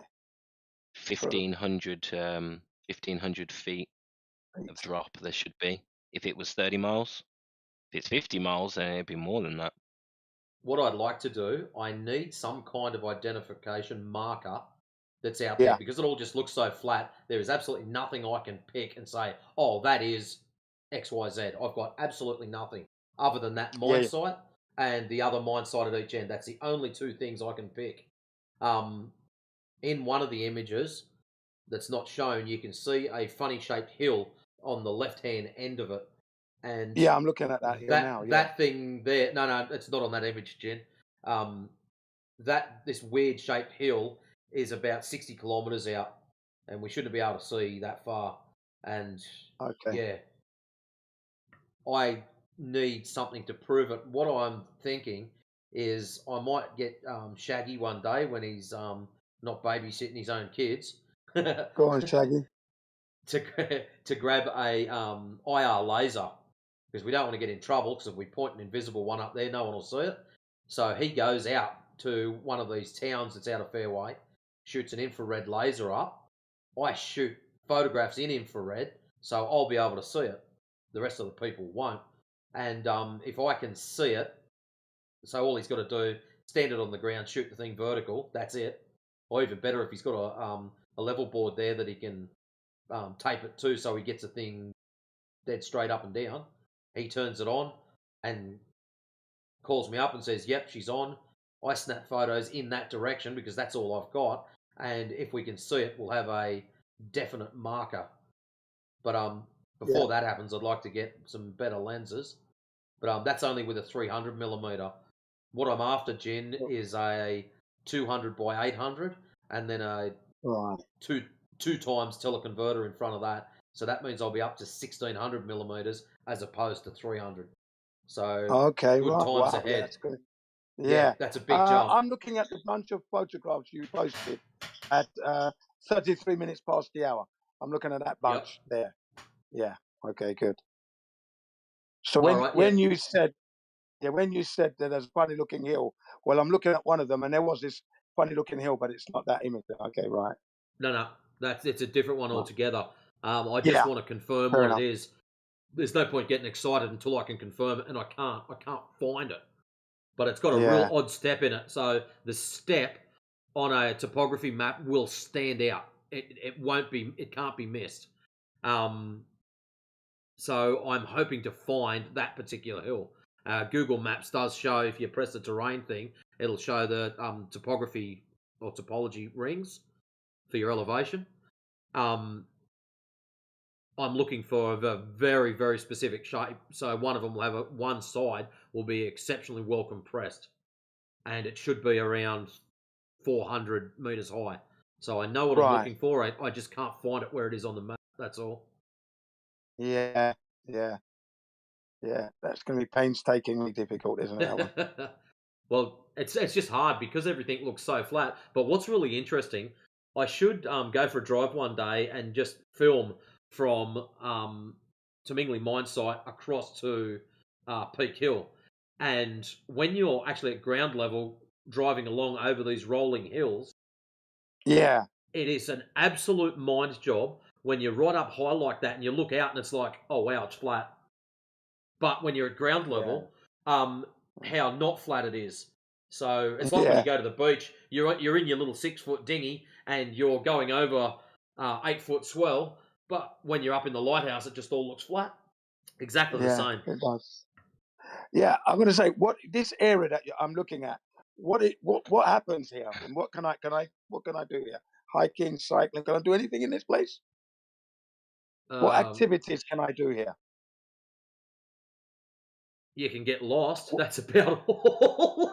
Okay, so what is the name It's of just this? Can you farmland. give me the name of this area? What is the How name about of what this I'll do? area? I'll bring it up on Google Maps. Where the lookout is called Yeah. Kaluma Lookout. Yeah, I heard you say that. Caluma. Yeah. Yeah, So it's Kaluma Kaluma Lookout. I heard you Lookout. say that. Right. And outside of that, it is just a lookout, and you can see farmland. Yeah, Where's so it's Google just Maps? farmland. Right. Right. Yeah. So if we zoom out a little bit, because that's nowhere near where I want to be, down there. I thought it was a place that attracted people for some kind of activity, outdoor activity. No, it's just What I a envisaged. lookout that's there. Yeah, that's it. Not really much. So So it's there's the just private land, range. yeah? Yeah, it's there's mine sites, private land, lots and lots of farms. Right. Measure So distance it's to farmland. here. And what do they grow on the farm? What do they farm there? Cows, sheep, wheat, you name it. Okay. Standard farmland. Okay. Just standard farmland, yeah. Distance to here. All right. So what I'll do is I will post that. There's Tamingley. There's Peak Hill. Excellent. And if I do a screenshot for you, that'll give you an idea of how massive an area Yeah, we're looking at. you're actually looking at. So if I just shrink away and do the old Control V. So what I've done is I've just put in, I used the measuring tool just so you can see the angle of view from those two mine sites. Remember, we can see further, wider than that. So we've nearly got a 90-degree shot. Yeah. So those white lines represent from where we're at Kaluma Lookout, looking at Tamingley and Peak Hill. Right. Actually, that's one thing I was looking for. Where is... Yeah, I'm looking at someone. Yeah. So you're covering quite a lot of area here. Yeah. Yeah. Yeah. Yeah. Satellite dish. Where is it? Is it going to show me? So there's Parkes Observatory.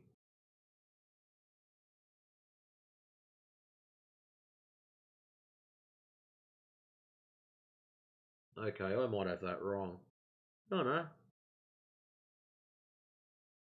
What is really interesting, that black line that you can see on their routes that I was telling you as a marker point, there's a thing called Parkes Observatory, which is a great big satellite dish. It is just out of view. It's just near that black line. Ah, I'm following that black line as you mentioned it. It's just out of view. Okay. It is just to the left-hand side of that. That has to be that road there. There's no other. Goes that way, goes straight for a little bit, and then hooks around. Yep. So that's Park's satellite dish. So that little tuft of ground that I'm looking at might be something else. Holy shit, that changes a lot of things if that's what I was looking at. How far is the satellite from your observer? Hold on. I might have stuffed up right proper here. What is that? I think that's what I'm... No, has that got a radio tower near it? If that thing's got a radio tower, I might have stuffed up. I might have had a lot bigger view than I thought I did. Because that road is there. There's Parkes Observatory. There's that twisted road. And we're looking probably, looks like about 5k's up. So there's that. Let's just scroll back. Alec-town doesn't have a mine site. No.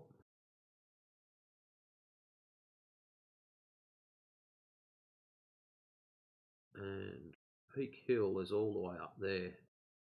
Unless the road is just... No, that can't be right. I was going to say, I'll show you why I can't be right, and I'll show you what I'm looking at, where that black road is. So I'll put that down there. How long's that stretch? 20, 30 kilometres. Right. I'll do another screenshot so you can see what I'm yapping on about. New. And paste. Control V. Alright, this new one that's just about to get spat out. The black line. Yeah, the black line that I was talking about, I've just put the marker square on top of it. Yeah, go on.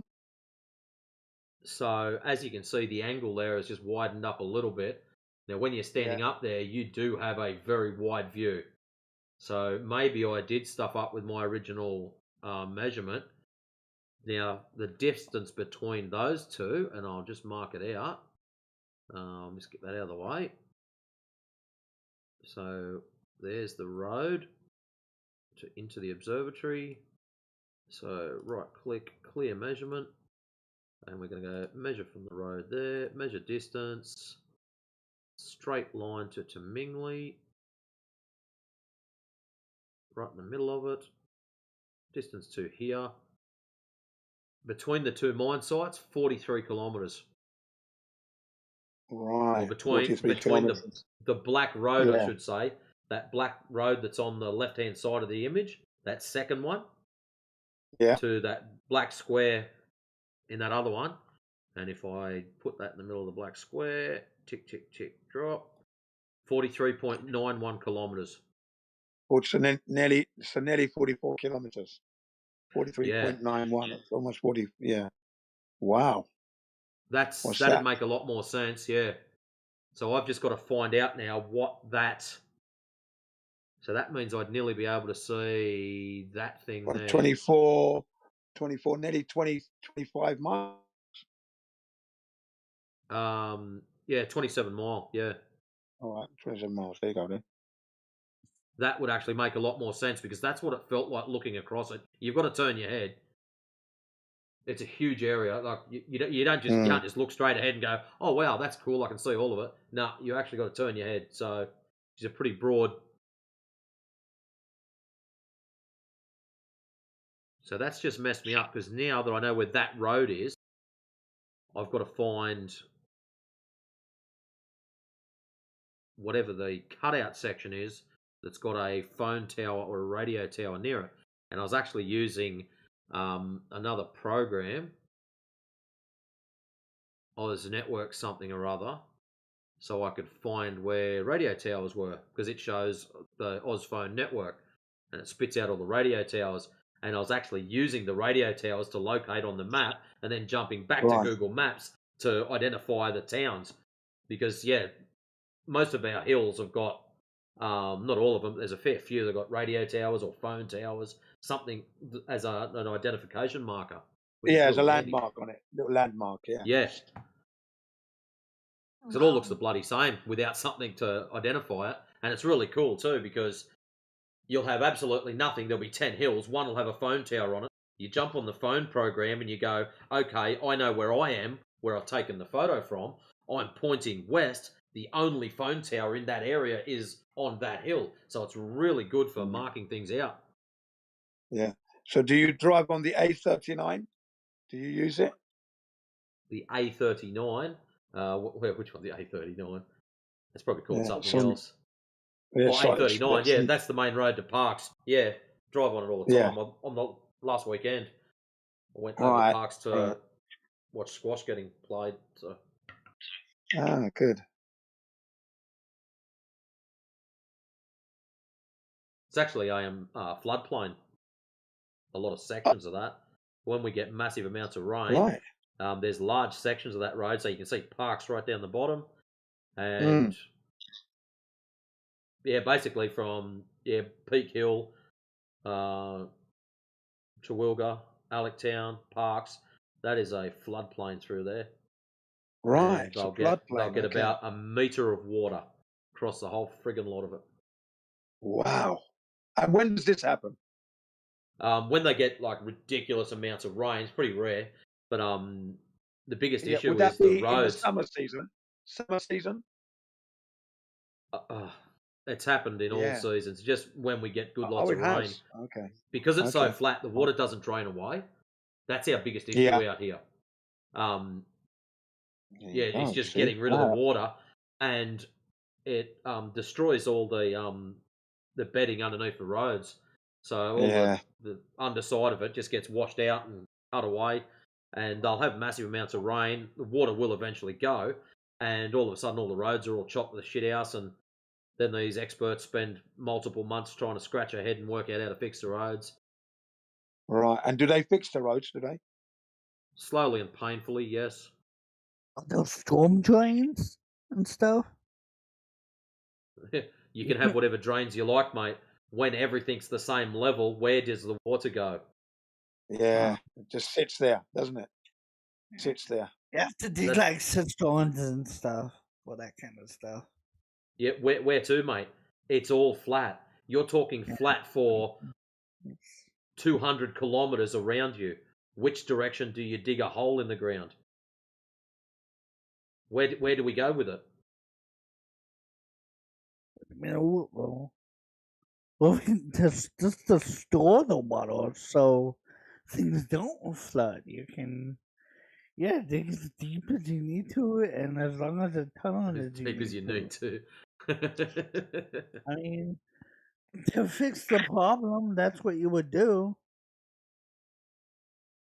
Yeah, it doesn't work like that, mate.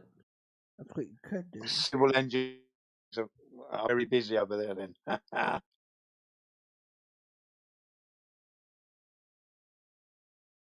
So yeah, Jim, that's got me thinking now. I've found that road that I was looking for, so that's a good thing.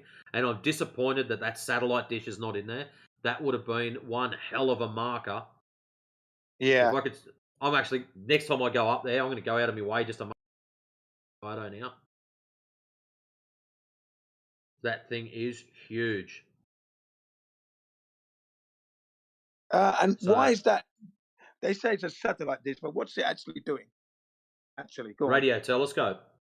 Yeah, radio Park- telescope. Uh-huh. Parkes Okay, thank you. Observatory radio telescope. Yeah. Radio telescope, right. That's the one with Right. the allegedly when the moon mission was doing its thing. That's the one that they were using to bounce the signal from clowns on moon across to somewhere else, across to the US. Yes, yeah. So that's the. Thank you very much. Yeah, this is the one that Bill Woods There's two billboards. One's a rocket propulsion engineer. This other billboards is the photographer. And he was talking about that they relayed the signals from Australia. This is the place. Right. Thank you. Wow. Still there all these years. Yep. My word. Now let's have a look to my lookout from the dish. Distance Is to it here. still working? Is it still in operation? Working? I believe so. Wow.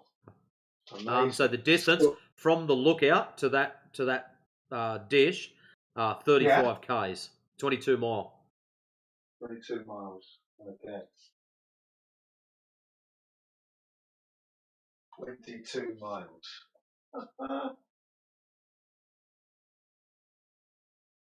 As the crow flies, you can see that. Well, it must have just been off the edge of my photos. I've gone back and had a look at some of the photos, and I can't quite see it. So next time I go up there, I might take a chainsaw with me just to nick a couple of them trees out of the way. Yeah. Bulldoze your way through. Oh, there's only one or two. Like, seriously, it must have just been off the edge of my photos. Because, like I said, that black road that's in my second image, that's the entrance road to it. So the dish must have been within millimetres off the edge of my photos. Yeah. Just out of shot. Annoying. Well, tell me about it. Go back and have another look. Zooming.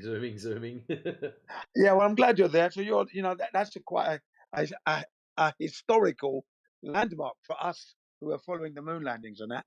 So that's quite good, that. Because they did that. Australia played its part in the hoaxing, you see. Yeah, they all played their part, all right, didn't they? Yeah.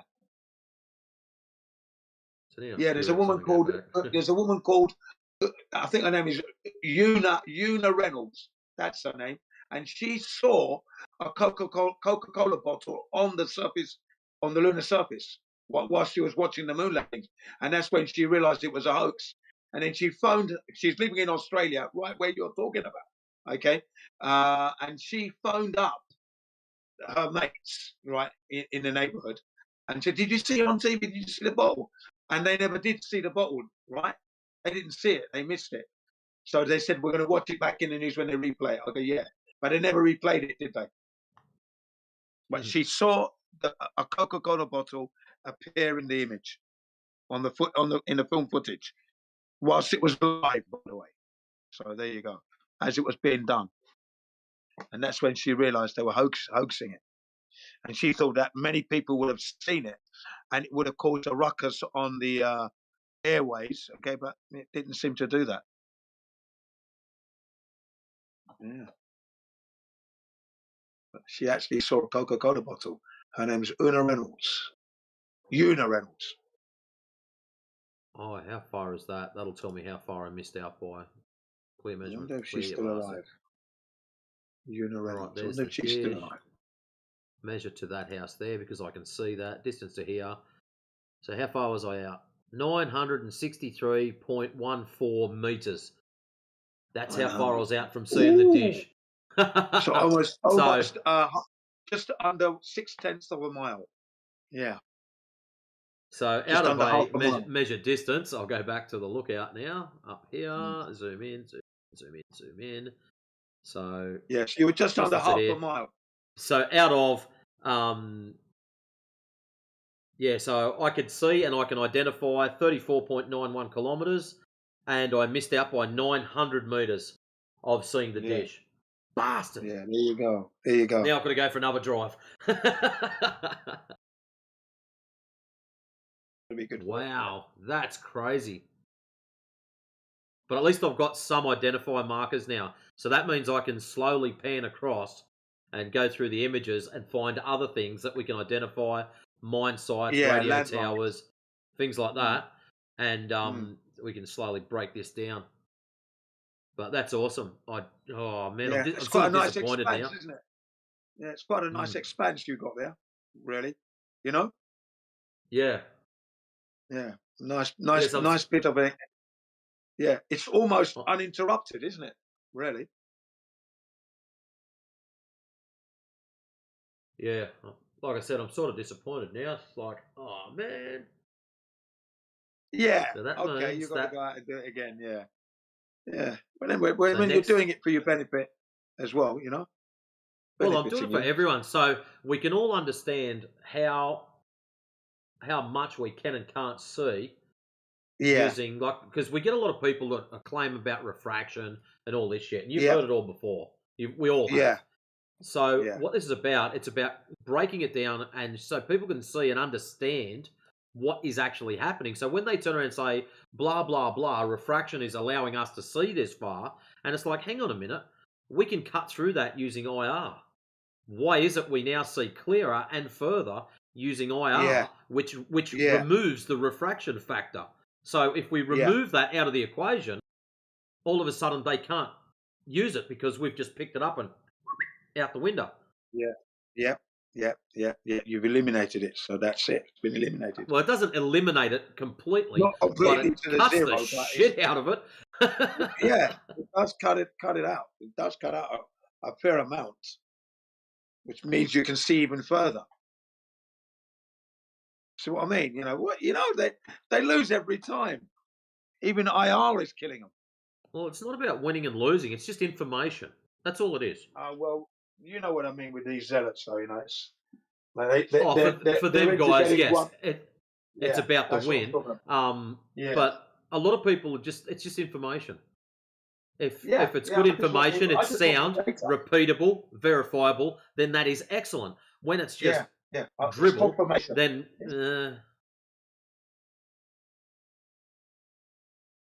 now where is? So It's I didn't move my confirmation. tripod at all when I was up there.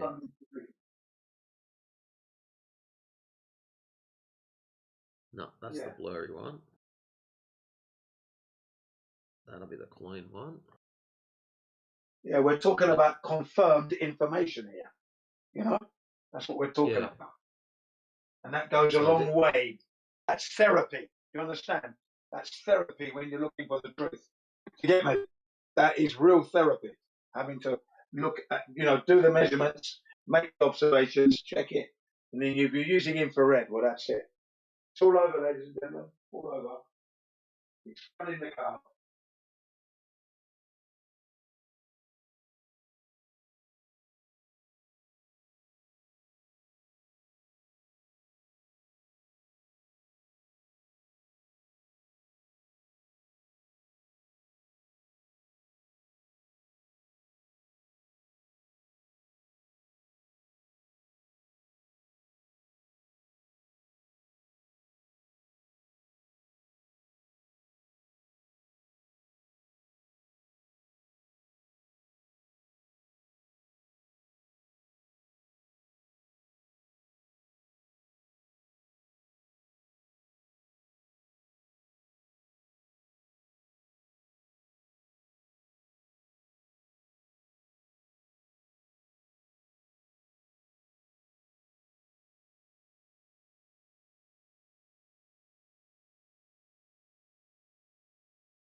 Yes, I did.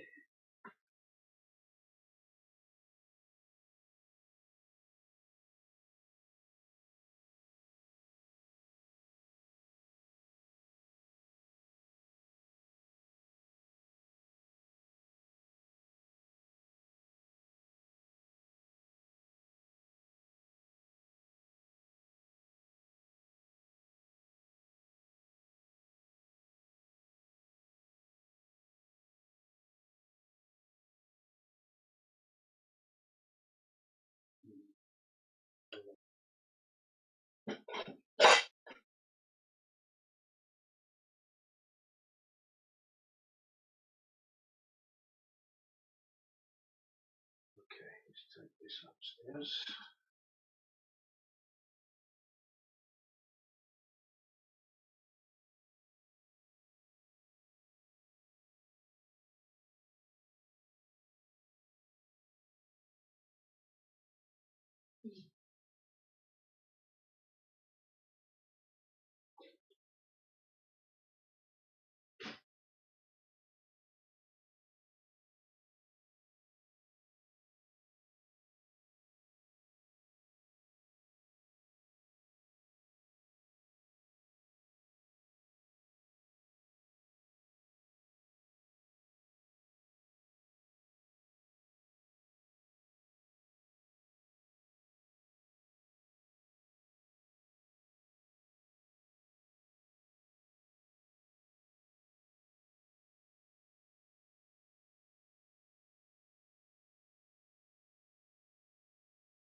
Okay, I've got to ask, what are you allegedly the best in the world at?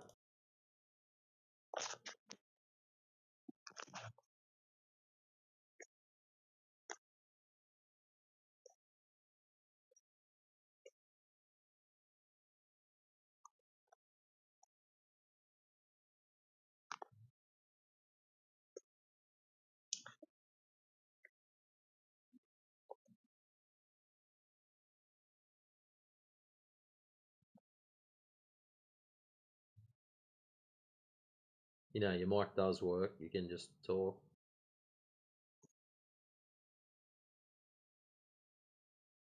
Oh, or not.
Hey, Roots, I think I found what I was looking for.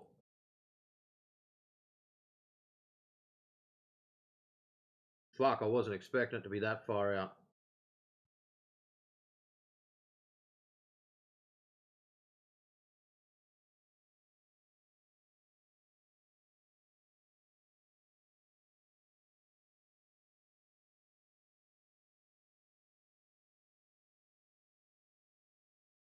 Skenario yang telah ditetapkan secara tepat, biarkan Allah memperjalankan English, bro. kehidupan kita dengan keadaan yang paling indah, dengan In English, thank you.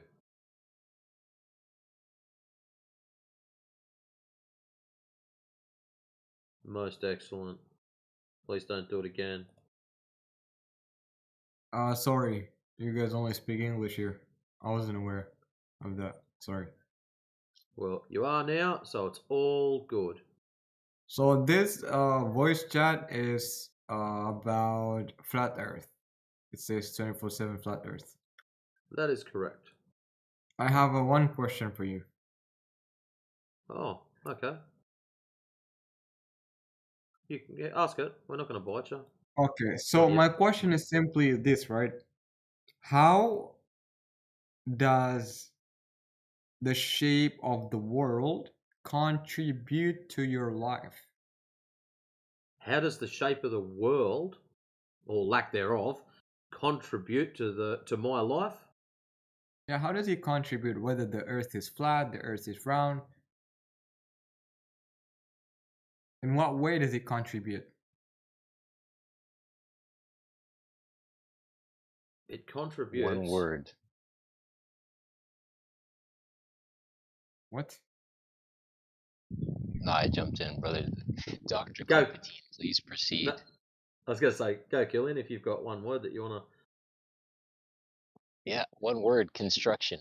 Please, Dr. Palpatine, continue.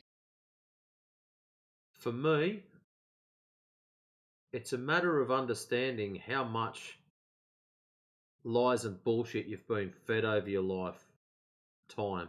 So, once you understand that you've been, whether you want to say deliberately or accidentally lied to, I don't think has much relevance, but we know that we haven't been told the truth. So the question I'm going to put forward to you is, if they've lied to you about one thing, what else have you been lied to about? Who's they? Like, who are you referring to here? Whoever you want to pinpoint as they, you're more than welcome No, to do so. I want it from your perspective. Who are you referring to? Well, I'm not claiming that we've been No, lied you to. are. No, listen carefully. All I'm saying is the information we have received is misinformation. If you wish to claim it as a lie, that's upon you. I'm not going to force it on you. All I'm saying is the information You're we've not- received is misinformation. So the You're not- person's you're pushing not- said information. If you want to claim they're lying, that's upon you.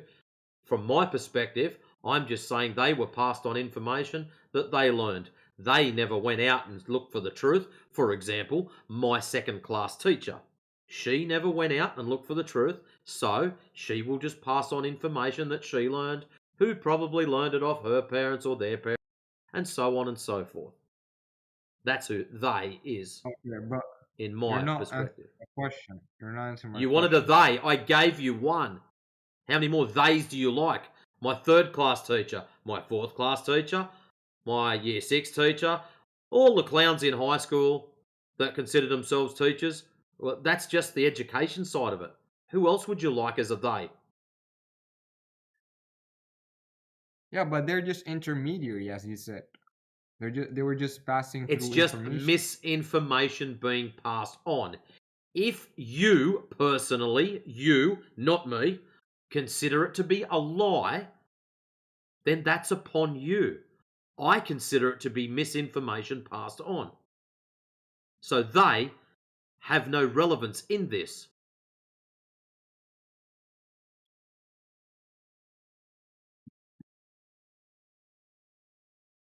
It has, actually, because they're the one who passed through the information. I just regarding told you the who it was. Okay, it's your second class teacher, third class teacher. Yeah. You wanted a name, I gave them to you. Done.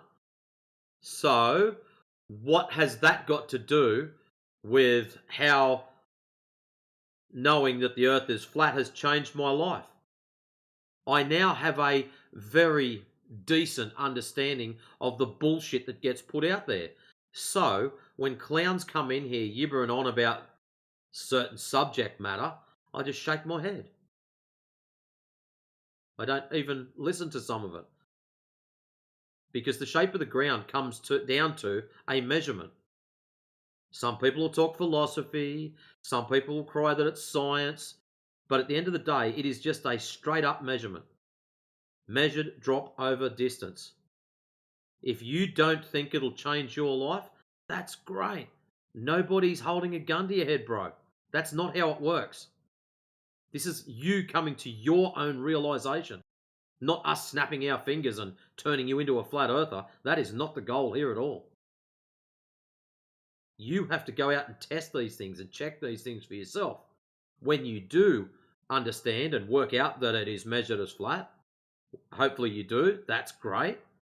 Then you will start asking yourself other questions, some more internalized stuff. How did we get here? What is the meaning of this? And you'll understand that the whole Big Bang Theory is nothing more than just a theory. And if the Big Bang stuff is all bullshit, then maybe the alternative is... See, these are the kind of questions that will plague you once you start to understand what's really going on. That's how it affects your life. But anyways, please.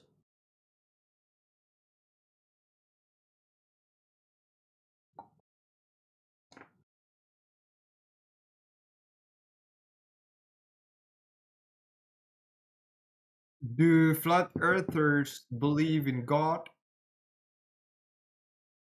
Well, how about I word it like this? If we were to get 100 flat earthers and collect them all up and ask them, do they believe in creation? I would honestly put my hand on my heart and say 95% or greater will say yes. If you get 100 normies and ask them, do they believe in creation? You're going to get around 60%.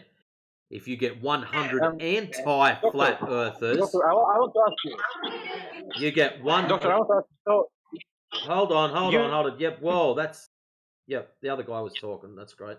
If you get 100 anti-flat earthers and ask them the same question, you're probably going to get about 10%.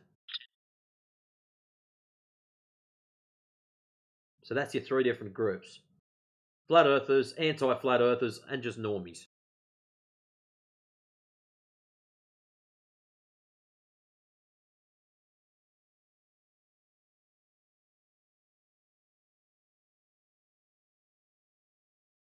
Next question. Nope, enough. Thank you for answering. Oh, well, that was quicker than I thought it was going to be. Normally we get bombarded with lots of questions. So what got you looking into this? One of your friends said something flat Earth related, and you went, "This is bullshit. I'm going straight to the source." And you decided to come in here, or what brought you in here? Because I personally don't see any substance, from like discussing about this, because it really doesn't contribute anything to me. Well, like I said, it's the questions that come afterwards.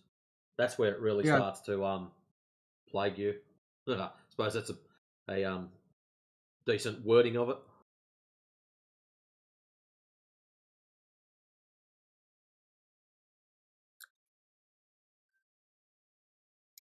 The Quran. Do you guys affirm the Quran? There's a lot of people that are flat earthers from all different denominations. So the beauty of the whole flat earth thing, it's actually a measurement. So religion's not required. You can be whatever religion you like, and we will say that is excellent. Please have a great life. But it comes down to a measurement. So whether you're Christian or Muslim or Hindu, or you pick your religion, it doesn't matter. the ground is still measured as flat, and you've still got your religion, which is awesome.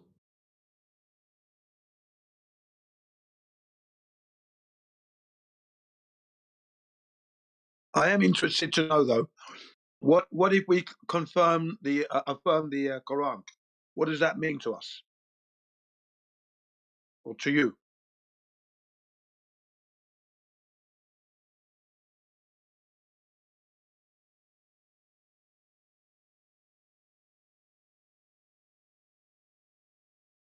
All right, never mind. No answer there. That's okay. I wasn't listening. What were you saying? I was just wanting to know what would the importance of the Quran play on the situation. No, I was just asking. It was just a question. No, I was just wondering if you guys had, looked Yeah. into what the Quran say about the shape of the earth. Yeah, it is mentioned in the Quran, and that's true. Yeah, yeah. It mentions that it's flat, laid out like a carpet, spread out with the mountains on the corners. Yeah. So, what's your take on that? Well, it proves that the earth is flat in the sense. Well, it supports the flat earth because, whenever we have a picnic, I don't look for a hill to put my picnic mat on. I look for a leveled surface, and then I put the bags on the corners so the wind doesn't pick up the mat and blow it away. So it's correct, isn't it? That God laid out the earth and spread it out like a carpet, meaning He laid it out flat. Whenever you lay out a carpet, it's generally on a flat surface, not on a hill or on a hump, because things would just roll off. You see what I mean? Does that make sense? Yep, it does.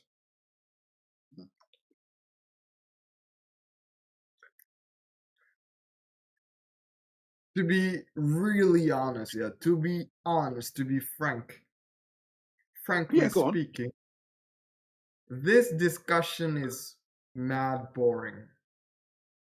Oh, thank you. This shit is boring, dude. I'm just gonna Well, leave. it's only boring because you haven't asked the right questions. A lot of people come in and go, 24/7 flat Earth, the bearing of the proof. You've got to prove it because that's you're making you've got the burden of proof. So how about we show you something? Let's grab some laser videos and we can post them up for you, and you can watch them in your own time because there's quite a few here. Let's go to the right folder. Sure. And you can understand. So, when the hard drive kicks in. Yeah, here's some flat ground images. Okay, so when they do these laser tests, I'll post up some crappy little cartoons first so you can understand the basics behind it. So when these guys grab these lasers and set them up, what they're hoping to do is find that. Nice straight laser over the top of the ground, the curve of the ground, and to measure the deviation between the ground and the laser. Super, super simple. Now what happens is they actually end up with something that looks like this one. And they shoot the laser and no curvature. Now, they've even got really cool charts like this one when it loads up. So they can calculate how much curvature to expect over given distances. Now, these are based upon a sphere with a radius of 3,959 miles. So as you can see there, spherical trigonometry of a sphere, 3959 mile radius. So they can calculate how much curvature to be expected. So pretty straightforward. Shoot a laser, have a look at the chart, go that distance out, check the laser. Is it where it should be? Yes or no? And no seems to be the consensus. But anyways, now that you understand what they are doing, now we'll see. I can post up a couple of laser tests for you.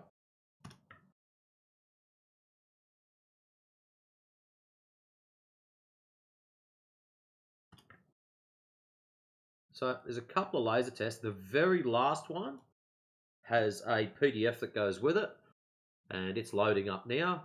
3, 2, 1, showing. There it is.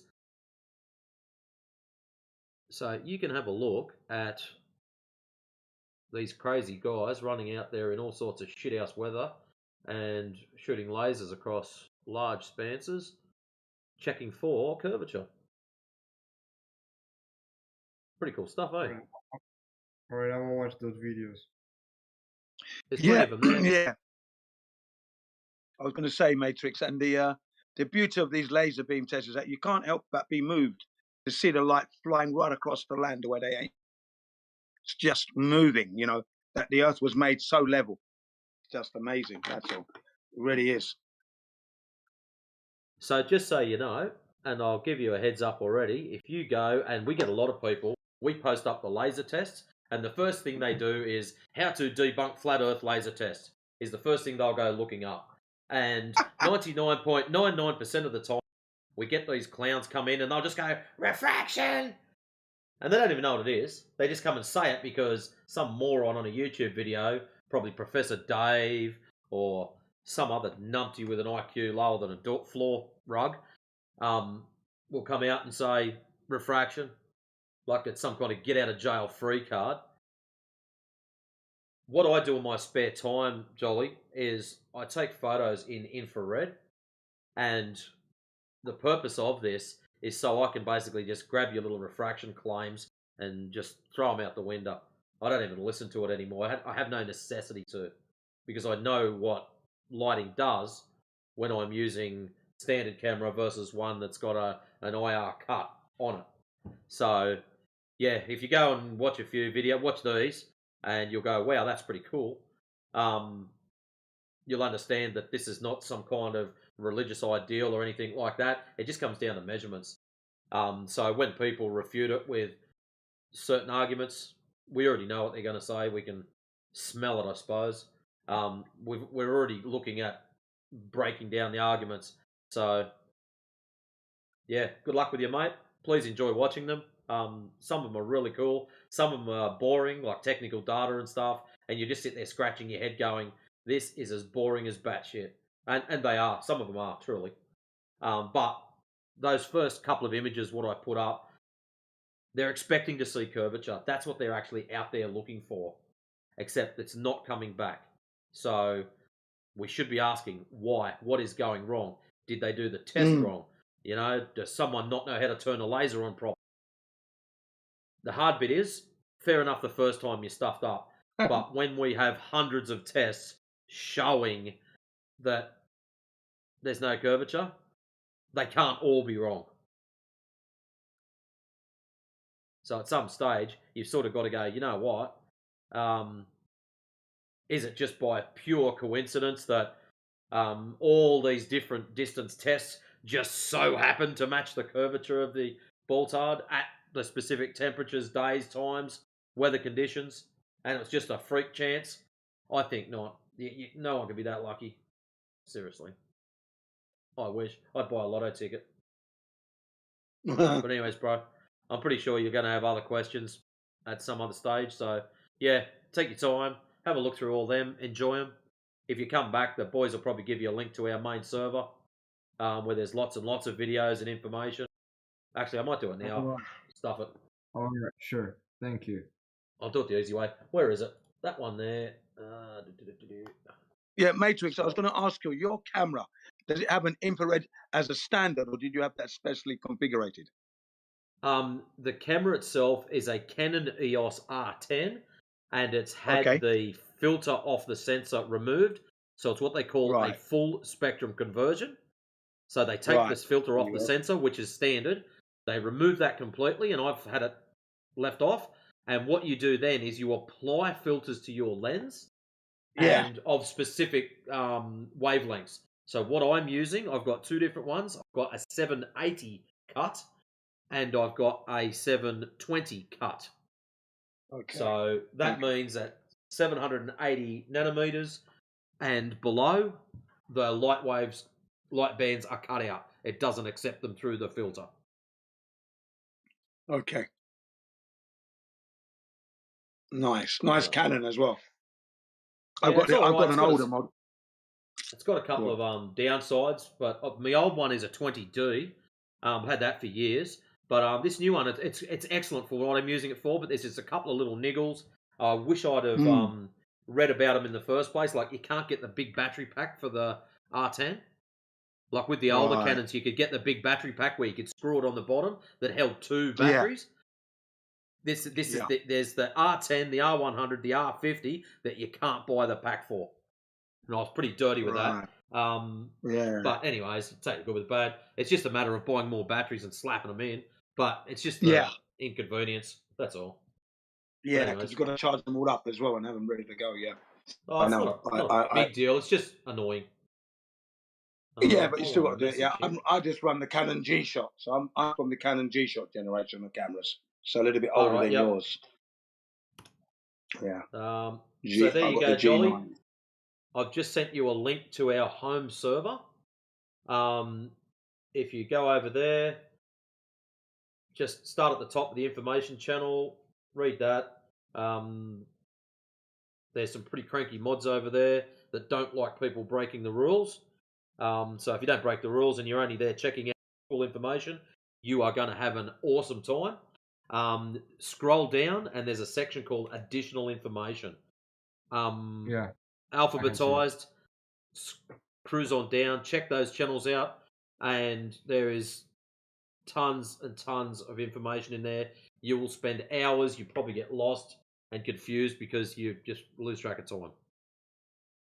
All right. It's like a labyrinth. Yeah, it's massive, man.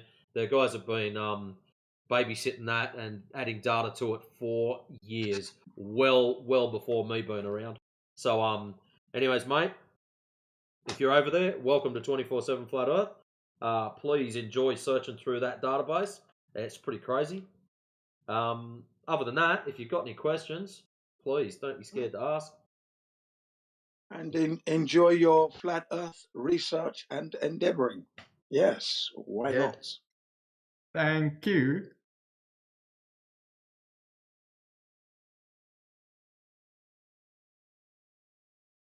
High five. Served. Well done. Didn't have to squeeze any cope out of him. I got plenty earlier on. I'm not going to OD on this shit. Oh. I love it. Well done.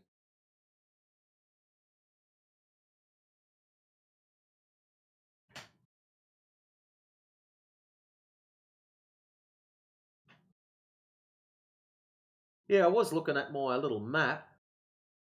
On one of my images, there's this hill that's got a real sharp drop on one side, and I could not for the life of me find anywhere near hills or anything. It's just got this real super sharp drop, and just out of no, oh, there's another one right there. Maybe that's it. That would be more sensible. I'll just put that there.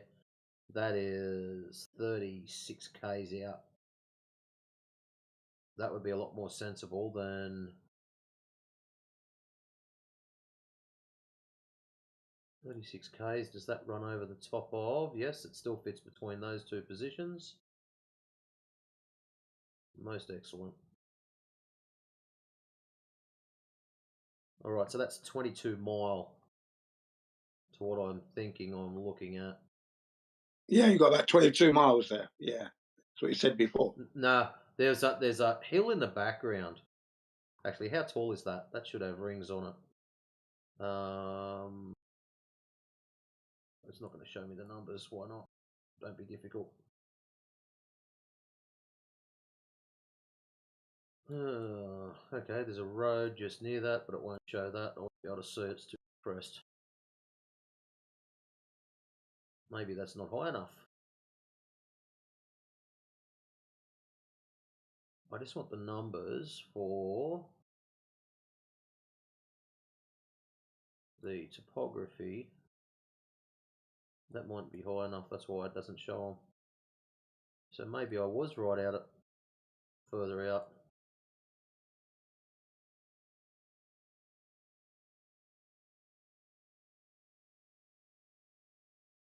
Yep, so there's 300 meters, okay. So that's coming down, so that'll be 280.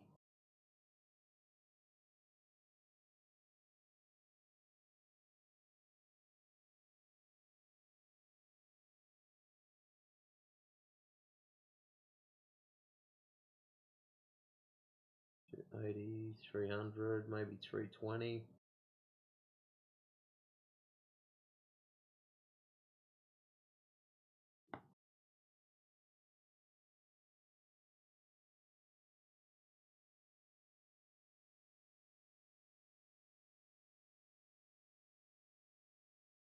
Alright, maybe I'll post it up. I'll show you what I'm talking about.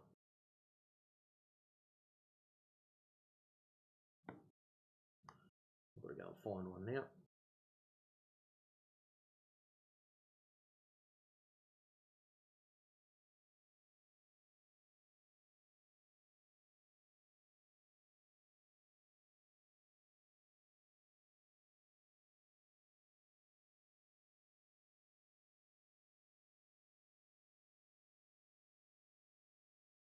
Actually, do something really nice. Where is my pen? If I do a circle, that, and go save as copy in my pictures.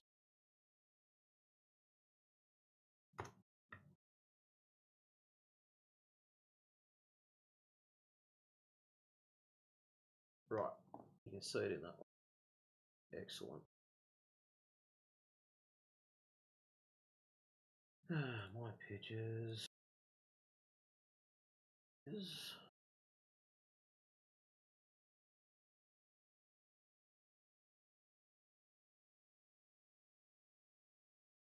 right there.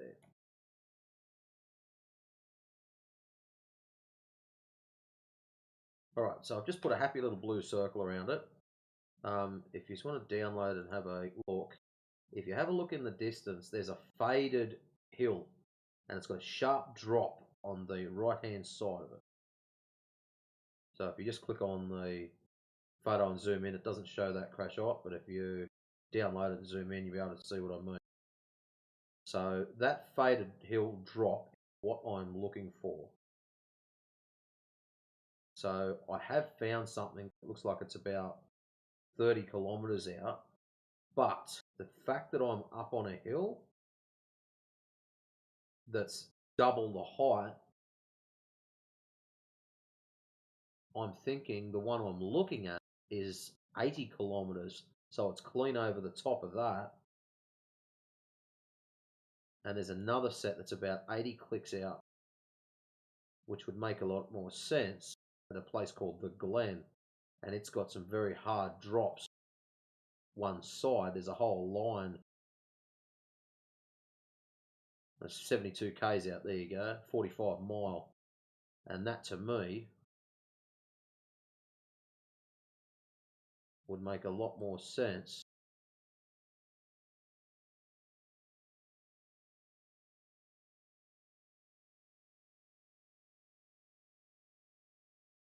That's it there. That's the one. Found you, you bastard. Stay. What's that? 77.81 kilometers, 48 mile. There we go. I'm pretty sure that's him. Just inside Peak Hill. Yep. So that faded hill we can see in the background there, I think is Southwest Woodland Nature Reserve. And what it's got, Black Range Caves. Oh, interesting. So what I might do, that's a freaking long drive from me. What is very interesting though, my good little mate Shaggy lives down that way. Out in the middle of nowhere. He said he lives about an hour from there.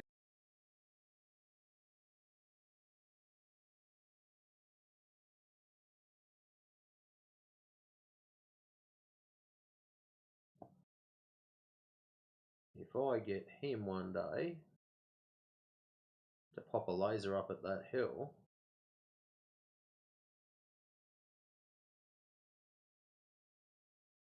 yep, that's it. That's 420 meters high. That's what I was looking for. Oh, that is awesome. So there you go, Jen. Roots was right. About 50 mile out. We're looking.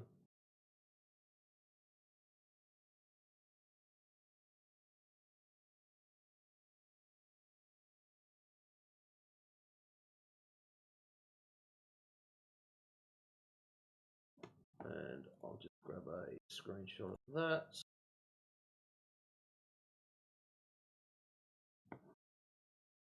And paste it.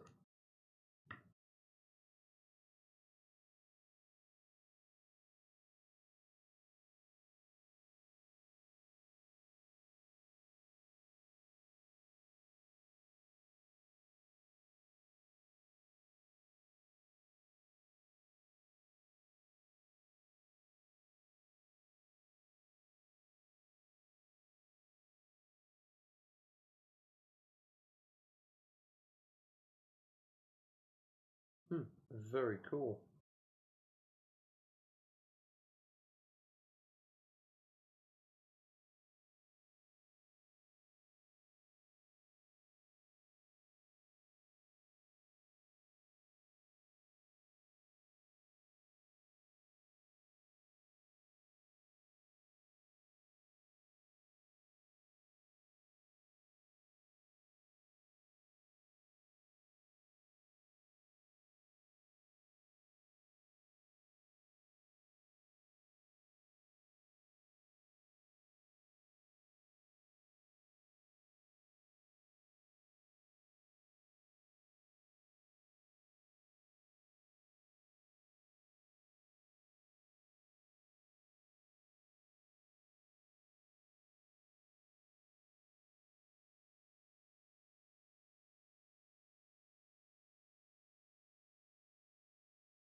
Hey, brothers, quick question. What is the longest recorded distance shot with a laser? Allegedly to the moon, Alice. No, on the surface, or Confirmed hit by a laser. Isn't it the one across the Hawaiian Islands? Like was it 147 kilometers or 147 miles? I'm not sure whether it's miles or k's. I really thought we broke into the 200-mile marker. Now I apologize if I'm terribly mistaken. No, I don't know. I know of that one only because Yoda posted that up the other day. The documentation and information about it, and yeah, I can't remember if it was 147 k's or 147 miles. But yeah, there may well be others that are better. But yeah, I don't know of. I'm sure the military have got Thanks some for kind of ass kickery laser that goes further. Thanks for answering, brother. Appreciate that.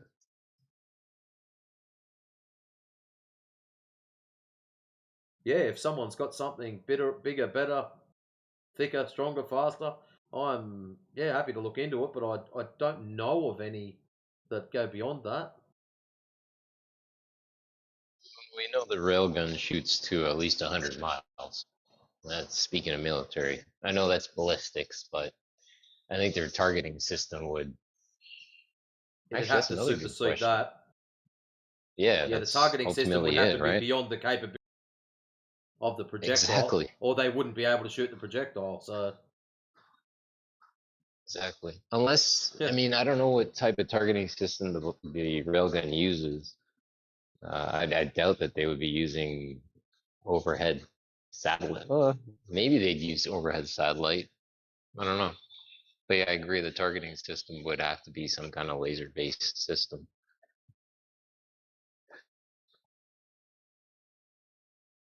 Yeah, whether it's laser based or they've just got some pretty serious optics.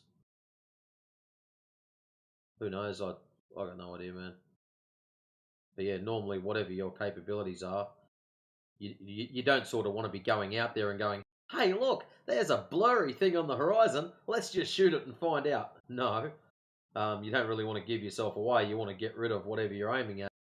So to be able to pinpoint it bang on is the whole point. Amen.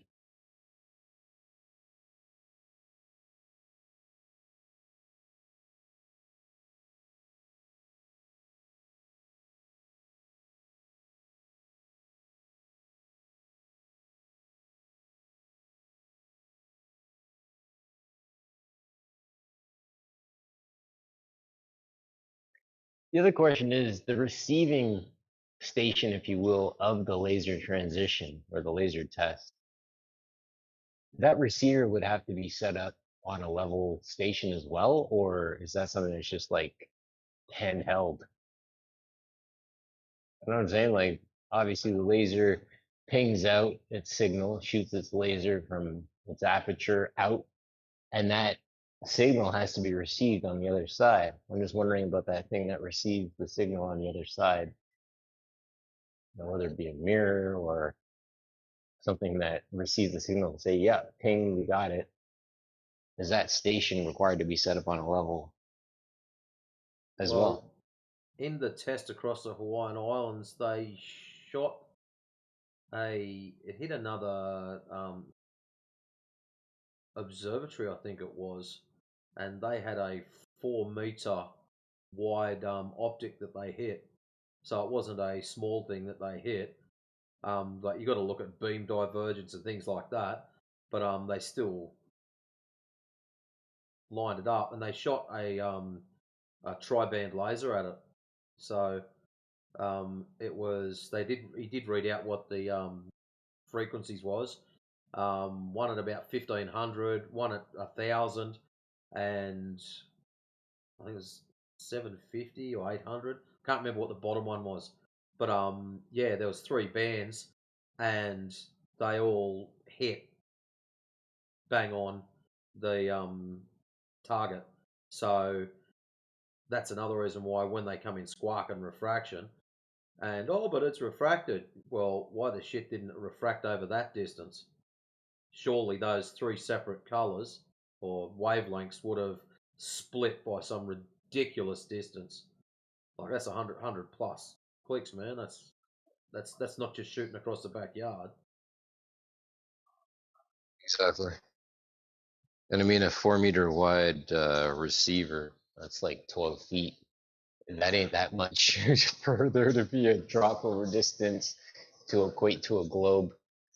Nor can you use things like refraction, because again, I mean, refraction is just the alteration of the medium, not a hard object. Unfortunately, refraction can't move solid objects.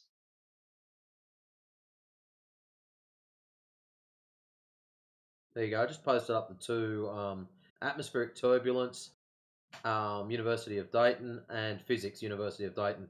That's the 2 documents that were with it. What do we got? I love these pics. I love the isolated farm. Yeah, some of the IR pictures, Scarecrow, are really odd because it makes everything look. It takes the depth out of everything, and a lot of it looks like models. So someone's created a model down in their basement, and then I've come along and taken a photo of it. That's what it looks like with quite a few of them. But yeah, they I just love the look at it. Very clean. Gets rid of a lot of the crap. But just to show you, I'll grab you a full color of the same area. D drive. Standard.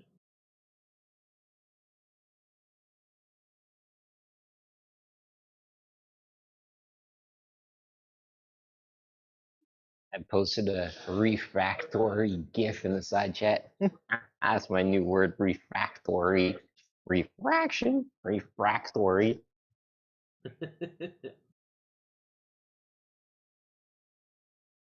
Yeah, that's basically the same. That there is the full color when it loads of that one that I've just snipped. There's your full color. And before someone goes, oh my god, it's curved, I was using a wide angle lens.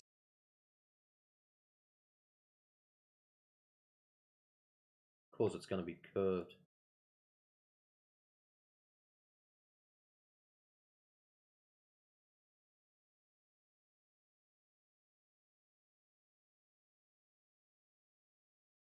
It's an 18 by 40, 48, 47, something like that. Millimeter, so it was set right back, widest view. But anyways, so yes, and that's what makes it hard stitching them together too. So you've got multiple little bubbles, photo 1, photo 2, photo 3, all little bubbles, and then you're going to stitch bubbles together. Like, seriously, that doesn't really work. So at some stage, the image stitcher program has to go, well, what are you trying to do here? So you tell it that you've used a wide angle lens, you tell it that you want to set it up as a panorama, you tell it that you want it set up in a cylindrical motion. So you got to remember, it's not like you're strafing and sliding sideways taking photos. You are actually panning. So you are on a turning moment, so you have a pivot point. So everything you do will be cylinder based. So you've got to tell it that. You've got to tell it that you're on the inside of the cylinder looking out. So that's how it perceives what you're doing. And then it flattens it out, or most of the time it'll make like a sine wave pattern as it forms everything back together. But you just sort of deal with it. But there's always going to be that one clown that'll have a little sook. Doesn't matter what you do. So crazy how much difference there is in the color versus the black and white. Like the color, what I find interesting is in the color, some of the things show out better than black and white. But in the black and white, there's other things that show out better. Like, for example, in the color, as you look further out, you get that blue haze across everything. And that's one of our biggest problems here, especially down in the Blue Mountains, where you've got the eucalyptus oil in the air. And that blue haze is amplified by a shit ton, to the point where you look in the distance and the hills actually do look blue and really bright. It just cuts straight through that. That's what I love about the IR. It just picks that crap up and just gone. Yeah. But yeah, there's some things that really do show out better in color, and some things that show out a lot cleaner in IR. And so, just so you know, Scarecrow, my goal is to have 2 cameras side by side, both the same. I've already got both the cameras. I've just now got to get lenses for them. So 2 cameras side by side, both photoing or filming the same thing at the same time, just so we can show the 2 videos and compare the optics of what you can and cannot see using different wavelengths.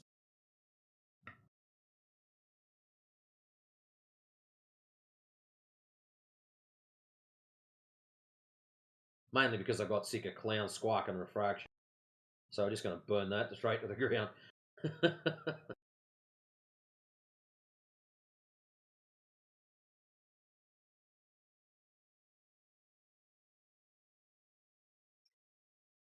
This is something that I worry about. No, sorry, I wonder about the collection of water, how it appears blue over distance, but then when we get close up to it, it appears clear. You know, we go a swimming pool is a perfect example. We know a collection of water appears blue. When I go up to that pool, I grab a cup or a glass for that matter, and I take a scoop of that water. It's clear. How does this blue, this clear water, turn into blue? I don't understand that part.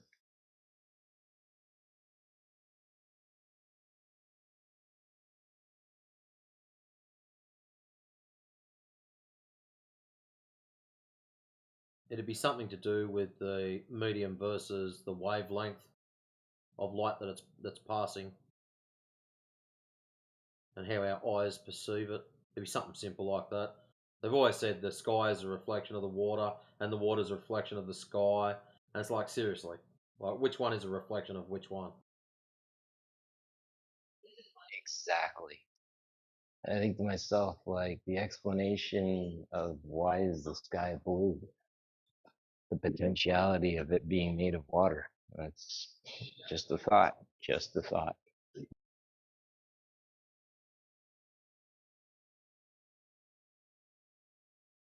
And again, that thought is not a reflection of anybody here. That is a reflection of my mind. I don't want to make anybody look stupid. Thanks.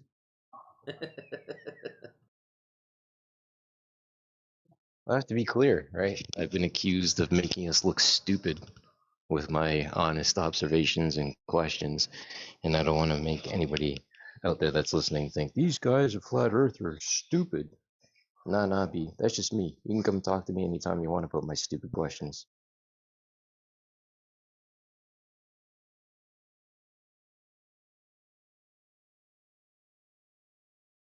What we got? You thought about doing a laser test. It's so high. By the way, I love the shots of crops knit together. Yeah. What's interesting with the crops all knitted together is you look at them and go, oh, they don't look that big. But I think we've worked out there's something like from the left and right hand side of that, the image, the really long one that I posted earlier, you're talking probably 40 mile. It's a fair chunk. So, and nearly a 50-mile view out to the there's one that I circled, a hill that's out. I think that's nearly 50 miles. So yeah, it just shows what is really cool is you don't get an idea of the size of it until you drive across. Like there's a town, Parks, which is just to the left of the image, just off, and there's another town, Dubbo, which is way back. It's an hour and a bit drive in between, but yet you can nearly stand up there and see the angle between them, and you can just pan your head across and go, oh yeah, that one's over there, that one. It doesn't look that far. And that's what's really freaky about it. When you're standing up like that and you get a good view of it, it sort of looks super close together. So some of those farms, it's like a 5-minute drive across them doing 100 kilometers an hour. They are massive. And you look up there though, and it looks like it's just whole heaps of little city blocks all stitched together. They look pretty cool. A lot of those tree lines are roads, rivers, fence lines. So it's very hard to tell what's what. Every now and then you'll see glimpses of road and things like that. But yeah, it makes it very difficult to pick markers out so you can judge distances or work out what things are. But anyways, it's cool stuff. I'm enjoying it. Gets me out of the house. You guys don't have to listen to me while I'm out taking photos.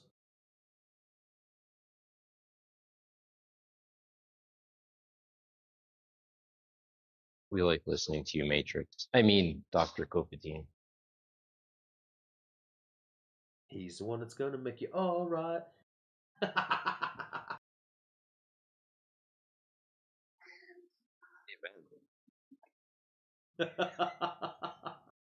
Oh man, I should jump on Suno and see if we can get them to do that now.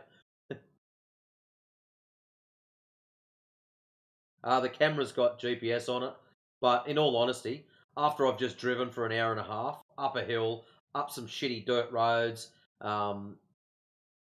crunched the bottom of my car, I'm pretty sure I know where I take the photographs from. The hard bit is knowing what I'm taking photographs of. So when you do these massive landscape shots, without identification markers, it's really hard. So I might borrow some humans and get them. So I might acquire myself an IR laser so they can turn it on and other people can't see it, but yet we can, and see if we can film it. So go up to a position like that, get them to go onto another hill, pop the laser up, and If we can see it, then awesome. If not, try again.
So Scarecrow, I'm just loading up the coloured video.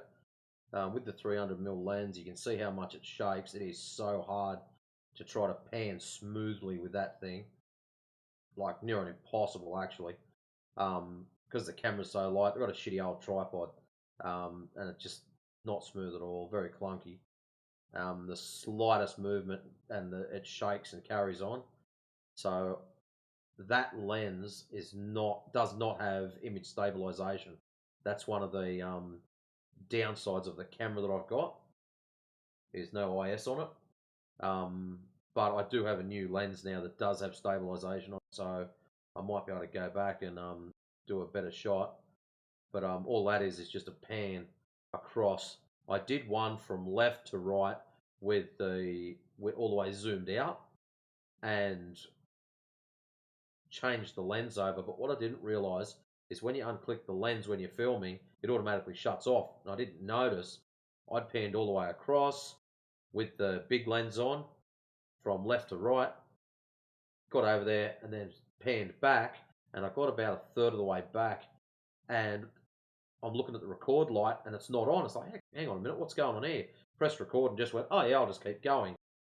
Didn't realise that it had stopped for the whole pan from left to right, and I was coming back from right to left. But anyways, you get to see most of it and see how flat it really is in full colour.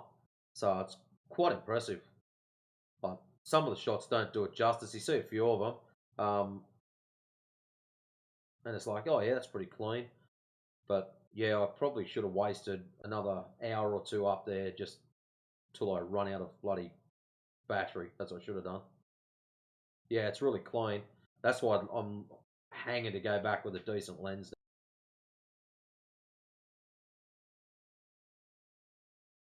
And there's a mad view up there. It's like, holy.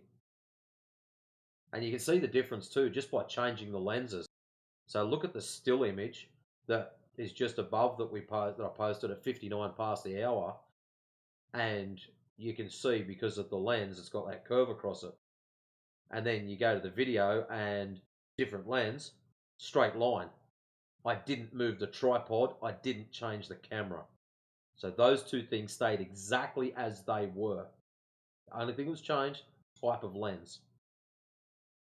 So there you go. So here we are demonstrating to all the kids at home what happens just by changing your lens. So when you're looking at your ISS images, ask the question, what lens is being used?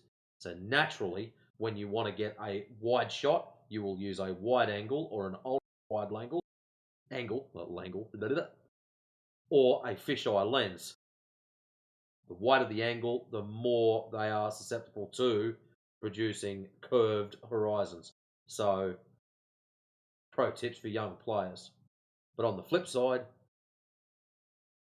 if you use a narrower or a zoom lens, you're not going to be able to fit as much information in, and you're going to have to pan the camera left and right so people can see more stuff. So which is going to be more efficient? One lens where you can just sit there and not move, or to be flipping left and right all the time and hopefully hit something good. But anyways,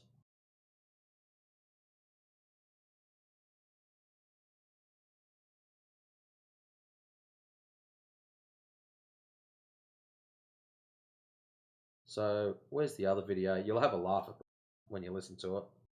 I'll just post it. So that one there is the second one where I've changed the lens and put the 300mm on. This first one that's loading up, and you'll cack yourself laughing when you hear me talking. But anyways, first one had me wide angle on, and the wide angle doesn't have much zoom. It is for wide angle, so putting as much information in the image as possible. Still loading. So yeah, press play on that. Have yourselves a little laugh.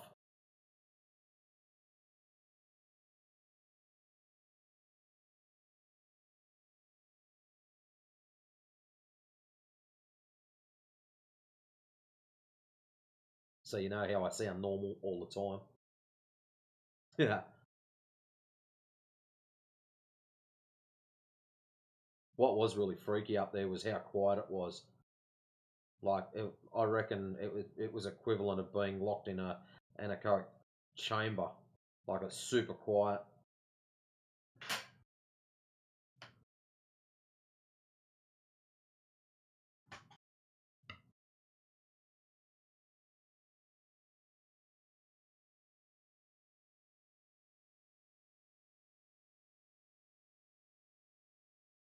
Yeah, you'll see where I pan across, and then I say, all right, I'll change lenses, and that's where it stops.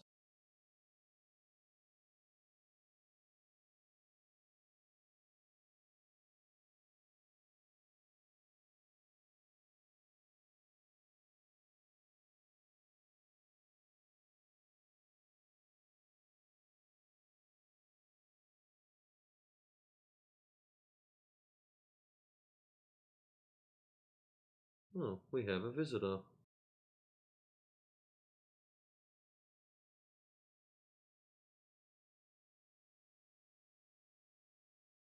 So yeah, if you haven't worked it out, I'm not a McToon fan.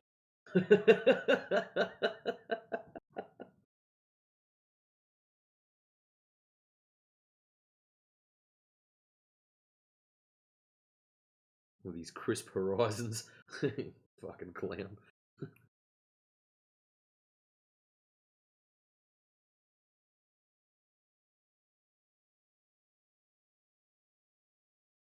But I am open to suggestions. If anyone's got anything that they want photographs of, or any particular angles, or to be aiming, not like aiming at a particular object per se, but to aim to try to capture a particular style or lighting event, just hit me up, because that's the whole purpose of having all this equipment, is to smash out these awesome photos and bring them back as proof, so coloured versus IR, so we can test this out.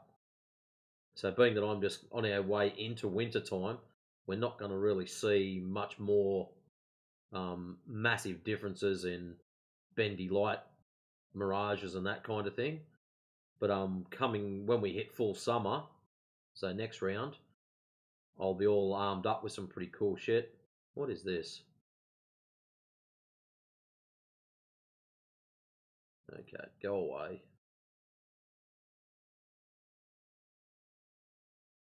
Oh yeah, Scarecrow, the reason it looks so far away is those hills that you can see way over in the distance are about 77 kilometres away, 48 mile. That's why they look far away, because they is.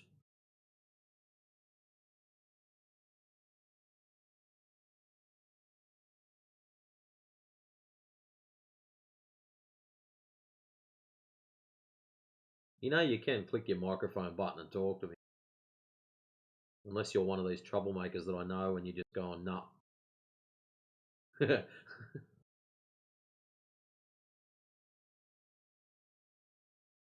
Actually, it's probably about 6 o'clock in the morning for you. Yeah, no drop off. Yeah, no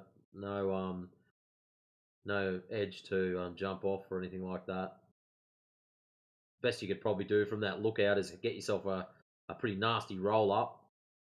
I did take a photo actually. Down. Did I do it in color? Let's shrink that out of the way.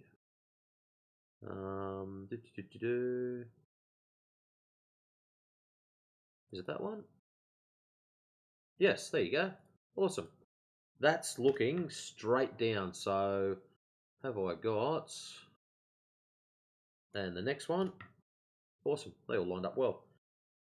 So looking pretty much straight down from the lookout, and the lookout is at the bottom of those stairs. So the handrail that you see at the bottom of them stairs, that's the lookout. Basically, dead in line with the left-hand rail is where I set my tripod up. Square in front of that.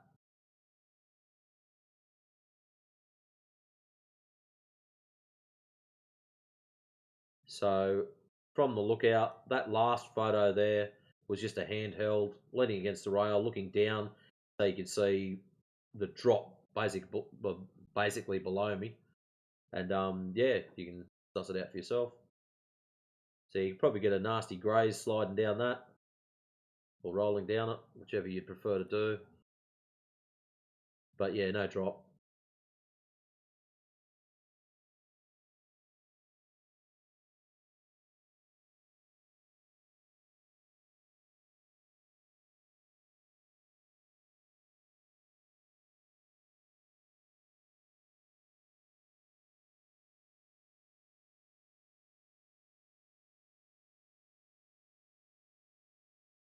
What is it? What is it called? Living on the edge. Yeah.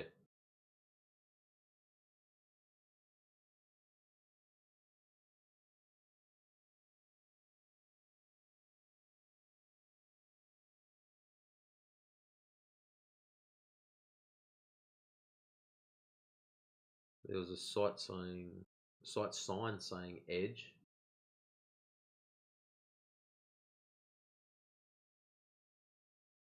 In one of my photos, because just to the left-hand side of the walkway of the lookout, there is actually a sign. I don't know if you can see it. No, it's blocked by the tree. There is actually a sign there that said something edge on it. That one. Actually, yeah, I took a photo of it. Hold on, I'll find it for you. Where did I put it? Full color. Standard camera. Where is she? Right. Standing on the edge. There we go. There's the full sign for you, so you can read it for yourself. And this is why we document everything, boys and girls.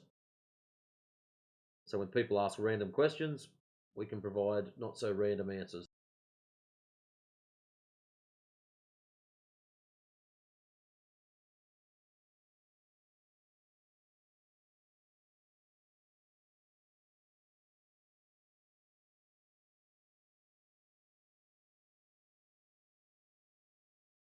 Well, there you go. Even they claim you can see that hill from 60 clicks out.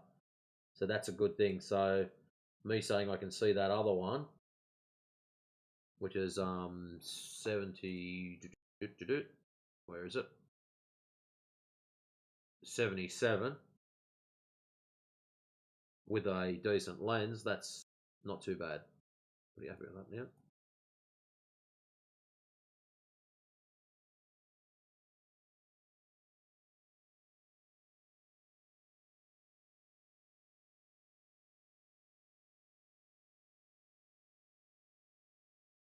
So I wonder you just didn't want photos of kangaroos. Like that was one thing. Driving to this place, there's this mad long fence line you go cruising along. Yeah, you are here. And it just points to a spot in the middle of this bloody great hill. There's heaps of kangaroos zipping along. And driving out, there's a little fella that's probably only about 4 foot high. And I'm sitting on 50 kilometres an hour and he's just bouncing along beside the car. It looked pretty awesome. Like he was on the other side of the fence, thank goodness for that. But yeah, doing 50 k's an hour and this supersized rat bouncing along. That's what it looked like to me. Like someone's got a reindeer, put him in jail for a while. Rip his antlers off, throw that shit to the bin.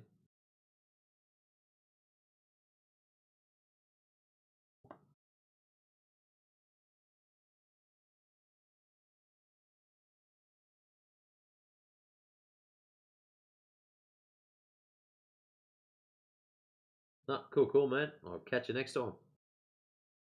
Hopefully I got some more cool photos for you.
Yeah, a lot wrecked in the chat.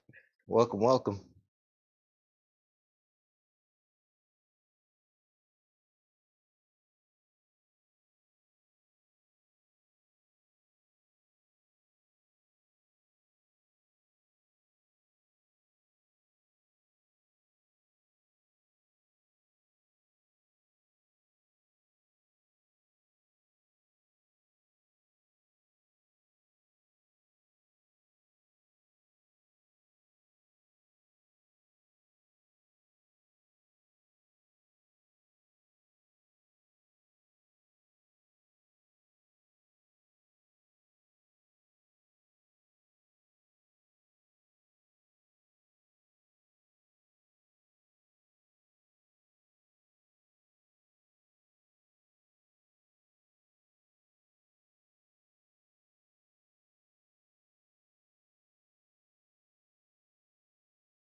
Did we run out of steam?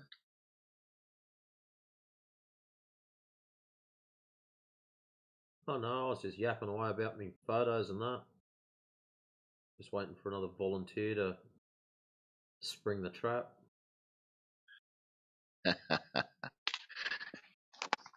Well, I'm afraid I have no globe arguments.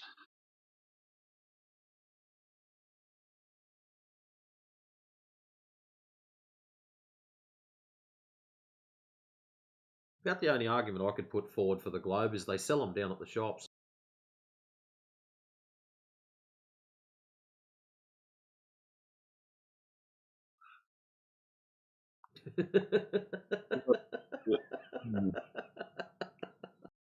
That's sad, What isn't would it? I knew it'd stump you. He's got nothing again, bastard. what did you say? I An said argument? about the only argument I could put forward for the globe is they sell them down at the shops. What's that? Little globes. Ah, right. Little globes.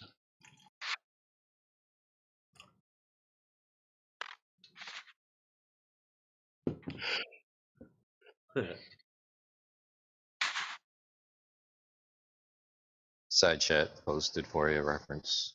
Checkmate, flat earthers. So just confirming, you mean to tell me they have not effectively built a vehicle to go land said vehicle on land in the sky? No. Bet. Someone summed it up perfectly the other day. The globe only exists in your imagination.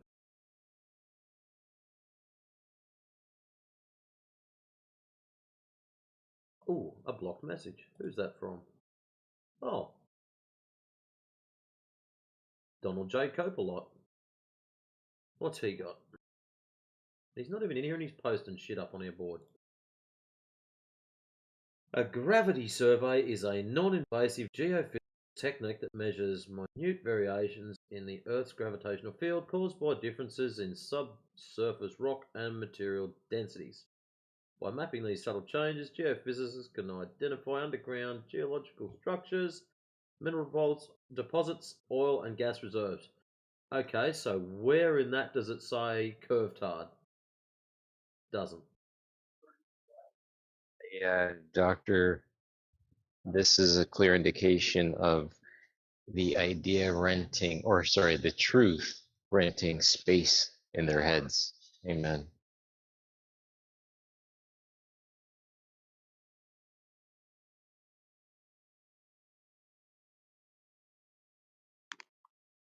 I'll post up another photo I like. This tree is not far from my house, like very close to my.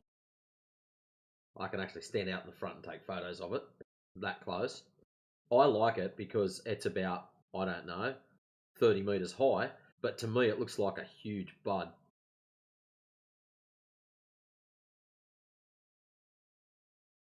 And it seems to come up really well in black and white. I don't know why. This mongrel looking pine tree thing. But yeah, it just reminds me of naughty stuff.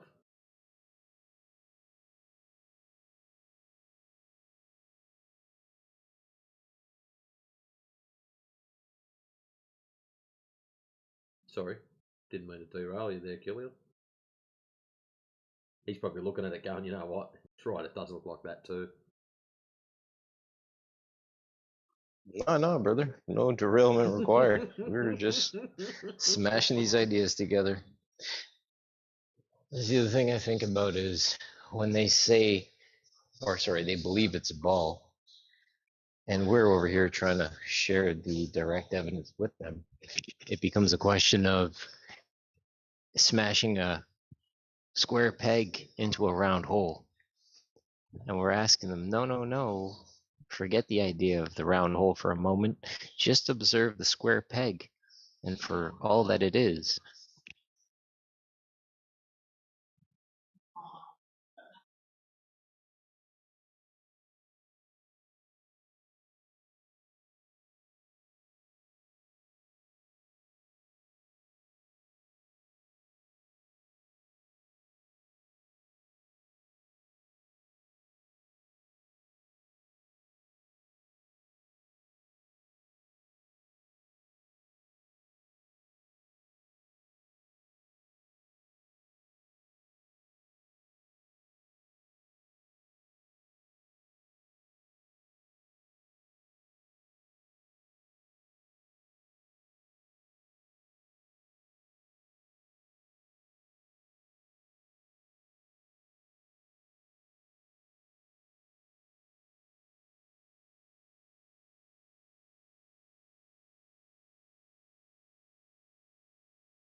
They came up with a liqueur called Earth Access Lube.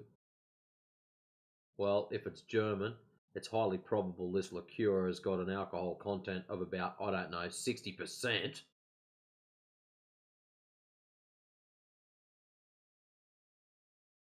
So that'll make anyone's head spin.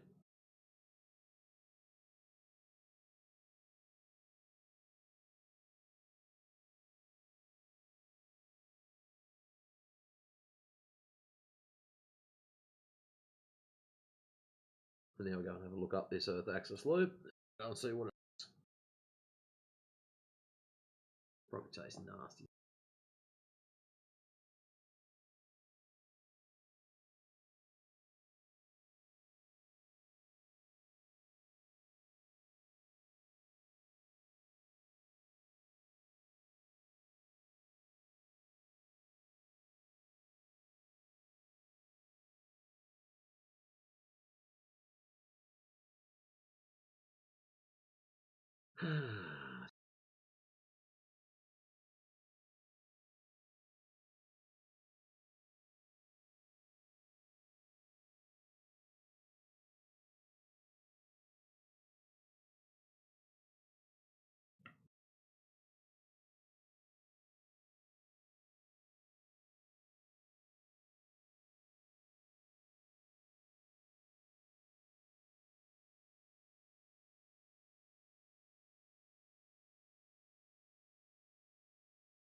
Alrighty.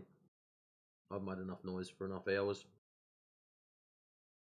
I shall go and stare at the idiot box for a while. Put a movie on. Probably Harry Potter or something like that. Since everyone on here likes to talk about magic and dreams and wishes and all sorts of crazy shit, might as well watch it on the TV. Anyways, guys, I'll I wish you all a excellent day. See you tomorrow morning. Peace, guys. Peace. Take care, everybody. Good luck.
They left. I was just going to ask them about their banana.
Yeah, so why is the Earth flat? God made it that way. What's the evidence? That it's flat? Yeah, what's the evidence? Well, when it's tested and measured for curvature, there isn't any that is measurable, observable. So you could describe something with no curve as flat. When So we, so NASA or NASA, they're wrong, right? say what? The scientists in NASA, they're actually retarded, right? Well, they're prescribing to an assumption that everybody's been told. There's some of them that have to know, but most of them don't really have to know. They're just doing their compartmentalized jobs. But isn't there For like an empirical evidence in form of images and Mm, videos? yeah, like photography, right? So when you examine those photographs of the Earth from space and compare them, many of which NASA admits are not photographs. They're composite images, CGI renderings, artist concepts. But when you look at the ones that they do claim are real, continents don't match from year to year. Land masses are far too big to be 29% of the surface of the globe Earth. 71% is water, right? And then in many of them, you can't discern any landmass whatsoever. So if you know your geography, look at some of the Artemis photographs that they just took of Earth going around the moon, as they claim. You can't discern a single landmass on any of those images. Why is that? Yeah, they're fake. They're imaginary.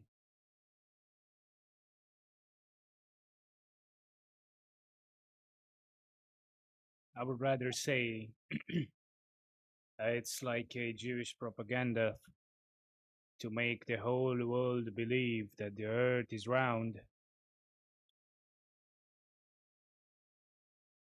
Well, And NASA is actually controlled by the Jews. well, that's a whole other topic. I get what you're saying. I get what you're saying.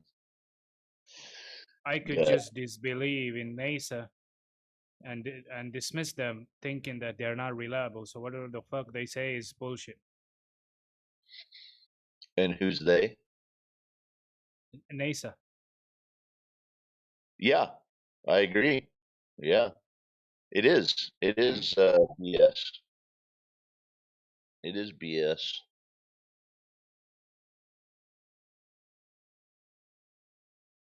Now, if you want to get into how to test for curvature, if you're interested, we broached the Nah, I'm good, topic. man. I don't really care if the earth is flat or round. I just don't like people who make it a big issue. I mean, who cares, man? Let's all work to get to heaven first. Well, that's a fair statement, and it's actually very important to the discussion. Yeah. That being that all of this deception, you could say, is in an effort to hide God from people. So if that's your desire and to help others do the same thing, exposing this fraud is very important. Yeah, man. I'm all in for exposing the Jews, man. That's true. I'm a go now. Hell Hitler. Yep.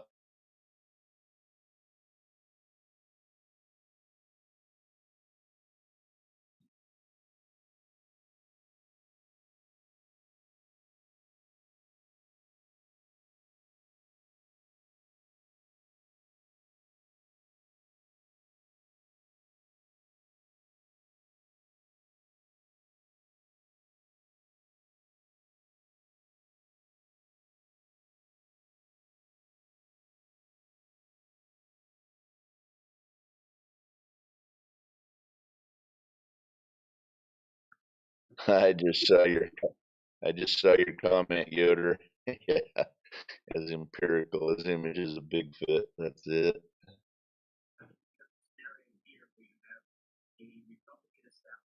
Good Hey, morning, Archangel. everybody. Good morning. How are you? Well, it's pretty early, but so far so good. Good. Get out and touch some grass. I did that yesterday, actually. I might weed eat today.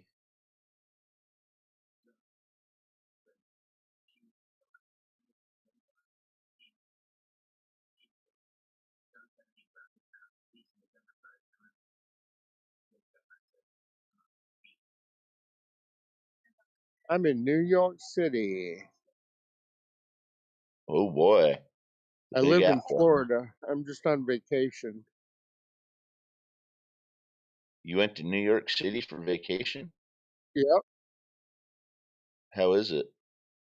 it's awesome. I used to live here, so I know my way around. So it's different when you come here to live or vacation rather than just come for business or whatever. You don't have to hurry and get a hotel and all that. I mean, it's just really nice to live in New York City.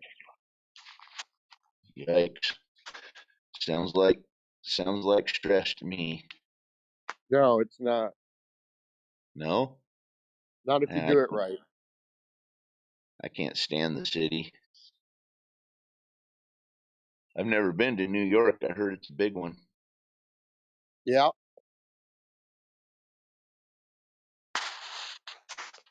So what do you do there? What like if you're going to vacation in New York? What's entertaining? Oh, just walking down the sidewalk, stopping in at a sidewalk cafe, have lunch, take the subway downtown, go out and have drinks.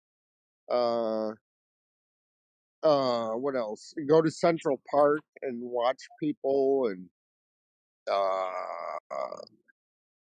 like tomorrow I'm gonna cross Central Park on foot and visit my old neighborhood, the Upper West Side, and have lunch with my old lady who lives there. She's the one who saved my ass when I first moved here, so I consider her the queen of New York. Uh-huh. Cool. Yeah. Oh, that does sound interesting.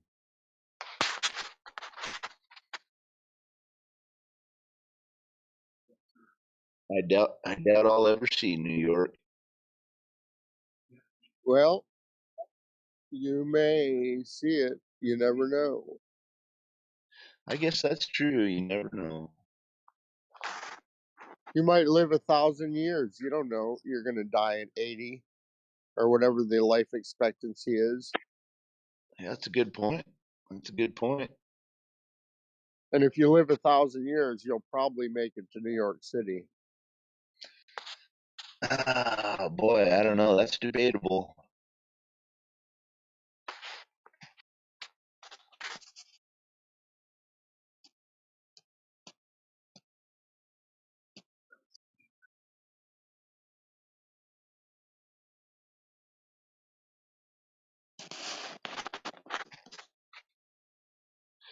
So, what do you have you been to? Have you been to this room before, Archangel? Have I been to the what? This room, The this room that I'm channel? in? Oh, this Yeah. channel. Oh, yeah, I've been here. Oh, I'm a okay. flat earther. I'm a flat Oh, right earther. on. Okay, right on. Good deal. Good to meet you. I think the globe Earth is ridiculous. It's a good navigation tool, but that's about it. Yeah, I don't think they can even use it for that, really.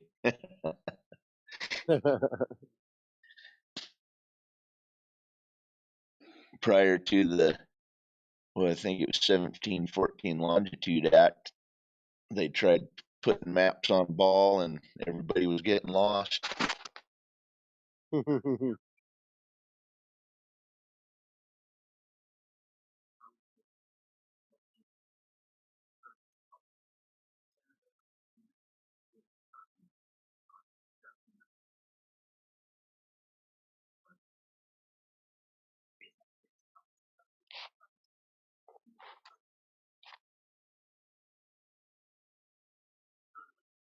So where do you live? Mountain states, almost to the West Coast, not quite. Yeah. So it's real But, early for you right now. yeah, 5:15. I've been kind of off and on awake since 3, listening in. Finally woke up enough to chime in, but yeah, it's pretty early here. Yeah. But the birds are starting to talk already. Nice. Dawn's getting ready to break. Yeah. I'm pretty much in the middle of nowhere. Yeah. Just the opposite of me. I'm in the center of the universe. New York City. Yeah. I'm in East Harlem, and I find myself in a huge brownstone, 6-bedroom brownstone, on the top floor. In uh, my my friend runs it. It's a guest house, like a hotel kind of thing. And I'm in her room because she's out of town, and I've got a king size bed, a huge TV, uh, just a beautiful window to look out. I find myself here in heaven in New York City. Well, that's pretty cool. Sounds relaxing, I think. I was in Philadelphia once. Yeah. Scared the shit out of me. It was crazy. You're not a city person, that's for sure. No, no, no. I live in a town of 500. Wow. Yeah. I go to some cities that are, in the 100,000 to 500,000 neighborhood, and I think this is insanity.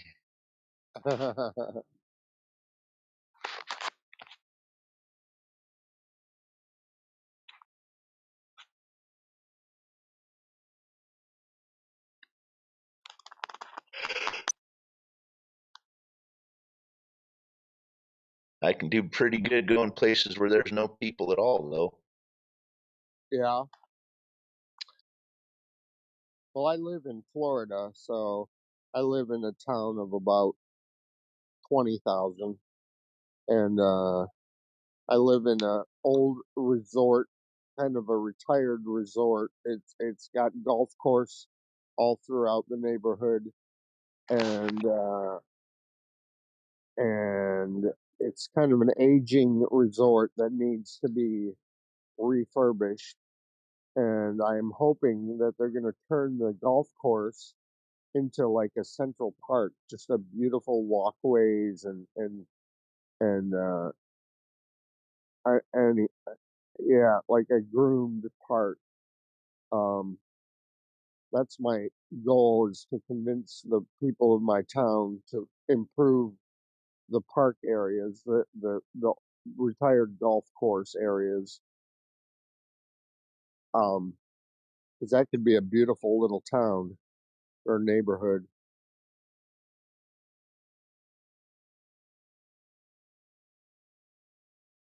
Anyway, I'm going to another channel. I'll be back. See you guys. Have a good day.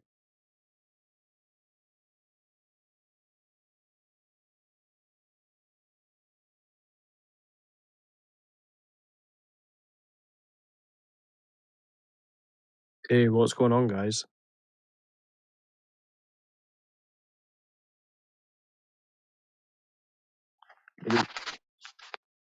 We all sleeping Howdy. up in here? Howdy, what's going on, bro? Yeah. Oh, Archangel lost. I lost Sam. I couldn't hear him speak, but it looks like he lost the signal. Okay, that I don't feel so bad now. I couldn't hear him. Yeah, how's it going? Esotericism. Good, man. Is that Howdy, it? Yoder. Yeah, esotericism. Right on.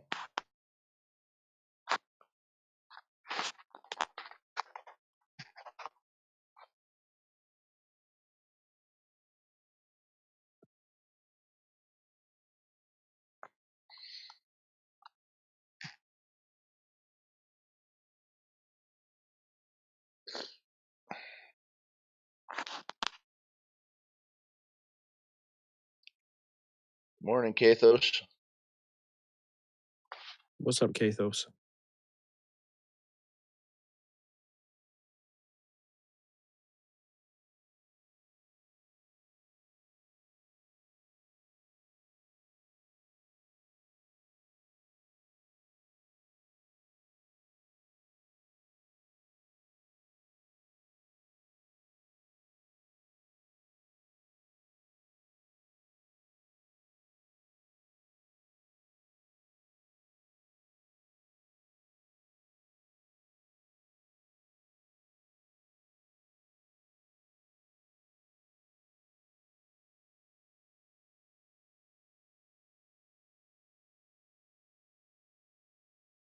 Got any of these flat Earth measurements yet? Every measurement's flat. Roots, you're such a fucking dumbass. True.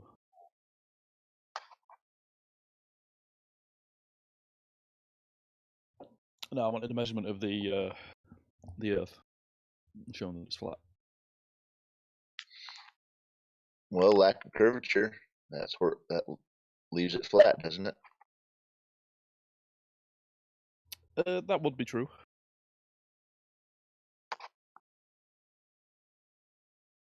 Big if true. And that's a big if. What's the if? If you could measure no curvature. Do you got a measurement of curvature? I do, but I've been asking for these flat Earth measurements, and I've yet to see them. Well, if you have a measure of curvature, then that would demonstrate that flat's not correct. What do you got? Well, I've seen a lot of, long distance measurements of, mountains below where they should be, using theodolites, things like that. Oh yeah, using like a Flat Earth ones I'm looking for. Are you using the celestial theodolite system, or how are you finding the top of the mountain? Just a regular old theodolite. Okay. And how much lower? What's the distance to the mountain?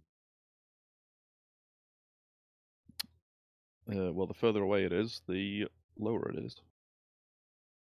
Uh-huh. What's the distance to the furthest one? Something like 100 miles. Okay. And what altitude did you gather the top of that mountain was, and what should it have been? I can't remember. Yeah. There's like thousands of feet below where it should be. That's convenient. Well, I didn't want to talk about those. I wanted to talk about the flat Earth measurements.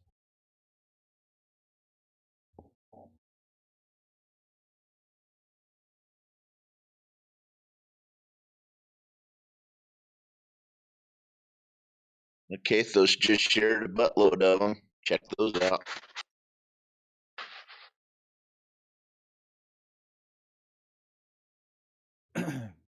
All right, let's have a look. Dr. John D, PhD. Oh, that's the guy that lies about his PhD. A laser test, that's not a measurement. Another laser test, not a measurement. Another laser test, not a measurement. 25-mile FE core laser test, that's not a measurement.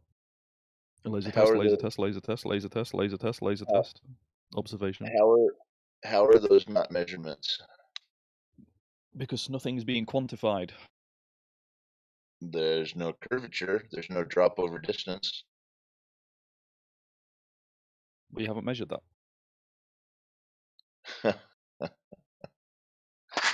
These aren't measurements. They're measurements. Could you define measurement?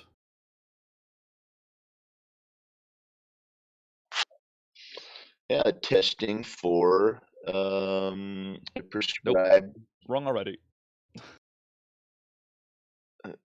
Oh, really? Oh, what's the definition then?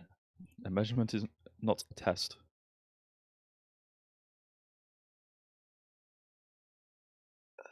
Okay, what is it? To discover the exact size or amount of something. All right, sure. That sounds fair.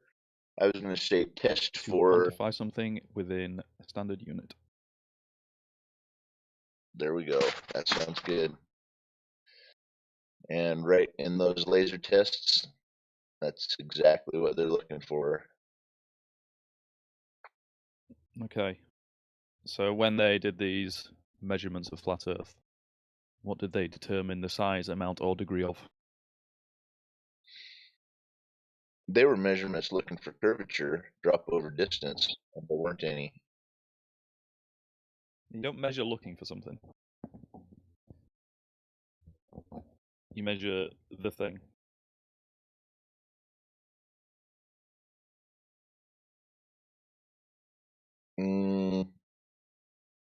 No, that's not true. You know, if I'm trying to think of an example.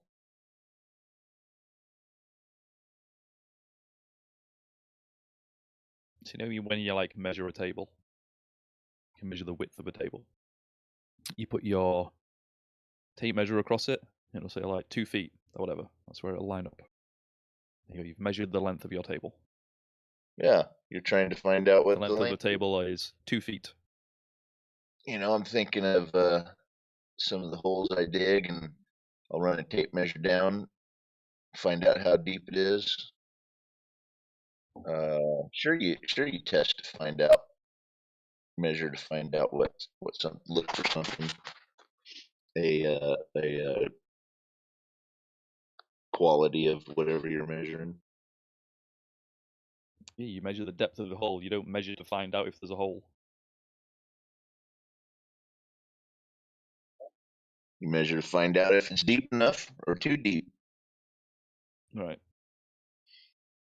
So like I said, what have you measured? Find out that the Earth is flat. Because these laser tests, they're not measurements. There's no drop over distance. Okay, you just... They certainly are measurements. No, they're not. Yes, they are.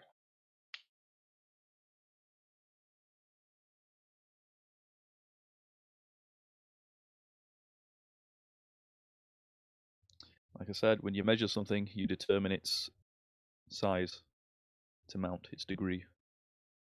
Represent it in a standard unit. And none of that is happening in any of these tests.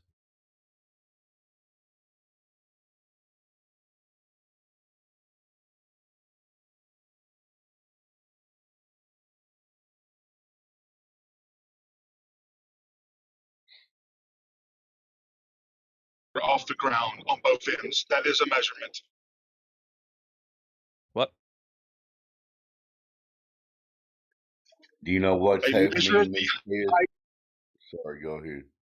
of the laser. You're cutting out. I didn't hear you. Cutting out. I'll shut up. And so Hey, the guy, Ron. Good morning, Dave. Good morning, Sheepdog. Is my mic working? I was just going to say, Yeah. what is happening in these tests is the Earth is not curving. I don't know what kind of games you're playing with words, but nobody is showing us the curving Earth. Bottom line. I'll shut up. What I want is a measurement.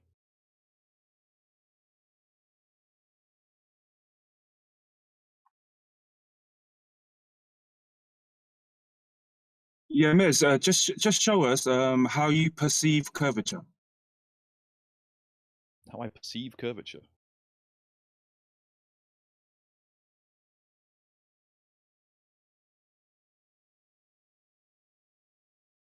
Don't know what you mean by that one.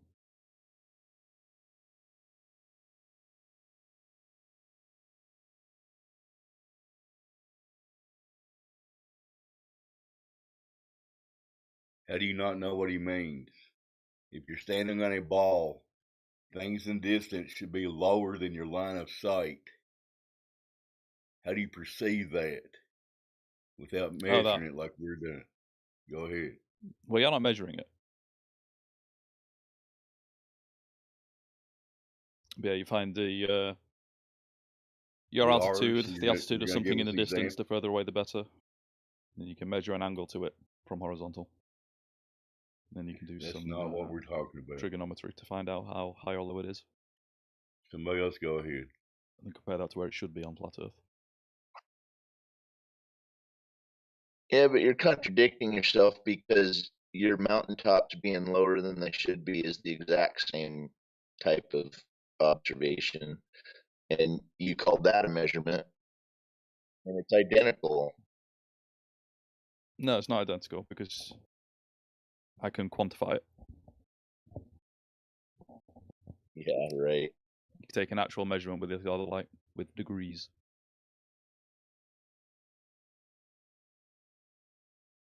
Angle off a baseline. It's the exact same thing. You're a hypocrite. No, you don't have an angle off a baseline. There's no angles in any of these. You got it. There's no angle in any of them. Well, that's really bad for flat Earth. Is 0 a measurement, Mez? 0 is a number. Is it a measurement? No. So you can't measure 0. Yep. So when you go out to measure something and there's 0 measurement, that's not a measurement. There's 0. What? That's just nonsense. What you just said. It shows me your cog disc, man.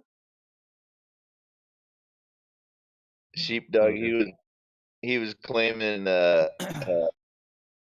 drop over distance in mountaintops as proof of the globe, but then using a laser with the exact same concept, that's not a measurement.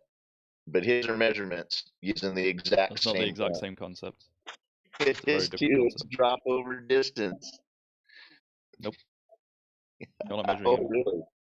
Really? So the mountaintop being lower than it should be, that you're claiming, that's not drop over distance? That is drop over distance. Yeah.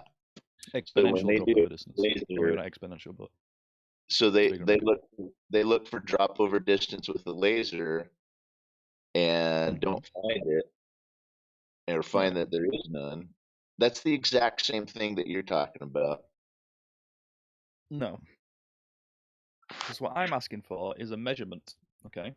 I'm not asking for I see too far or I make a prediction and then I shine a light and then I see the light, therefore Earth flat. Yeah, it is a measurement. If your laser's I want numbers. your laser's 5 feet off the ground where it starts, and then where you observe it over distance, and it's 5 foot off the ground, that's a measurement. That's not a measurement. That's you seeing a laser. You look across a lake and go, oh, I see the laser.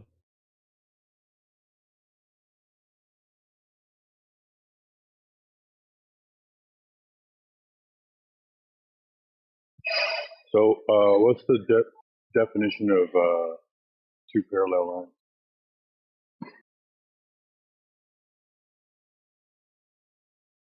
Again, that doesn't make any sense. I give you the definition of parallel. I can Oh. give you the definition of Okay, line. give me the definition of parallel. Okay, let's have a Google. Parallel, he's going to call that a one-word salad. No, I wouldn't call that one word salad. Doesn't understand English. Oh, I understand English very well. Well, Parallel generally describes two or more things that are continuously maintain the same distance apart, meaning they will never meet or intersect. So in other words, 0 deviation, right? Yes, they don't deviate. Oh, so 0 is a measurement. No, 0 is a number.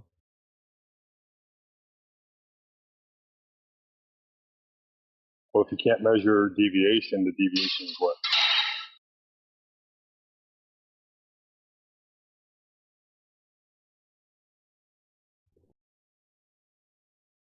Yeah, that's what I thought.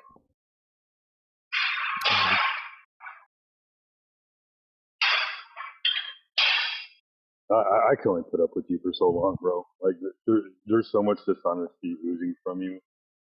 Like, go somewhere else. It just cracked me up. He's obviously not here for an honest conversation, man. Just find somebody else to be.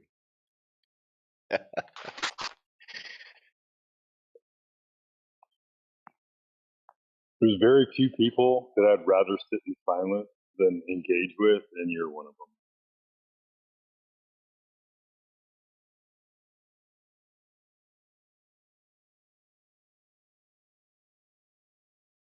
them. It cracked me up.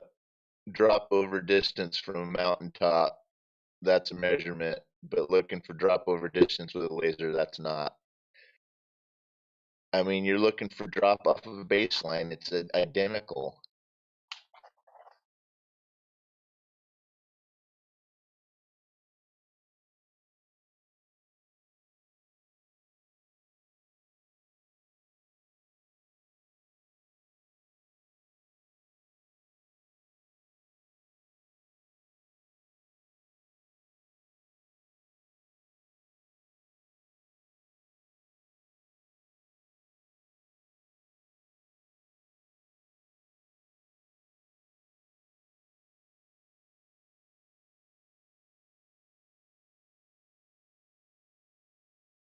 So we gotta see if we can't get Blue into the room, talking off the side.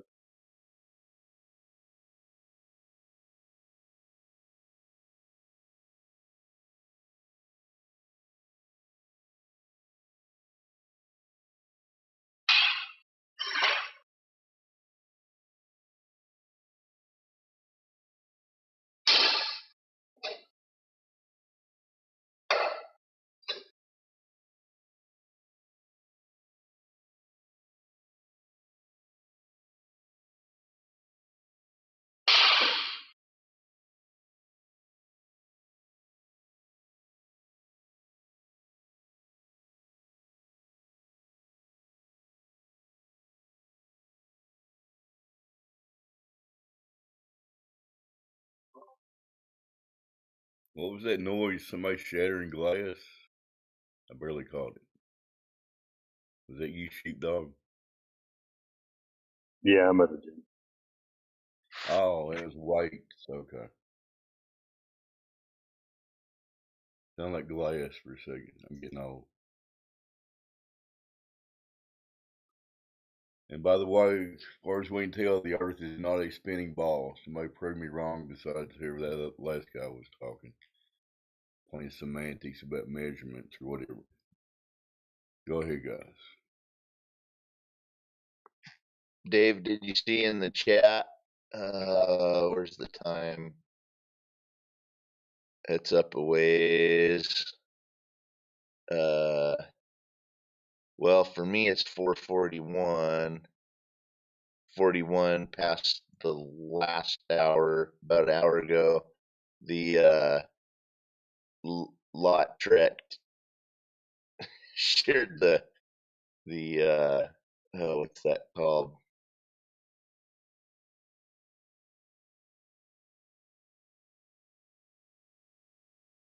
Oh, the pin that holds the globe, you know, the spindle. It's pretty funny. They call it Earth Axis Lube. Alcohol. Drink enough of that, and the Earth starts spinning.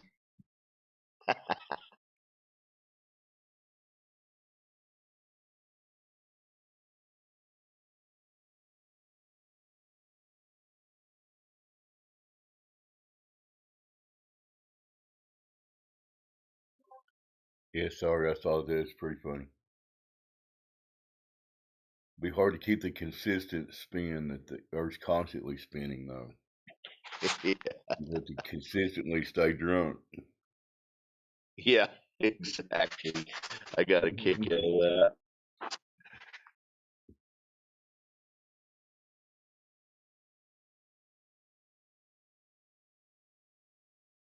The world's still spinning around. We don't know why. There was a famous rock song from the 90s. Who was that? Oasis. Champagne Supernova. The world's still spinning around. We don't know why. Nobody knows why. Nobody can feel it. Any honest new people on here right now? Can actually have a conversation.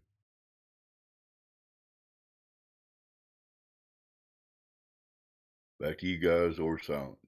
This is Dead Air Day.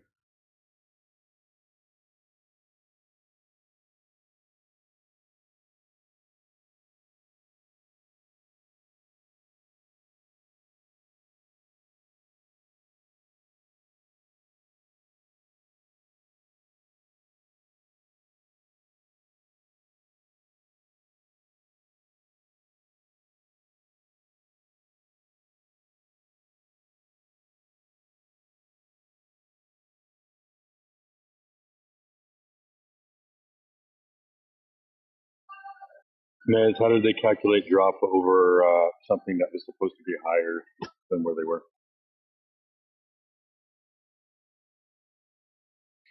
How do they calculate it?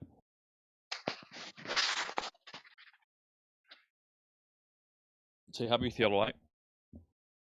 This gives you horizontal. And then you point it at what you want to know the, well, your target. In this case, it's top of a mountain. It gives you an angle. And then you find the distance, or you find your elevation, your target's elevation, and the distance between you. And then you do some triangle math. You can calculate the drop.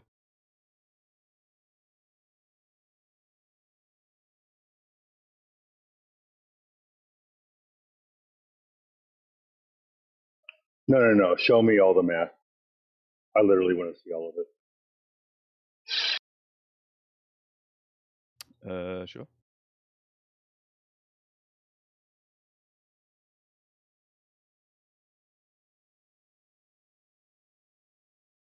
There you go.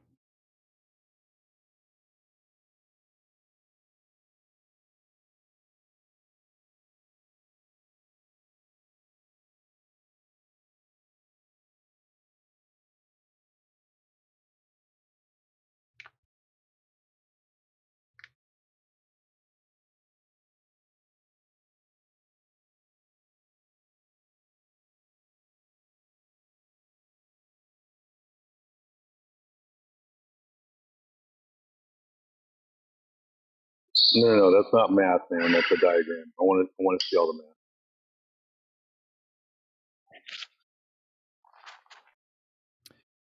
You can plug the numbers into a triangle calculator yourself if you want. No. I want you to do all the math and show me the math. It's done, is there?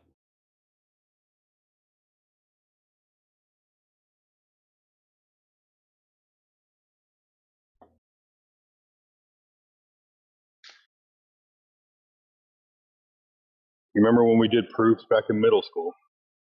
I want you to do all the math and show me all the math. I don't remember doing that.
Well, that was a silly waste of time.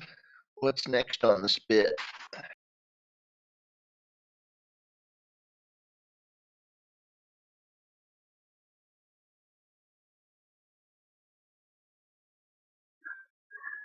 Hey, Mez, as things get further and further away, do they shrink in angular size? They do. So at a great distance, a mountain would be smaller in view. Yeah, it would appear smaller the further away it is. Yep. Even squished. Squished?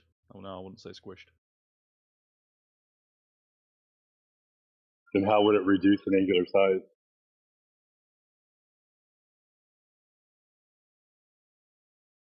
By being further away and taking up less of your vision.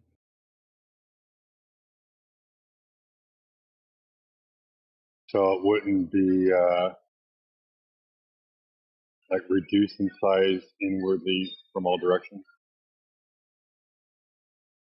Yeah, in all directions. Wouldn't that be Not squished? squished. No, when you say squished, that kind of implies it's only reducing in one direction. Oh yeah, which direction would that be? Where you can squish something from any direction.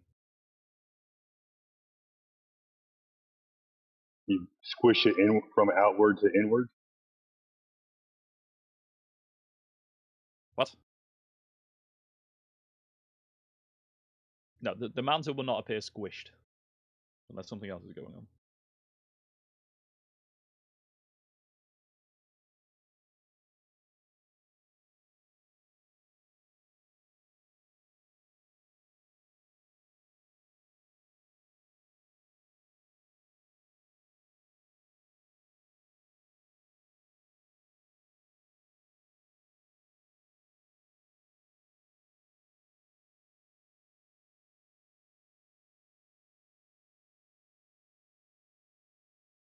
So do you agree that a taller object would move downward in your perspective?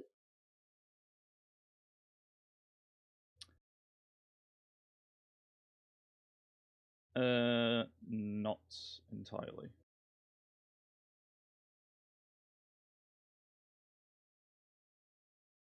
So like when you're standing at home and you can't see your roof, but if you move further away from your house, you can see your roof, kind of that thing. Almost like you're at the same level as the top of your roof.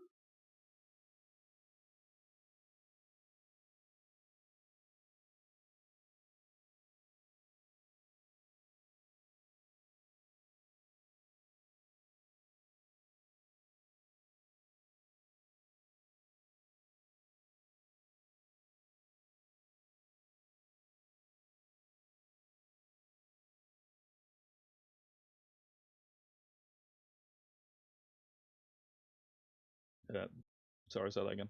I mentioned someone.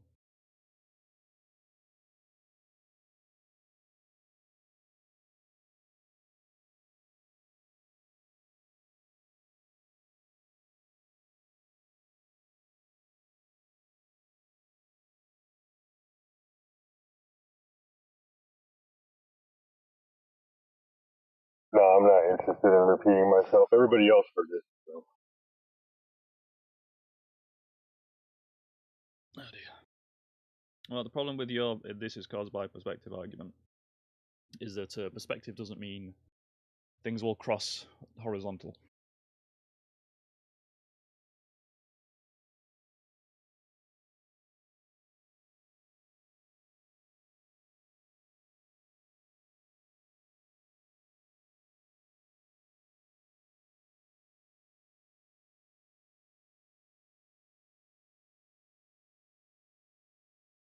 If something is above you, you should always measure a positive angle upwards to it, no matter how far away it is. Well, that doesn't happen.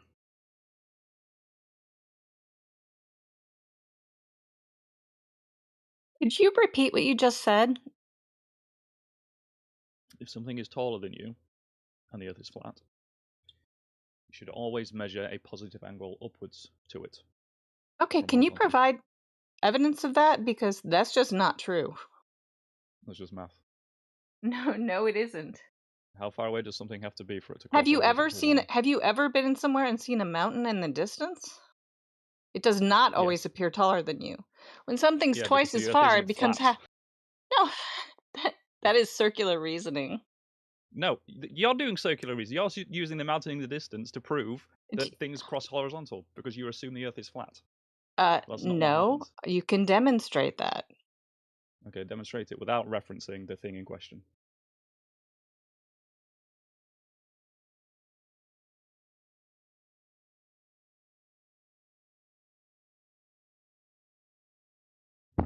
Hello?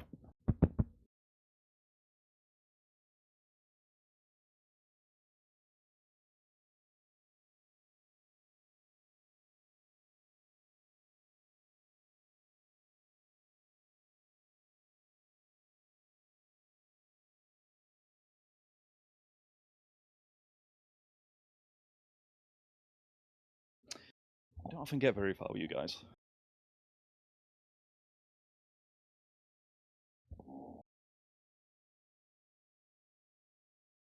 His lies can't stand. Fucking hell.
Well, I apologize if anyone was really excited to talk to Mez, but he couldn't handle being challenged by a woman, so he had to go.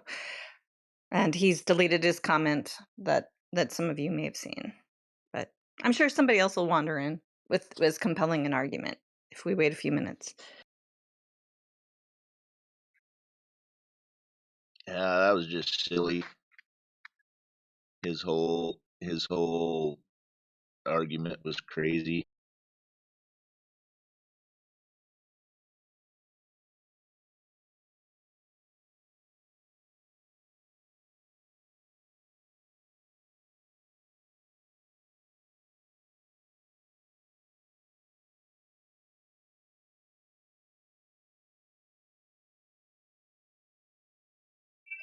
I can't put up with it. I don't understand how other people put up with it. He is an easy dunk, but the dude waffles to the sound of his own voice.